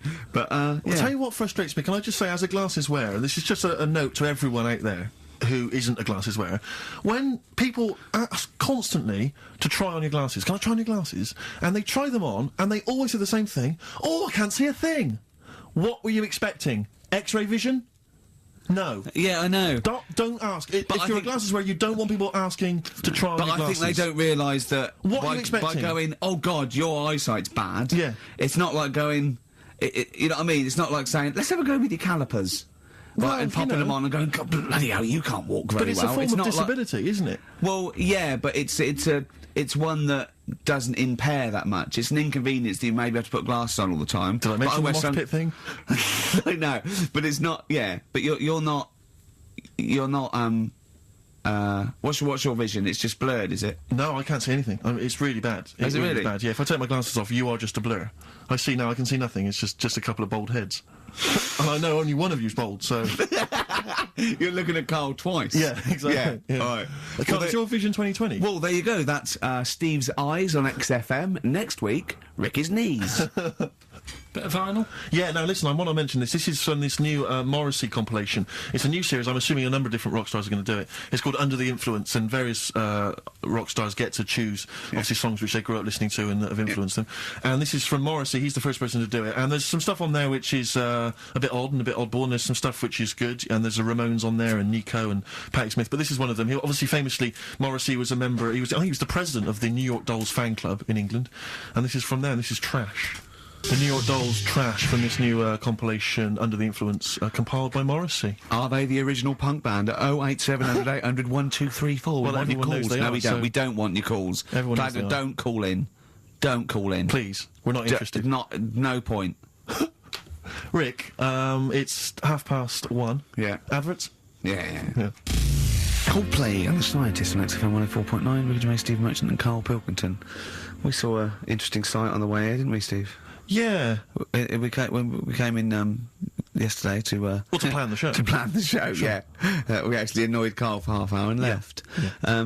But a bloke with a completely tattooed face. Actually, I don't know what stage you are in, what stage you're at in your life when tattooing your own face is a good idea. But this wasn't sort of like, tribal or religious or anything. It was a bloke just had a sort of tattoo on his forehead and around his eyes, professionally done. It looked quite old, so I don't know if tattooists do that now. I think they've probably got to watch themselves, but I was just thinking... there's not rules about what you can tattoo. I'm assuming if you're a tattooist, you can do what you want. You can tattoo anything. I wouldn't have thought... There's probably some comeback, isn't there? I mean, I certainly, I think they've got to be sober. I think you've got to be over 20, I don't know, right. Over something, and I wouldn't have thought many tattooists would tattoo someone's face. Would they? Well, I don't know. Have you met tattooists? I mean, I don't want to slag them off, but they are like, I know why, they're big. Well, exactly, and they've got needles. A lot of them are big. But they do seem like they live in the periphery of society, a lot of these people. I just wouldn't tattoo someone's face. Do you know what I mean? No. You'd wrestle a man to the ground and then hurt your back. But no, you wouldn't tattoo someone. No, I know. Does everyone ever regret it? I mean, I'm sure some people regret a tattoo. Whenever someone shows me a tattoo, I go, that's brilliant. Because I can't bear to go, that's rubbish. Yeah. I just think that because they can't change it. There's no point. Yeah. I mean, what do you think? I go, it's brilliant. Well, I read in the paper, was it a man or a woman who had they just had Beckham on their arm, just not a picture of him, but the word Beckham tattooed on their arm, spelt wrong. Oh, they'd missed out the K, or maybe they missed out the C, so it was B-E-K-A-M. Oh no. Anyway, it was just spelt wrong. I mean, firstly, why do you just have the name of David Beckham on your arm? Home tattoos are the best, though. What, doing it yourself? That's done with a pin and a sort of some ink in prison, you know, like with skins. Yeah. It's sort of wonky because they've done it in a mirror. Yeah. What does that say? Well, read it. Tanuck. Yeah, I did it in a mirror. Profanity. Yeah. Have you? Would you ever toy with a tattoo, Carl? No, I mean, I've told you about me Uncle Stan before, haven't I? The tattoo Stan. No. He's just covered in them. It just looks a mess. Do you know what I mean? You can be wearing the best suit in the world, but you still look a scruff. Sure. Yeah. Do you know what I mean? Yeah. Once you have it done. Well, no, some tattoos, you know, can be quite tasteful. No, but he was covered. It was all like, you know, cut hair on his neck and Spider's web. It's just, a mess. And he did a lot of his own. I've told you about him before. Have you? I don't remember it. Yeah, because I was saying, if you're going to do your own, at least make sure you're a good drawer. Yeah. It was just a mess. It was just sort of over the place. What had he done? He sort of doodled snakes around. Yeah, and all his kids' names on his arms, and it's like, can't you remember them? Yeah. He might have had a lot. No, he did. Yeah. And do you remember even from a young age thinking that looks rubbish? Yeah. Yeah, and I mean, it'll probably be about 60 now. I'd love to see what he looks like now. Well, just look at this. There was a story the other day in one of the magazines that I read about this fella who had a. Well, it should be Bizarre or 14 Times then. Yeah. One of the magazines you read. Yeah. So it's going to be. It's not The Spectator. No. But this fella had a big eagle put on his back. Yeah. With a snake sort of covering it. And such rubbish, isn't it? This kind of symbols of sort of dynamism and life. Yeah, I know. Yeah, a snake and an eagle. Yeah, a large-breasted vampire woman riding a dragon. Yeah. That's always a good one. But you know, this fella had that, and he had it in his will that when he dies, he wanted his son to have the skin taken off. Oh God! And put in like a little frame. Oh God! That's horrific. What's that? That's my dad's back. Yeah. Oh, are you sure? God. No. Because I read it and kind of started having sort of memories of Auntie Nora again. Yeah. Because she used to always like. Now Auntie Nora is the woman who farted for 5 minutes. She had wind for 5 minutes. Sure. Yeah. But she also she used to say, "Oh, Carl, rub me back." Right. And with her being quite old, it was all sort of mouldy and warty. It was mouldy? No, mouldy. Mouldy, right. And what did you do? I didn't like it. I hated it, in fact. It was like reading a Braille book. Yeah. It was like putting your hand in a load of Cocoa Pops. Oh, dear. All really big brown things. And I just thought framing hers would be sort of 3D-ish. Oh. Right, yeah. What's that, a chunk of the moon? No. Yeah. Did you artex that wall? Yeah. That's Auntie Nora. That's Auntie Nora's back. Oh, God. Any piece of your body, Carl, that you'd like to leave behind? That's disgusting. Putting your hand in some... Is she the one with the split tennis ball when she wasn't wearing knickers? Shut up. What? No, let's not discuss the tennis ball. Okay. So she used to get you to sort of knead her dough on her back. God, this is really bad. But like, what would she with her dress or whatever? Or she wore those sort of squid-looking things. Like sorry, what? What? Those squid-looking? That's Auntie Nora covered in octopuses. What are you talking about? What do you mean? It's like a nightgown type thing. But what's squid got to do with it? Because it sort of looked like a squid around the edge. Oh, I know, frilly things. Yeah. And she just say, I'm aching there. Oh. She was never well. She was never. Do you know what I mean? She's always had something wrong with her. I don't ask her how she is. It's just like she's not going to be all right. Did she have wind when you were sort of neat? It must have been like playing an accordion. Yeah, get a little tune going. Wow. Oh, who's your auntie with the tattoos? That's Hazel. Oh right, yeah. Let's leave that. Why? Oh, let's why? Not talk about Leave it. What have I come across there? What's up with Auntie Hazel? What's up with Auntie Hazel? There's nothing wrong with her. It's just a what? Just a lesbian, which is nothing wrong with that. Well, no, but you've made it sound like there is now by not wanting to say it. My aunt is a lesbian. I know what you're saying, though. I know what you're getting at. Just because I call her Uncle Hazel. Play a record. He's from Manchester. Please forgive him. Lizzie, don't believe a word. XFM 104.9. I'm Ricky Gervais with me, Steve Merchant and KARL Pilkington. email here from Chris. He said he met a girl in Australia whose boyfriend tattooed her arm with the word psycho, except the spelling was wrong, and she ended up scarred for life with the word physco. Physco. Physco. I mean, a word of warning, if you're going out today to get a tattoo, they're tattooists. Yeah. English is probably not their speciality. So be careful. Write it down for them You first. are walking on thin ice. I've seen some of these boys. They're big. Sure. They're big. No, and if they're willing to stick lumps of metal through their faces, True. what are they going to do to you? Well, yeah, indeed. So, Steve, sorry to all the tattooers. piercing, you see, I have a weird problem with the piercing as well. Because, I mean, the earrings, that makes sense. I had earrings ages ago, but... Did you? Yeah. Oh, but yeah, you're a man who when I was about notoriously 18. hates pain, and he's scared of everything. It hurt. I was about 18, and I took 2 in 1, and they did it right, and he just went, and I went, all right, I went, yeah. I just went, oh, God. Did you have them in both earrings? It's just, it was like a staple gun. I just went, and it didn't really hurt. And I thought, well, I'm not doing that again. It hurts too much, and it just throbbed. Were you still living with your parents at the time? No. I mean, what do people... I'd moved, your kind of oiky Reading family, what would they have made of... Oh, well, they know I had them afterwards, yeah. And but did they take the mick? Oh, God, of course they did, yeah. Yeah. Rick, you ain't going to eat like that. Oh, you'll get followed. Oh, look at you. Look at that. Yeah. That's disgusting. And when I was new romantic, my mum said, bloody hell, I thought I only had one girl. Which is the earring? Because isn't it like one ear is for gay people and one is for straight people? Is that just a myth? Or I don't know. It might was something to do with which ear you had it in? Yeah, there probably was sort of like signs for that. Yeah, it's like when you're growing up, I had loads like a white polo neck, right, and a ring on your little finger. That means you're gay. Yeah, yeah. Like you can see him coming. You're just consulting your little chart. Exactly. Hold on, white polo neck. Yeah. Those are the earrings in the left ear. I got it. I don't know where I am. Because wasn't there that thing that the famous cover of Born Bruce to Springsteen? Run? Yeah, well, you didn't know the handkerchief. Yeah, it was the handkerchief in the right hand pocket. Dominant and was. Yeah, I don't know. But you know, where is this information? I wouldn't have known that. I might have gone around, with if it was hot weather, something to mop my brow. I wouldn't have known that. Why can't the gay people kind of notify us? Can't we have some kind of website or something? Do you still go to that pub with all those sort of like butch blokes with the moustaches and leather caps? Great guys. A lot of them are firemen. A lot of them are like traffic cops. Great people. You know what I mean? You know you're safe in there. Yeah, and also, there's no women to. No, it's like you're just having a great time with the lads, and there's nothing. It's just playing pool, stripped to your waist. I know, yeah. I can talk. Oh, my back still hurts. Okay, yeah, a little bit of hip hop. It's nice to have occasional hip hop tune. Just keep it. It's summer. You'll be cruising around in your open top Chevy. Now, Steve, I see there it's a track by Little Kim, but how are you pronouncing it? I'm pronouncing that correctly, Lil Kim. Oh, no T's involved. And it's the Jump Off featuring Mr. Cheeks. I don't know why I find that funny, but Mr. Cheeks is involved. If you can spot him, good luck. I believe that's Mr. Cheeks there. Just busted it on the mic, and that's called the Jump Off. Talking of cheeks, Carl, have we got another instalment of Cheeky Freak of the Week this week? Yeah.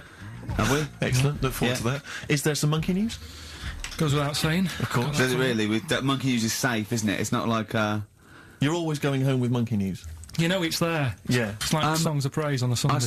When I came back from holiday, I've been on holiday for a week, and I sort of sat in by the pool and stuff, and I sort of wrote about 40-minute stand-up with my new show, and I was going to Carl, I said, it's great when you get away, it's sort of like, you're relaxing, you just think clearly. He went, Ian, I know.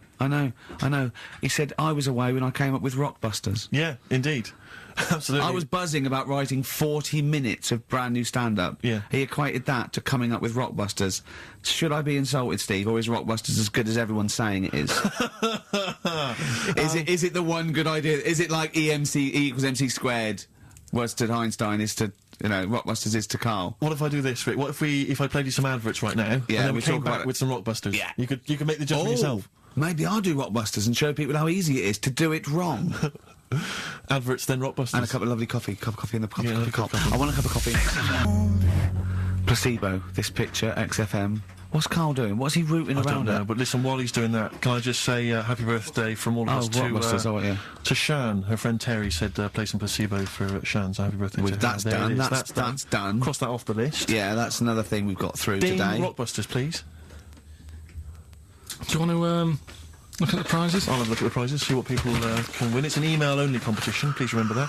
All right, we've got the Later with Jules Holland Louder DVD. There's stuff on there from the Cardigans, Rollins is on there, Mercury Rev, Sonic Youth, the Datsuns, Queens of the Stone Age. Oh, no, wait a minute. They're all great bands, but I think they need a boogie-woogie piano at the top of everything they do. Well, hopefully Jules Holland would have Okay, helped. good, because there was something missing there on most of those tunes. Yeah, current album from Goldfrapp, that's there as well. What have we got this on DVD? The Life of Mammals, the complete series of that. A couple of, we've got the Inspiral Carpets, again, a 3 CD set of the best of the Inspiral Carpets. I don't know how they strung it over 3 CDs. And the best one-hit wonders in the world ever.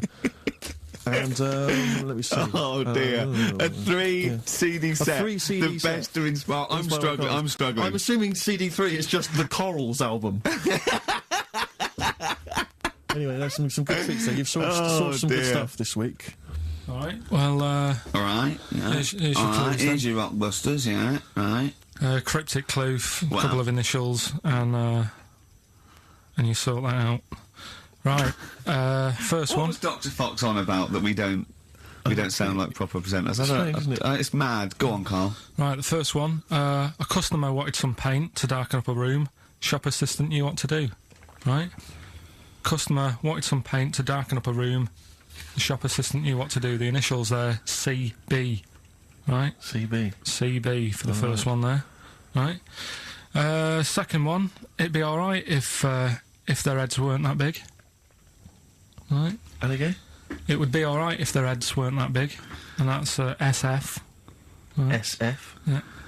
And the last one... I know that. I know that one. Yeah, go on. And the last one, Chanel have got another perfume out. N-O. Right? Chanel have got another perfume out. N-O. You email in ricky.gervais@xfm.co.uk. That's that done. And those prizes can be yours. Yeah. More music, please. Bit of, Bob Marley. Any of these going to annoy me? Oh, I've got to stir it up. Yeah. Brilliant. Are any of these clues going to annoy me this week? No, they're all good. Are they really? Yeah. Right. Alright. Yeah, we'll be the judge of that. Alright. Ricky.gervais@xfm.co.uk. Brilliant. Stir it up.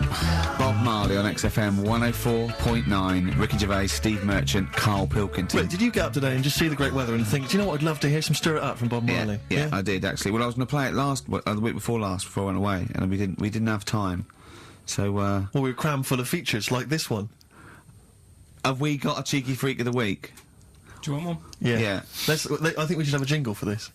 Okay, I've got a jingle. It's very similar to Chimpanzee. Chimpanzee that? Yeah. Well, let's hear it. Okay. Oh, cheeky freak of the week. Brilliant. Yeah, no, I think that's excellent. So, cheeky freak of the week. You've spotted a freak this week. This is where somewhat, I think, offensively, you pick on someone who's not like other people and say it's your favourite freak of that week. Yeah, I remember we had the woman whose legs looked like the hind legs of a dog. We've had the little fella with the aging disease with the little head playing the piano. That was your favourite. I think that's your probably freak of the year, isn't it? It's a pretty good one. So what's this? Is it a man with a horrendous injury, or is it a congenital birth defect, or what? Yeah, but you put it like that, and now it sounds like I'm being tight. Sounds like I'm being out of order. But I'm just giving him a mention. Just giving him a big shout out. Right. There's quite a lot going on in the freak world. There always is. You've been visiting hospitals the last week, have you, when we were away? No, there was a thing on a website. This isn't even the one that I've picked, so... So this is just a bonus? This is a bonus freak? Yeah. Yeah, go on then. This is a free freak, right? It's a fella called the Lobster Man. The Lobster Man, of course. Again, good name, you know what you're going to get. Yeah. Right? What are you going to get? Some succulent meat. I like the idea that the vicar on the christening suggested that. I know you want to call him Mark. Can I make a suggestion? Yeah. Look at his hands. What's his name? Mark Michael Webster. Right. Right. Yeah. Have you thought about a nickname? Not really, no. Have you looked at his hands? Yeah, we don't want to talk about that because do you know they look a little bit like lobsters? Well, yeah, but it's quite deformed. It's like, you know, we Can I suggest Lobster Man? That's terrible, Vicar. That is terrible, Vicar. Pitchy. Go on then. We're going to see This is what the sort of feature you come up with, Carl. So, Lobster Man. There's probably people listening now with, you know, lobster feet. Right. Lobster hands. So, Squid Boy. So, Lobster Man, what does Lobster Man do? Does he fight crime? Not that much. Okay. Apparently he got into a bit of trouble. He was in a restaurant, and this was years ago, by the way. And someone picked him to eat him. No, so apparently the waiter said, "Oh, you shouldn't be sat here. You should be in my pan," or something. Oh dear. And they had a fight, got out of hand. Yeah. Oh, got out of claw. And yeah. So that was. What do you mean they had a fight? What did he do? A waiter took the mickey out of someone with. No. No, can I just make clear? I'm assuming it's his hands look a bit like those of a lobster. Yeah. Yeah, well, it's fused, so it's just like two big fingers. They're fused, I assume, probably in the womb, and they're just like, instead of like having 5 digits, they're fused, and it. But he can pick stuff up, can't he? Yeah. What does he pick up? He mainly eats crabs and jellyfish, doesn't he? Yeah. Yeah. So he was having a fight with the waiter. He snipped off his nose. Right, so anyway, he just held on to the waiter's bib. Yeah, and the waiter was screaming, "Go and get him off me!" Yeah. So anyway, does he eat other lobsters? Does he think he would eat lobster, or is it kind of? Would he feel bad about eating lobster? Right. The little cheek of the freak that we've gone for anyway. The what? The little freak of the week. Yeah. Cheeky freak of the week. We've gone for this Siamese lad. Okay. Right. Happened back in. You can't have a Siamese lad, can you? All right. Yeah. This Siamese twins. Happened back in 1693. Oh, he's got a date. Blimey, that's the first time ever. Yeah. And all it was, he was doing all right for himself. He used to go on like those circus things he used to do. They're two people you're talking about, Carl. So we're going to him. All right then. All right. They did this circus show, right? Yeah. And everything's going well. They're selling out the tents and stuff. People coming to see them. Yeah. He was doing all right for himself. Yeah. Right. Sorry, before I said that, did you think a Siamese twin was a man with 2 heads? Well, it can be, can't it? It depends. There's two people. They're conjoined. No. But it depends, doesn't it? The one that I shown you in that book that time was a fellow with 2 heads. No, it wasn't. That was a stupid picture in one of your stupid books that he had a growth that looked a little bit like it had a face on it. It wasn't a man with 2 heads. You're the same sort of people who send potato chips to restaurants and say, "Doesn't it look like Norman Cook?" Yeah. It's not 2 heads. We'll bin this feature. No. No, it's just... They're 2 people. They're 2 people. Conjoined twins. Yeah. Right, so these... They just happen to have a similar taste in clothes. Okay. Anyway, so they were doing all right, and it all went wrong when he crossed the road, got run over. The lad with 2 heads got run over. That's it. What? How is that cheeky freak of the week? Just because it got my interest, and I kind of thought, why didn't he just look both ways?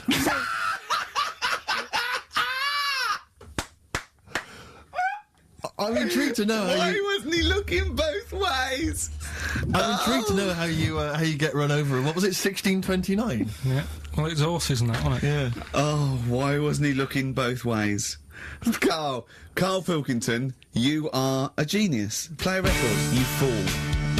Well done, Carl. More cheeky freak of the week next week. See what's going on. Okay, in the freak world. Universally speaking, Red Hot Chili Peppers on XFM 104.9. So, I've got a lot of rockbusters coming in. Yeah, all right, actually. People obviously seem at long last to have tuned into your wavelength, Carl. Which is, of course, 104.9. Yeah. Thanks very much. Exactly. Yeah. Should we give the clues again, briefly? We just had an email, actually, to be honest with you, let's not, because we've already had a load of answers. I know, so, yeah. you know, if you didn't get it first time round, you don't deserve to win. We had an email saying, because I've got a bad back, am I squeezing Carl's head? Well, I've already had a little squeeze, didn't I, about half hour ago, didn't I? Yeah. You just got to be careful, because I don't want any strain, so I'd say keep still, whatever happens, and you're right about there. Could I have a squeeze, you know, just while you're not really kind of capable? He's allowed to squeeze it, isn't he? Because I've never squeezed it once. I've never Remember, done it. sideways, temples, go quite hard, but not too hard. Yeah. Front to back, go as hard as you like, because that's All right, much... well, I'll just have a try now. No, you've got a bucket. He's sorted it out. He says every Saturday between Yeah, one but and I'm three. taking over from him because Yeah, no, let him have one squeeze. Let him have one squeeze. Have a go then. So, at the front and the back... Yeah, no, get round, so you got... That's it, right, now, use the thing like that. Not too hard at the front? No, really hard at the front and back. There you go, yeah. You got the hang of it. Oh, right. God, it's good fun. I see know. why you like it. No, we'll just go to the side. It's great fun. Yeah. It's great, and you know, there's a little bit of, you know, grip there with the short hair, but obviously not too much, because there's not much up there up top. Good, isn't it? Yeah, I'll be doing that again next week. Do you know, I got a form, right? Do you know I'm staff here, right? I'm like on the staff, I'm one of the staff. Got some internal mail the other day that you have to fill out about if you die at work, who gets your money. It says, do you put yourself at any danger through the What did you say? Well, I asked Suzanne, I said, does that, you know... Head squeezing, is that in but my leg lock round your ribs that time when I had it was like a little alligator, like a python and an alligator, didn't I? You get quite some, you know, you get a little bit of leverage. You can crush a man's ribs with with mighty legs. Oh, something I want to ask you, Carl. There's that programme on now. I forget what it's called. Is it something like Guess Who's Coming to Dinner? Does that? I did the non-broadcast pilot for that because my mate was the the Phil Belker was producing it, and I did it. You know, and the premise of it is that it's one of those things about, you know, a conversation piece, the ultimate dinner party. I think you can have invite people, 6 guests, dead, alive, or fictional. Yeah. And you know, you choose where you want it, and yeah. And anyway, I was just intrigued to know what Carl's ultimate dinner party. Who would pop round? Any of you cheeky freaks? So what's this? I'm putting on a... You're putting on an imaginary dinner party. Anne Robinson's there. She's got to be there. I said I didn't invite you. She said, well, I'm there anyway. Yeah. So it was actually me, Anne Robinson, and 6 people. Yeah. And I chose people like heroes, like Muhammad Ali, Homer Simpson, or stuff like that. You know, James Randi. Yeah. So you could choose anyone. Living or dead, fictional or otherwise. Right. Would it look like a circus from the 18th century? I'll have like a few freaks in there. Like what? Who would you have? Well, the first person I'd have is probably have Elvis. I had Elvis. I chose Elvis. Why would you have Elvis? He's just good, wasn't he? He was good at what he did. Just have a... But once you'd said that to him, what would the rest of the I'd say conversation? sing us a song. Right, so you make him sing a song. Yeah, he'd be like the entertainment for the night. When he's not on the stage performing, I'd probably have the Elephant Man there. Right. So John Merrick, yeah. Yeah, John Merrick. Okay, I've got Elvis, John Merrick. If anyone's out there and you know, you haven't got anything to do, can you write down everything Carl says from now to a year and send it to me and Steve because we might want to put it in a book? Yes. Is that? Would that be good? Just maybe someone keep a journal of everything Carl does and says, and we'll try and keep a scrapbook of pictures. Tell you who I would have. Who? Peter Kay. Right. He'd be good. He'd be brilliant.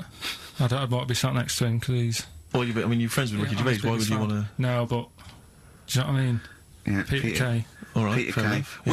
Which one would you do him as himself or one of his characters he does? Just as he is. Yeah. He's funny. He's a funny man. Yeah. Love him. What else? Probably that fella who lost his arm when he was climbing that mountain. Remember? He had to cut off his few own weeks arm. ago. Yeah. Right, why would you have him? I'd just like to have a chat with him and say, you know, what happened there then? Yeah. Well, we know what happened there. He cut his arm off. What would you say? Did it hurt? Yes, it hurt. But I don't think it would hurt. That's one of the questions. What are you talking about? I reckon the shock cancelled any pain out. If you're stuck there with a boulder on your arm, you've probably got bad pins and needles, right? Yeah. With a big rock on your arm. Yeah. And you'd say, right, so how long were you sat there before you said, well, I've got to cut this off? Did you read about it? It was amazing. What do you think the other people would be doing when you were talking about this bloke about cutting his own arm? John Merrick wouldn't mind.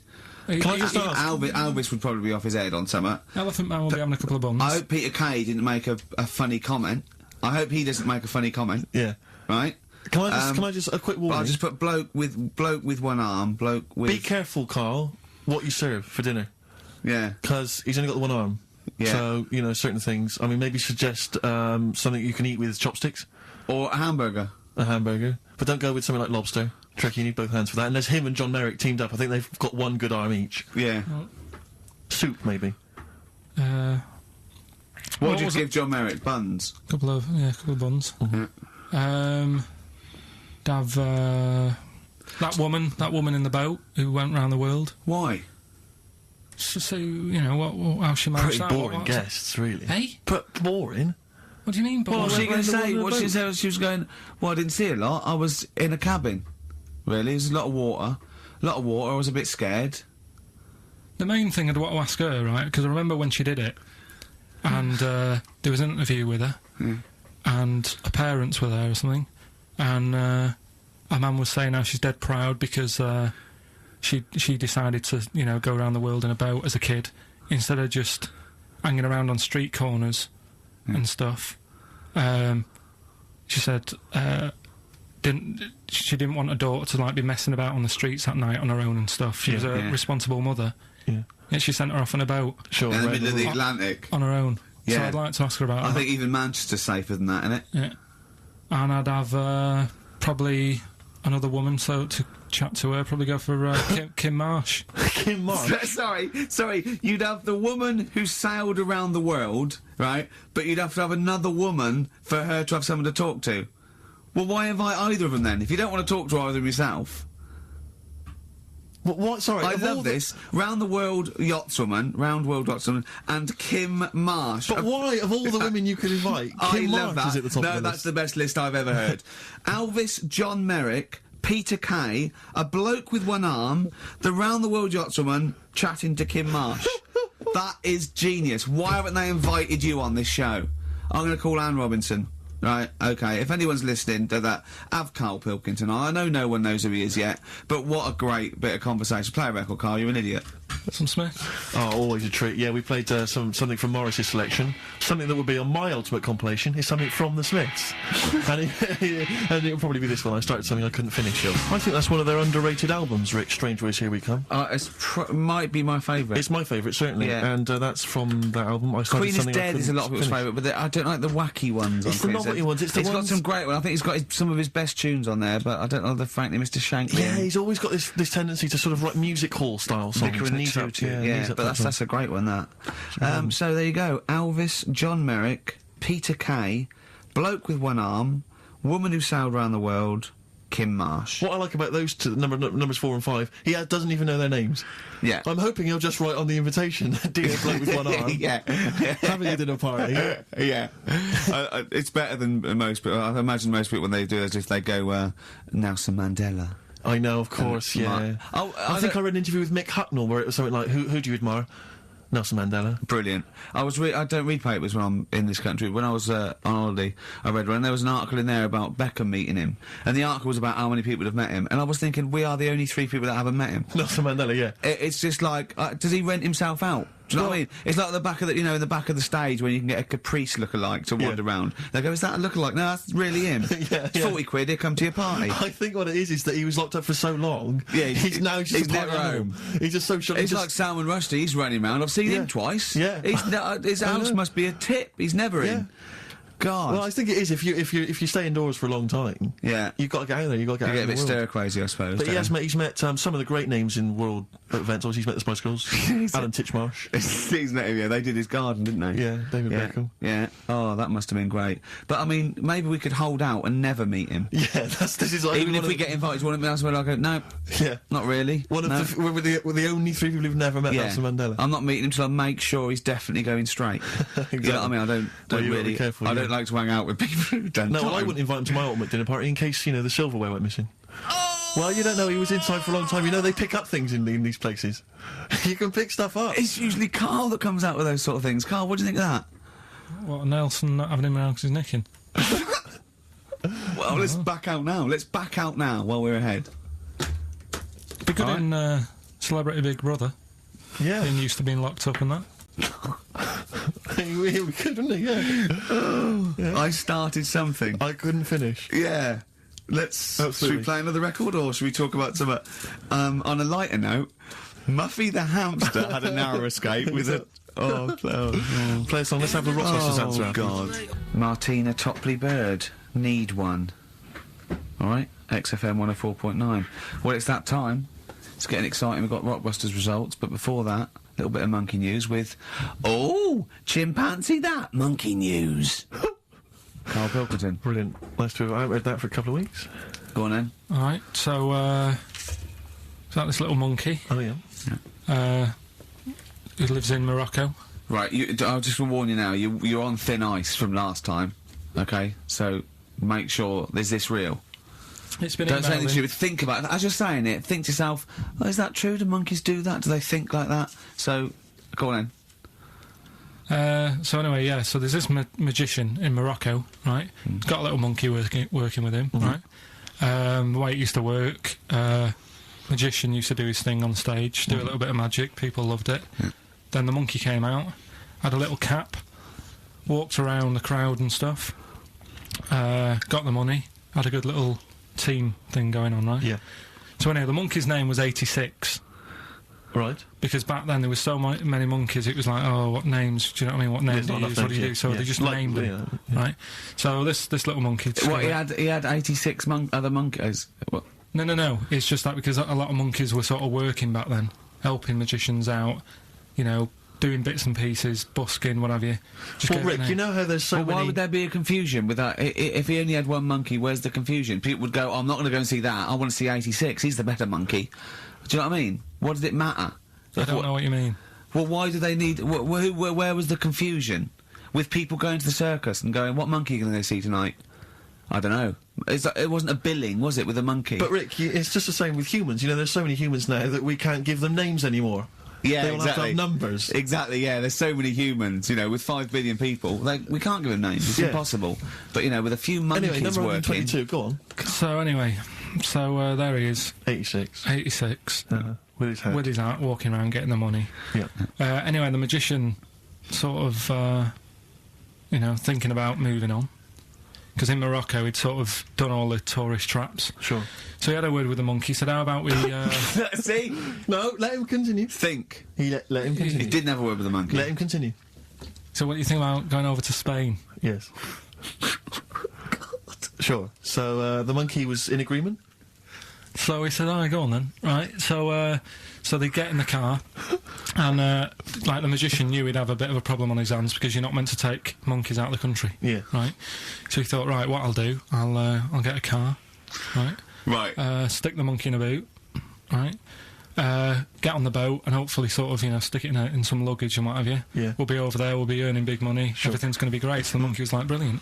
So they get in the car, they're on the way to the boat, and pull over at a petrol station. And just before filling it up, he opens up the boot and he goes, "You all right in there?" And it's like, yeah, it's sound. So he leaves the boot open so it can breathe and get a bit of fresh air whilst it's filling up. Goes in to pay the money. Yep. Pays the money. Goes, I'm just paying for the. Right, this monkey is not going to drive away in that car, or we're never doing this feature again. KARL, what happens? What's number 86 up to? So 86. So that's the ending, isn't it? That's the story. Come on, let KARL finish the story. It better not be. Brilliant. You're gonna love it. Right, so he's in the petrol station, and he's going, right, I'll pay for pump 4. And the fella says, what are you talking about? Pump 4, isn't that a monkey? No. Sometimes I use numbers for monkeys, sometimes I use... No, I mean pump 4. Sure. So Yeah, he says, what are you talking about? There's no car at pump 4. Right. Keep going. Sticks his head out of the door. Yeah. The monkey's giving it some. Went over to Spain on its own. I don't know what to do. Hang on, let's just get a couple of the facts right here. Right, what do you mean, couple of the facts, right? There are no facts. So, number 86. Number 86 drove... He drove to Spain. You are... honestly, KARL, you must know. It was an automatic. Right. How KARL, did he... you must know that is shit. There is no way a monkey... That's the thing with his He gets feature, stopped though. at customs. It's mental. How would he get through customs, KARL? Has he got a passport? No, he was sneaking about because he didn't have a passport. So he parked and then snuck through. Do you want the facts? Let me see it. Right, I'll examine this, Rick, and we'll play a record. Play a and, record, I'll have a because look I at the can't... facts That's nearly as bad as the armed robbery. Right, go on. Yeah. Play a record. Better Suede. Yeah, Stay Together. My favourite. One of 86's favourites. Yeah, brilliant. My favourite Suede track. No, Stay Together. XFM. Well, nearly time to go. But before we do, A little bit of Rockbuster results. Just checking some of the answers, Rick, and it seems that an awful lot of people have got it right. Go on then. Tell us them again then. Remind us of them before you give us the answers. Alright, Rockbusters number 1 was like this. It was a customer... We're stopping Monkey News, by the way, until you start getting some credible ones. Because that's it's ridiculous. It's not true. No, it seems mad. But no, it's from the internet again. So anyone can go online, download that story. It's insubstantial. It's get ones from journals or where the source is quoted. Okay, or we're not interested. Or we're not. Well, you don't. Okay. So same with on thin ice. We've pulled this once. We've pulled Rockbuster. We suspended it once, and you came back again. So it's. Do you know what I mean? So go on then. Right. So Rockbusters number 1 was about a customer who wanted some paint. Wanted to darken up a room. The shop assistant knew what to do. What did she do? The initials were CB. Seller Black. Right? Seller Black. Sell her some black paint. I thought Cilla Black, because it's CB, and I thought, well, it can't be, because it's not Seller. It's not Sell Her Black. Cryptic, cryptic though, isn't it? No, cryptic doesn't mean it's wrong. They all got it, and they all got it anyway, so... It's a bit weird, isn't it? Second one. It would be alright if their heads weren't that big. Right? Right. The initials are SF. Well, one of my favourite bands, yeah. Yeah. The Smaller Faces, isn't it? Small Faces. Well, no, that doesn't make sense. Okay, go on then.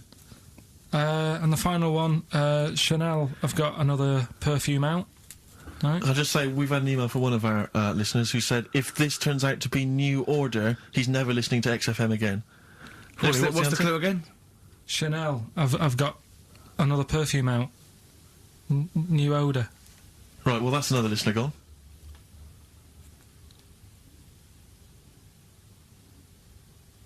What do you mean? There's not a group called New Odour. No, it's cryptic. It's not. That doesn't mean cryptic. Wrong doesn't mean cryptic. It's like saying what animal I'm thinking of. Frog. That doesn't mean cryptic. Sell Her Black. What artist is that? Small Faces works. Just about. If I say what animal I'm thinking of, what am I Monkey. thinking? Well, there you go then. So it does work. Play a record. Right. Play a record. So who's a winner? Ah, yes. Now I'm going to give it to someone who emailed in with the correct answer, and his name is Steve Martin. Really? And I'm giving it to, I don't know if you've noticed over the last few weeks, I've been giving the prize to people with just a kooky element to them, you know, if they've got people to an start amusing name. sending their name in, like, Barry Bumpfreud. Well, don't worry, because I can spot if it's a fake comedy name. What was that last one we laughed at for I can't no remember what it was. I think it was reason? Gerald something. Yeah, it was. It was just like Gerald Smethurst or something. What's it?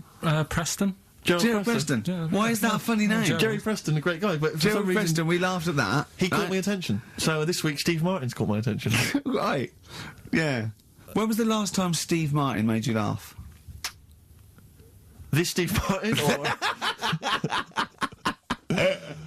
Dickers hasn't been... Yeah, we've had no correspondence from Dickie Anderson for some time, which saddens me. Little Dickmeister General, what is he doing out there? Has he got... What, he's got something better to do? Ridiculous. Pathetic, right, well, that's the end, We've got the last song, so is there anything it's the end of Rockbusters, and it's the end of Monkey News. Monkey News will give you one more go for it, and it's got to be credible, it's got to be real, it's got to be true. We need to see your sources, it needs to be corroborated. Okay. Rockbusters, they've got to be real band names. New Odour. New Odour. New Odour. Just anything. Just brilliant. Well done to Steve, he got them all. So is that it then? Yeah. Brilliant. Well, cheers. I've enjoyed that. Hope your back's better, Rick. Yeah. And, Carl, I hope you buck up your ideas. Your brain's better. Yeah. Got something interesting about a brain, we can talk about it next week. Tell it now.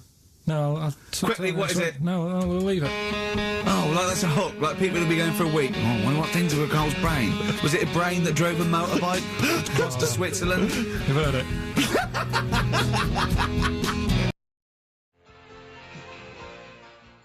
Well, I know that must be some people's favourite record, Steve. Well, it's certainly one of mine. Thunder Road. Bruce Springsteen. I won't hear a bad word said against the boss. A lot of people dismiss him, as you said in the past, as being some kind of stadium rocker, but you can't listen to a song like that and not be moved. Surely, Carl. It's alright, yeah. Brilliant. A passionate man. Yeah. What? So, Carl. No, it's right. So, there's certain songs like that was alright. It didn't sound anything. If it wasn't Bruce Springsteen, if someone new came out sounding like that, I'd go, yeah, it's alright. Sure. Do you know what I mean? Yeah. You're a regular Simon Cowell, aren't you? I don't know if I like music as much as I used to now. That's what happens when you work in it, isn't it? Because Danny Minogue was on the telly in the week. Is it like when you work in a sweet factory and you don't nick the Mars bars after a couple of months? Yeah. Yeah. Danny Minogue was on the telly in the week, right? Yeah. And she was doing a medley. Yeah. Why do people do them? Well, to try and get all the hits. I know what you mean, yeah. But who's that busy that they haven't got time to listen to a full album or...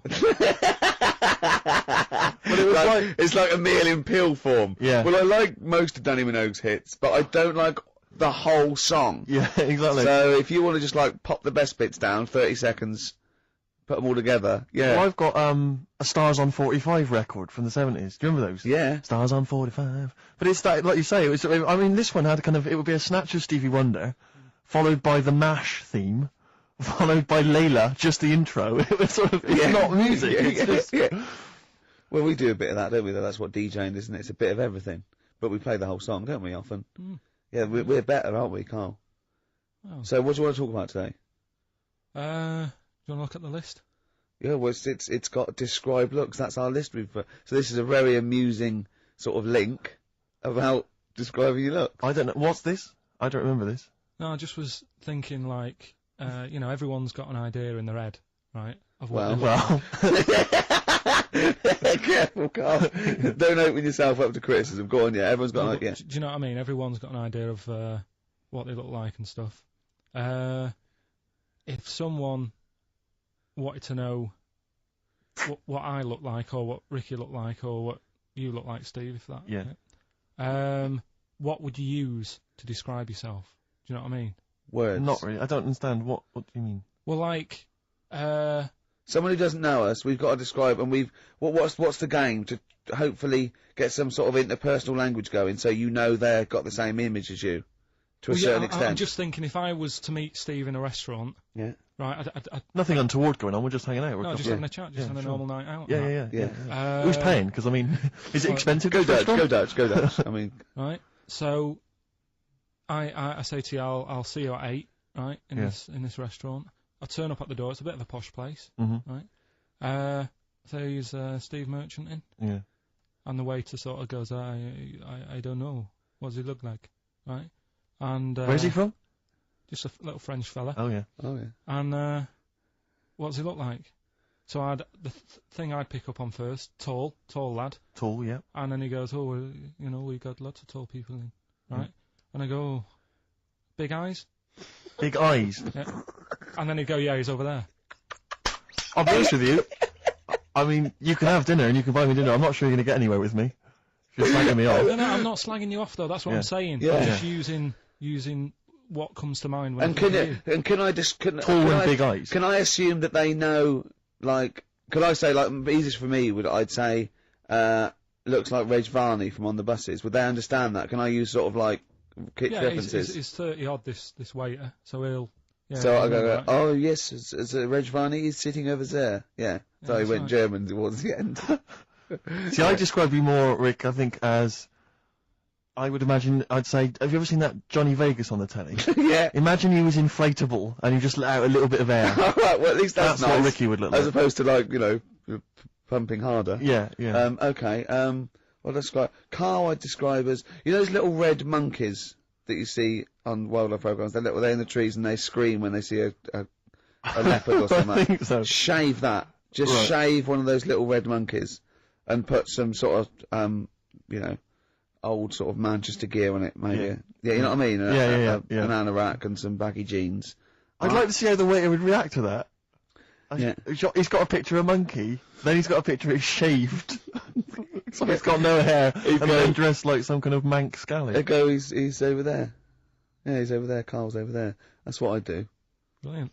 So, now coming up the Verve, after that, an amusing link about gay handkerchiefs. Really? I'm looking forward to this.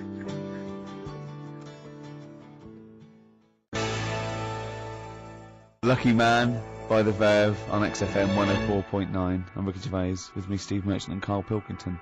Karl, what's the problem with gay Yankees? You played Bruce Springsteen last week. Yeah. Right? Yeah. And you said he had got a load of trouble on his hands when he had a hanky in his back pocket. Did I say that on air or? Well, we were just saying that famously on the cover of the Born to Run, Born in the USA album, it's just him, isn't it, with just his backside basically with a red handkerchief. I wasn't looking. Well, I just. I did it for research purposes for this amazing link. Yeah, he had a red handkerchief, I think, in his right hand pocket, and apparently that signifies homosexuality. Apparently, I don't know. Oh, I thought it was which way you take. I don't know. These myths, aren't they? Right, yeah, well, exactly. I don't even know if this is. No, well, I read up about it. Okay. Right. Just research. And it's all sort of, you've got all different coloured hankies. Are they? Right? Yeah.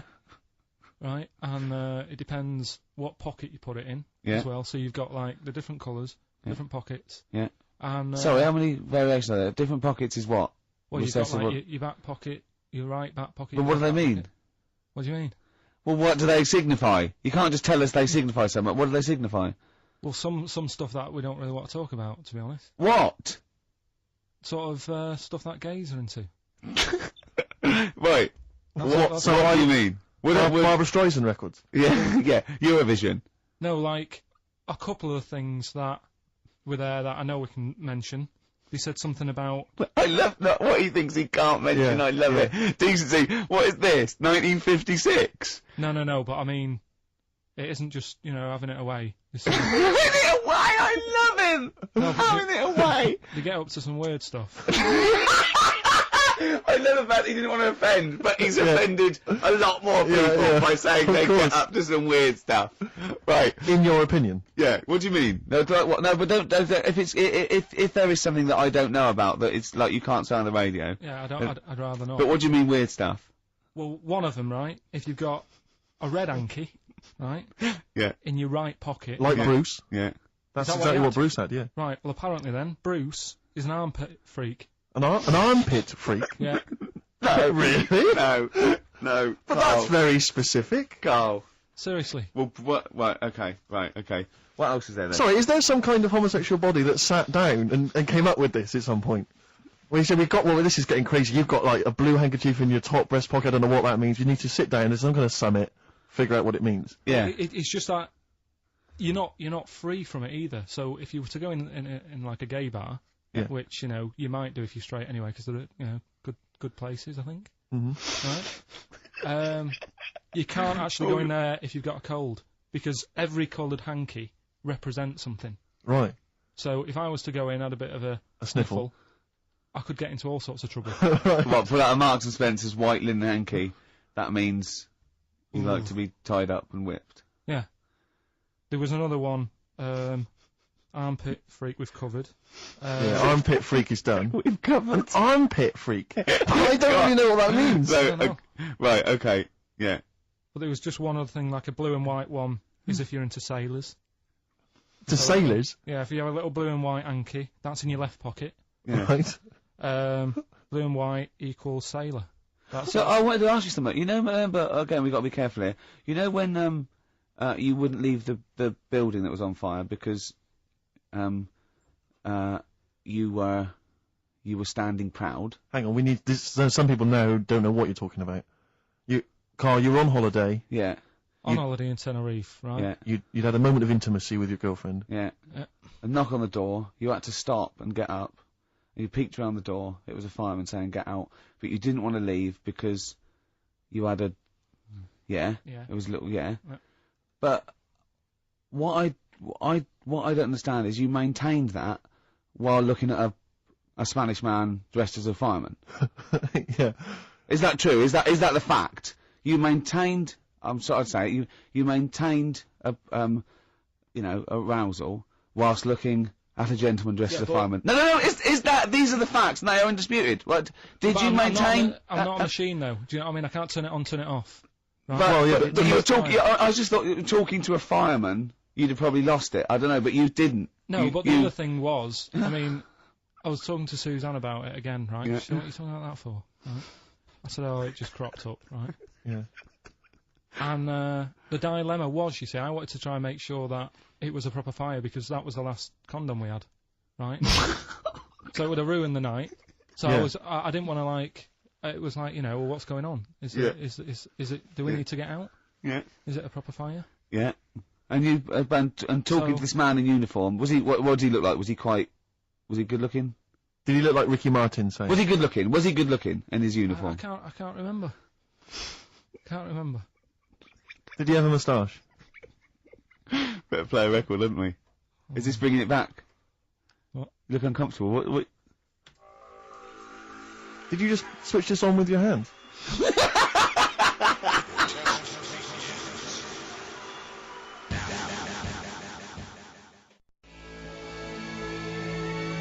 The Flaming Lips, and that's Fight Test.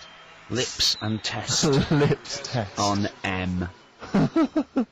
We were talking there about homosexual people, and I'm sure we'll move on to other topics. But I just mentioned, I was talking to a friend of mine in the week, Rufus, and he overheard, he pieced together you know, sometimes if you overhear a conversation, you can piece together what's going on. Yeah. You know, and, it sort of transpired from what you could make out, that one gay guy had just realised, or just found out, that his gay boyfriend had, maybe been having an affair, and was on the phone, and had called this person, the third party. The other one was crying, wasn't it? The other one was crying, in tears. Obviously, they just had a big argument about it.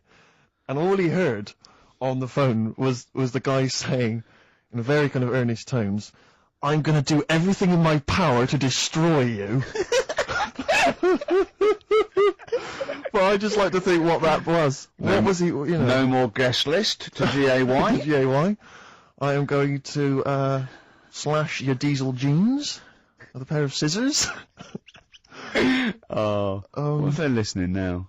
I know, I mean, it's probably an emotional time for them. Yeah, but they probably don't think we're talking about them. No, not those. It's probably happened quite a lot this week.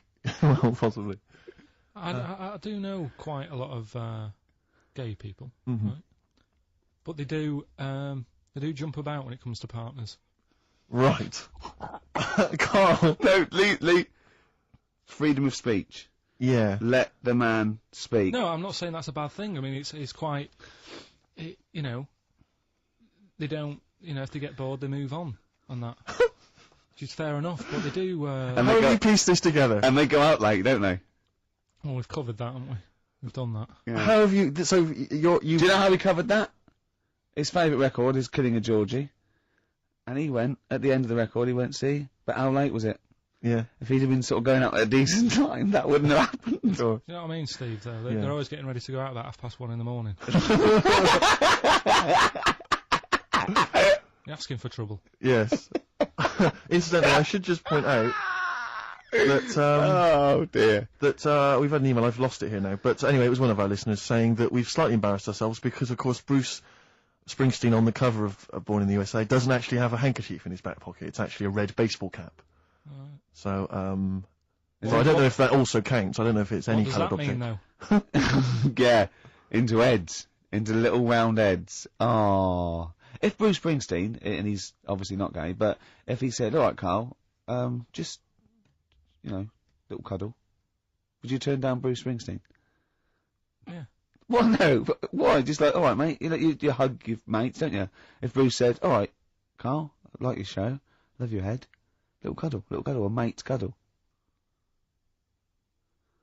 No, I just, I'd say what you're doing. You just say, look, we're a couple of old friends. Look, Bruce Springsteen, I've got those great songs. I like what you're doing. Let's cuddle. Let's have a little. All right, you mate. know, one thing is right, Steve.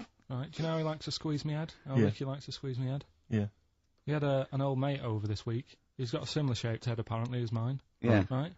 He's hardly gave me a call or anything because he was busy with this other fella's head. Oh, you feel quite bad about that. This is a better head to squeeze. I'll tell you why. Because he shaves his every day. Right, he's got the same sort of hair problem with him. Shaves every day, right? A problem. No, I know, and it's because he's had it several times. Like Carl's is sort of come through a bit long at the side sometimes. It looks a bit unkempt towards the end of the week. I've seen there's a couple of little pimples under there. Right, I really have to do it. Just like get there, slap my hands on it, squeeze it. With this one, I can sort of get my finger. Do you know what I mean? I get my really, you know. You're like a gay, the way you jump about from head to head. That's my record. You like a gay. Just saying. Right, still coming up then. What have we got coming up? We got Rockbusters. Oh, is any monkey news this week? It's been a problem. Why? It's not much has been going on this week. What, in the monkey world? In the monkey world. I don't know if they've caught on to the fact that they're getting coverage. They're keeping their behaviour hush-hush. Being a bit careful, but I found something. Have you got Rockbusters? It's your last chance, don't forget. Is it good, these? Got Rockbusters, got some good prizes. Steve will look at them in a bit. Yeah. Cheeky Freak of the Week. Oh. Have you got a Cheeky Freak of the Week? Got that. Got yeah. that. So what deformity is it this week that you're ridiculing? Well, keep listening.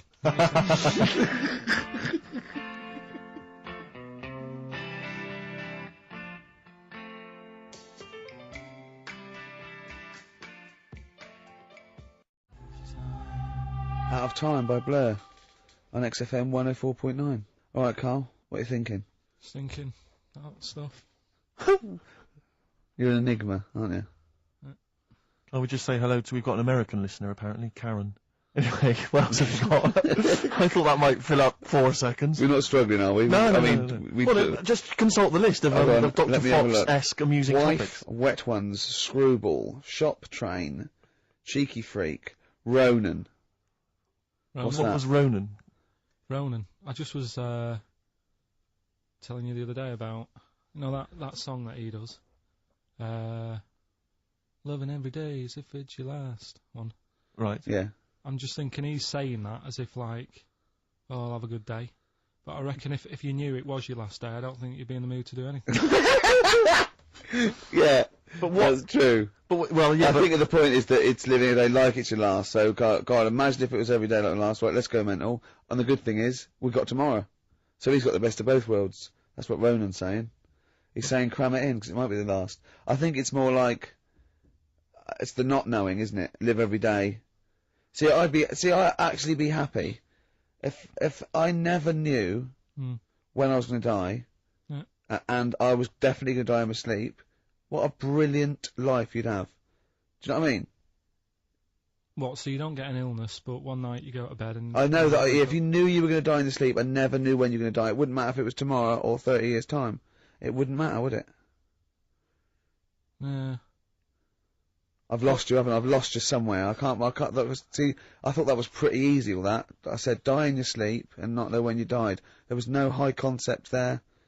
No sleight of hand linguistically. Where did I lose you? I think you lost him on sleight of hand linguistically. Just then. You've lost him again. Yeah, I think that's the way I'd want to go. I don't want to know about it. That's why I don't go to the doctors or anything.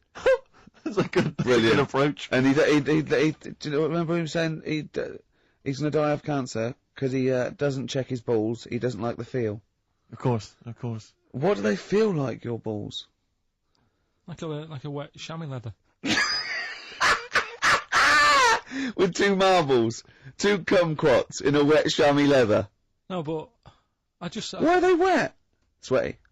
No, they're not. I'm just saying smooth. Are they smooth? Yeah, because a chamois leather's smoother when it's... Do you shave them? No, I don't. In case a fireman pops round, you want to look your best. It looks like your head. You know, the fireman pops round, there you are, and he goes, oh, nice, smooth. So you never go to the doctors? What, even... I don't like it. But if you found some buboes under your arm or something, you... I'd wait for a bit, and I'd say to Suzanne, what do you think of that? Just see if it develops into plague. Well, yeah, because you know, don't you? Old bandages around your head. Yeah. And a bell. Yeah. Suzanne, wait out, can you get me a bell? Exactly. Brilliant. There was this kid at our school we took the piss out of for basically the rest of his time there, because when he was about 11, someone said, how would you want to die? Right, we do that thing, drown in fire or that. He said, I want to die of old age in my mother's arms. How old was he? Like 11. Loser. My mother's arms? No! What, getting off with her? What does that mean? Die of old age, you know, that's my old cheek. Brilliant. I want to die of old age with my nan and my mum. Yeah, all in the same bed. Oh dear. So if it was the last day, if you had one day to live, okay, what would you do with your day? Now let's assume that you're not in a state of ill health. There's not much you can do. It's just the end of the world. And what do you mean there's not much you can do? I mean, that's what we're asking you. It's the last day of your life. It depends, doesn't it? If we're all in the same boat, if someone says, oh, unlucky, without bitterness, like, oh, we accidentally exposed you to some radiation poisoning, you got a day, or if it was like, there's a meteor coming this way, we're all in the same boat, I think it would be different. It depends whether it's you and the rest of the world. No? I'd do the same thing. I'd steal a car and go joyriding. But, like, go mental. I'd be smashing stuff, I'd be knocking people over for a laugh, I'd be going crazy. It'd be like Grand Theft Auto. Right, It would be extraordinary. Brilliant. Driving through parks. That's what I did in the Getaway. Yeah. I tried to play it seriously, and within about 10 minutes I was just going around areas I knew, trying to knock people over. Yeah, I don't think I'd want to do that much. Seriously. You couldn't watch telly, because you might not know how the thing ends. Sure. Yeah, very waste of time. You could watch 24, couldn't you? If you had a day. Yeah. On DVD. Do that then, do that. Do that, yeah? Well, but I mean, let's be honest, let's say you can take all the money out of your bank account, you can fly anywhere in the world, you can do whatever you want. Well, not a long flight. You could. Well, no, but you've got your Australia, you wouldn't make it, would you? No. Why wouldn't you go to the monkey sanctuary down in Cornwall and just go around cuddling as many monkeys as you can? I'm going to tell you something now. Go on. Go in there next week. Are you? Yeah. Taking my mum and dad away, because, like, Suzanne's mum and dad are What, you're donating them? Most people put them in a home. What are you going to say? How your monkey sanctuary is cheaper? Taking them down, taking them down to Cornwall. Hold on, I thought you said you'd never go away with parents again. No, but that was Suzanne's mum and dad. Oh, is this to get even or something? So we'll do that, and then we'll can it, then. That was your outing. Your phone and both sets of parents, and it goes, right, you won't be seeing us ever again on holiday. We've taken you away, we've taken you away. Be careful that the monkey people don't buy you off your parents. Yeah. And don't make sure they don't leave any of the monkey's food in the telephone box, because Dad'll have that away. Yeah. No. I was talking to him about that the other day. About the, nicking in phone boxes. And he, should we just explain that to people? They live in a small village in Wales, and, it's like one sort of utility store, and when it's shut, they leave your shopping in the telephone box across the road. And Carl's dad found out about this and goes and helps himself. Yeah, to other people shopping. That's terrible. Yeah, go on. And, I was talking to him about that, saying, have you picked up any surprises in the phone box? And, he said, no. We were talking about other stuff he used to do. One of them used to be going in this supermarket, right, in Manchester. Yeah. Needs a new pair of shoes. Yeah. Go in, take a new pair off the shelf, pop them on, leave his old ones there. Really? And walk out again. Yeah, brilliant. And then you go in after and buy his old ones back like an idiot. Yeah. Yeah. You'd go in the next day. They look nice. My dad's got a pair just like that. I've always wanted some. Can I have those? Incidentally, we don't advocate the stealing of shoes from shops. Or the joyriding and killing people. Unless you've got one day left. Okay. Or phone boxes.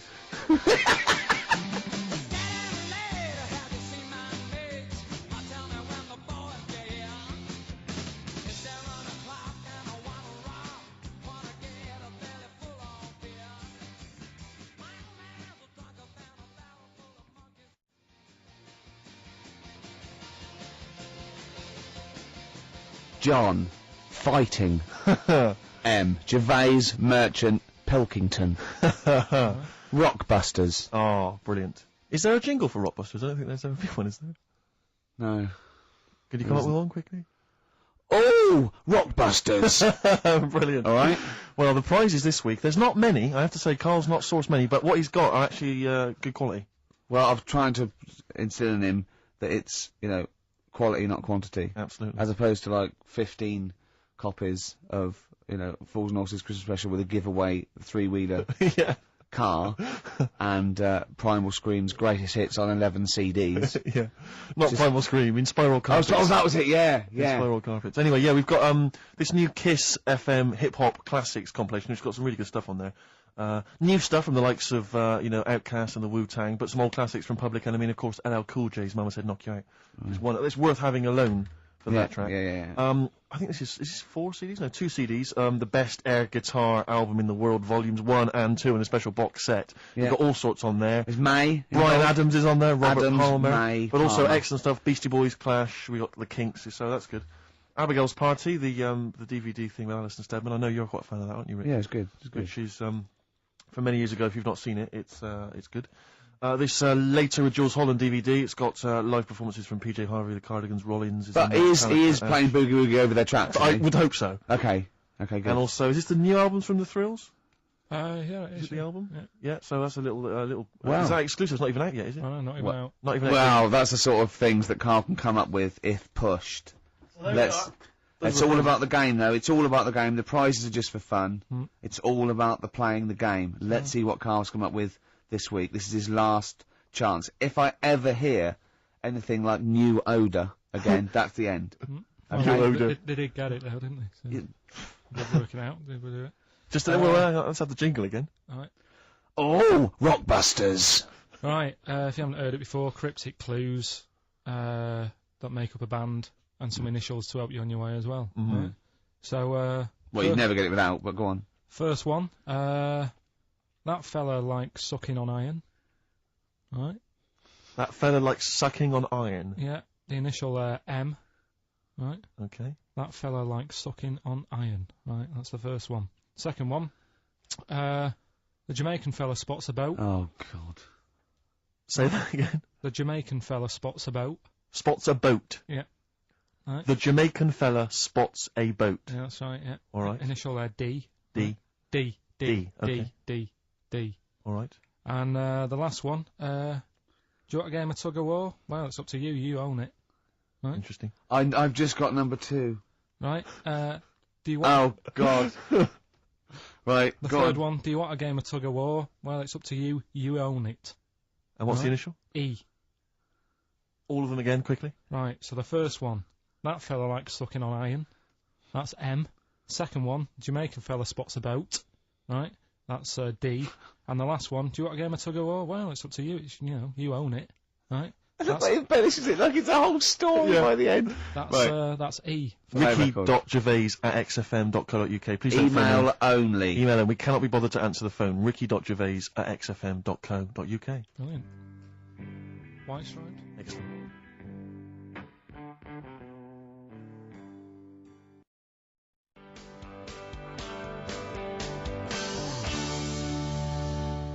Red Hot Chili Peppers, universally speaking, on XFM 104.9. Well, halfway through, Steve. I'm Ricky Gervais. That was Mr. Merchant I was referring to there as Steve. Familiar. Friends by now. 5 years in the making. KARL Pilkington, I've known him a year and a half, but he's a good friend as well. Alright. Alright, XFM, where paths cross. Alright? Oh, so, any interesting things to talk about, guys? Dr. Fox style? Any amusing observations? Have you taken a sideways look at the week's news or anything, KARL? What have you... Tell you what I did here last night. Go on. Go on. 5 Live. They do like a review of what's gone on in the week. We've been busy in the week, I haven't always got time to follow what's going on. In the world, sure. Someone's made a chicken with teeth. What? For what reason? Dunno, because they can. Just because they can. And like they so it chooses food. Yeah. They had a few guests saying, well, where will it all end? So you sure you weren't watching a Wallace and Gromit video? No, seriously, right? It's they're doing it. They're a chicken with teeth. Why would they spend millions researching? What do you mean they've got a chicken with teeth? What do you mean there's a chicken with teeth? Sounds mad, doesn't it? What are you talking about, KARL? That's what they've done. Do you know, like... Why? I don't know. They're just messing with science and that, and that's what the people were saying. Why are you doing that? Do you know what I mean? Where will it start? What's the next thing? They did the sheep. They did the cloning. Right? The rat with an ear on its back. Did that. Can hear a cat coming, can't it? What else were they talking about? They were talking about that sheep again, that cloning one. Yeah, Dolly the sheep. Do you think it's that clever? Because they do all look the same anyway. What's it got to do with its cleverness? Being cloned. Being cloned, is it? Do you think that's a good thing? He doesn't think it's that impressive because they look the same anyway. Right. They could have just put any sheep in there and go, look, they're the same. Yeah. Brilliant. So there was a programme, people were talking about... What are you talking about, a chicken with teeth? It was the latest news. It was like all about the war and that, and I was like, yeah. And then it said chicken with teeth. I said, hang on a minute. Your ears perked up. Yeah, you didn't hear anything about the war, did you? That was like, they might have been speaking French, or just like whistles. And now, story about a chicken with teeth. Yeah. You stop washing up, maybe someone can let us know, Oh, God, don't open the floodgates. No, but I'm just saying I don't know the full thing. They just of course you don't. Surprise. They just touched on it. Yeah. Anyway, other stuff I did do proper research on in the week. Go on. Having testicles done. Having your testicles done. Yeah. What does that mean? Same magazine that was doing the hanky coverage, letting you know what all that's about. Sounds like a great magazine. How can we get him as a pundit on these news shows like Newsnight? Do you know what I mean? Sky News. On there, wouldn't he? Just on there, just ask him what they think. Wouldn't that be amazing? Is there a producer out there that would take a chance on Pilkington? It's Pilkington, Raggy Omar, Ian Hislop, and a panel of people, and they just ask people. Yeah. Yeah. So you can have your testicles made bigger. Why would you want to do that? Well, that's what I was asking. What's the point? Well, the actual testicles, or do they just inflate your ball bag? Because you could do that, couldn't you? You could have some air injected so it was like a big... so they'd look bigger, but they'd rattle around inside, wouldn't they? Make a little noise, wouldn't it, when you're at... like manacas. Like some kind of instrument. Yeah.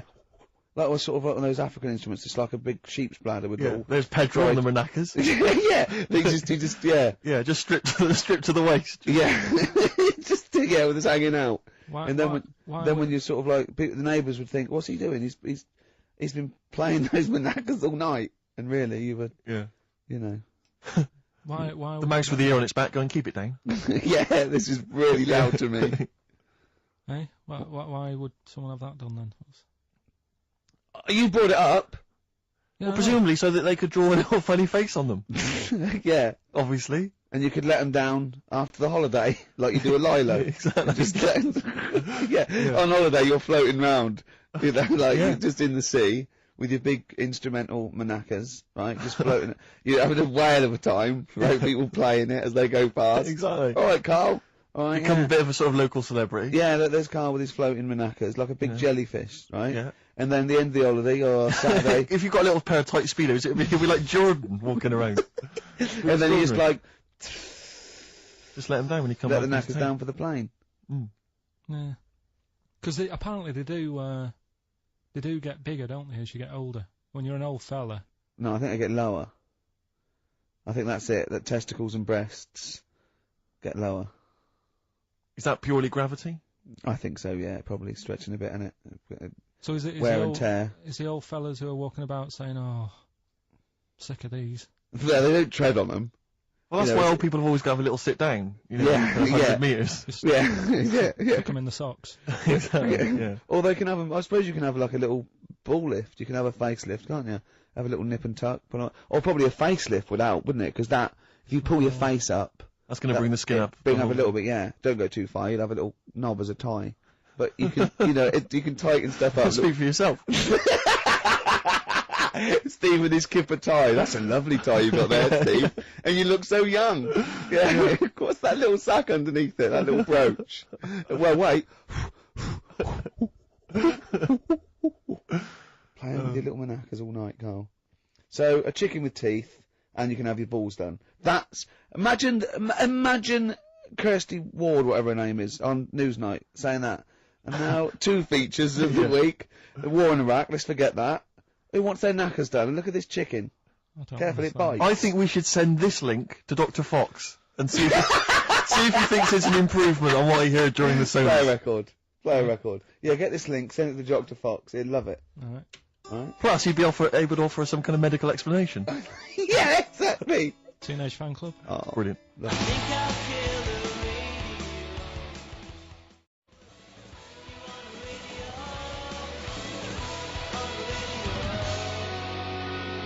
One of Kurt Cobain's favourite bands, apparently, Teenage Fan Club, and that was the song Radio. He loved them. We've just had an email here. It says apparently they created the chicken with the teeth in order to prove that DNA can be reverse stimulated. The theory being that if you can revert chickens to a state in which it has teeth, I don't know if it ever had teeth, you can alter someone's DNA to stop them going bald, Carl.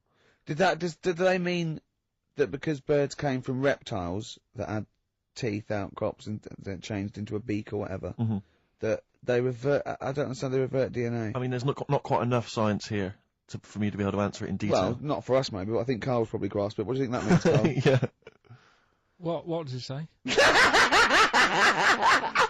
Okay, moving on. Ah, dear. Oh. Life's too short. What else is there? Have you got a monkey news coming up soon? Like I say, it's been a struggle. We'll do that. We'll do Cheeky Freak of the Week? Do you want to... Oh, definitely. Should we do Cheeky Freak we of the have Week? Cheeky Freak of the I Week? can't wait. I'll always do these. I'd start off with these. Alright, well, let's have the jingle for Cheeky Freak of the Week. Oh, no. Do you remember it? No. I remember it. Oh.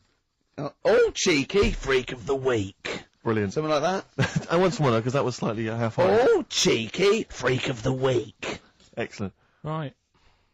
This, we're going back again. Yeah, 17th century? Well, it was 1829, right? Oh. I'm impressed. Now, the problem is with Cheeky Freak of the Week... Not so much the week, is it, if you're going back to 1829? Well... Not even of the century. You haven't even done Cheeky Freak of the century. There's... What's the problem with Cheeky Freak of the Week? Just because... Other than the sort of moral implications. Yeah. Well, last week, it was a fella with two heads. Yeah. We've done Siamese twins. It's Siamese twins again. No, it was Siamese twins. It wasn't a fellow with two heads last week. It was Siamese twins. Conjoined twins, sorry. They're two different people. This is what I'm telling you. But this is the problem. They're going to crop up quite a lot just because they've got double a chance. Alright? Oh, please don't write in and complain. He knows not what he does. You understand, don't you? KARL will actually feature one day in this section. Yeah. So, right, go on, well, KARL. we're going back to 1829. Yeah. All the way back there to 1829. This is a retro conjoined twin link. A couple of guys set up a business. They were called Chang and Ang. Oh, they're the first. That's why they're called Siamese twins, because they wasn't that what it was based on? Those two, Chang and Ang. Was it? The original, yeah. That's why they're called Siamese twins, because I think they were Siamese. So these are the first ones. Well, not the first ones, but they're First the ones one. that got to fame, I think, and why people started calling them. People started calling them conjoined twins, Siamese twins. I think I'm right there. Anyway. Good. Well, the sort of set up business, sort of going round the US. Well, both of them. And Europe, yeah. Yeah. And what they used to do, people were amazed by it anyway. Yeah. People wanted to know how they get through life doing certain things that you think about. When you think about Siamese twins, you think about, how do you get through a day like that? Yeah. Right? And the thing that cropped up the most with people was how they take a bath. So they used to go on tour around the US and Europe and sit in a bath, have a wash and that. And did they ever wash each other by mistake? They go, oh, that ends there, like those things in supermarkets. They put one of those down. We go, oh. What do you mean? Put that there. What do you mean? You know the things on the conveyor belt, the little dividers. Yeah. They wind me up, those dividers. Sorry, I was a complete tangent, but for some reason, it's my own psychosis, but I get so annoyed if I'm in a supermarket, I've got my shopping, I'm just about to get served, and you can always see there are certain people who stand behind you getting edgy, itchy, worried that I'm not going to put the divider down to separate my shopping from theirs. It's like they're terrified that I'm somehow going to deliberately pay for their shopping. Sneak in their onion. Yeah. Oh, I didn't get an onion, I'll have that. And it's just, but what annoys me is it's not so much that, obviously it's a practical thing, it's the fact that they get a little bit edgy. You can actually see, certainly kind of, dare I say it, certain breed of woman and a certain breed of fella will just get a little bit itchy, a little bit edgy, and they just look at you, can just see them sweating, especially if they can't reach. I just lean over and do it myself. Well, I know, but the thing is that it's like they almost feel that they ought to wait for me to do it, as though somehow it's my obligation. And it just for some reason, I know it's ludicrous, but it really annoys me, and I actually deliberately don't put the divider down just to see them sweat. I like the way that they're actually quite well made. There's some that are brass with like a felt bottom. Yeah. Like you really care. Like a twig would do, wouldn't it? Do you know what I mean? But I just leave a slight gap. And then when it gets to when the woman's putting it through the till or the guy, I just say, that's my stuff. Do you ever look at other people shopping and go, oh, I should have got that? Often. Oh, yeah. That's annoying. I'll tell you what it is, it's the same thing, and again, it's my psychosis. When people, if you're on a bus or a train, and we're pulling into the stop, but there's a good, kind of 35 seconds before we're actually going to come to a halt, they leap up, and they're straight by the door. Yeah. But it's this fear that they're going to miss out. Oh my god, what if I fell over now and broke my ankle? I'd never get out. To be fair, I've never had that commuter's worry. I've never commuted, but every second counts, doesn't it? Because you miss a train, it can make a difference of half an hour. So that's why commuters literally run to get their connections. But the thing is that with a bus, yeah, there's often there'll be people who are sat right next to the exit. will get up and stand up for a while, waiting to get out. It just, again, I'm I'll not tell you saying what, it's not, it makes I'll tell you perfect what, sense when to them. you've got a day It's to my live, psychosis. They're going to be mowed down in the streets. They will just be a few of the You're going to people. be in a lovely Chrysler. Exactly. Yeah, Well, I will be going straight through a branch of Waitrose. Yeah. Taking people out in the So in the we aisles. do not condone going through Waitrose in a Chrysler. In a car. Now, it's Changanang, they're in the bath, they're washing their own bits, they've got one of those dividers, right? They go, well, that's definitely yours. I marked mine. That's definitely mine. Don't wash that, Chang. I wouldn't, Ang. I wouldn't wash that. Right? So what are they doing? They're in the bath. Carry on with the story. That's about it, really. I mean, that's the fact that people... So, two little Oriental fellas joined in the hip, had a bath. No. That's your story. No, they didn't have a bath. They sort of, everybody, they must have done some sort of research, right? Who? Changanang, right? And they said, well, what do people want to see? Isn't that a City Rollers song? But it's an idea that people have queued up. They've paid their money. They're in a tent. They're, well, I hear they're going to have a bath. They're going to have a bath. Two Siamese people have a bath. How would they possibly do it? Well, I've heard they get into a bath. But that's I don't know what they what's wanted to see exciting. them nude and where the join was. No. More than how do you get in the bath? I don't know. They just that's what they picked. They said what would be good to see. What do you what do you want to see them do? Having a bath. How'd you get into trousers? Was there exactly? This is all part of it, isn't it? That's why they picked having a bath. This is all part of it. Well, then watch them get dressed afterwards. Yeah. Who was the best out of Changanang? Who was your favourite? They both look the same, to be honest. There's a surprise. One was a short ginger woman. Oh dear. Is there anything you know? What would be better than having a bath for you and you seeing them? What would sort of make you go? Oh, I wonder. One of them pulling and the other one going home alone. Yeah. I go, look, she's definitely up for it. I'm taking her home and go, oh, what am I going to do? Can I watch? Definitely not. Definitely not. Look, you go to bed. I want to wine and dine her. But if he's got back to their place and they're going at Hammer and Tongs, but are you saying one of them? No, Hammer and Tongs were their cousins. Right. They lived miles away. Yeah. If one of them gets knackered, can the other one take over? God! I think we play a record. That annoys me. What? That sort of being at it all night. What do you mean? Let's put a song and I'll come back. What do you mean? No, come on. Seriously, because. Okay. R.E.M. Yeah. Well, after R.E.M. Night Swimming, being at it all night, and why it annoys Carl.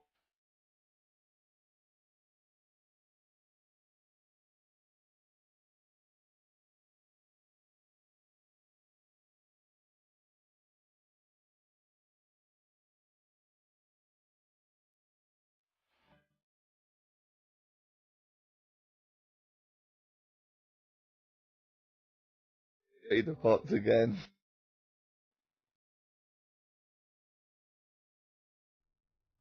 Relations.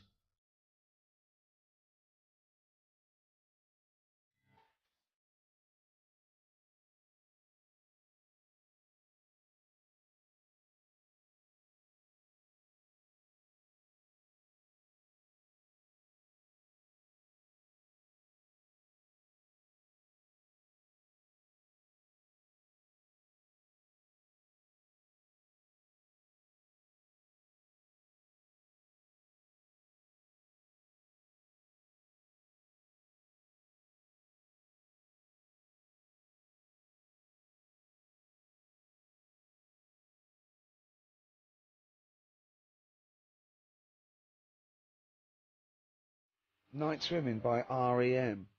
Well, before we played that track, you remember Carl was on the teetering on the cusp of telling us why he's annoyed at going all night. I assume you mean Relations. Yeah. What do you mean? What annoys you about that? What? Sexual relations all night. The concept, or people keep you up. Is it your next door neighbours or something? No, just that thing of people who say, "Oh, was that it all night last night?" Who says that to you? You know, lads who think they're, think they're a bit of a lad and think that means it's good. What, like Sting and his tantric sex? Sting. Yeah. Well, to be fair, it goes for 8 hours, but only 3 minutes of that is going for it. The other sort of, 7 and a bit is sort of laying next to each other, isn't it? Right. Or sometimes in a different room. Yeah. Yeah. Is that why it's called Sting? Hey? Well, if you're at it all night, bet it. It's gonna sting. So what's your problem with this notion of going at it all night? It's just that thing of, get it done right the first time. Do you know what I mean? Get it done. Yeah, get in, get out like the SAS. Once you've done it, you've done. You know what I mean? Yeah, no fanning around. No messing about. So, it's just that, isn't it? It's like, do it right the first time. Once you've washed up, right, you put the pots away, you don't dirty them again. What a lovely analogy. That's one of the great Is that what you metaphors. say to Suzanne? Come on, love. Once you've washed up. I've already washed up. You don't dirty the pots again. Go. What a romantic Ding dong. song. Hello, is there a fire? Oh. Hello. Did he have a moustache, the fireman? Oh. Radiohead, they're there on XFM 104.9. I'm Ricky Gervais, Steve Merchant, Karl Pilkington with the answers to Rockbusters, the biggest quiz on radio, probably. Mm-hmm. Do you want to remind us the No, quiz? you mean the crappiest quiz on radio? Yeah. Right. First one was, that fella likes sucking on iron. Yeah. Right. The initial was M. Yeah. What was the band? It was Metal Liquor. Alright. What's Metal Liquor? No, wait, I've never heard of a band, Metal Liquor. Metallica. No, you said Metal Liquor, I don't understand. Yeah, Metal Liquor, Metallica. What? No, say it again and try and make Metallica sound like Metal Liquor. Metallica. Metallica. Metallica. Is he having a fit? Say it again. Make Metallica sound like Metal Liquor. Metallica. Metallica. Okay, next one. Right.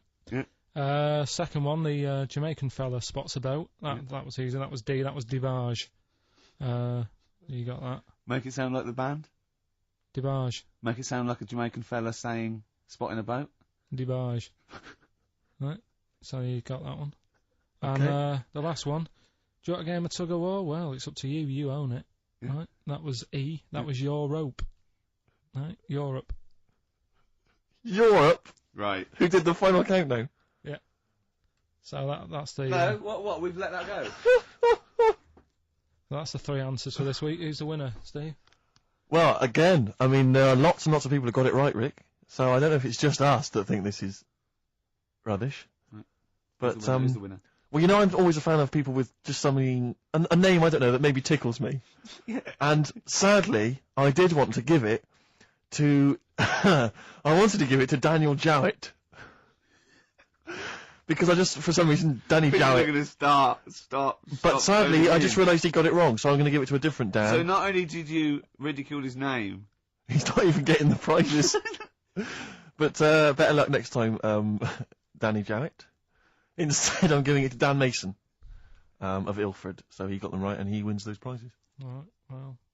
Okay. More of that next week. I mean, what do we think? We'll do it next week then. Yeah. Do it again. Okay. What are you doing now? Got a record or what's that? Hoople. Bit of Motley Hoople. Oh, it's a Hoople. Yeah. The Hoopsters. Monkey News? Next. All right.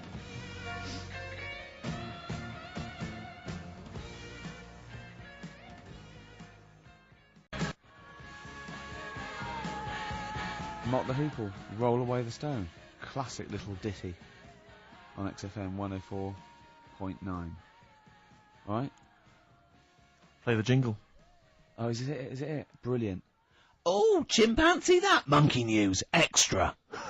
Well, Is there Monkey News? I tell you what, I've been having a bit of a problem this week. Why? It's just been a struggle. Normally, I can come into work on a Monday and there'll be something that's happened over the Saturday, over the Sunday night. Do you know what I mean? Over the weekend, the monkeys have done something.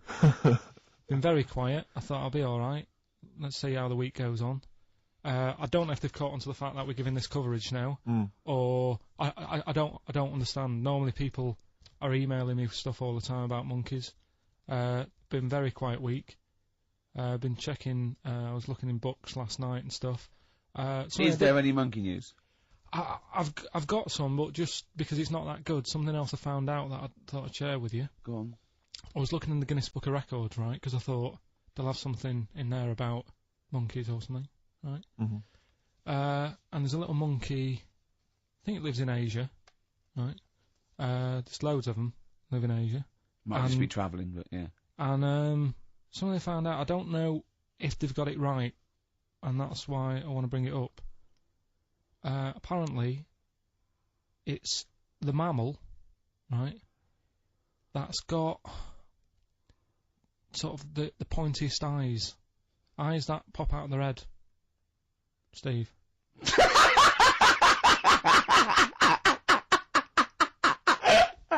Now, the thing is, right, I thought that's interesting. Yeah. Apparently, it's the biggest with the sort of goggle eye type thing. Right, yeah, go on. Apparently, they come out of their head 1.6 centimetres. 1.6 centimetres? What, you mean they protrude? Yeah, they protrude from the head at 1.6. Okay. What? How long? Have you got a ruler, Rick? 1.6. He's having a go. I'd say I'd be a little bit annoyed if the monkeys beat me. Well, I don't think it has. That's what I'm hoping. Is there anything we can... I mean, what's 1.6? Oh, can you... It's about... Drop your trousers. It's, about 3/4 of an inch. What do you think? I don't know. Have they got it right, or what? Maybe I should come down to Monkey World with you next week. So anyway, so that's not the monkey news, that's just something that cropped up, and... Sure. I do know once, when we were playing pool in the office, I think Lucy was your partner. Yeah. It was me and Ash versus you and Lucy, and you were having trouble because his glasses kept slipping down. So Lucy pushed his glasses up his nose, but the glasses touched his eye. Do you remember that? Yeah.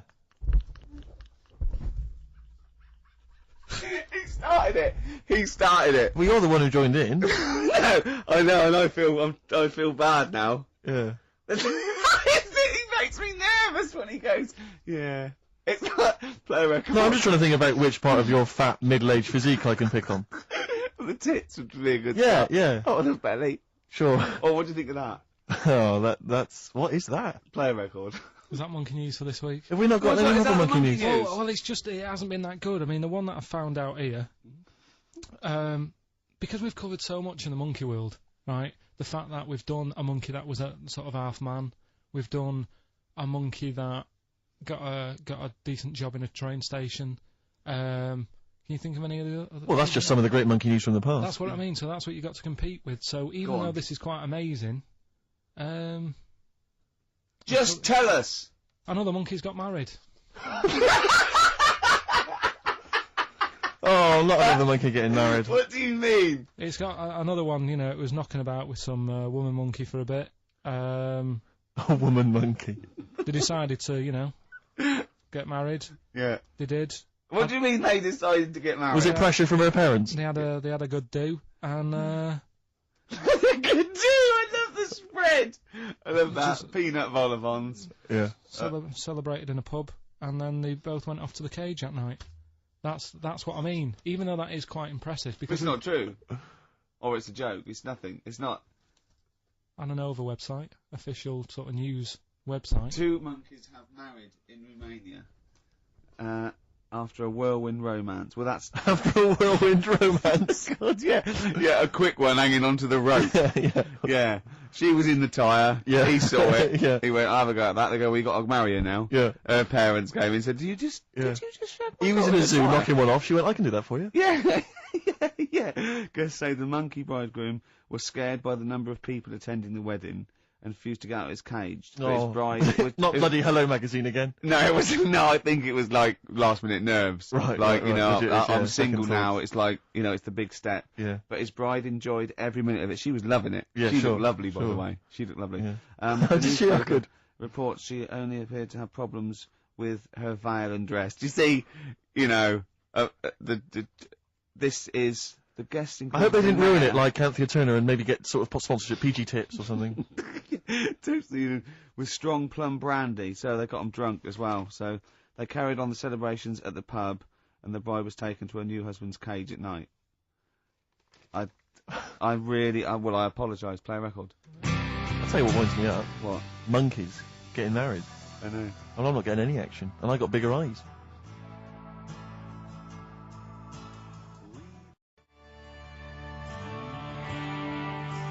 Little by little, Oasis on XFM 104.9. Well, that's the show. Ricky Gervais, Steve Merchant, and Karl Pilkington. Karl, do you think it was a good show today? It was alright, wasn't it, with some, What do you think the loyal listener has gotten from today's show? What do you think that, you know, we've added to the world? Well, I think they know what they've got, right? But if someone's just tuned in, I can tell them they've missed out on some good stuff. They've missed out on Chang and Ang. Yeah. They're the two who are the one who invented they're the ones who invented, you know, the Siamese twin thing. Yeah, that's it. They invented it. Yeah. You've got you've had like How We'd Spend Our Last Day, Yeah. right? Running people over. Chicken with Teeth. Oh, he says it like, you know, there's no other show that could give you all this. Yeah, go on. Gay Yankees. We've done that. Yeah. No one will be having a problem there tonight. Yeah. Another monkey marriage. Another monkey. Another It one. sounds like the end of the news. Yeah. You know what I mean? The headlines on Sky News, and headlines on, and another monkey marriage in Romania. If you've thought about having your testicles bigger. Yeah. We've sort of covered that. Yeah. And the monkey that had big eyes. Yeah. If it's listening, you know, its position might not be safe in the Guinness Book of Records. Sure. And of course, Karl stays hard by looking at firemen. Indeed, we've also learnt that. Well, that's not true. Well, you did. Yeah. All we know is that you saw a fireman and nothing. See, it didn't seem to affect your erection. We avoided saying erection In fact, for 2 hours. if anything, it prolonged it. From what we can We've tell. avoided saying erection for 2 hours, and then he just you know, healthy young man. Yeah. So. Yeah, no, sure, I'm sure he was. I'm sure he was. But firemen keep Karl hard. Right. You asked me to Pete, for dinner, listening. you brought me stuff. Amy Mann to end with. What do I See you next week. Bye.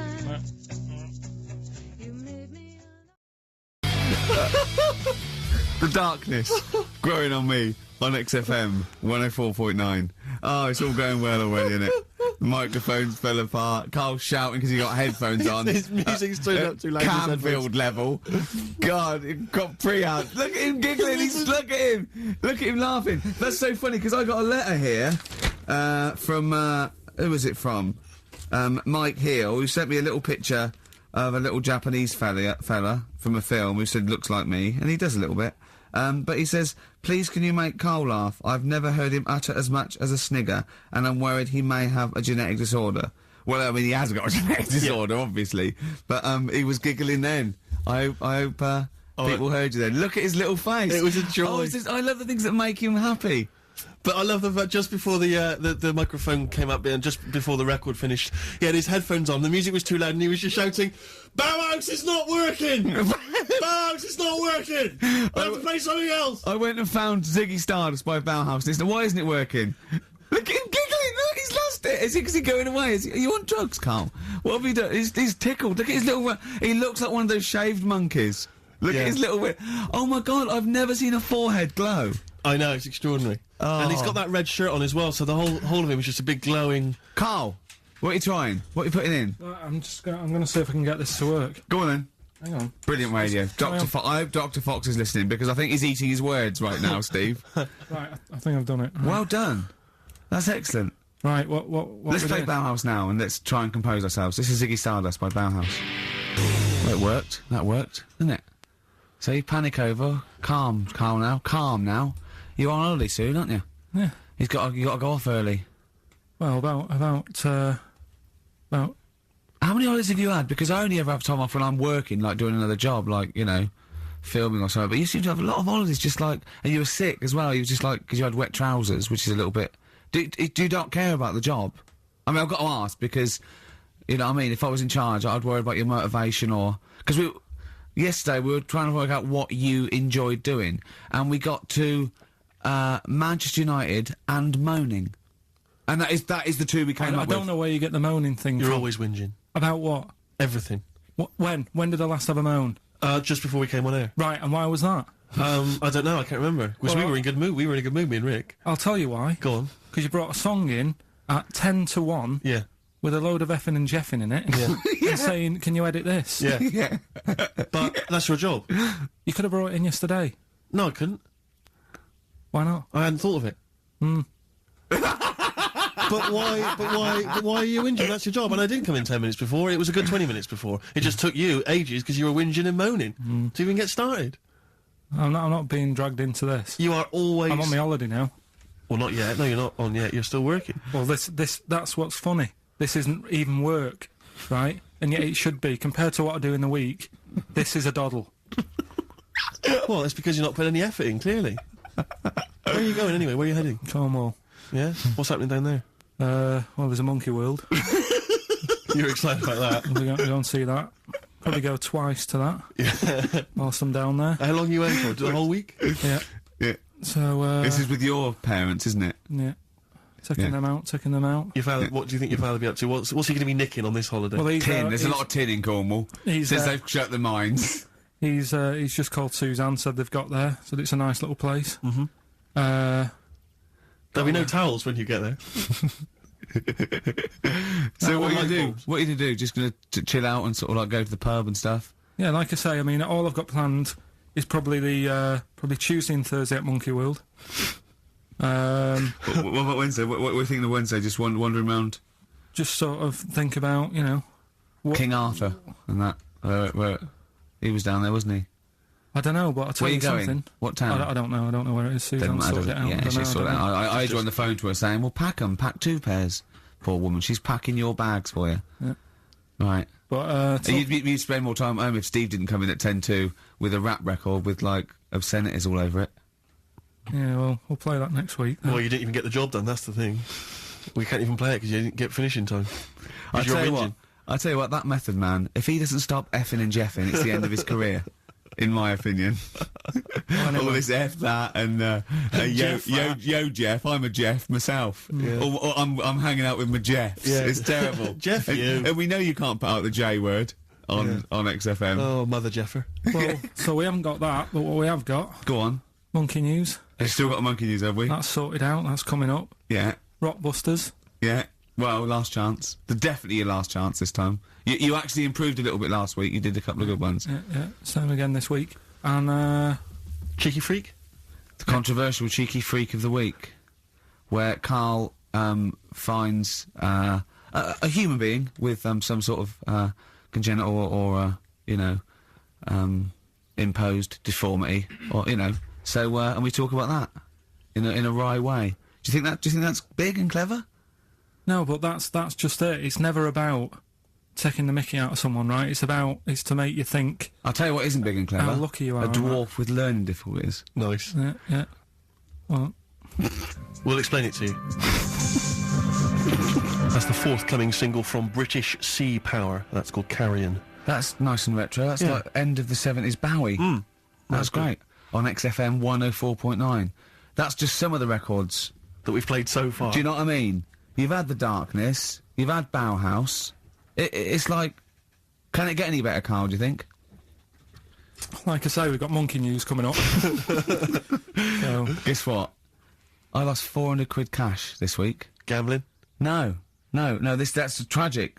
This is why it gutted me. It wasn't even on your gambling addiction? No, I had a photo shoot, I had a suit, right, and I'd claimed back some expenses, and I'd had it in my pocket, and then when I took the suit home, it must have fallen out in the street or the cab.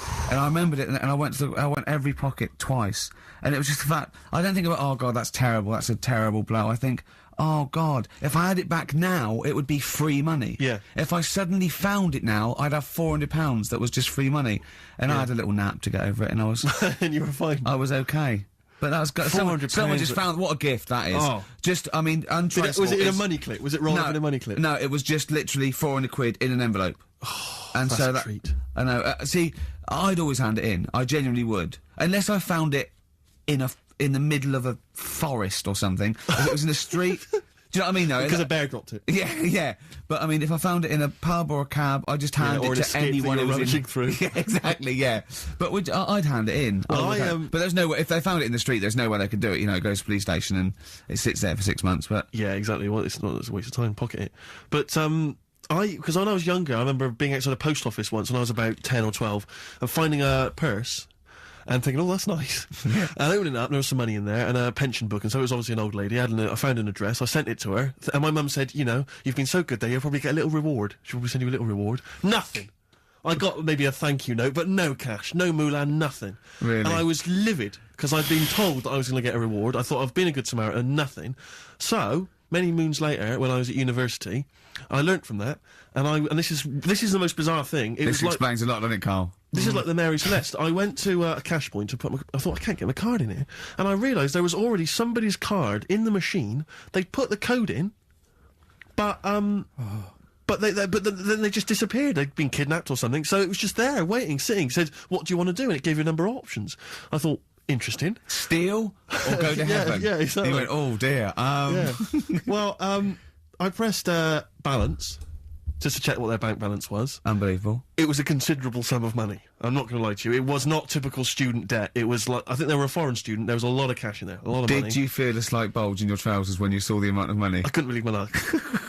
I thought to myself, now then, I could just take that card out and hand it in, or I could teach them a small lesson. Right. And maybe give myself a reward, because last time I did that, I didn't get a reward. So if I give myself £30, then I'll take the card out. 30? Give myself 30 You didn't really?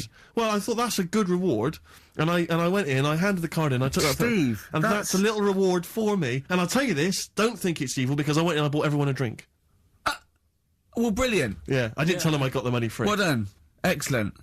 So probably gangsters are quite generous with the money they've stolen from other people. Yes, but someone's negligence, Rick, has lent... the thing is this, Steve, right? I believe it, except that buying people a drink, Carl. What do you think? Well, I kind of thought that when he said it, but then I thought, but they'll be buying him back. So he's still... that, so in a way, he's still a winner. Yeah. Everyone's a winner in that situation, including the student, because frankly, if there had been a less scrupulous person who found it, they'd have probably helped themselves to a considerable sum. I cannot believe he did that. There was thousands and thousands of pounds in there. What if it was... what if Beadle had jumped out and slapped you with his little claw and said, we've been filming this merchant? Well, so what? How old were you then? I don't know, 19, 20. Would you do it again, or was it just to get the world back for the old lady's purse? Possibly do it again, yeah. You're joking! Well, you've got to think of it this way. You've got to think of it as there was a lot of money in there, and someone less scrupulous than me would have taken a fortune. They'd have cleaned them out. Whereas I just took a small reward, which I thought was more than enough for someone's negligence. And I've returned the card. They've got the card back. Everything's fine. Think of someone else. I could have gone on a spending spree. I could have been buying stuff, all sorts. Yeah, but it wasn't yours at all. Yes, but they probably would have given me a reward. And because, you know, sometimes people forget, or, you know, they don't give you a reward, I thought I should take it myself. You had to go at your dad for nicking a loaf of bread out of a phone box. Yeah, but that's because it's for old people, geriatrics and stuff. How do you know how old was your people who you were robbing from? It was on a student campus. Wow. I think it was I thought it was excellent behaviour. I thought it was good, honourable behaviour. That's showing another side to him, isn't it? What would you have done, Carl, in that situation? And tell the truth. I might have helped myself a little bit. There you are. I don't know what this is helping yourself a bit. Like you say, just sort of, you know, stand at him back and sort of say, you know... If you find a £1 coin in the street and you can be bothered to bend over for it, then have it. But someone's cash point card or personal belongings... I'd let them know, though. Did you send it to them and say, I've you know, service charge included? I've took that out already. No, I handed it in to the. Let them know. What do you mean you'd let them know? I'd say, you know, you're lucky here, right? I just took. I'd probably take 20 actually, because that's just like one note. Sorry, right, okay. You are winding me up. No, I'm not. I mean, not for once. I mean, I know what Steve's like. He is tight, right? He is. And you know that, don't you, Steve? Financially, you mean? Well, no, I mean, just the way you are. You're very sort of, you know, you're not wasteful with your money. I'm careful. No, I'm not wasteful. Absolutely right. No, but to the extreme. Not towards the extreme. Not towards the extreme. No. Look after the pennies. The pounds will take care of themselves. All right. Simple to remember. Good advice. Yeah, all right. But the thing is, right. I know that I take the mickey out of you for, like, you know, the way you look and stuff. Sure. Right? Well, I'm right back at you. But the thing is, you can't help that. Absolutely. But I'll tell you something that women don't like. Sure. And it's fellas who are tight with the money. Sure. I'm not frugal with money with ladies. I'm frugal with money with you. Well, I've got no reason to splash money out on you. I've never seen you splash money out. Well, you've never been out with me. Steve, have you ever splashed out on a lady? No, but I hope to one day. The right lady. Play a record. Blur, Out of Time on XFM 104.9. Ricky Gervais, Steve Merchant, KARL Pilkington. Talking of money, Steve. Look at this, right? It's in the paper. A wife has had her beauty insured for £100,000 in case she grows ugly and her husband walks out. Nicole Jones, 26, of Chipping Sodbury, Gloucestershire, says £200 a year, pays £200 a year for a policy. She arranged it as a present for her husband Richard. Her beauty will be judged by a panel of builders. So, have they been selected beforehand, do you think? Do the insurance company know who they are? I assume they're complete strangers. So suppose, like, in 30 years' time, he looks at her and goes, "Oh, you've lost your looks." She goes, "Well, have I?" Yeah. He goes, "Well, yeah." "Well, have I?" Calling the panel. Some bills coming in. Yeah. All right, get him out for that. Well, never mind that. It's yeah, she's lost it. Right, well, 100 grand. Well, 100 grand coming your way. They stand on some scaffolding. Yeah. She walks by. Yeah. And if they wolf whistle. That is amazing. Do you think they'd give her a quote first? Yeah, what if they say, "Actually, love, you've got nothing to lose. You're not oil painting anyway." Yeah, we can't come round and judge your beauty for at least 2 weeks. I mean, that is just open to abuse, isn't it? £100,000. Because I remember in Japan, they're mad on golf, right? And if you get a hole in one, you buy everyone, you throw a party, and it was costing them like thousands and thousands of pounds. So they were insuring themselves against getting a hole in one, and so miraculously, everyone was going, "I got a hole in one." Did he? Yep. Yeah. Paying out insurance. I mean, they could be in that together, couldn't they? They're not. I'm sure they're not. They're probably more honest than you two that would take 20 quid out of a cash point. But, you know... No, 30. 30. Yeah, 30. I like the wording, though. A wife. Yeah, a wife. The word wife. The word wife. It's a... I don't know why it I just find it's just an odd word. Hello, this is my wife. Hello, the wife. Yeah, the wife. My wife. It just seems a word that you have to say if you're 60. Yeah, I know. Have you met the wife? And even then, ironically, unless someone... You don't know exactly... Are you married? Yeah, my wife is from... You know what I mean? Yeah, that makes sense, but it's the wife. People go, "Oh, better get back. I'm meeting the wife for dinner." Exactly. But especially when you know them. I remember bumping into friends of mine somewhere at a party, a couple that I knew, and I'd known both of them before they got married. In fact, I'd known her, I think, longer. And I said, "Where's so-and-so?" And he went, "Oh, the wife will be along in a minute." And it's just this notion that, use her name. I know she is. I know her name. I used to call her by that. Why? It's like someone going, "You know I'm married. You know I'm married." It's like showing in the eyes of God, we are wed. Exactly. Yes, that makes me more of an adult than you. It's the ownership. Yeah, it's like going, "You know I'm a real man. I've got a wife, and here she is. She's my wife." I find it... There's the words that I find hard to say. In a shop, I could never ask for wet ones. Do you know what I mean? If I have to go and ask for wet ones, I won't bother. Or toilet duck. Another one I have a problem with, I never say, Snickers. Why? Dunno. I think it's I grew up with Marathon. Yeah. See, this is so pathetic, I still get embarrassed buying, toilet paper. Really? We know if you go into, like, your 24-hour shop just round the corner, not a supermarket, big shop, but if you just go in there and you're just maybe buying some milk... Yeah. A chocolate bar... Because it's like they know what you're up to. No, No, but they know you're going to use it to, you know, when you're going to the lavatory at some point. It's sort of, it's too intimate. But exactly, you just go, I know what you're thinking, I'll be using this after masturbation. Thus saving all embarrassment. That goes with the porn mag I just bought. Elvis Costello, Alison, from way back on XFM 104.9, a retro cut. Indeed. Wow. Up to the modern day, the newest game show around, Rockbusters. Whee! Isn't there a jingle? It'd probably be something like, oh, Rockbusters. It would be very, along those lines. I've got to work it out, but I mean, let's go without it for now, and then we'll be ready next week. Excellent. The prizes, once again, sourced by KARL Pilkington. I think it's been in the prize bag before, Carl, but good to see it back. The best air guitar album in the world ever. Do they keep sending it back? Is that just one? Is that it comes through the window, tied to a brick? Actually, there's a lot of good stuff on there. There's the Kinks. Knopfler? Is there Knopfler? Knopfler, I believe, is on there. Is Clapton anywhere to be seen? Definitely Clapton, I would have thought. A Deep Purple. We got Quo, Skinnerd, Mac, Snake is there, Straits, excellent, and there's all sorts on there, obviously. Yeah. This is always an odd choice, but fair enough. This is the current album by the Yardbirds, their first studio album in 35 years. So, the new music station XFM giving away that. Excellent. I suppose it's new music in some ways. A Smash Hits compilation. We got stuff on there. It's Aha, it's Curiosity Killed the Cat, it's all the old favourites.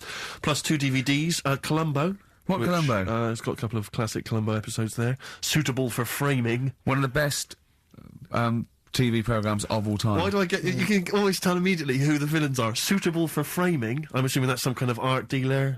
Yeah. Maybe an artist. Candidate for crime. Presumably some kind of presidential or political candidate. That'd be good, I'm sure. Columbo. I mean... Stab Woman. That was my favourite episode.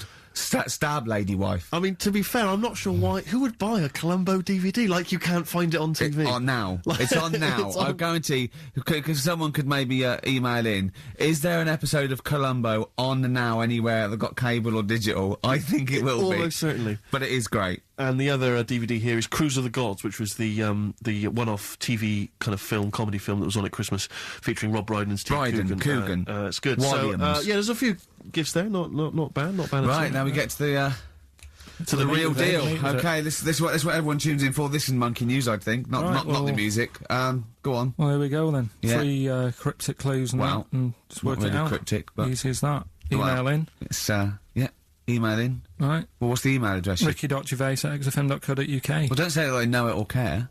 I think. Yeah. So the first one, he's got American coins all down his spine. Right. He's got American coins all down his spine. What band's that? What artist is it? Email in. What does it begin with? What? N. I know it, I've got it already. Right. That's rubbish, too easy. Yeah, right, go on second next. one, Jeremy Beadle has got arthritis. Right, Jeremy Beadle has got arthritis. Yeah. That's the second clue. The initials there, SLF. Right, SLF. Jeremy Beadle's got a little bit of arthritis. And the third one, Foxy, Shipman, and a country western singer on a merry-go-round. SD, right? So Foxy, Shipman, and some country western singer having a go on a merry-go-round. The initial SD, right? So email in, Ricky.Gervais. I'm intrigued with that one. I'm genuinely intrigued with that one. I like the fact there's a certain whiff of controversy about it, because Shipman is mentioned. I know, yeah. Oh, a little bit edgy, that. So, that's the 3. He's from your neck of the woods, isn't he, as well, Shipman? Yeah. Yeah. I think my mum's mum used to use him. Okay, let's play a record. Well, you want to play a record or play some adverts? Do you fancy some ads? Oh, I'd rather adverts, well, yeah. I've got some for you. Placebo, this picture on XFM 104.9. Steve? Yes? I think, Carl's gonna put most people to shame. We were talking about generosity earlier. Because Carl is a nice, generous bloke when it really comes to it. He's paying, for Father's Day, he's paying for the cottage that he's going away with his dad. Are you really, Carl? Yeah. Right. Well, there's no way of us proving if that's true or not. Well, what do you mean? Well, you could be lying. But why would I do that? Well, because you want to show off. I didn't do it on air, you mentioned it. I don't want people to know how generous I am. I just do it, just get on with it. You know what I mean? Yeah, yeah. Like charity work and that. Yeah. Exactly. But I'd have thought that you wouldn't have fallen for Father's Day. I'd have thought you'd have known that it was like... Well, we don't. I mean, to be honest, there's a bit of a coincidence, because I paid for it anyway, and it's happened to fall on Father's Day. Right? But don't and my buy a dad's card. not normally that bothered. Don't fall for it. I mean, obviously that and Mother's Day and a plethora of other things were, I mean, literally invented by card companies to make more money. I know. Yeah. That's I mean, my dad always says don't get him a card or anything. Because he hates it, with all these things that I'd like, you know, rip-off times, really, just ripping people off. Yeah. Sounds a bit stingy, that. Fair enough. Well, no, I mean, he's right. Yeah. He's right, it's just, because fellas aren't bothered about getting cards anyway, are they? But the other thing that he noticed, you know, helping out the flower companies, the Princess Diana thing, when she... Oh, sorry. Yeah. No. Jesus Christ. God. So when... Carl, what do you mean? What do you mean? That's what he said. He said, "Oh, I nearly swore then because I was. You surprise me all the time. No, I'm but just, that is incredible. Sorry, what? I don't understand. What you're talking all about? the flowers that were sort of sold that day. Right. What, for people to leave as a commemoration? Or yeah, they made a mint, didn't they? Who did? Flower companies. Right. So what are you saying? He was just saying, you know, makes you wonder. What? About what? Whether it was in the floor or behind the hit. Oh. So it's a conspiracy. It's a conspiracy by the flower companies. I would love to see you and your dad just sitting at home watching a bit of Channel 5 when apes go mental, right? With your roast dinner. When's that on? And then talk like, well, yeah, well, you know, kill Diana, don't you? Flower company's son. Right, quite right, Dad, you're not wrong. What are you talking about? No, I'm not, you know, I'm just saying, it's like you were saying about the cards, you know, on Father's Day and that, it's just a bit, too much of a bit coincidence. weird. Too much of a coincidence. I'd be interested to see sort of, you know, like the business graph. Sure. On how the companies were doing, then suddenly... Yeah. You know what I mean? Yeah. But then by the same token, Elton John, you know, he had the biggest selling hit record, didn't he, off the back of that? I mean, so, is he incriminated as well? If you want, I mean... Right. It's a conspiracy theory you've not kind of analysed terribly closely. You've put it out there, and if people maybe who are investigating want to kind of add that into their inquiries, then they can. Yeah. Sure. But, no, that's all I'm saying. I'm just, you know... Because it's always the same thing, isn't it? Like, I was out shopping the other day, you know, treating Suzanne, like I do. You know, I like spending money and that. Yeah. I was in W.H. Smith's. Yeah. Oh, classy. What was it? Was it a big birthday? Was it? was it a 30th? No, I was getting a. Was it 2 biros for the price of 1? I was getting a card for my dad for Father's Day anyway, because I'm seeing him. Yeah. Big Toblerone. Yeah. There was a giant who is it who said Father's Day? They love a Toblerone. I've never understood Toblerone because the only time I see Toblerone is in airports, right, and minibars.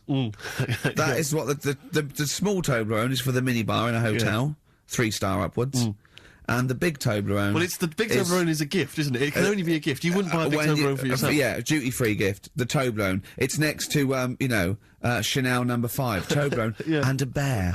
But it's who specifically would you be buying that Toblerone for? I don't know. Someone who's clearly never had it before and would think it was interesting novelty. Yeah. Well, this gift's interesting. I'll tell you what, though, Toblerone is brilliant. I mean, if whoever makes that, if they want to send sort of, you know, some Toblerones, I mean, I will eat Toblerone. Well, yeah. I think very much the same about, I think very much the same about fags. And of course... Just cigarettes. If you've got any boxes of cigarettes that you don't want, you know, duty-free or whatever, send them. I'd just like to say that, in no way do I endorse Carl's dad's theory that flower companies were behind the death of Diana. No. Maybe I could say that on air as well, just to save any complaints. I'll tell you what, though, talking about fag packets and that, do you know, like, now, they've got, if you have these... they'll do you in, sort of thing, on the front now. They've got these special stickers on them. Yeah. Saw a thing in a magazine the other day. In Brazil, it's got, like, pictures of ill people on them. Blimey, that is They've gone really hardcore over there. That's good, isn't it? But I mean, to be fair, what more can they do? I mean, there are fag packets now that say these will kill you, and people are still smoking them. I mean, I don't know what they. I don't think the message is getting through. You could ban them altogether, I suppose. If it seems weird to sort of like, you might as well sell guns and go careful. You can kill people with these. Well, ban them then. I'll just be careful. Let's just have your eye out with that. This is poison. This is poison. These are really, really mental poison drugs. You know those people with the. You ever see them in the street? They're selling fags duty free. Obviously, they're just selling on the street. Have you ever seen these guys? I walk up and down Finchley Road lot because I'm just near my place, and all these people they're sort of looking a bit shifty, and then they think that you're maybe a smoker. They just fags, and they'll open their jacket, and it literally will be like something from the 1940s. They won't go to you though, do they? They're smoking. Stunts your growth. They know you must have never had a fag in your life. But I might be buying them as a gift or something because I'm quite a generous guy. But it struck me, I was chatting with my friend about, there seems to be, there are certain people who are very, maybe they have trouble getting work, or maybe they, they're immigrants who've not landed on their feet and they've had trouble, and so there's a couple of jobs they can do. It seems there's the fag selling, there's those people I noticed on Oxford Street who bend a piece of wire into the shape of your name. I mean, what kind of a gift is that, really? You know what I mean? I know. It's like they're literally giving them out. Or you can, you can have the bending the name. You can be selling those things that you throw at the wall and they sliver down. At Dover? Yeah. What are you doing? I'm a trained carpenter. Right. Can you write really small on a piece of rice? I could try. Could you write those names on a piece of rice? I could try. It's quite tricky, but do you think you could do it? What about the rest of your family? Well, that one's only 2, but he could be trained. He's got smaller fingers. Okay. Do you want to sell some knocked-off perfume? How about that? Again, we'd like to apologise for any inadvertent racism, suggestion that Lady Diana was killed by flower companies, or that Steve makes a habit of stealing from cash points. What about XFM 104.9? a picture of Rick Waller on the front of the bargain bucket?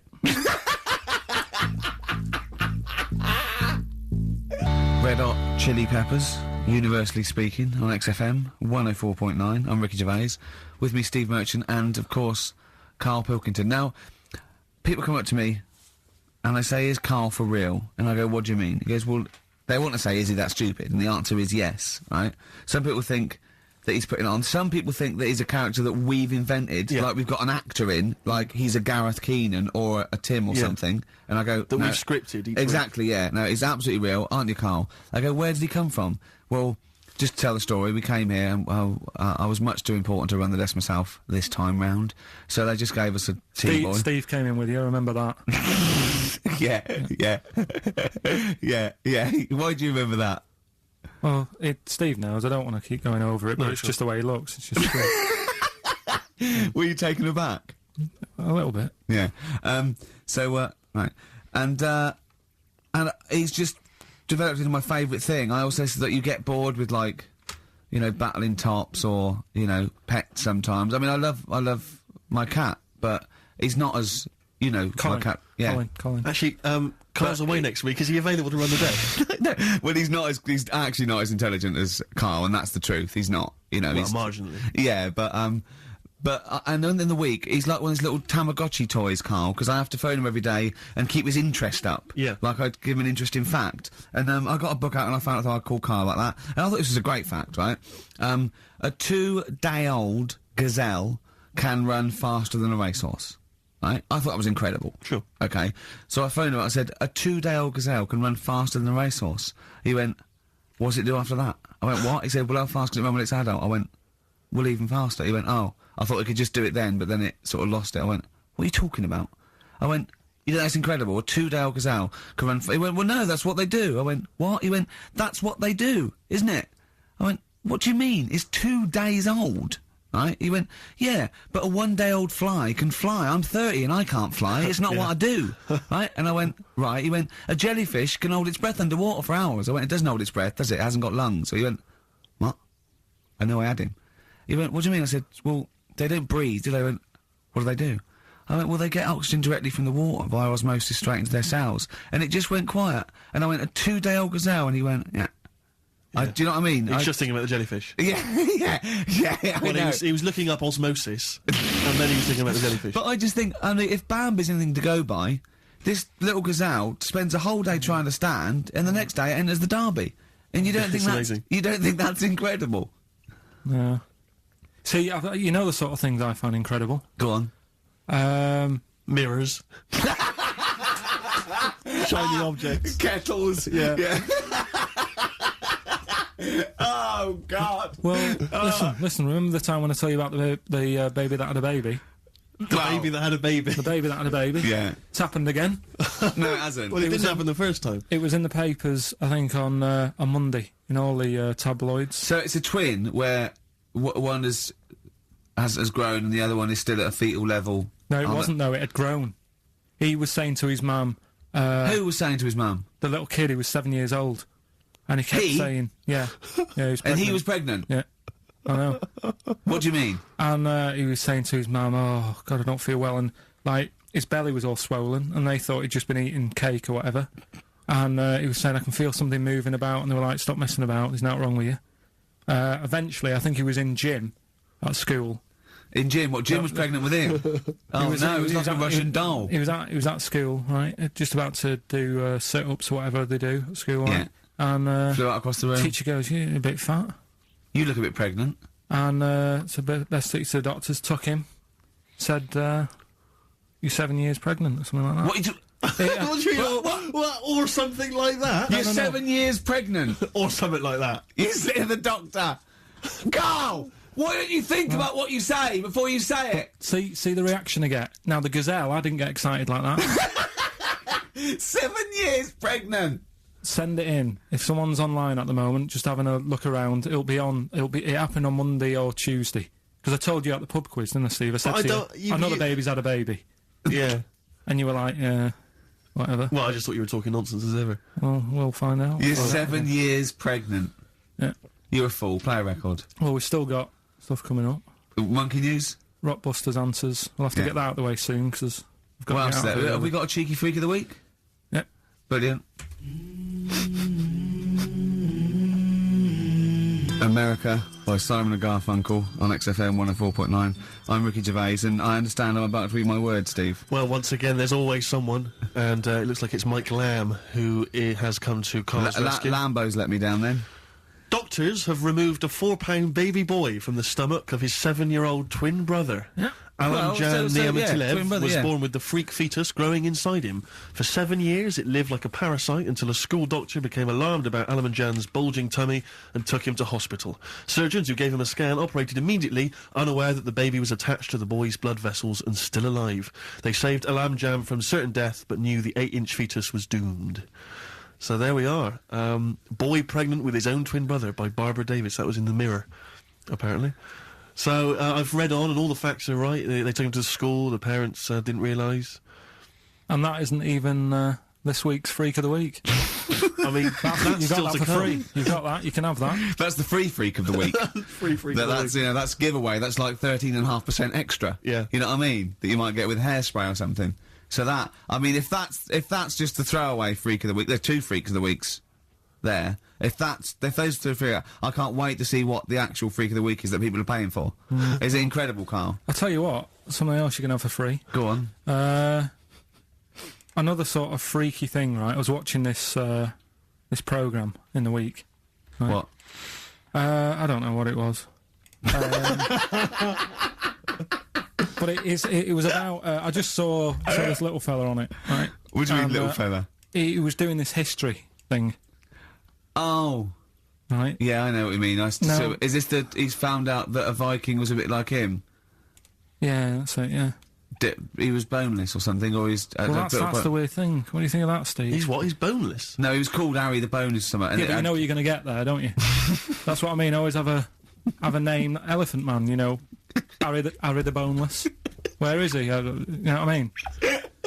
I'm meeting someone, waiter, what's his name? He's called Harry the Boneless. He's over there flapping around. Yeah. He's over there in the bucket, having noodles. That's what I mean. But, do you reckon you could do that? Do you reckon you could have your bones taken out? I love talking to him! He's brilliant! It's like talking to a 5-year-old. I was asking Suzanne when she was watching it, and she was like, ask me later. Yeah, brilliant. She wanted to know about. What did you said? You were watching this programme about history, right? About Vikings. Something like that, You turned to your girlfriend and said, "Do you reckon you could have your bones taken out?" I love that. What do you think? that is why you are my favourite. What do you mean? You think you can have your bones taken out? Firstly, why would you have your bones taken out? If you've only got a small flat or something, and there isn't much room, yeah, right. And what I mean is, would all your organs still do the stuff? No, they wouldn't. You'd just be mush. Listen, I'll teach you something now, right? The skeleton, right? Spam, yeah? Support, movement, anchorage. No, support, protection, anchorage, movement. Spam. That's what the bones do, yeah? You couldn't stand up. You wouldn't be protected because they protect this rib cage, skull, of course. Anchorage, everything holds onto it. Every muscle is tethered to pull against something, like a crane, a pulley system, so you wouldn't be able to move at all.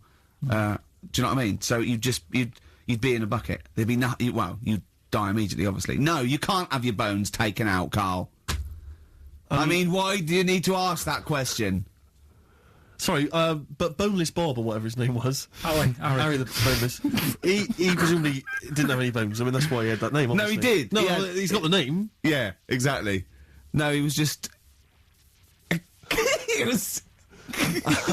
I've had an email here from Graham, Old Kent Road. He just says, I had a dream about KARL last night. Can I sue? I've no idea what he looks like, apart from the boldness, and yet he turns up in the middle of my dream. I don't need this, it's harassment. Yeah. But people are having dreams about you now, KARL. You actually, it's like you're one of something that was created by the Brothers Grimm. I had a dream. You know when people used to have anxiety dreams, they had like an exam or something, like you suddenly go to school and you realised, oh my god, you didn't have your trousers on, or I had an anxiety dream. I assume we started off an anxiety dream about The Office, about filming The Office, and we had to film in HMV, but someone hadn't cleared it, and so we had to find an R price. And I went, oh, okay, that'll do. And as I was walking there, right, I didn't have any shoes on, which is like an anxiety dream, but I looked down and I went, so what? Yeah. So I'm so lazy now, I think even anxiety dreams don't kick into me. I'm not sure that's true. I think that's just a memory. I wouldn't be at all surprised if you turned up with the film in The Office. Yeah, with no shoes. We don't need shoes. When we were originally doing the pilot for the very first series, obviously Ricky's the main character, he's in it all the time. It's obviously important, it's our big chance to get something made for TV, you know, it's going to launch our careers. And I turn up on the Monday, he's twisted his ankle. He has to be wheeled around in a wheelchair, because he went out jogging, stepped on a tin can in the street, and fell over. Who left that there? Like a 40-year-old man with brittle bone disease, he just twisted his ankle and he was out of action. It was pathetic. Yeah, that was the pilot. Absolutely pathetic. But I still turned up, Carl. That's the sort of trooper I am. Well, yeah, but you moaned the whole week. Wait. Well, I didn't like having to go around in a wheelchair, did I? Yeah. It's not pleasant, you know, but... In a weird way, it taught me all the problems. Do you have anxiety dreams, Carl? Do you ever lie awake worrying about stuff? Because I have a lot going on in my head. Yeah. I don't have... What do you do, rent it out to people? Is it two monkeys swinging in a tie at the moment? Yeah. I just don't have that many dreams. No. I love that. I love the fact you don't have that many dreams. Well, you haven't had a decent night's sleep till you're 14, according to you. 12. Really?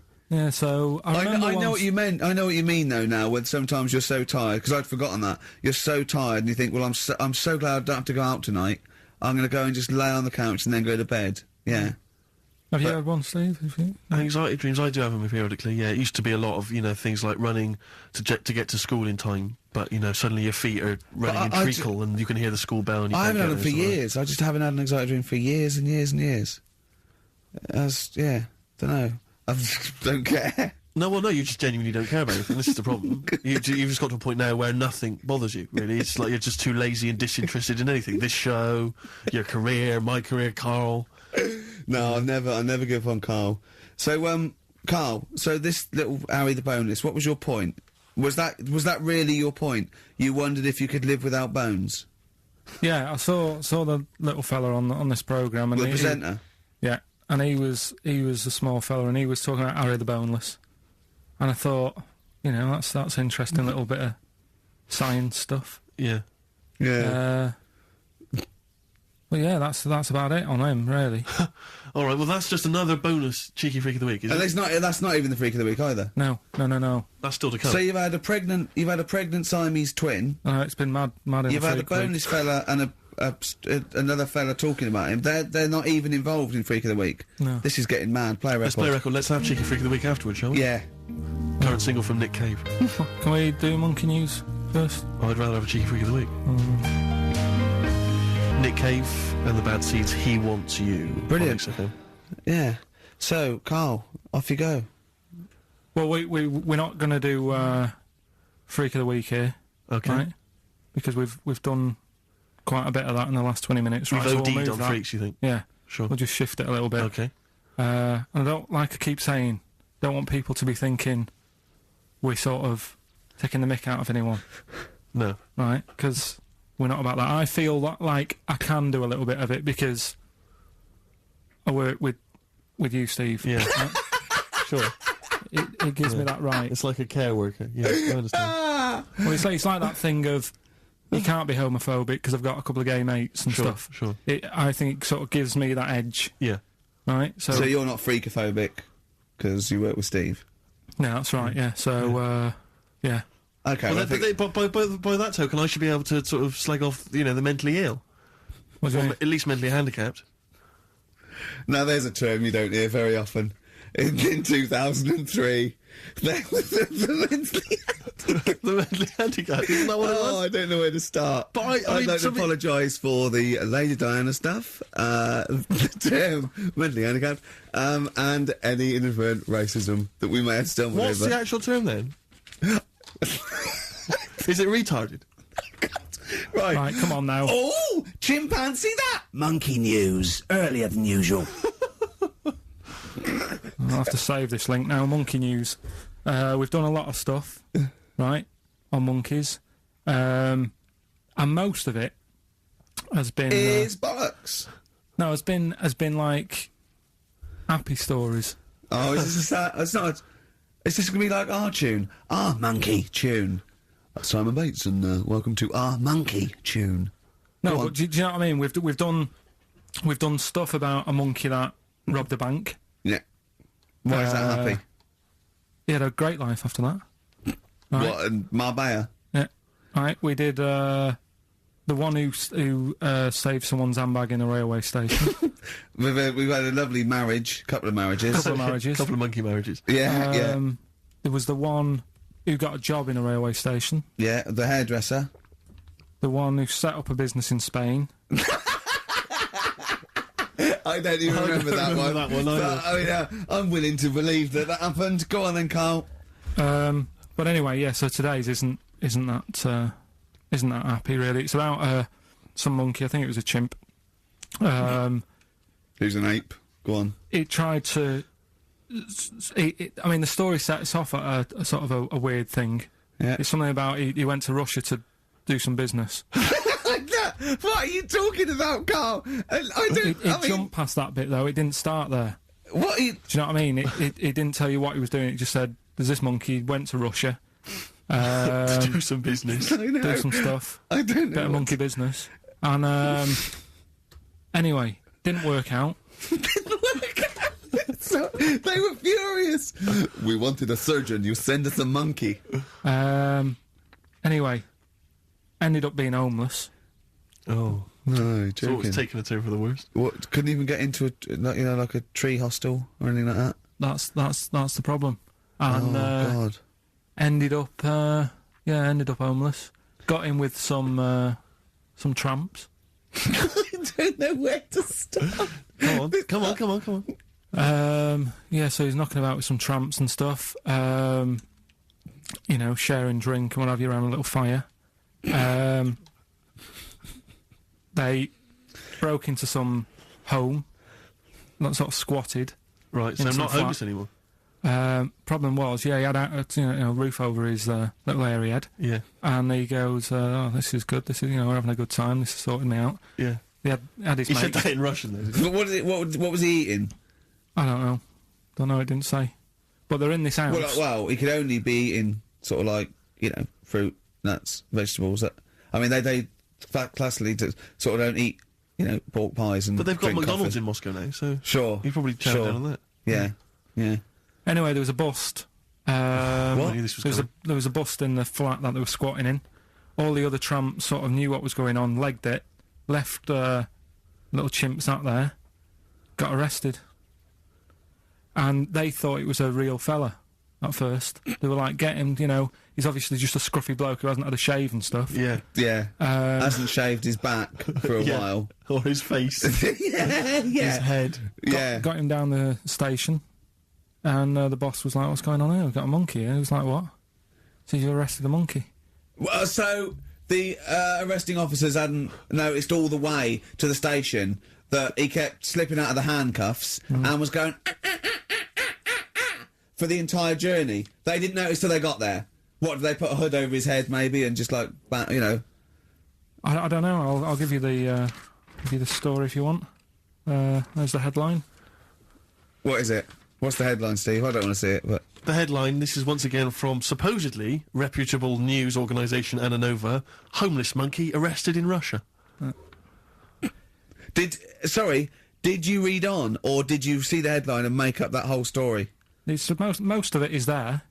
What isn't there? What bit isn't there then? No, I think you know, Steve can have a look over it, check it out and stuff. Point out the embellishment for me, Steve, will you? Well, what it doesn't say is that the police didn't realise it was a monkey. That's what I was guessing. Really? That they got it back and said, what are you doing? We've got a monkey here. And they go, yeah? Yeah. Oh, God. There's some more monkey problems in the week. Have you seen the Alfords advert with monkeys in? No. There's a new advert out for Alfords, selling bikes and stuff. Yeah. Got some monkeys in it. It's caused an uproar. Why? People are saying it's, you know, dressing them up in tracksuits and that is, taking the mickey out of Manchester. It's, you know, it's not nice for the animals and that. So there's been loads of Will complaints they get a about free it. bike or something, do they, I imagine? I think they kept the tracksuits. Yeah. Shall I record that's the after thing this now. cheeky freak of the week? No, I'm just saying we're not doing this to sort of, again, take the mickey out of the animals and stuff. These are true stories and that. But yeah, coming next, Freak of the Week. Kings of Leon, Red Morning Light on XFM 104.9. I'm Ricky Gervais, with me, Steve Merchant and little KARL Pilkington. It's getting exciting because it's his special time of the week where he gets to talk about a cheeky freak of the week. Well, just get Rockbusters out of the way, right? Because I've got to put these prizes in the post bag now because I'm shooting off. Yeah, because you've got to go early. So, I don't know how you do your job. You went to Manchester, you went to Madeira, you had a day off because your trousers were wet and you had a cold, and now you're shooting down to Cornwall, you're leaving early. How do you get your work done? And you've got one job. Me and Steve have got loads of things to do. I'm fast at me work. Like I said, the prize is ready and packed up. Here. No one's been affected by me shooting off early. Right? Okay. So, Rockbusters answers, got to get them out of the way a bit earlier. Right? So, here they are.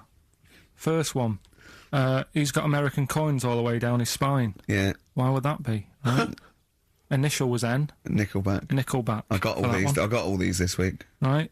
Second one, Jeremy Beadle has got arthritis. What's going on there? Stiff little fingers. SLF, stiff little fingers. Yeah. And the third one, Foxy, Shipman, and no, and a country and western singer. You said. Now, what's the initial? SD. Yeah. So Spin Doctors. Yeah, I got that.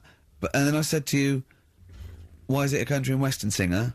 And you said Dr. Hook.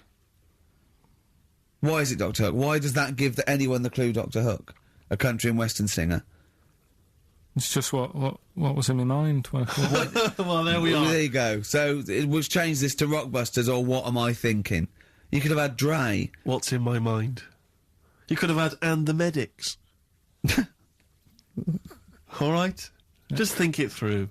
Who's the winner? The winner, very lucky, Sandra Cassidy of Leon C. She gets all those great prizes. You know, we've actually had people emailing in saying, this is the worst Rockbusters ever, because it was too easy, it was boring. Oh. This is just, don't shoot the messenger. Oh, Other dear. people saying, it really has run its course. Some people genuinely agree with Ricky. Oh, KARL, this must hurt, mate. stinging attacks on you. Some people are just slagging you off generally, saying that you whinge all the time. Looks and like stuff Steve was right when he sort of like poo-poos your ideas. So when he wheezed on your bonfire. Someone else, I swear to God, someone else emailed in and said, "Don't bother sending me the prizes. Take them to a charity shop or pawn them. Give me the money. I'd rather have it." So I don't know what to say, Carl. I just wonder if it really has run its course now. All right, well, we'll see what you come up with next week, then. Let's see what you do. Let's see what you come in with. Sure. About 5 to 1. I'm guessing you'll be popping in with another hip-hop track full of effing and jeffing. Well, I won't bring it into you. I'll do it myself at home, because obviously that makes it easier. Obviously you can't cope. Oh, dear. Are you actually going to be here next week, or are you still going to be in Cornwall? No, you see, there again, I'll be back in time. And in the week, when I go to, Cornwall, see the Monkey World... Yeah, your 2-day pass to Monkey World. That still work. Yeah. That still work? What? What, you're going to interview some of the monkeys? Get some stories? I love that. You were going, could a monkey live without bones? And so I'm going, Carl, shut the please, just look at the monkeys and eat your ice cream. And that's work, is it? Right. Right, are we having Cheeky Freak of the Week?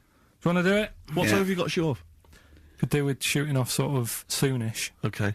To be honest. This is not radio. Have you ever heard that on a radio show? Chris Tarrant going, I can't shoot off right now. I couldn't get a later train. I know! Why did you get a later train? There isn't a later train. So I couldn't get to Cornwall tonight if I had to. If I had to finish this show, I couldn't possibly get to Cornwall. Rubbish. Of course there's a later train. Oh, I've booked it now anyway. Right, well that's the point, isn't it? Yeah, you're not thought whatever. I don't think the show's lost anything. I think we've still had the, Freak of the Week's coming up now.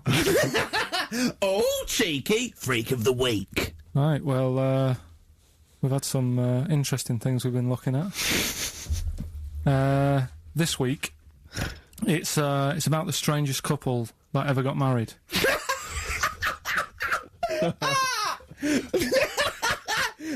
And we've had 2 sets of chimps, so it's stranger than that. Oh, it's not Dale Winton and Nell McAndrew, is it? It's not your parents, is it? Well, we're going back again to about, I think this is about 19... something like that. 1940. Yeah, whatever. Yeah, whatever. Yeah. Strangest couple, a fella, right?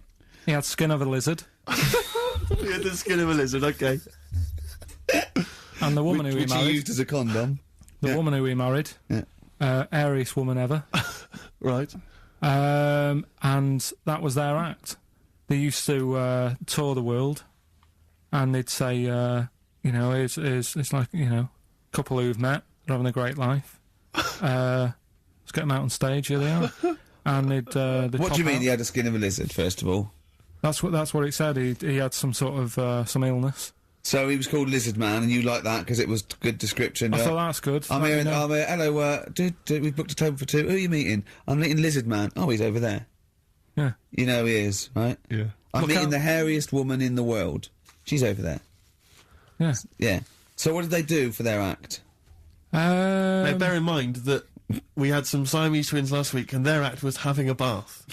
Yeah. So I hope it's an improvement on that. What did Lizard Man? He came out and ate some flies, did he? I don't really know. I just think they stood there on that. Yeah, when you read this and it goes the most interesting fact ever, Lizard Man, and you go, that's enough. That's enough. I can extrapolate from that. But straight away I start thinking. I'm thinking, right. I wonder if they got the wedding photos. Right? And then, like it said that they had a kid. Oh, what would that be like? Half lizard, half it'd be like an ostrich, wouldn't it? It would sort of like. That's what I was thinking. What did you think it would come out like, the baby? I didn't think what that looked like. I just was thinking, parents' evening. You wouldn't want them coming up to the school, would you? So little Johnny, who starts off relatively normal, he's quite good at, he's good at nature, isn't he? And his mum and dad come into the room and they'd be looking round, wouldn't they? Well, it's always like that thing at school when, like, you find out your mate's mum and dad are really old. Right, Have you ever seen that? Yeah. When you go, your gran and granddad bought you? Yeah. Mum and dad. Yeah. And you go, It is weird. What's that we're talking about? He calls him mum. What was that? Oh, sorry. Do you know what I mean? Yeah, and no, that's always strange. If you had Godzilla and King Kong as your parents, Yeah. and it was they're like you always say- fighting. They're always fighting, and you know, like you say, you're in a school play or something. You wouldn't tell them, would you? You wouldn't want them coming up with a video camera. He didn't tell his parents he was in the... When we were... Well, exactly. You did Little Donkey, and you didn't tell your dad, did you? And he came along and videoed it. Yeah. Was kept that... it quiet, kept it quiet, don't want them to know anything. But you didn't... What was it was meant to be playing? You had a little drum, didn't you? Yeah, I was doing, I had a little drum. I think I was meant to be playing We Three Kings. Yeah. But, he started doing Little Donkey, and I thought, I can add a touch to this. Sure, you improvised. Started playing along. It was like the loved first remix, wasn't it? It went down well. But yeah, that's all I was thinking with, the Freak of the Week this week. That's what I'm saying about Freak of the Week. It's to get people thinking, right? Thinking how lucky they are. That, you know, they don't have to... Comb their face. What are you talking about? What do you mean, Freak of the Week is to let people know how lucky they are? Just... What about the little freak you're talking about? What are they thinking? They're going, oh, he's talking about me. I'm a little hairy lizard man on a stick. Pop in, give us a call. You know, that's what I'd like to do on a TV programme. That's what I want to do. I want to go and, like, meet these people and say, right, let's just go shopping, you know, we'll film what your normal day's like. Yeah. Let's pop out. Nip into Sainsbury's or whatever. Yeah. You know, buy a comb. Park right up close to it. You know what I mean? Yeah, yeah. So what you're saying is you just want to get a little message out there, which is that there's always someone worse off than you. Well, there's proof of that in this room. You know what I mean? Oh, Carl, when's your train? In a minute, I'm going to get going now. I'll see you later. Thanks, Carl. All Brilliant. right. What are you playing? You gonna play a song? Kirsty MacColl. Yeah. I'll see you later. Cheers. Kirsty MacColl, New England. Karl Pilkington has left the building. He's rushed away. He's on his way down to Cornwall. And we're left by ourselves. Indeed. In the room. See, if we can do this... If we can press all the buttons and not make any mistakes, strictly speaking, there's no need for Karl. I don't mind if we make mistakes. Well, no, exactly. We never were in the old days, No, did we? sure. I think Karl is going to love Cornwall. Because I think, one, the mayor is probably an animal. Yes. And I imagine the townsfolk think like Karl. Yeah. Do you know what I mean? I imagine he'll stay there. He'll be made king. Have you ever seen Return of the Jedi? In Return of the Jedi, the Ewoks, the little furry creatures, they see C-3PO, and because he can talk and he can speak their language, they actually elevate him to godlike status. What are you doing here? Hooray! He's back. What are you doing? You could have stayed till the end. What are you doing? What are you doing? Right. Right, well, there he is. He's on his way. Yeah, down to if Cornwall. you're listening online in Cornwall, I mean, I can't imagine that's ever going to happen. But, you know... on a clothesline with a bean tin at one end and a big bean tin in London. Or if I'm cool in London. Yeah, or if the foil helmet you wear to fend off laser rays from aliens out of space are somehow picking up the show, then Carl's on his way. Look forward to him. He's the bold one. Because he's got a sort of like, you know, the obligatory sort of red face that would go well down there now. Because I think he's been out in the sun, or he was... you know, pre-boiled when he came in. But he's rushing down to Cornwall now, going from Paddington Station. So, you know... If you're in the Paddington Station area, you want to pop down there and sort of wave him off, then do. Yeah. Don't be afraid. That's not a dirty sexual act. Wave him off. Yeah, I'd love to wave him off. And, call in the week as well, karl.pilkington@xfm.co.uk. Send him anything. Just clog up his email. Yeah. I mean, because he gets stressed at work. So if you can send him 3 or 4 emails each over the next week, so he's got to read them all, but disguise them, don't make them look rubbish, so at least he's got to sort of open them and look at them, or, you know, some of them might be correspondence, so he will, you know, just phone his line as well, just ask for XFM, ask Karl, and leave long messages on his voicemail. Yeah. So if you can just for us, just for me and Steve, remember it is mine and Steve's show. Karl is merely like, you know, the icing on the cake. Yeah. If Karl can come back maybe next Friday or Saturday or Monday, whenever he comes back, to about 250 emails and 200 voicemail messages. If you put down, when it says what's the name of the message, the title of the message, if you put monkey news or monkey information, he'll have to open it then, because he'll be intrigued, even if it's not about monkeys. Yeah. Do that anyway. Yeah. Voicemail messages, leave them long, I like this information, disguise it, so it might be important. Yeah. Just so he has to listen through. I wish I'd give his own mobile out, but, you know, that is just too cruel. But anyone can get him at XFM, and of course we've given out his email before, so, I mean, go mental. There are plenty of ways to torture Karl Pilkington. I mean, we're doing all we can on a Saturday. But we're only two people. But we're only two men. You know what I mean? So, so listen, go berserk. We'll be back next Saturday, and we'll leave with a song for the lovers, song for the ladies, whatever. It's a beautiful track. A song for the sunshine. Song for the sunshine. It's Lily White by Cat Stevens, and we've done it. We don't need Karl. Definitely not. See you next week, Rick. Bye.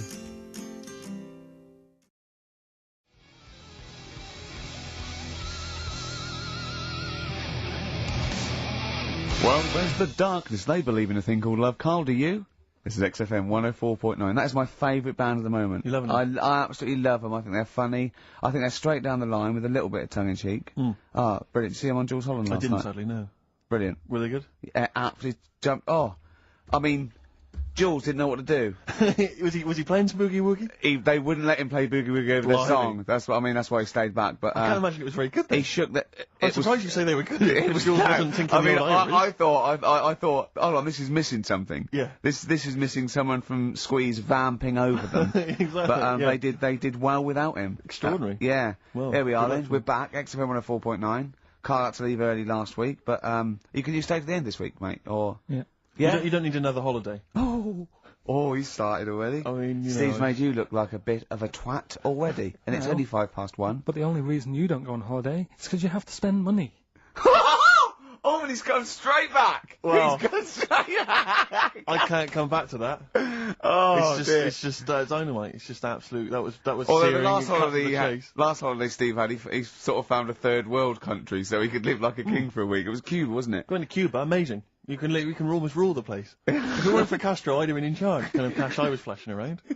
They do anything for $1 over there. It's extraordinary, literally. I mean, it's amazing. Yeah. Oh. Definitely, and I went to Kenya before that. So he thought to the prostitute said no. You were going. Yeah, well, it was $2. I mean, I'm not made of money. Did you have a good holiday, Karl? Yeah, it was alright. It's alright. Went down to Cornwall. Now, you're going to the monkey some odd sanctuary. people down there, Steve. Well, don't look at me. I'm not from Cornwall. Well, you're from that sort of area. Well, not really, but never Genetically, mind. he means. Right. They're weird. Well, you must have slotted right in. Why are they weird? What do they look like? Just all sort of odd people. A lot of old people, but not just old, sort of messed up old. What do you mean messed up old? You can't just say that. There was a woman with a funny neck. Okay, in what way was it funny? Why did she have a funny neck? If you were writing an essay, you wouldn't say there was this woman with a funny neck. How would you describe it? She sort of had her head, like, pointed down all the time. Like Don't do it, it's his radio. No, but just for you, I don't like that. Yeah. About, yeah, okay, right. So, brilliant. I don't know, I was saying to Suzanne, what happened, you know, what do you think? Because Suzanne knows everything, that's the good thing about her being with you. You just ask her, what happened to her, and Suzanne goes, Karl, I don't know. Yeah. I haven't been here before. Suzanne, your girlfriend, or mummy as you call her. Oh, sparks are flying. Yeah. I got a little bit of chocolate. Can you just lick a tissue and wipe it off? Oh. No, she said it might have been like, because back in the olden days they carried stuff on the... The olden days? What do you mean the olden days? This woman was probably what, 50? No, she looked about 70. Yeah. But like I do on Cheeky Freak of the Week, right, I always turn it round and we get, like, something good out of it. Something positive, yeah. I said to Suzanne, I bet she finds a lot of money. Yeah! Always staring at the ground, yeah. Oh, dear. It was always good. So, you're Maybe back... she just had new shoes and she was admiring them. Yeah. Did you think of that?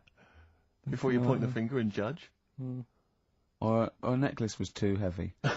Exactly. So, you're back refreshed. So, what have we got for this week? Have we sort of... Because we didn't meet last night, which we usually meet sort of... I called you and said it'd be good if we could... you know, I wasn't getting back into London Well, I was up until for it. I was up for it. 7:30, but... Yeah. Yeah, but we all need to be there. It's not good just me and you being there. Yeah, so... Yeah. No, you're right. I mean, you're absolutely right that I wasn't there yet because I wasn't willing to just be governed by your particular schedule. You want to jet back in from another of your holidays It wasn't at a holiday. 8 o'clock. It wasn't a holiday, though. Well, so what? You What were do you out mean? of town. What do you mean it wasn't a holiday? What was it? It was a treat, wasn't it, for my mum and dad? So it wasn't a holiday. What, so you didn't enjoy the 5 days off? You'd rather have been here moaning 8 hours a day, 7 hours a day? You see, we said last week that you're always whinging. Here you are whinging now. I'm not And you're moaning. saying it's not even a holiday. You're saying it's not even a holiday. What was it then? Would like a nurse who takes sick children to Florida, Would they say having a great holiday? Sorry, what particular ailment did your parents have for the week that they had to fly in KARL Pilkington, MD? Yeah. What are you talking about? Well, alright, it was holiday. Well then, good. Now some honesty, now some truth. So you came back from your holiday, you wanted to start back to work straight away, Steve couldn't be bothered to meet. Is that what you're saying? That's what I'm saying. So we've got nothing prepared for this. Well, you can rely on Rockbusters. Right, that's coming We've got up. nothing. Monkey News. Even though you were away, you were still working. Still doing stuff. Did you go to the Monkey Sanctuary? I'll tell you about that. Tell us about it. Play a record. Alright. Do you want Smashing Pumpkins? Smashing Pumpkins. Yeah, I thought an old yeah, classic yeah. from them, Cherub Rock. Yeah.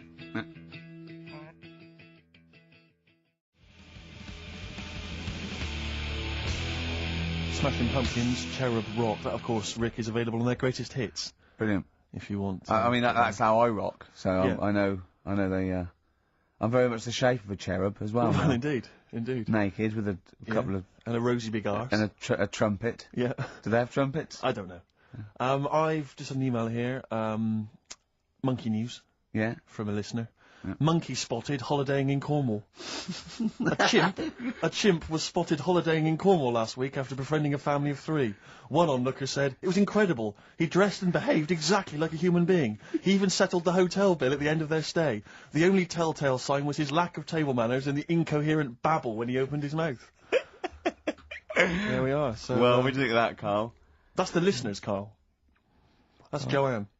Amusing, articulate, accurate. She remembered exactly who's there and everything, setting in the bill. It's all there. So, I mean, even though people think that you're slightly simian, slightly less than human on the evolutionary ladder, they do listen to you. So, I mean, I don't know who's more stupid in the end, you or the listeners. Well, you may recall, Rick, at the end of last week when Carl had to shoot off early, we issued a little request for listeners just to bombard Carl's email with just pointless emails that really weren't about anything, just to clog up his email for when he returned. Yeah. Rick, they sent them all to us. Brilliant. I mean, that's the kind of listeners that we've got. We've got reams here on our email of just junk. I mean, it's like a Marx Brothers plot, isn't it? I mean, just ludicrous. listen. Listen to what we say. I got one about a shaved cat. Well, that's not pointless. I'll be reading that later. Oh, yeah. I'm happy. That'll keep me going for a couple of weeks. I'll be reading that later. Did you get to the Monkey Sanctuary? Because this was the big thing. You were going into Cornwall, you were going to visit the Monkey Sanctuary. I've never seen someone more excited. You had 2 days put aside for the Monkey Sanctuary. I know. How did it go, Monkey World? We were on our way, right? I found like a little, in the little cottage that we had, right? It's like a little folder, with little leaflets in saying if you're into mountains, you want to go here. Yeah. If you're into castles and that. Little monkey on the leaflet, right? So I thought I'll be needing that. Took that out, made sure that's safe and that, right? We get in the car, getting ready to go. My dad says, "Where is it?" I look on the back. It's in a place called Low or something like that, right? Yeah. So we're on our way. Can't believe me luck. It's going to be a great day and all that. Yeah. And then start looking at the leaflet, right? And noticed didn't have any chimps there. Yeah, it's not Monkey World. It wasn't a Monkey World. Well, what was it called then? Something like Monkey Town. Yeah, it was just it had like woolly monkeys in it. That's what. It had what? Woolly monkeys. What are woolly monkeys? Those things Johnny Vegas off the advert. Right. Loads of them. They're dumped now since ITV Digital went under, so they just put them in a cage. I don't understand. They're woolly. They're like they're sort of like little fluffy little baboon type things. Woolly monkeys. I mean, it's not your chimp. It's not your classic chimpanzee. So did the car screech to a halt? It was like yeah. It was like the mission in Armageddon. I just said abort. We're on the way back. So how far had you got before you bothered to read the leaflet? Probably about 5 miles away from where we were. So what did you do with yourself? You must have been distraught. They broke down and then they heard banjo music. No, we went to a sort of an amusement place. Arcade. I'd love to see you in that. What with putting those coins in, so it has to roll down and they go flat, and then an arm pushes them. It was one of them. Really? But I spent years on that when I was little. Well, there's a new one. I can't be bothered explaining it, but it's a con. We went to this place, right? My mum and dad had been there before, and they said you'll love it. It's brilliant. It's got like a war bit in it. A war bit, right? Yeah, like because they know I'm into tanks and stuff. Yeah. So you'll be loving that. So, sorry, I didn't know you were into tanks. No. Well, they're alright. Brilliant. It's gone from one of his childhood passions to, well, they're alright. I know, yeah. Go on. And, but it was awful. I mean, my mum and dad had been there before, and he said, no, you'll love it, but it was like a really miserable day. Sure. Right? All the rides and that were broke. Yeah. Broke? It just reminded you of Manchester. My dad just ended up, he was more interested, there was a really fat family there. Well, presumably he was breaking into the machines, trying to scoop off the cash. I like the fact that those poor fat family were going, why are those people looking at us? Yeah. Oh, do you want to ride one? No, but we're not a ride. They were massive, and he just like, look at that, look at the state of that. Whole family. Yeah. Just, you know, fat. Bloaters, yeah. No, but because fat, there's no need for it, is there? And he was really like, oh god. And then he wanted to follow them into the House of Mirrors to see what they look like. But my mum had got bored. She went off to buy a little Snow White figure. She couldn't believe her luck. It was only $2.99. Yeah. She thought it was going to be really expensive. Sure, so she bought classy one of them. Yeah. So she enjoyed that. And then my dad says, come on, we go in. It's rubbish, this. What, the fat family wouldn't let him play with them? So he just said on the way home, he said, I can safely say that I never want to go there again before I die. So that was that. And then we went home. Why would he ever give you that information? In case it was like a secret birthday present. You go, oh God, what if they get me a trip to here? Or if he's in a coma and you go, I'll tell you what, bring him out of it. That fat couple. yeah. By his bedside. Yeah. But Suzanne said she now realises why I am the way I am after spending like a week with them. Well, they told her that they dropped you on your head as a kid, or? No, just like, you know, the way they act and that. Right, yeah. They were saying things like, Suzanne, so, why is the moon out at night and the sun in the day? Yeah. Oh, God. Yeah. Oh, God, there's three of them. Suzanne, can you tie my shoelaces again? It was the bit when my dad said, don't waste money on a coffin for him, just put him in a bin bag. Your father said that? About himself? Yeah. Oh, that's a great idea. I'm glad you mentioned that, because that is great. That gives me an idea.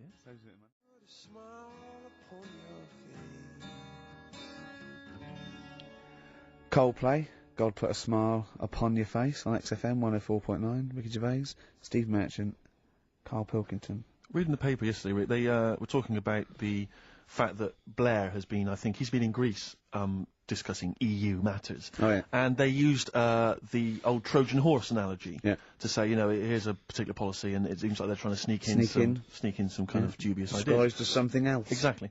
And it's always struck me, ever since I was first introduced to the Trojan horse theory, I never understood how it come about. Do you know what I mean? So, KARL has got a frown on him, like a thing I haven't seen. Yeah. KARL, do you know Tony Blair is the Prime Minister. You know what the Trojan horse was? Go on. Have you come across this before? Have you of... heard of it before? Wasn't it Ascot or anything? Go on. Well, the Trojan horse, what happened was, it's a famous kind of Greek story, about the fact that, the Greeks... In olden times, KARL, olden times, you know, specifically. Yeah. The Greeks laid siege to Troy for 6 years. Basically, things had got out of hand. I think the Trojans had done something with Helen, and someone else was annoyed. Anyway, it all got very complicated. It got out of hand, and the you know, the Helen, the one with the mashed up face, because they used to use it to launch ships. Anyway, the Greeks laid siege to Troy for 6 years, right? And they weren't getting anywhere. They were outside the gates. They were saying, "Let us in." They weren't. They were. Blah, blah, blah. So what they did was they all disappeared. They wanted to get in and kill everyone. Yeah, that's why they wouldn't be letting in. But they couldn't get inside the city walls.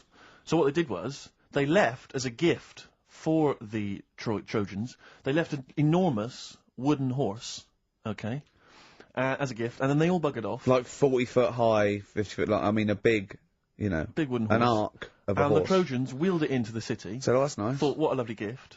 Yeah. And lo and behold, who was hiding inside? But the entire Greek army. They leapt out, killed everyone in their sleep. Yeah. All right, and that's where that famous idea of a Trojan horse has come from. You know, sneaking something in, disguised as something else. All right. Okay. So if you ever... Yeah. He doesn't really understand, does he? No, but to be honest, nor do I. Well, this is the problem I've always had with this. Because I don't understand who comes up with the idea. I mean, but I can't think that was the best idea. Well, no. There must be other ways. If they come up with that, how long did it take them to when they said, one fellow said, whoa, can I have a word? Go on, General, I've got an idea. Yeah. Build a big horse, right? Hide inside it, and then, I know what you're thinking, they won't let us in even in the horse. Yeah. Leave it as a gift. Brilliant. Right, who are you? That's the best idea. Are you the guy that came up with, why don't we get a giant bra and twing everyone over the walls? Yeah. Let's get a 100-foot ruler, and you know, like at school, we used to like flick the teacher's arse with like, right, I could flick you over one at a time. Right. On this giant ruler. Thanks for your idea. It's on the table. Yeah. We've got a couple of other suggestions on the way. What about 1,000,000 elastic bands tied together?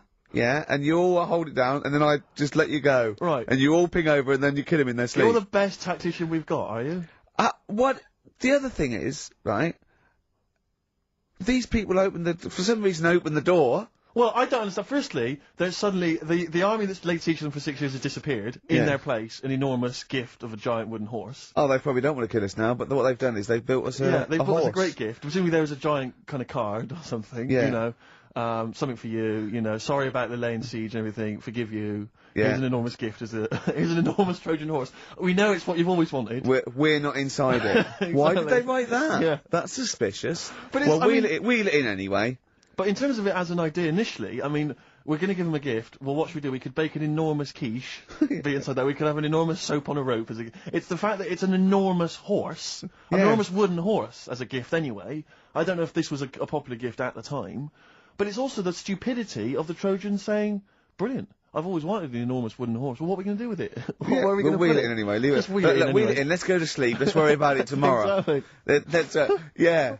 But it's this idea of someone going, right, is this definitely the best idea? And they go, yeah. And they look to the carpenter. Yeah. And he goes, well, it's going to take a while. Yeah, we've got to get wood. We've got to get other that.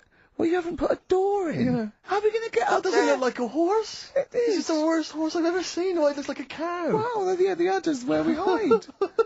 There's a horse. It's got no tail. That's the rope that you climb up. But I don't know if it's one of those things where, again, because we kind of learn these things at school, that somewhere along the line, the truth of it has disappeared, and we are... Well, I imagine it lost a bit in translation. Yeah. Because, in Eohippus in Greek means giant tank. Right, so that actually was a Sherman. Yeah. And it burst through and it shot them all. Yeah. But of course, down the years, they've tried. Look at Carl's face. Look at Carl's face. If everyone on webcam, Carl, just keep that face and look up to the camera. Right? Just, right, get a look at that now. Play a record, Carl.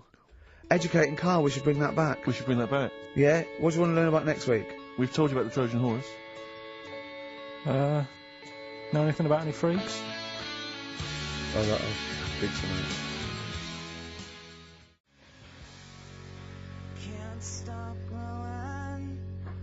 Placebo. This picture on XFM 104.9. I'm Ricky Gervais, with me Steve Merchant and Carl Pilkington. Right. So you've been educated there, haven't you? The Trojan horse. Yeah. The Trojan horse. And that's, of course, where the phrase, beware Greeks bearing gifts, comes from. Silence again. Yeah. You ever heard of that one? Go on. What's that again? Beware Greeks bearing gifts. Right. What do you think that means? I don't know. I mean, what is that used worldwide or what? Will they say that in Greece as well, or? Because I imagine Christmas Day is rubbish. No, it doesn't actually mean beware of Greeks bearing gifts. It's more to do with, like, maybe it's too good to be true, or, you know. It's the opposite to don't look a gift horse in the mouth. That's probably where it came from as well. Justin from Southend emailed in, he just said, for the Trojans not to have spotted that it was a trick, they must have been the biggest bunch of moronic, ever to have walked the earth. Does Carl have any Trojan in him by any chance? Cheeky, innit? Eh? What? Never mind. I think that probably proves it. I thought of another one I like as well. I was saying, you may as well be hung for a sheep as a lamb. I don't think I've heard that. I have heard, but I don't think I've ever used it in common parlance. Well, it's like, if you're going to do something, you know, you might as well go the whole hog, depending on the outcome, because it's based on reality. That's why I like it, because obviously the poor people used to poach, and if they were caught stealing, you know, a sheep or anything, they would be hung. say if you're going to get caught, don't steal a lamb. You know, at least feed your family for a few weeks. Right, sure. Kill a sheep. Yeah. Actually hung for killing a sheep. Oh. Your dad would be in trouble down in Wales, stealing stuff from that from that phone box. Well, he has a couple of sayings, right? Your father? Yeah, I've never asked him what they mean. Why would you? Ask Suzanne. One is, don't try and teach your granny to suck eggs. Yeah. What does that mean? That means, it's patronising of course I know that. You're talking to someone who knows more about this subject than you. But how did that happen then? How did that saying come about? Well, it's not. It's a totally made up thing. It's like your granny sucks eggs, doesn't she? Because she's older than you, and it's probably a lost art or something. Alright. And the other one, sucks eggs? Sucks eggs, yeah. Sucks eggs. Sorry, I thought you said something else. Don't nudge your granny when she's shaving. What? Sorry? Don't nudge your granny while she's shaving. Don't nudge your... Sorry, say that slower. I can't... Don't nudge your granny when she's having a shave. Well, what is that in context? Because I can't work out what the analogy is there, because that might just be you when you were little, you used to run up to your granny while she was shaving or something. But why is your granny shaving? Well, no, what context is that said in? Tell me the last time your dad ever said that, and I'll try and work out what it means. Can't remember. I don't know. Are you sure these aren't specific to your granny? Yeah, I was to say, were you nudging your granny? She was going, get lost, Carl. She was shaving off her moustache. Or giving herself a Brazilian. That's grotesque. Suck an egg. Try and get that instead. Oh God. That's made it worse. Carl's granny sucking eggs. Well, that's... that is herself a Brazilian. We've no idea. I don't know what that means. Don't nudge your granny while she's shaving. What, Parmesan? I don't know. Maybe someone knows. You might be right, maybe. Well, email in. Tell us. Yeah. Anyway, Rockbusters, Carl. Go on. Should we get the ball rolling? Let me just find the gifts here, the little treats. We've got the album from the KARL. You know what I think about that. We've got Comfort in Sound Feeder. Well, it's just a novelty record, isn't it? Yeah. We've got, on DVD, more great comedy moments, favourite clips from the best of contemporary BBC comedy. We've got Partridge on the front there. We've got one of the guys from Red Dwarf, and brilliant. Those good stuff on there. Smash Hits, the reunion, more great 80s tunes. Kajagoogoo's on there, plus some stuff. Too Shy? It is Too Shy. Yeah. Actually, let me see if you can guess which one's from Tiffany. Well, yeah, I know it, the only one. I think we're alone now. Yeah, I think we're alone, yeah. Mel and Kim? Respectable? Mm-hmm. Human League? That'd be, oh wow, what would they have got, Don't You Want Me? Of course. Yeah. Yeah. Uh-huh. Lies Take On Me? Yep, yeah. Well done. Madness? Baggy Trousers. Of course. Kim Wilde? Kids in America? Yeah, so there's just all those treats. If you like a song from an 80s band, it's probably on there. Yeah, okay. Plus we've also got on VHS, Graham Norton, some kind of best of compilation from his TV show. So, there are the, Hold on, is it the one where he talks to sort of female gay icons and looks at the internet? Because that's my favourite one. Right, there you go, let's do Rockbusters. Right, email only, of course. Yeah. You email in ricky.gervais@xfm.co.uk if you know the answer. Right, first one. Bit of a cryptic clue, if you haven't heard it before. Wow, not cryptic, we're wrong. What is Carl thinking? If you go into France by boat, I'd get your fags on there, because it's a lot cheaper. Imagine Bob Holness. Sorry, we're out of time. Sorry, your minute's up. You've won nothing. I was reading that question out. Sorry, right. So what's the... Right, do it again, and I want it to be exactly the same, word perfect. I bet you it will change all over the place. It'll be different. He's lost it. Go to France, buy yourself a boat with the fags are cheaper. Okay, fingers on the buzzers. You've only got 10 seconds to win the gold run. Okay, first up. Here, I'll tell you what, no, seriously, if you're thinking of going to France, well don't, because go on the ferry, get the fags there, because it's cheaper. Go on.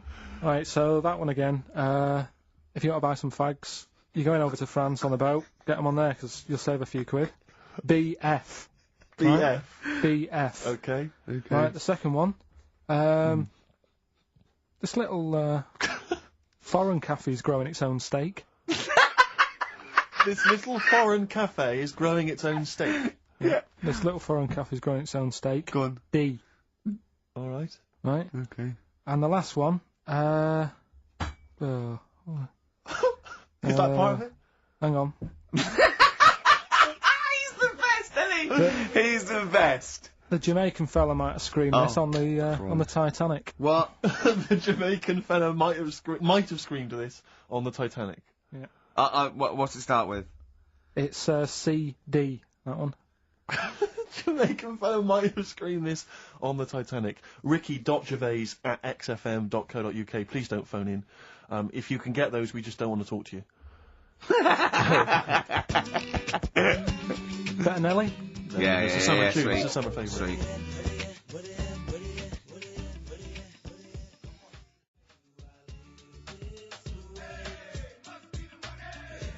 Nelly, Ride With Me.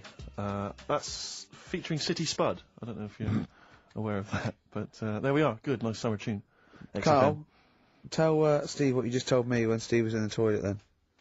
Right, you know, I'd just been away with my mum and dad and that. And one of the things I always like doing is having a good chat with my dad about stuff he got up to when he was a kid and that. Yeah. Right, because he got up to loads of stuff, and every time I see him, he tells me something, and I think, it's like, why are you just telling me that now? It's brilliant. Yeah. Right? So, I mean, to me, he's kind of like Ronnie Biggs or someone. He's just the most extraordinary kind of. Well, this happened, right? I can't remember. There was a delay yesterday. There was problems on the Paddington line, and he was saying, "Oh, trains aren't what they used to be." Sure.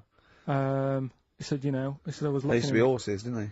Well, he was looking in the booklet, and it was saying how you can have your bags collected if you want, but it costs you £5. Yeah. So that's outrageous. Sure, of course. Right. So he said that's the problem with this country. We've got good with computers and that, but when it comes to like getting service, it's gone out the window. Yeah. Right. So he said when I worked on the trains, and he was going on like this, that, and the other. So I said, oh, I didn't know you worked on the trains. He said, yeah, when I was 18, right, it was his job to get the coal, right, and chuck it in the engine. Right. And one day he's in Grand Central Station in Manchester, which is now the GMEX Centre. Right. Right. And that was like the main station. And he was in there. The fella who should have been sort of driving the train, right, he said, oh, I'm just nipping to the pub. Sure. So you just stay here, keep the engine topped up and stuff. Yeah. So he's like, yeah. For a quick getaway. Yeah. Right? So the fella goes in the pub, and my dad's in there, putting the coal on. He did his bacon and eggs on a little shovel. Yeah, yeah. And anyway, fella comes up. He says, right, can you move the train forward now? Oh, blimey. So he was like, oh. So he didn't want to say, oh, the fella's in the pub, because he'd know he'd say, what's he doing in the pub? He should be working, right? So he said, yeah, no problem, I'll sort it out. Right, so he puts it into gear, or whatever you do on them trains. Sure, right? puts it into first, yeah. Starts going forward. Now, people who don't know about trains, something that I learnt is if you're carrying a load of coal or whatever on the back of it, they don't have brakes on each carriage, right? It's only the engine that has brakes on it. So when you pull the brakes on the engine, the whole weight of what it's pulling is pushing you forward. Sure. Right? Yeah. So he doesn't realise this though, because he's just used to cooking bacon and eggs and chucking coal. Of course, and yeah. like. So you've got to slam the brakes on sooner than you would normally. Yeah. Well, you have to anticipate it, I suppose. Yeah. But he didn't know that, so he's pulling in. He's thinking, right, well, I'll put the brakes on now. Yeah. Right. Puts the brakes on. The train just keeps going. He's going. Oh god, it's not stopping. Sure. It ploughs right through the signal box. Right. Loads the of damage. pulling the signals, don't know what to do. Yeah. Loads of damage done. Apparently, if it was today's money, it'd be about £3 to £4 million worth of damage. It shut the station off for 4 weeks. But he didn't lose his job. The fella lost his job, the one who was in the pub. Yeah. He said the funny thing was, he said like £4 million worth of damage. He did his ankle, his wrist in. He had 3 weeks off sick and got paid. So it's brilliant. So I love your family. It's extraordinary. The Pilkington gene. Weird, isn't it? I'd like to see a documentary following you and your family. You'd have to get the family involved. No, the sort of stuff my dad goes on about. We'd never put it on telly.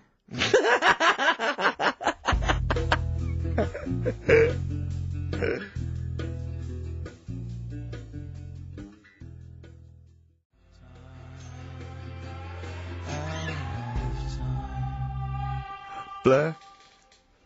Out of Time on XFM 104.9. We ought to give those Rockbusters clues again. Yeah, go We've had first very one. few contributions so far, Carl. I think you've really stumped people. This might be it. I've told you, you're on thin ice. If this goes wrong, if it's rubbish, and if everyone doesn't get them all, that's the end of Rockbusters. Right, well, the first one again, right? Yeah. If you go out to France, right, by boat, you might as well get your fags whilst you're on that, because you'll save a few quid. Right? Different every time. BF is the initials of the artist that little cryptic clue makes up. The second one, Little Foreign Cafe, it's growing its own steak. Right? That's D. Little Foreign Cafe, it's growing its own steak. D. And the last one, if there was a Jamaican fella on the Titanic when it went down, he'd probably scream this. CD. Right? So email in ricky.gervais@xfm.co.uk. Yeah, Right? they're not flooding in, but yeah. Well, we'll see how we do. Carl, have we still got monkey news? We've got monkey news coming up. Now, you must be disappointed because you didn't make it to the monkey sanctuary, but you still managed to scrape together monkey news on your holiday. Yeah. That's So I've impressive. found some of that. We've got... How do you get so many breaks and holidays? Because you went away with Suzanne's parents. You've just been away with your parents. That's a couple of weeks, 10 days. So that's probably about 3 weeks in all. You had that. You went to Manchester. You had that day off because your trousers were wet. I mean, and I suppose because you've only got one job, and I've got a lot more. This is just one of my jobs. But I mean, don't you ever count your blessings? Go, God, thank God, I can have time off. I don't work too hard. I'm not stressed too much. No. It's just all to do with when you do work, do a lot. So I get a lot done. Yeah. What do you mean? I'm always doing stuff. I mean, even though when I was in Cornwall, right, I'm sat there on the grass. I'd love to just sit on the grass. You're too busy. Chill out a little bit. I know, yeah, well, Me dad and Suzanne are playing crib, right? I'd sort of fallen out with him at Your that dad point. and Suzanne are playing crib. Why did you fallen out Because you do with live who? in the 1940s. Yeah, why did you fallen out? Because with crib, have you ever played crib? Yeah. Right, you've got to be pretty good at maths. Sure. You've got to make your cards add up to 15 and all Well, that. yeah, I was just gonna correct you on you've got to be good at maths. Yeah. What, algebra, quantum physics, what? No, just adding up. Adding up to 15. Brilliant. I mean, You can almost do it on your fingers. You could in Cornwall. Yeah. But my dad's really good at maths, and like he said, how many have you got? And he always counts his, and it's like 15 2, 15 4, 15 6, 3 for your at, 1 and all that. Do you know what I mean? He adds it up really One quick. for his knob. Right, so I was like, right, hang on a minute. And he goes, no, what do you mean, hang on? I go, what have you got? He says, oh, forget it. I said, this isn't fun if you're going to start getting all arsey with me. Sure. So, Forget it. yeah. I love it. But I don't know him, but I'm sure he's just winding you up. His victory is you going, forget it, I'm not playing. Well, anyway, right, so it doesn't matter. I think I'll go off and do some prep, right? Yes. Do some research for Saturday. Yeah. Found one of Suzanne's magazines, right? Flicking through, because there's always interesting stuff in there. There was something about swingers. Right. I was like, what's all that about? Yeah. And it had an interview with some people talking about, how they sleep about a bit. Yeah.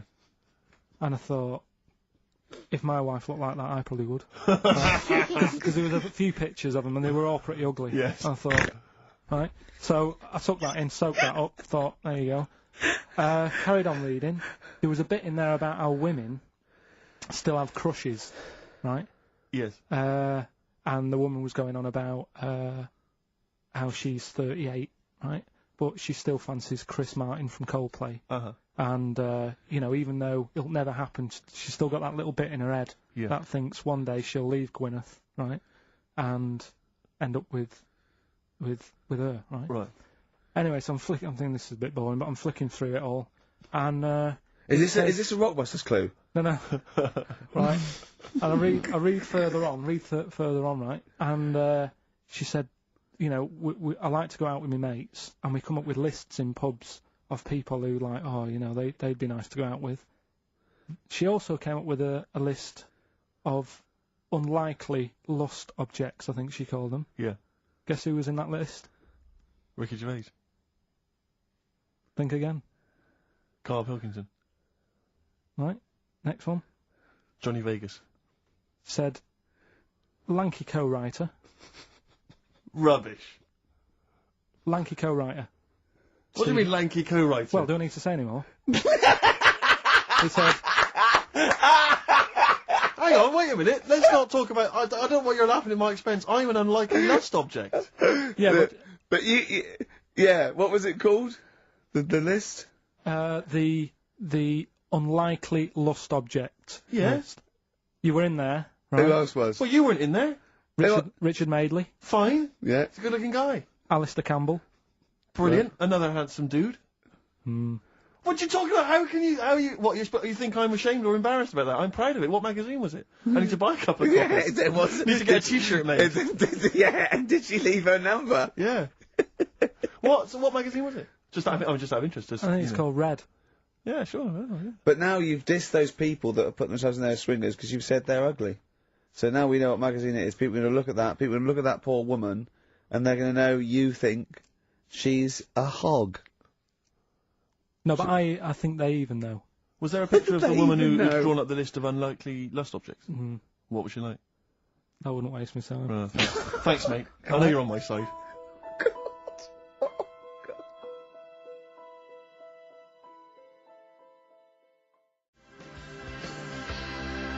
The Thrills on XFM 104.9. I'm Ricky Gervais, with me Steve Merchant, object of unlikely lust object. Steve Merchant. I'd like to have that now, prefixing my name everywhere I'm written about. I know, yeah.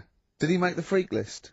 Whoa! Which is a different magazine, isn't it? And I'm joking, of course. KARL Pilkington, a man of sort of quiet dignity and and in a way he's got his own sort of inner beauty, hasn't he, KARL? Not really. Don't you think? Well, I'll tell you why I don't think it is, because the woman that wrote the piece, saying that I was an unlikely lust object, has just emailed in. And KARL, you've offended her quite considerably. What did he say? Why? I wouldn't waste my time, is what you said. She's repeated that. Yeah. I wouldn't waste my time, the flaming cheek. Although it's a horrible picture, I am, of course, in real life, a vision of loveliness. I'm not 38, I'm 25. I don't think Stephen's that unlikely lust object. A sense of humour is important, and he's welcome to my phone number if he wants it. That sense of humour is important, that's a down. Is she a swinger? Stop it! Don't have a go at the woman, for goodness sake. I'm messing about. She knows I'm messing about. Well, how are you messing about? I've told you this, though. I've told you that anyone could be listening, haven't I? I've told you that before, things you say. But we encourage him. We say, what does she look like? But it's meant to be rhetorical. That was a joke. That was Stephen's joke, what does she look like? I.e., him joking, like, oh, I'll call her up because I'm on a list. And then you have to say that. I mean, that's what I mean. So chances are, if she likes Stephen, she hasn't seen him, she listens to the radio.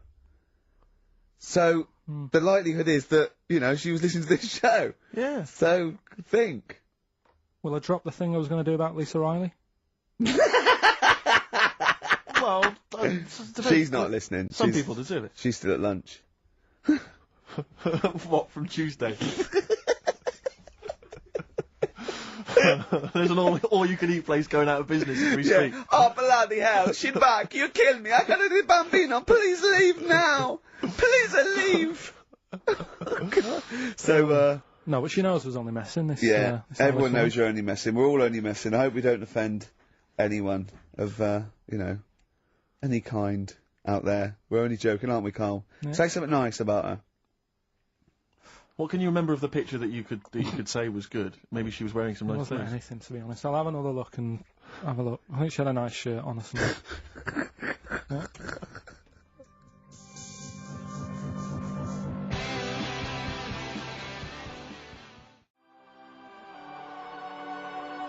Forthcoming single from British Sea Power, that's called Carry On. I love it. It's great. It's fantastic. On XFM 104.9. What do you make, KARL, of these people? I was reading in the paper today. They've been queuing up for 12 hours last night for the new Harry Potter book. Oh, God. Oh, God, it really annoys me. Everything, oh, God, it really annoys me. But who has to... I mean, I know it's just a kind of willful sort of stubbornness. I see adults reading it, Well, I was up in Hampstead last night, and there's a Waterstones branch of that, and there were a couple of people outside, queuing, waiting for it to open. What do they look like? Well, I mean... Things that they're like the ones that come out of Forbidden Planet on a Thursday. Yeah, I mean, what do you expect? There was one guy, I mean, I don't mean to disrespect him, but he was a big bloater, wearing shorts, I don't want to see his big fleshy legs. He looked like John O'Coleman, if I'm not... There's nothing wrong with John O'Coleman. He wore a knapsack. They always seem to have knapsacks for some reason. Well, they got old papers in there, haven't they? Exactly. Got a 9 years supply of there was Mirror. About 4 of them. There was a couple of women, a couple of guys, all looked basically the same. They were interchangeable. And, Probably get an They were email there from him in a minute. Yeah, get an email. Yeah. I am the fat bloke with fleshy legs. Yeah. I recognise your description. I like to read these books whilst listening to XFM of a Saturday. I was sort of watching them from where I was, and they must have been there for about an hour and a half. They were obviously strangers. Their common interest was Harry Potter. They were sort of chatting to each other for about an hour and a half. So as I'm leaving, I wander past them. An hour and a half in to them having met each other, the conversation is, all I heard was, well, of course, apparently she cried when she finished the last one. And I thought, they've not moved on. The conversation had not moved on. No, they might have been talking about Dawn French, her chocolate orange by then. Yeah. I know she cried when she finished the last one once. Yeah. But I got no time for them. Pop into Woolworths now. Yeah, I'll tell you what, get it tomorrow, read it then. You're going to get home at 1:30 and start reading it. Exactly. Brilliant. So you can put it on the internet. Oh, God. Your opinions. Oh, it annoys me. It is extraordinary. The whole kind of Harry Potter phenomenon has passed me by. I know. Well, good luck to her, But you meet adults who are, you say, what are you doing? They go, I'm just rereading Harry Potter. What, you couldn't follow it the first time? Yeah. I mean, it's not her fault. She made £300 million by writing a few books for her kids. Very good, well done. But I'm sure. I'm not sure they're very good. But I haven't read them. And I'm sure they're not. But no, I don't know. No, I'm joking. But I've no idea. A book about a little wizard. With glasses. Yeah, and make millions. You think it's so easy. If you think it's so easy, you do it. You like him because you look a bit like him. Well. Wow. You I wonder if he's on that wish list. That woman who emailed in. Why was she making a list of unlikely? Can we leave this now? No, but I mean, what was it? What was context was it? It was like, here's my top 10 weird-looking fellas that I do. What was it? No, but what was she was talking about? What was she started talking about? What? Body waxing, and went, and by the way, while I'm here, here's 10 blokes that I would if I had to, and they're a bit weird, you'll be surprised. What was the context? I forgot. He's scared to say anything now! He's scared to say anything! Oh, bless him. I just was looking at a picture because I was attracted to it because she was good looking and that, didn't read on. Is that alright? Well done. That's got you out of that little mess. Yeah. Well done. Harry Potter. Yeah. You can't be honest with it. Have you read them? No, because the first time it came out, I was a bit confused, wasn't I? Because I thought it was about Of course you were. Yeah. Of course what? This is a what? It's a book. No, I got confused with the little rabbit. I thought it was her, didn't I? You talked about it when Beatrix Potter. Yeah, I got mixed up with that, so I sort of missed out on the first one anyway. You were just running around confused. So it was it was sort of too late to get into it, I think, after. Yeah, it's too late now, yeah. It's impossible. Same with Shakespeare, if you weren't around, the day he wrote the first ones, there's no point in going back. But it's all the fuss that she's getting as well, like, Well, I think it's because she's a British industry now, isn't she? I mean, it must have made, what, billions? Well, it's the perfect success story. She writes a story for her children, and it becomes a worldwide phenomenon. It's not cynical, it's just a great story. Did your dad ever pop anything down in writing? I'll tell you what, my mum wanted to do it. Yeah. There's been loads of things, little inventions she's come up with and that, but she's been too busy doing other stuff. But she used to come up with stories for me as a kid that I'm sure, if they came out, they'd be a success. Yeah. Go on. Do you remember any of them? There was one about a little red car. I can't remember how that ended. But the one that was really good was about a kid who gets a dog, right? But it's quite an old dog. This is going to be an episode of the Waltons, isn't it? Right. Go on. And he's playing with the dog and that, but it starts getting a bit old. It's about 15 or whatever. Yeah. And he goes, oh, it's rubbish, this dog. So, I would love that book for kids. I would love that. Tommy went, oh, Mummy, my dad's, oh no, kill it then. Kill it then. She's like, yeah, just throw it in the lake. I'll get you another one. Do you want a Nintendo? Yeah. Kick the rabbit to death then. Or no food for you. Oh, brilliant. No, come on.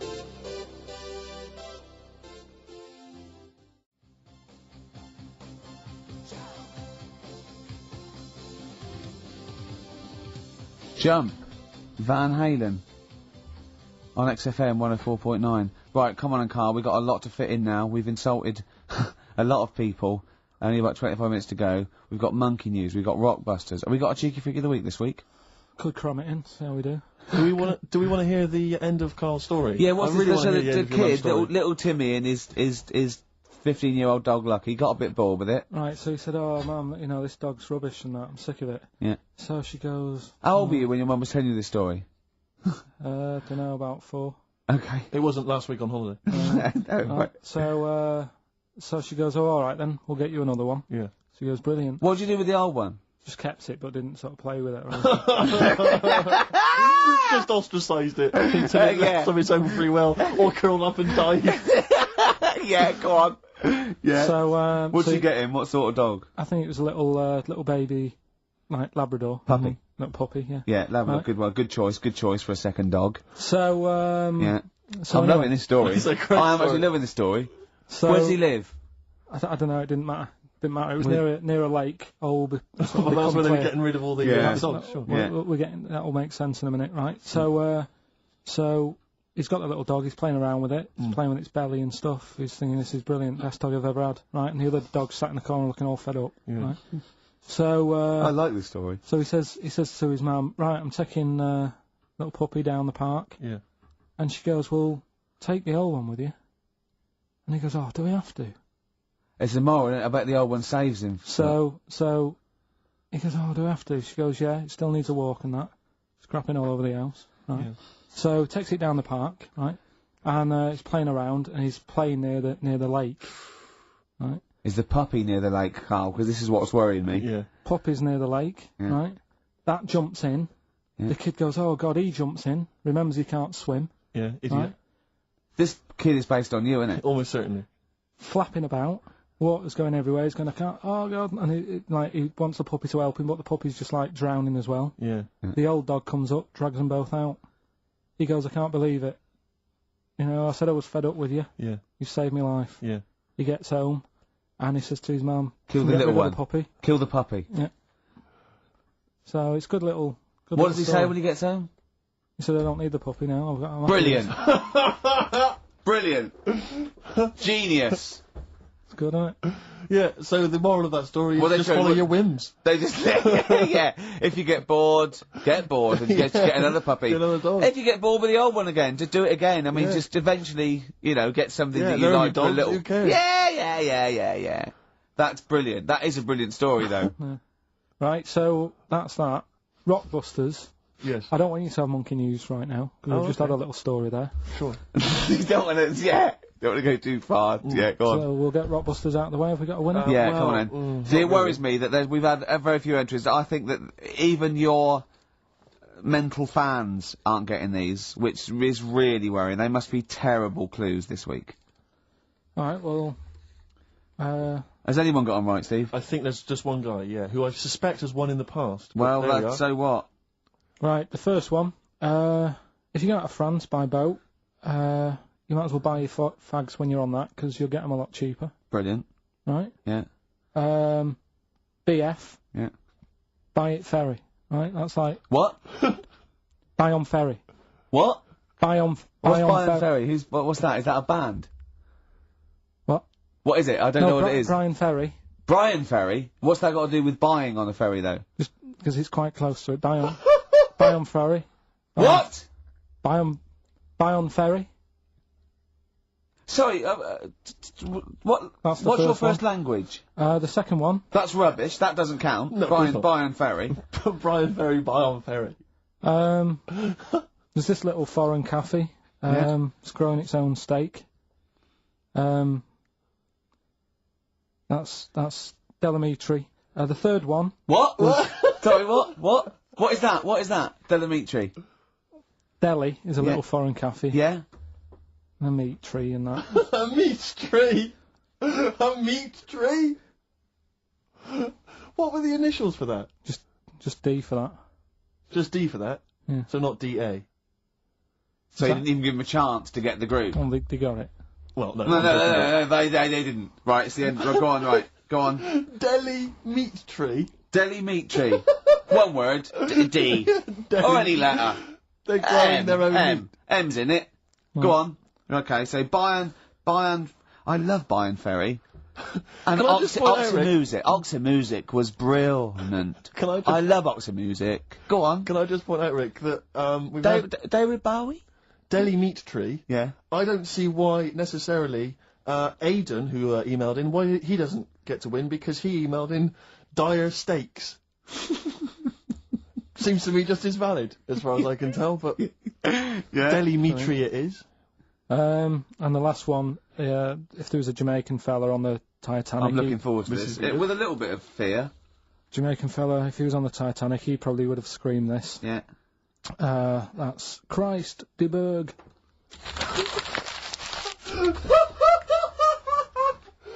Oh! I don't know what to do. Stunning. So who's the winner? I'm not going to give it to anyone. I just What's the Jamaican bit got to do with it? It's the D. Just Christ de Burgh. Say it again. No, I think they've worked it out now. What do I say it again? Christ de Burgh. And who's that? What? Who's that? Who's what? Who's Christ de Burgh? Chris de Burgh. Who's the winner, Steve? Do you know what? I'm going to give it to Aidan. Because he just treated you with nothing but contempt. Steve Martin emailed in again. He got the first two, and then the last one he just emailed, I neither know nor care about this answer. I'm tempted to give him. Do you know what you've done there, don't you? Go on. You've put the nail in the coffin of Rockbusters. I warned you for 3 weeks, and you sort of bucked your ideas up for a little while. But Christ de Burgh... Those are the worst you've ever done. The worst... Delimitri. So, and didn't just put D... And then Bayern Ferry. Bayern Ferry. Bayern Ferry. So, is that it then? Aren't we doing it Play anymore? record. Aren't we doing it anymore? I'm ashamed. You're an idiot. Are we doing it anymore? I'm just going to keep saying you're an idiot. Play a Are record. we doing Carl, it have you learnt nothing from Dr. Fox? Yeah. That's not a Sony out the window. Aren't we doing it anymore? What, you need to start working on it now, because they're so good. You need to start working now for next Saturday. Aren't we doing it anymore? Just, I don't know. Aren't we doing it?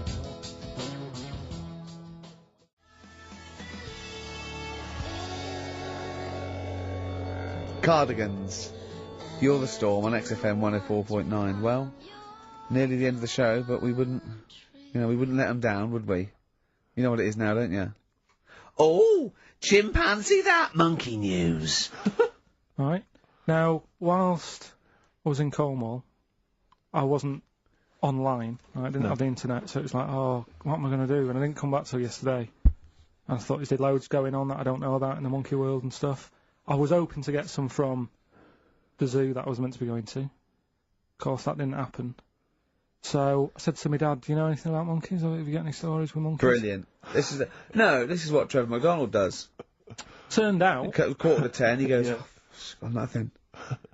Dad, anything happened? You got anything politics? Anything politics, Dad? This isn't monkey news, I'm just giving you this free. Yeah, brilliant. Turned out one of his mates used to have a chimp. Right. What do you mean one of his mates used to have a chimp? Well, two of his mates. Mind Oh, you, one sorry, wasn't his yeah, mate, one wasn't his mate. I was thinking it sounded a bit far-fetched living in Manchester, like. But if there was two of them... He had a chimp, had to thump it in the head. For doing what? Answering back? Oh, God! Tried it on with his wife. Had to thump it in the head for trying it on with his wife! I love it. It's a proper fist fight in a pub in Manchester. Oh. I'd call him up, but he's one of them who, like, swears all the time. Right. Oh. I mean, it'd be good to get him on and Let's interview him. Can we not interview him pre-record? We can bleep out the swear, and I'd love to hear his story. Do a lot of work, that. Yeah, well, we're not scared of work, are we, Steve? I'll get myself if you can't be bothered. Yeah, I'll have a word, I'll sort it out. Yeah, try and sort that out next week. Sort that out, yeah. Well, don't tell us the rest of the story then, let's let him say it in his own No, words. but there was another one as well. When you say you can get him on, but he swears a lot, you mean the monkey? I'm assuming he's more coherent than your dad's mate. But there's him, and there's some other fella he knows who had a funny name. I'll have to find out, because you'll love his name. But he was a drag artist. Yeah. And, I think he said my dad went round one day, I don't know why, right?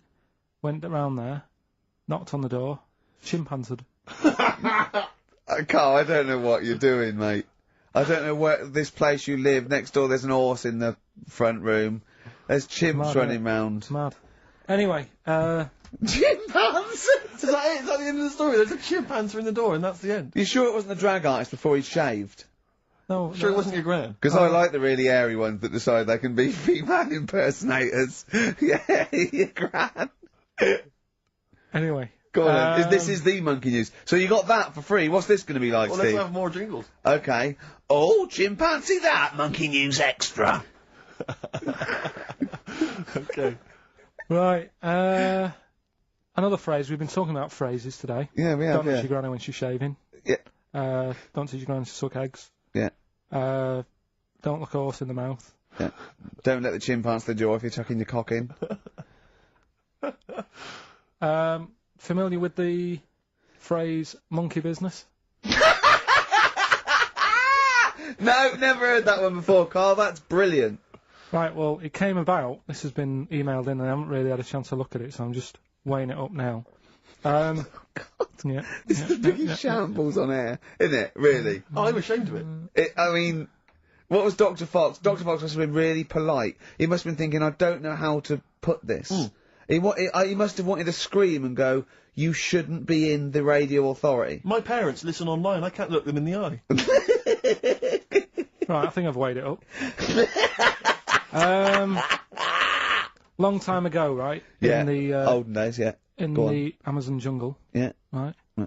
Little family of monkeys in there. Mm-hmm. Right. Having a good life. Right. Didn't have any predators in there. Right. So they were loving it. Yeah. They had a load of food around them. They had loads of banana trees. Yeah. Right. No, I don't think so. No, they did. Sorry. Yeah. Everything's going great. So they're happy in that. They go to bed. Okay. Wake up in the morning. Load of bananas gone. Ooh, hang on, interesting. Hold on, wait a minute.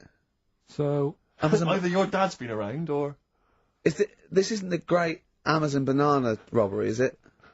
So anyway, turns out it was another load of monkeys from another part of the island, from the rough bit. From the rough bit! I love it! They went into a middle class area. Oh, they're the ones with the earrings and the leather jackets. Oh, that is brilliant! From a rough part of the island. So the monkeys thought, well, there's no point getting into a fight with them because they're harder than we are. Yeah, of course, and they carry chains. So I love all this conjecture. They got flip knives and tattoos. Yeah, go on. So basically, they said, let's do some business with the bananas. Let's do some business with the bananas. Shit! This is What are you talking about?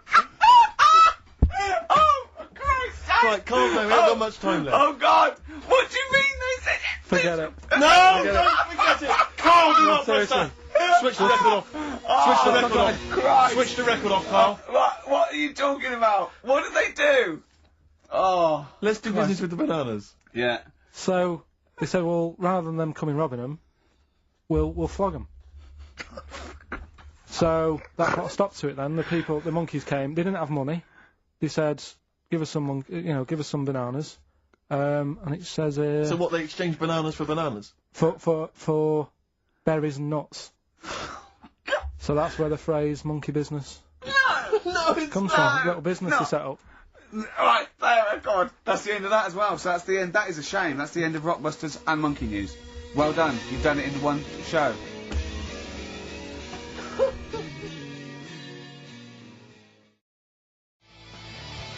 Well, there's the best band in Britain, in my opinion. Big words. The Darkness, Growing on Me, on XFM 104.9 on Ricky Gervais with me, Steve Merchant, and KARL Pilkington. Have you got the album? And already, they've had an argument. Yes. Well, I mean, I don't know whether we need to cheapen the show by discussing it, but I asked for a particular track. KARL is the producer, and he failed to get it for me. He's failed to get it for me. He's failed to bring it up from the record library. Completely failed in his mission. He needed to get 2 records, and he failed to get one of them. A 50% error rate there. Yeah, but like I said, I looked in the system, it told me what album it's on, I brought that album up. I'm busy. But, okay, so fine. Fine, you're absolutely fine then, that's no problem. You know, once again, that's a great excuse, KARL. Brilliant. The show has been ruined. It's been partially ruined, but you've got a bit of an excuse. All right. I didn't make a big deal out of it when you said, oh, and whilst you're down there, get us a new 50 Cent single. I never said, while you're down there, get the new 50 Cent single. I asked you if 50 Cent single was lying around. Yeah. If it hadn't been here, I wouldn't have worried. So I get it, yeah. I did that for you. Right. And then I come up, you say, has it got swearing in it? Well, What? I don't know. It's 5 to 1, Steve. You're the I haven't got time. I've been whizzing You're the around. producer! It's the brand new single! I'd have thought it had been lying around in the XFM office anyway. But I don't have time to sit around listening to music. Sure, well, yeah. Right? I know that you have. Now you've got an iPod that can hold 7,500 songs. I don't know when you're going to get round to loading all them on, but I haven't got the time. Sure. Busy. Yeah. Fine, okay. No, that's a perfect excuse, Carl. Well done, mate. Right. I just hope that I never have to depend on you in a real emergency. I had a bit of bad luck as well. I wanted to play REM, and maybe the listener can help me here. Can you email in ricky.gervais@xfm.co.uk if you know what song I'm thinking of? It's an REM song. I think it's on the album of the last one before. And he says Mulholland Drive and I'm Steve McQueen. That's all I know. I'm sorry, I can't think of the title, so we can't. I need the title to look it up, if you know what I mean. I can't put in like that. I can't put in Mulholland Drive. The system goes, what are you talking about? So I need the actual title of the song to look it up to find it down in the library. Oh, well, I'd go down yourself if you're going to go down to the library and get that. I wouldn't send Carl, because... Ricky.gervais@xfm.co.uk.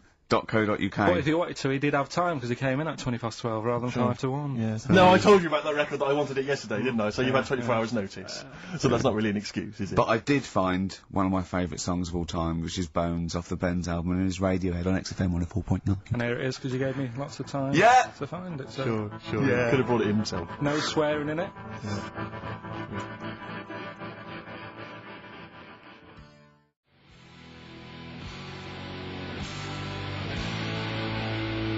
Bones. Radiohead.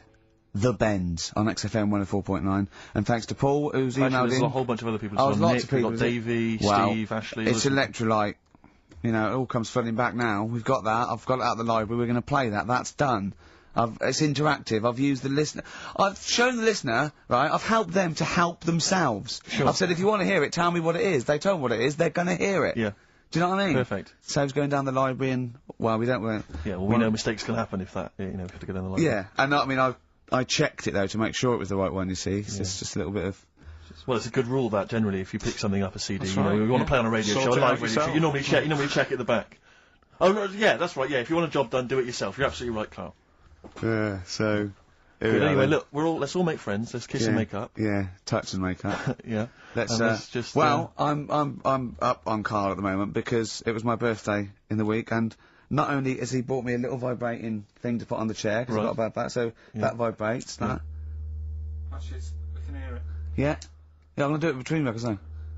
Right, and what's that doing to you as you It's do just, that? it sort of like sends a little pulse into your sort of muscles, relaxes, doesn't it? I've got to relax on air. If I'm relaxed, the listener's relaxed, we're all happy. Sure. He's also got me this little electronic bongos, and I thought we could do like... Oh! Chimpanzee that! Monkey news! So it's like a jungle sort of thing. Sure, yeah. Brilliant. Well, that's always been one of the great so- jingles, but even has So that. I've got the vibrating... Oh, chimpanzee that! Monkey news! Dr. Fox, if you're listening, I think you'll know that's a clear improvement in this show. So thank you for those. It's alright. Yeah. What did you get him? What did I get him? I couldn't get him anything, I was too busy buying myself an iPod. You're joking? Well, it's a little bit gay, isn't it, giving gifts to blokes? Yeah, it is, but for someone who's like major... Yeah. Play a record! Someone who's major? What do you mean, someone who's major? What, because he's a major celebrity? No, made you. Oh, made you? Yeah. Right. That's what Yeah.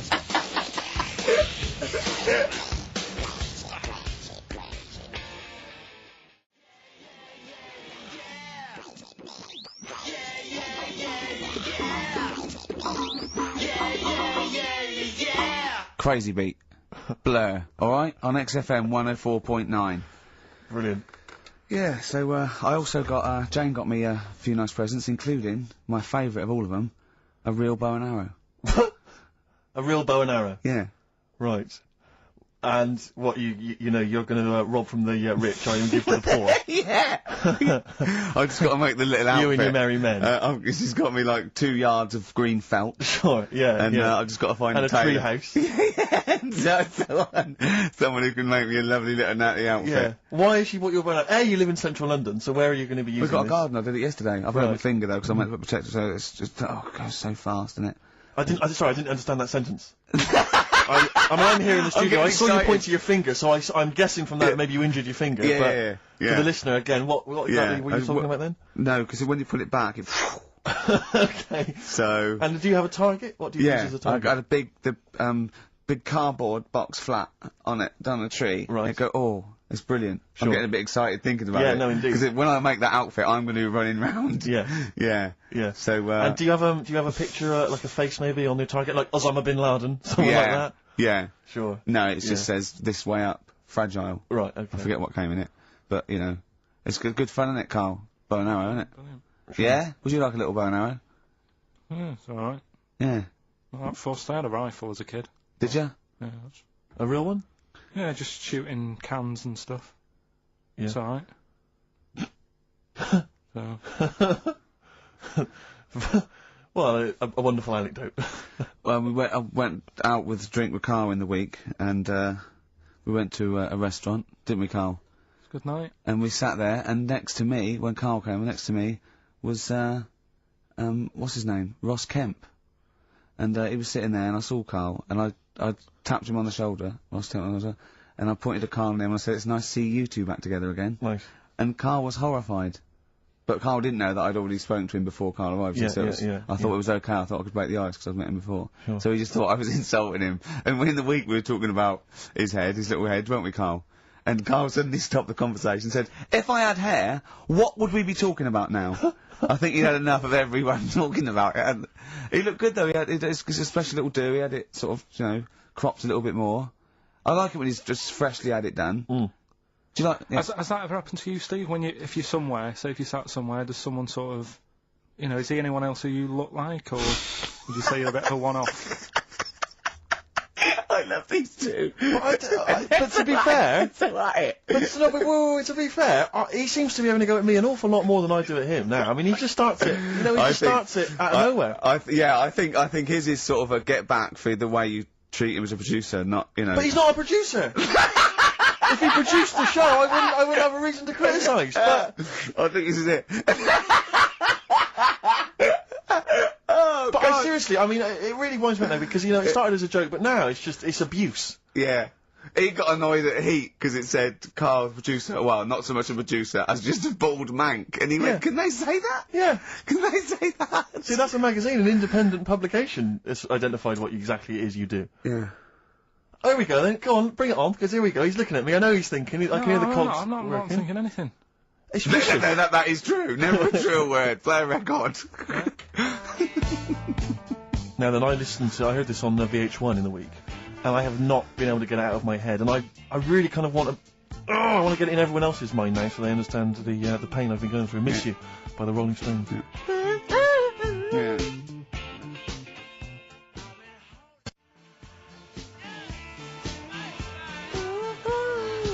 I hope that's now embedded in your brain and you can ruin a week by having to sing that constantly, irritating people in shops and everywhere you go. Miss You by the Rolling Stones. Good track. Good track. Carl, Jonathan, Ross came out of this, last week, and, we were talking about stuff, and Carl was mesmerised when Jonathan told a story that he was bored once in a hotel room and shaved his arse. He shaved his arse? Yeah. Sure. And Carl, you didn't stop questioning him, did you, for about... I just wondered, at what point do you sort of say, "Oh, this is getting on my nerves"? You know what I mean? Yeah. It's way too long. Took it in his socks or whatever. Yeah. But it's not. I mean, it is boring in hotel rooms because I told you before about when I was in Edinburgh and had nothing to do. There was nothing on the telly, and you've eaten the shortbread biscuits and that. Yeah. And so that's when I read the phone book to see how many. That's when you read the phone book. Well, to see how many Macs were in Scotland, Macintosh, Sure. Yeah. And it was like 42 pages. Worth. Yeah. Jonathan, I don't know if he'd already done that. Yeah. And he said he He shaved his arse. Now, when we say shaved his arse, so not his cheeks, his... Oh, all of it? Yeah, all of it. Did he say that? Well, I think that's... But other than the cheeks, there's not much left, is But there? then we got to the fact that me and Jonathan, if we pooled our wealth, we could have shaved Carl's arse for £1,000. Right. And he said, yeah, for £1,000 you can shave my arse. Suzanne said, can I say this bit? Your girlfriend said what, Carl? She was annoyed. She said, well, I'm not allowed to go there. Why is anyone else? And of course, the whole table stopped and leant in and said, what? So he doesn't like me touching him there. I went, what do you mean? This is too much information. It was too much information. I like the fact that you've had this conversation with her. I like the idea that she touched your arse once and you went, whoa, hands off. Yeah. I love you, but keep your hands away from the arse. Do you know why he said he's talking about the most intimate part of the arse, the middle arse he's talking about, and he said, I said, why? He went, it's a bit gay, innit? I said, how can a girl touching it be a bit gay? If it stood behind you, it could be anyone, couldn't it?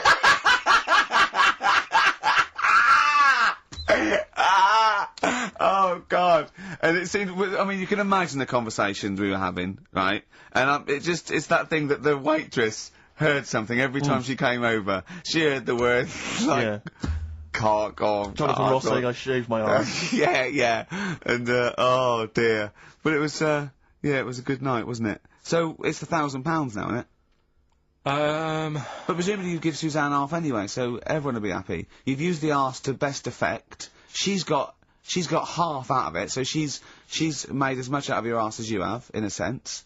Me and Jonathan are happy. Yeah, but to be fair, it's his arse on the line. So... I know, but I mean, you know, it's not like she's getting a bum deal. Well, she's getting 500, you know, quid. No, I can understand that. But, do you reckon? Just thinking of some more.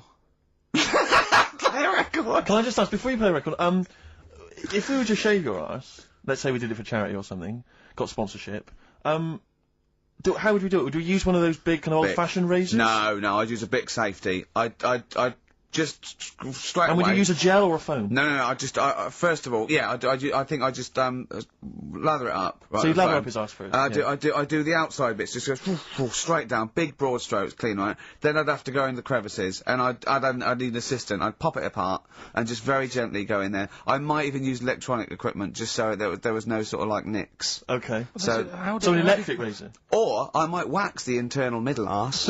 How did Jonathan do it? Because he did it on his own, didn't he? I just use mirrors. Why don't I'll ask him. We'll call him later. But, I don't know. Well, perhaps you listening have once shaved your arse, maybe during an exam or something. What I think, and this is conjecture, but I think he was probably there, he'd had a shower, he's shaved his face, right, I thought, well, he was naked, looks down and goes, oh, what a hairy arse. Well, hold on, I've got the razor in this hand, I've got the mirror there, you know, I'm not on stage for a good 10 minutes. Yeah. There's one thing I don't like going on stage with, is a hairy arse. Bang, drink, wallop, done. On stage, thanks, see you later. See you next week. Yeah? What are you thinking, Carl? No, it's just how hairy was it? Do you know what I mean? How hairy was it? Because I imagine, I mean, you're saying mirrors and stuff. Yeah. But I mean, how old is he now? He's 42. And they say your testicles drop quite a bit once you start getting old, don't they? Yeah. So he's got to make sure they're out of the way. Yeah, but I don't think, I mean, I can speak for myself, you know, as a similar age to Jonathan, that, I mean, you know, if there's millimetres in it, it's not like we tuck them in our socks in the morning. Okay. They're still in the same place. You really wouldn't know the difference. It wouldn't, if we filmed it in, you know, time-lapse camera, it wouldn't be like a bungee jump. Do you know what I mean? They wouldn't be moving a lot. Yeah. Alright? Do you think I told him he's a good-looking fella, Steve. Would you agree with that? I told Jonathan that he said that he just went for it as well. Yeah. So you've spent a lot of time picturing Jonathan's naked arse. You'd let him give you money for arse touchery. Yeah, whereas your girlfriend's got no chance, access to that. and you're saying he's a good-looking man. Do you want to play a record and think about what you've done? Interesting. Energetic people, they all sparkle as they're walking down the street. Can't see their faces. 50 Cent, 21 Questions, new single from him. Well, me and Carl got a joint favourite lyric now. I love you like a fat kid loves cake. Yeah. That's great, isn't it? But, I mean, I like it because it's funny and humorous and cheeky. You like it because it means something, don't you? It actually, you think that that's the absolute truth. If someone was to say that to you, that would be the most romantic thing they could say in it, because it's... No, I'm just thinking you know what it means. It's like the Elephant Man, right? The Elephant Man, that's what it's called. Again, you know what you're going to get. The fat kid loves cake. You've said it all, you don't have to say any more. I can't believe it. I'll tell you what made his day the other day. I love it. Jonathan Ross said The Elephant Man is one of the best films ever made. Yeah. Endorsed by a celebrity. I know. Well, by a film buff, really. It is good, though, isn't it? It is a very good film, yeah. We have got Cheeky Freak of the Week. Oh, right. There's been a lot of stuff going on this week. In the freak world? Yeah. Is it really? Yeah, there's loads. I mean, stuff that we can... The one that hasn't made it.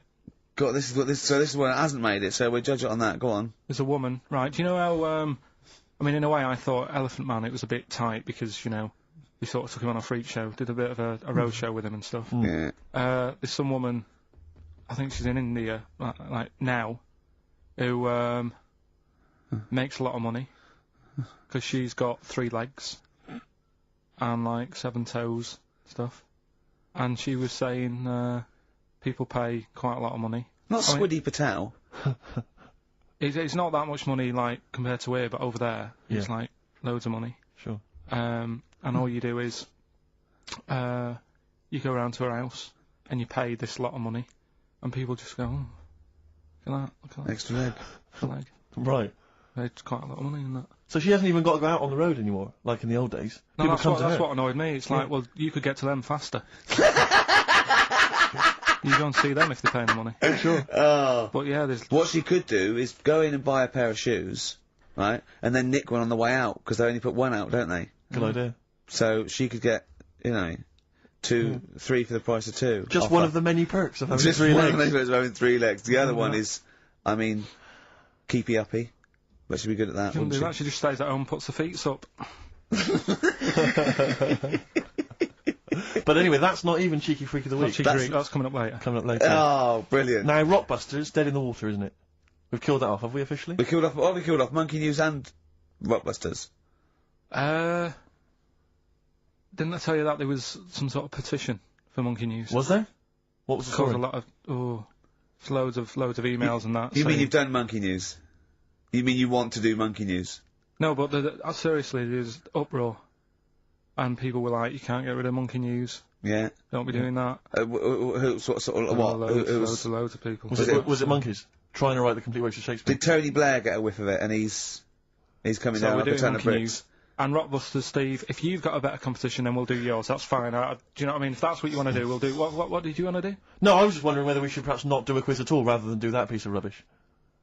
Might be better to have nothing. Might be better just to have silence during that part of the show than have Rockbusters. I don't know. If we should discuss it. If I give you the clues and that, and if you think they sound rubbish, we're not doing it. Well, I know that. I guarantee they're going to sound rubbish. All right, let's make it the last Rockbusters then. This is the last Rockbusters. Well, it depends. This is okay. This is just if it's good, you get a reprieve. It's all about this. Okay. Okay. Go on then. Let's do Rockbusters then. Oh, we're doing it now. Should we play a record and do it after that? Do it after. Well, I'll tell you what. I'll tell you the prizes and then we'll come back with the clues. Because I've dug out that REM track. Excellent. So it's an interactive show. Okay, we've got the best summer holiday album ever. What we've got on there, it's got Brilliant. Elvis versus Junkie XL, that's brilliant. Yeah. Holly Valance is on there. Yeah. Laz Ketchup, it's all the stuff that the XFM listener is craving. A tribute to the Ramones album, we got Red Hot Chili Peppers are on there, Metallica. Street Legal from Bob Dylan, that's nice. Brilliant. Did you just buy that in the 4 for £20 from HMV deal? Fair enough. Once That's again, a good album. The Talons of Weng Chiang, a Doctor Who classic. Yeah. And there's something for the XFM listener, 8 Mile on DVD. I thought that was nice, that film. That was the last bit was funny. It's a good film. And some good rap-offs in that as well. Yeah. So let's play a tune and then we'll come back with the Rockbusters clues. REM, go on. Give it to him. Your eyes are burning, REM, Electrolyte, on XFM 104.9. Ricky Gervais, Steve Merchant, KARL Pilkington. I walk down Oxford Street every day to go to the office, and it is like running the gauntlet in Gladiator. It's not only is it just like, you know, you have to dodge people and they're dawdling or rushing or, you know, keeping into the road to get past some people, but avoiding taxis. But it's like hands everywhere, like leaflets. I don't know. There must be 1 million leaflets given out. It's all mobile phones, sandwich shops. Teach yourself English. Teach other people English. I know, and those charity people. Something for Alzheimer's. And I've been caught about 6 times where I couldn't say no. I've got about 8 standing orders now because I just couldn't say no when they confront you. Yes. Which is, you know. It's amazing how often I'm on the way to a meeting. Yeah, I'm always on the way to a meeting, and then I always feel guilty if I walk past them again 2 minutes later with a HMV bag. Yeah, full. Yeah, exactly, crammed with bargains. I know, yeah. No, But, it's absolutely weird. They're like zombies. It's like you're fighting them off. You need a flaming torch to get past them. Or if it's not them, it's tourists. Just constantly, you know, excuse me, can you take my photo outside HMV? Or outside Topshop? That doesn't happen to me a Oh, lot. okay. Always seem to have tourists. Just I in think the I way, walk- just kind of dawdling, you know, But looking I up walk at the so buildings. fast. I walk so fast. I put my head down and I just try and walk so fast everywhere now because it's But Ultra Street is just it's unbelievable now, and I think it's age that I've started noticing. Even if the window's open, and I hear just like cars and they're on the mobile phone. It's the loudest place in the world. Yeah. I don't know what we can do. Well, isn't it one of the busiest streets in? Is it either the world? The or universe? It is mental. I think if we carpeted it. That would and help, put some certainly. curtains up, it would just deaden. It's like pubs with those polished floors and metal tables, and everyone's having to talk like that to be heard. The jukebox is quite loud, and I want to go just turn everything down. Yeah. Let's put some carpet down, just talk quietly like this. Yeah. Put the music down a little bit. We'll have a good time. I've never quite understood that impulse. I don't, again, if it's age, where you go in a club or a pub, as you say, and the music's just slightly too loud. So it just makes everything slightly tricky. It's slightly tricky to have a conversation. But what annoys me is when it's for the amusement of the barman or barmaid. If they're bored, they're in a pub, they've got the music up, their music up, right, techno blaring, right, they've got a telly on, watching a soap opera, and I want to go, choose one or the other! Yeah. I mean, what are you watching? I got a minicab last night. I imagine you don't travel in minicabs, but the guy driving, one of those guys, I know he's driving a cab on a Friday night. Okay, no one wants to be doing that. And he had one of those phone, you know, the little earpieces that you put in, so it looks like they're talking to themselves. And he's there, and he goes, where are you going? I went, oh, crouching. He went, hey, well, and he's chatting on his mobile phone the whole time. His voice was so loud, he had the radio on as well, and he wasn't concentrating on the road. I just thought, look, I'm paying you £10 here to take me somewhere. Please, just stop chatting or arranging your social life for 2 minutes. Yeah. Get me to my destination safely, and then you can resume your conversation. My favourite one is, I'm going to so-and-so terrace, please. Where's that? I want to go, right, you're not taking me then. Yeah. I mean, I don't know. I don't know. Exactly. I don't drive, I'm paying you. That's why I'm paying you. That's got to be part of the service. But, I mean, I know people who've been in many cabs, didn't know where it was, and didn't have an A to Z. No, I was in East London once, I said to him, I'm going to North London. He went, where specifically? I went, Swiss Cottage. He went, sure. I said, do you know the way? He went, yeah. Set off. Along the way, he went, do you know the way? I said, well, I thought you knew. I said, have you not got an A to Z? He went, no. He was one of those guys who'd just taken his car out middle of the night. That was all he had. All he had, all his credentials were he had a car. No map, no torch. The 2 other things I bring with me. And he said, so we're driving along. He went, I could probably get you to Camden. I was like, okay. He went, It's a start. I mean, that is the start. Exactly. He went, do you know the way to Camden? I thought, pull over. It's not worth it. I'd rather hitchhike. I'd rather walk. Ludicrous. Those people who just go out. Yeah, they just take a car out to earn a I bought a car. Oh, have you ever done that? No, well, I'm sick of living here. And you say about people hassling you. When you say here, you mean the world, don't you? No, just in London, who's doing me head in now. The other week, actually, walking home from here, and like you say, there's always someone hassling you, saying, do you want to buy this? Do you want one of these? Going down Carnaby Street, right? There's your first mistake. He said, you into meditation? So I was like, oh, and I had a bit of time to kill, so I thought I'll have a chat, right? Have you got to? Oh, we've never got time, we're too busy. Yeah, I thought you were too busy, but I said, what's all that then? What do you do? And he said, we teach you how to breathe. It's like, well, I'm 30. I think I've done alright. And he sort of said, oh, forget it. Oh, forget it. I'm 30. Um, And in Selfridges, they do, like Evian or whatever, that water company are there. And they've got like little glasses of water. And you walk past and go, have you ever tried this? It's water. Yeah.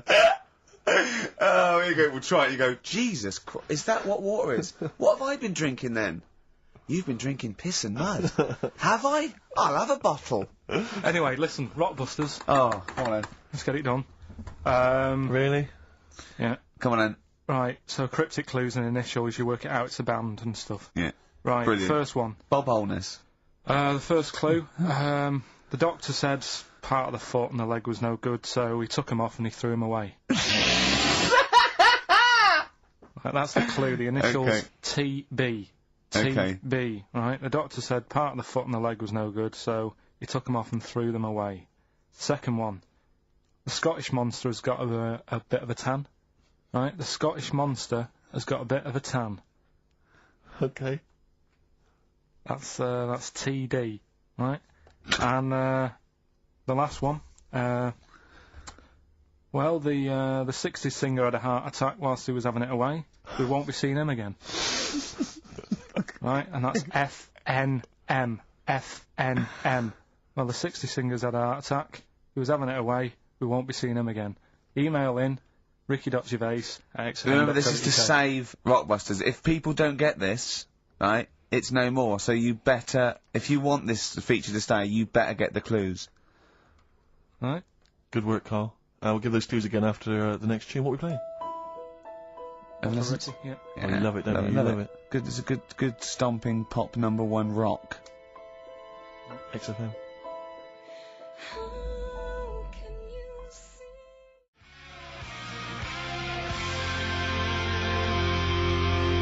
Jane's Addiction, Just Because.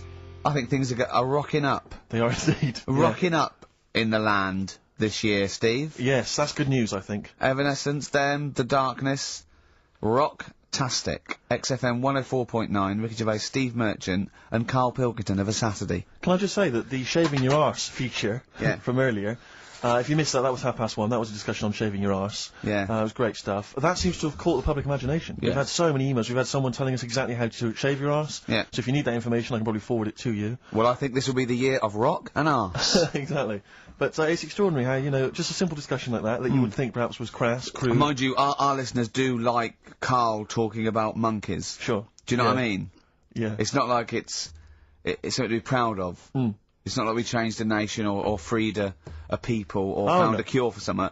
We hit them in their, you know, at their level with monkeys and arses. Yeah, exactly. It's what our listeners love. Yeah. Monkeys and arses. Yeah. We should put that on the poster. And they go together, because I joined the zoo, last Sunday, went down and became friends of the zoo, right? Oh, right, I thought you had to sit in a cage for that thing happened. I went straight for the chimps, of course. Right? And there was sort of like 3 sort of, big, sort of adult ones there. And, there's people with their kids, and I could see the people just putting their kids away as one of them went up and started putting his face up the other one's arse. Sure.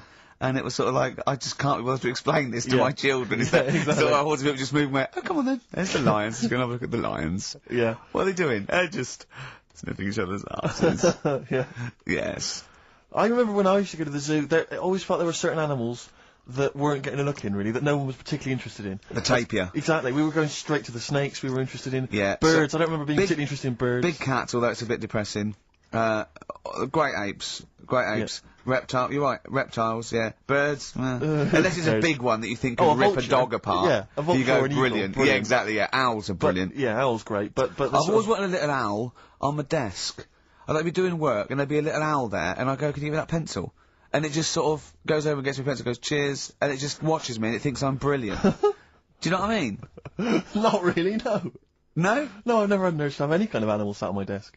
No, Carl? You'd like a little owl, wouldn't you, that helped you? No, I had a little magpie, didn't I? We've talked about that. Oh, he came down and started pecking your grifter, didn't he? Yeah.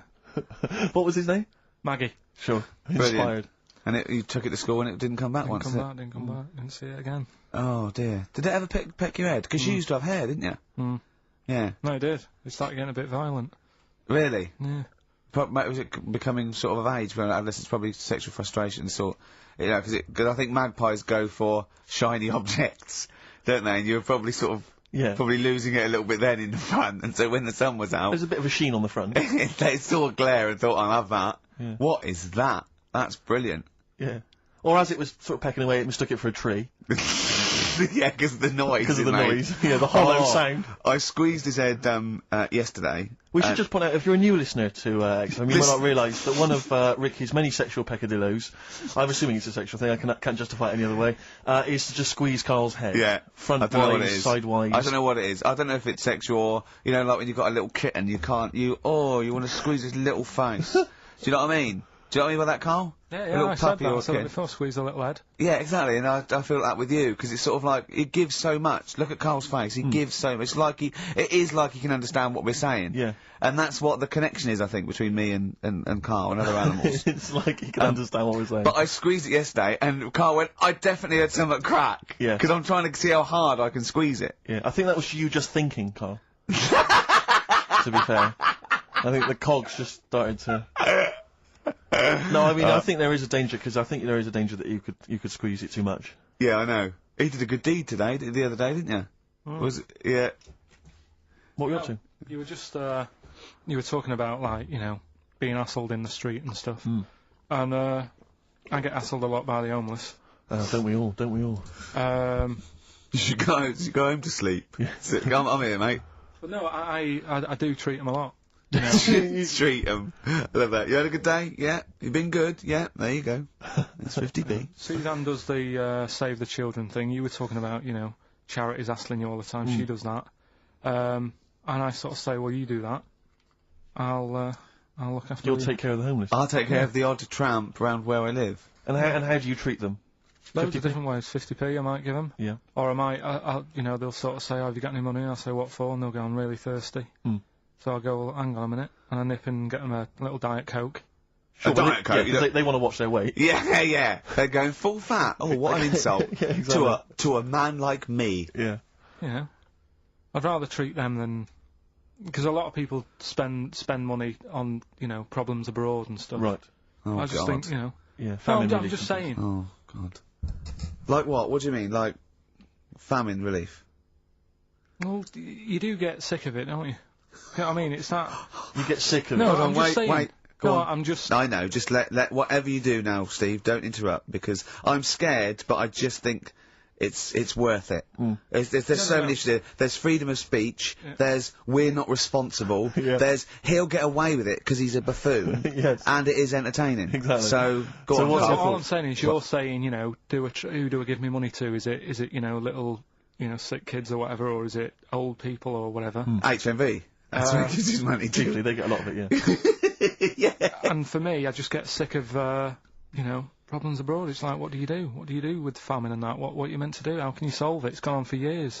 Yeah. And it just keeps going. We keep giving them money. They keep spending it.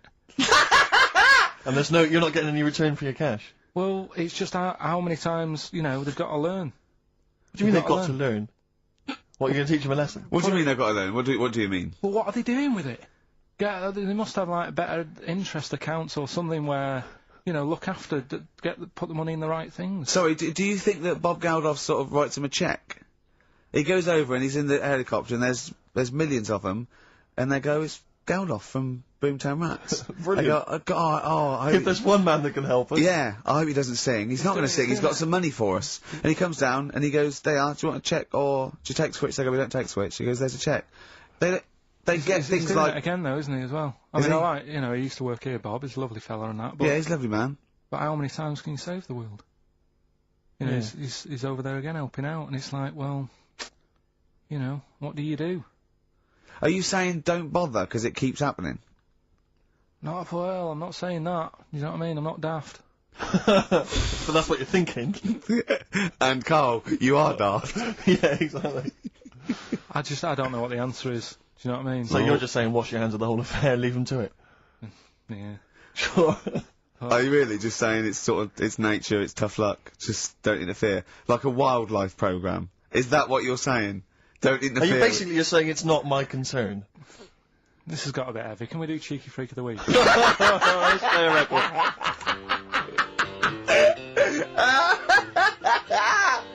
Oh, God! Oh.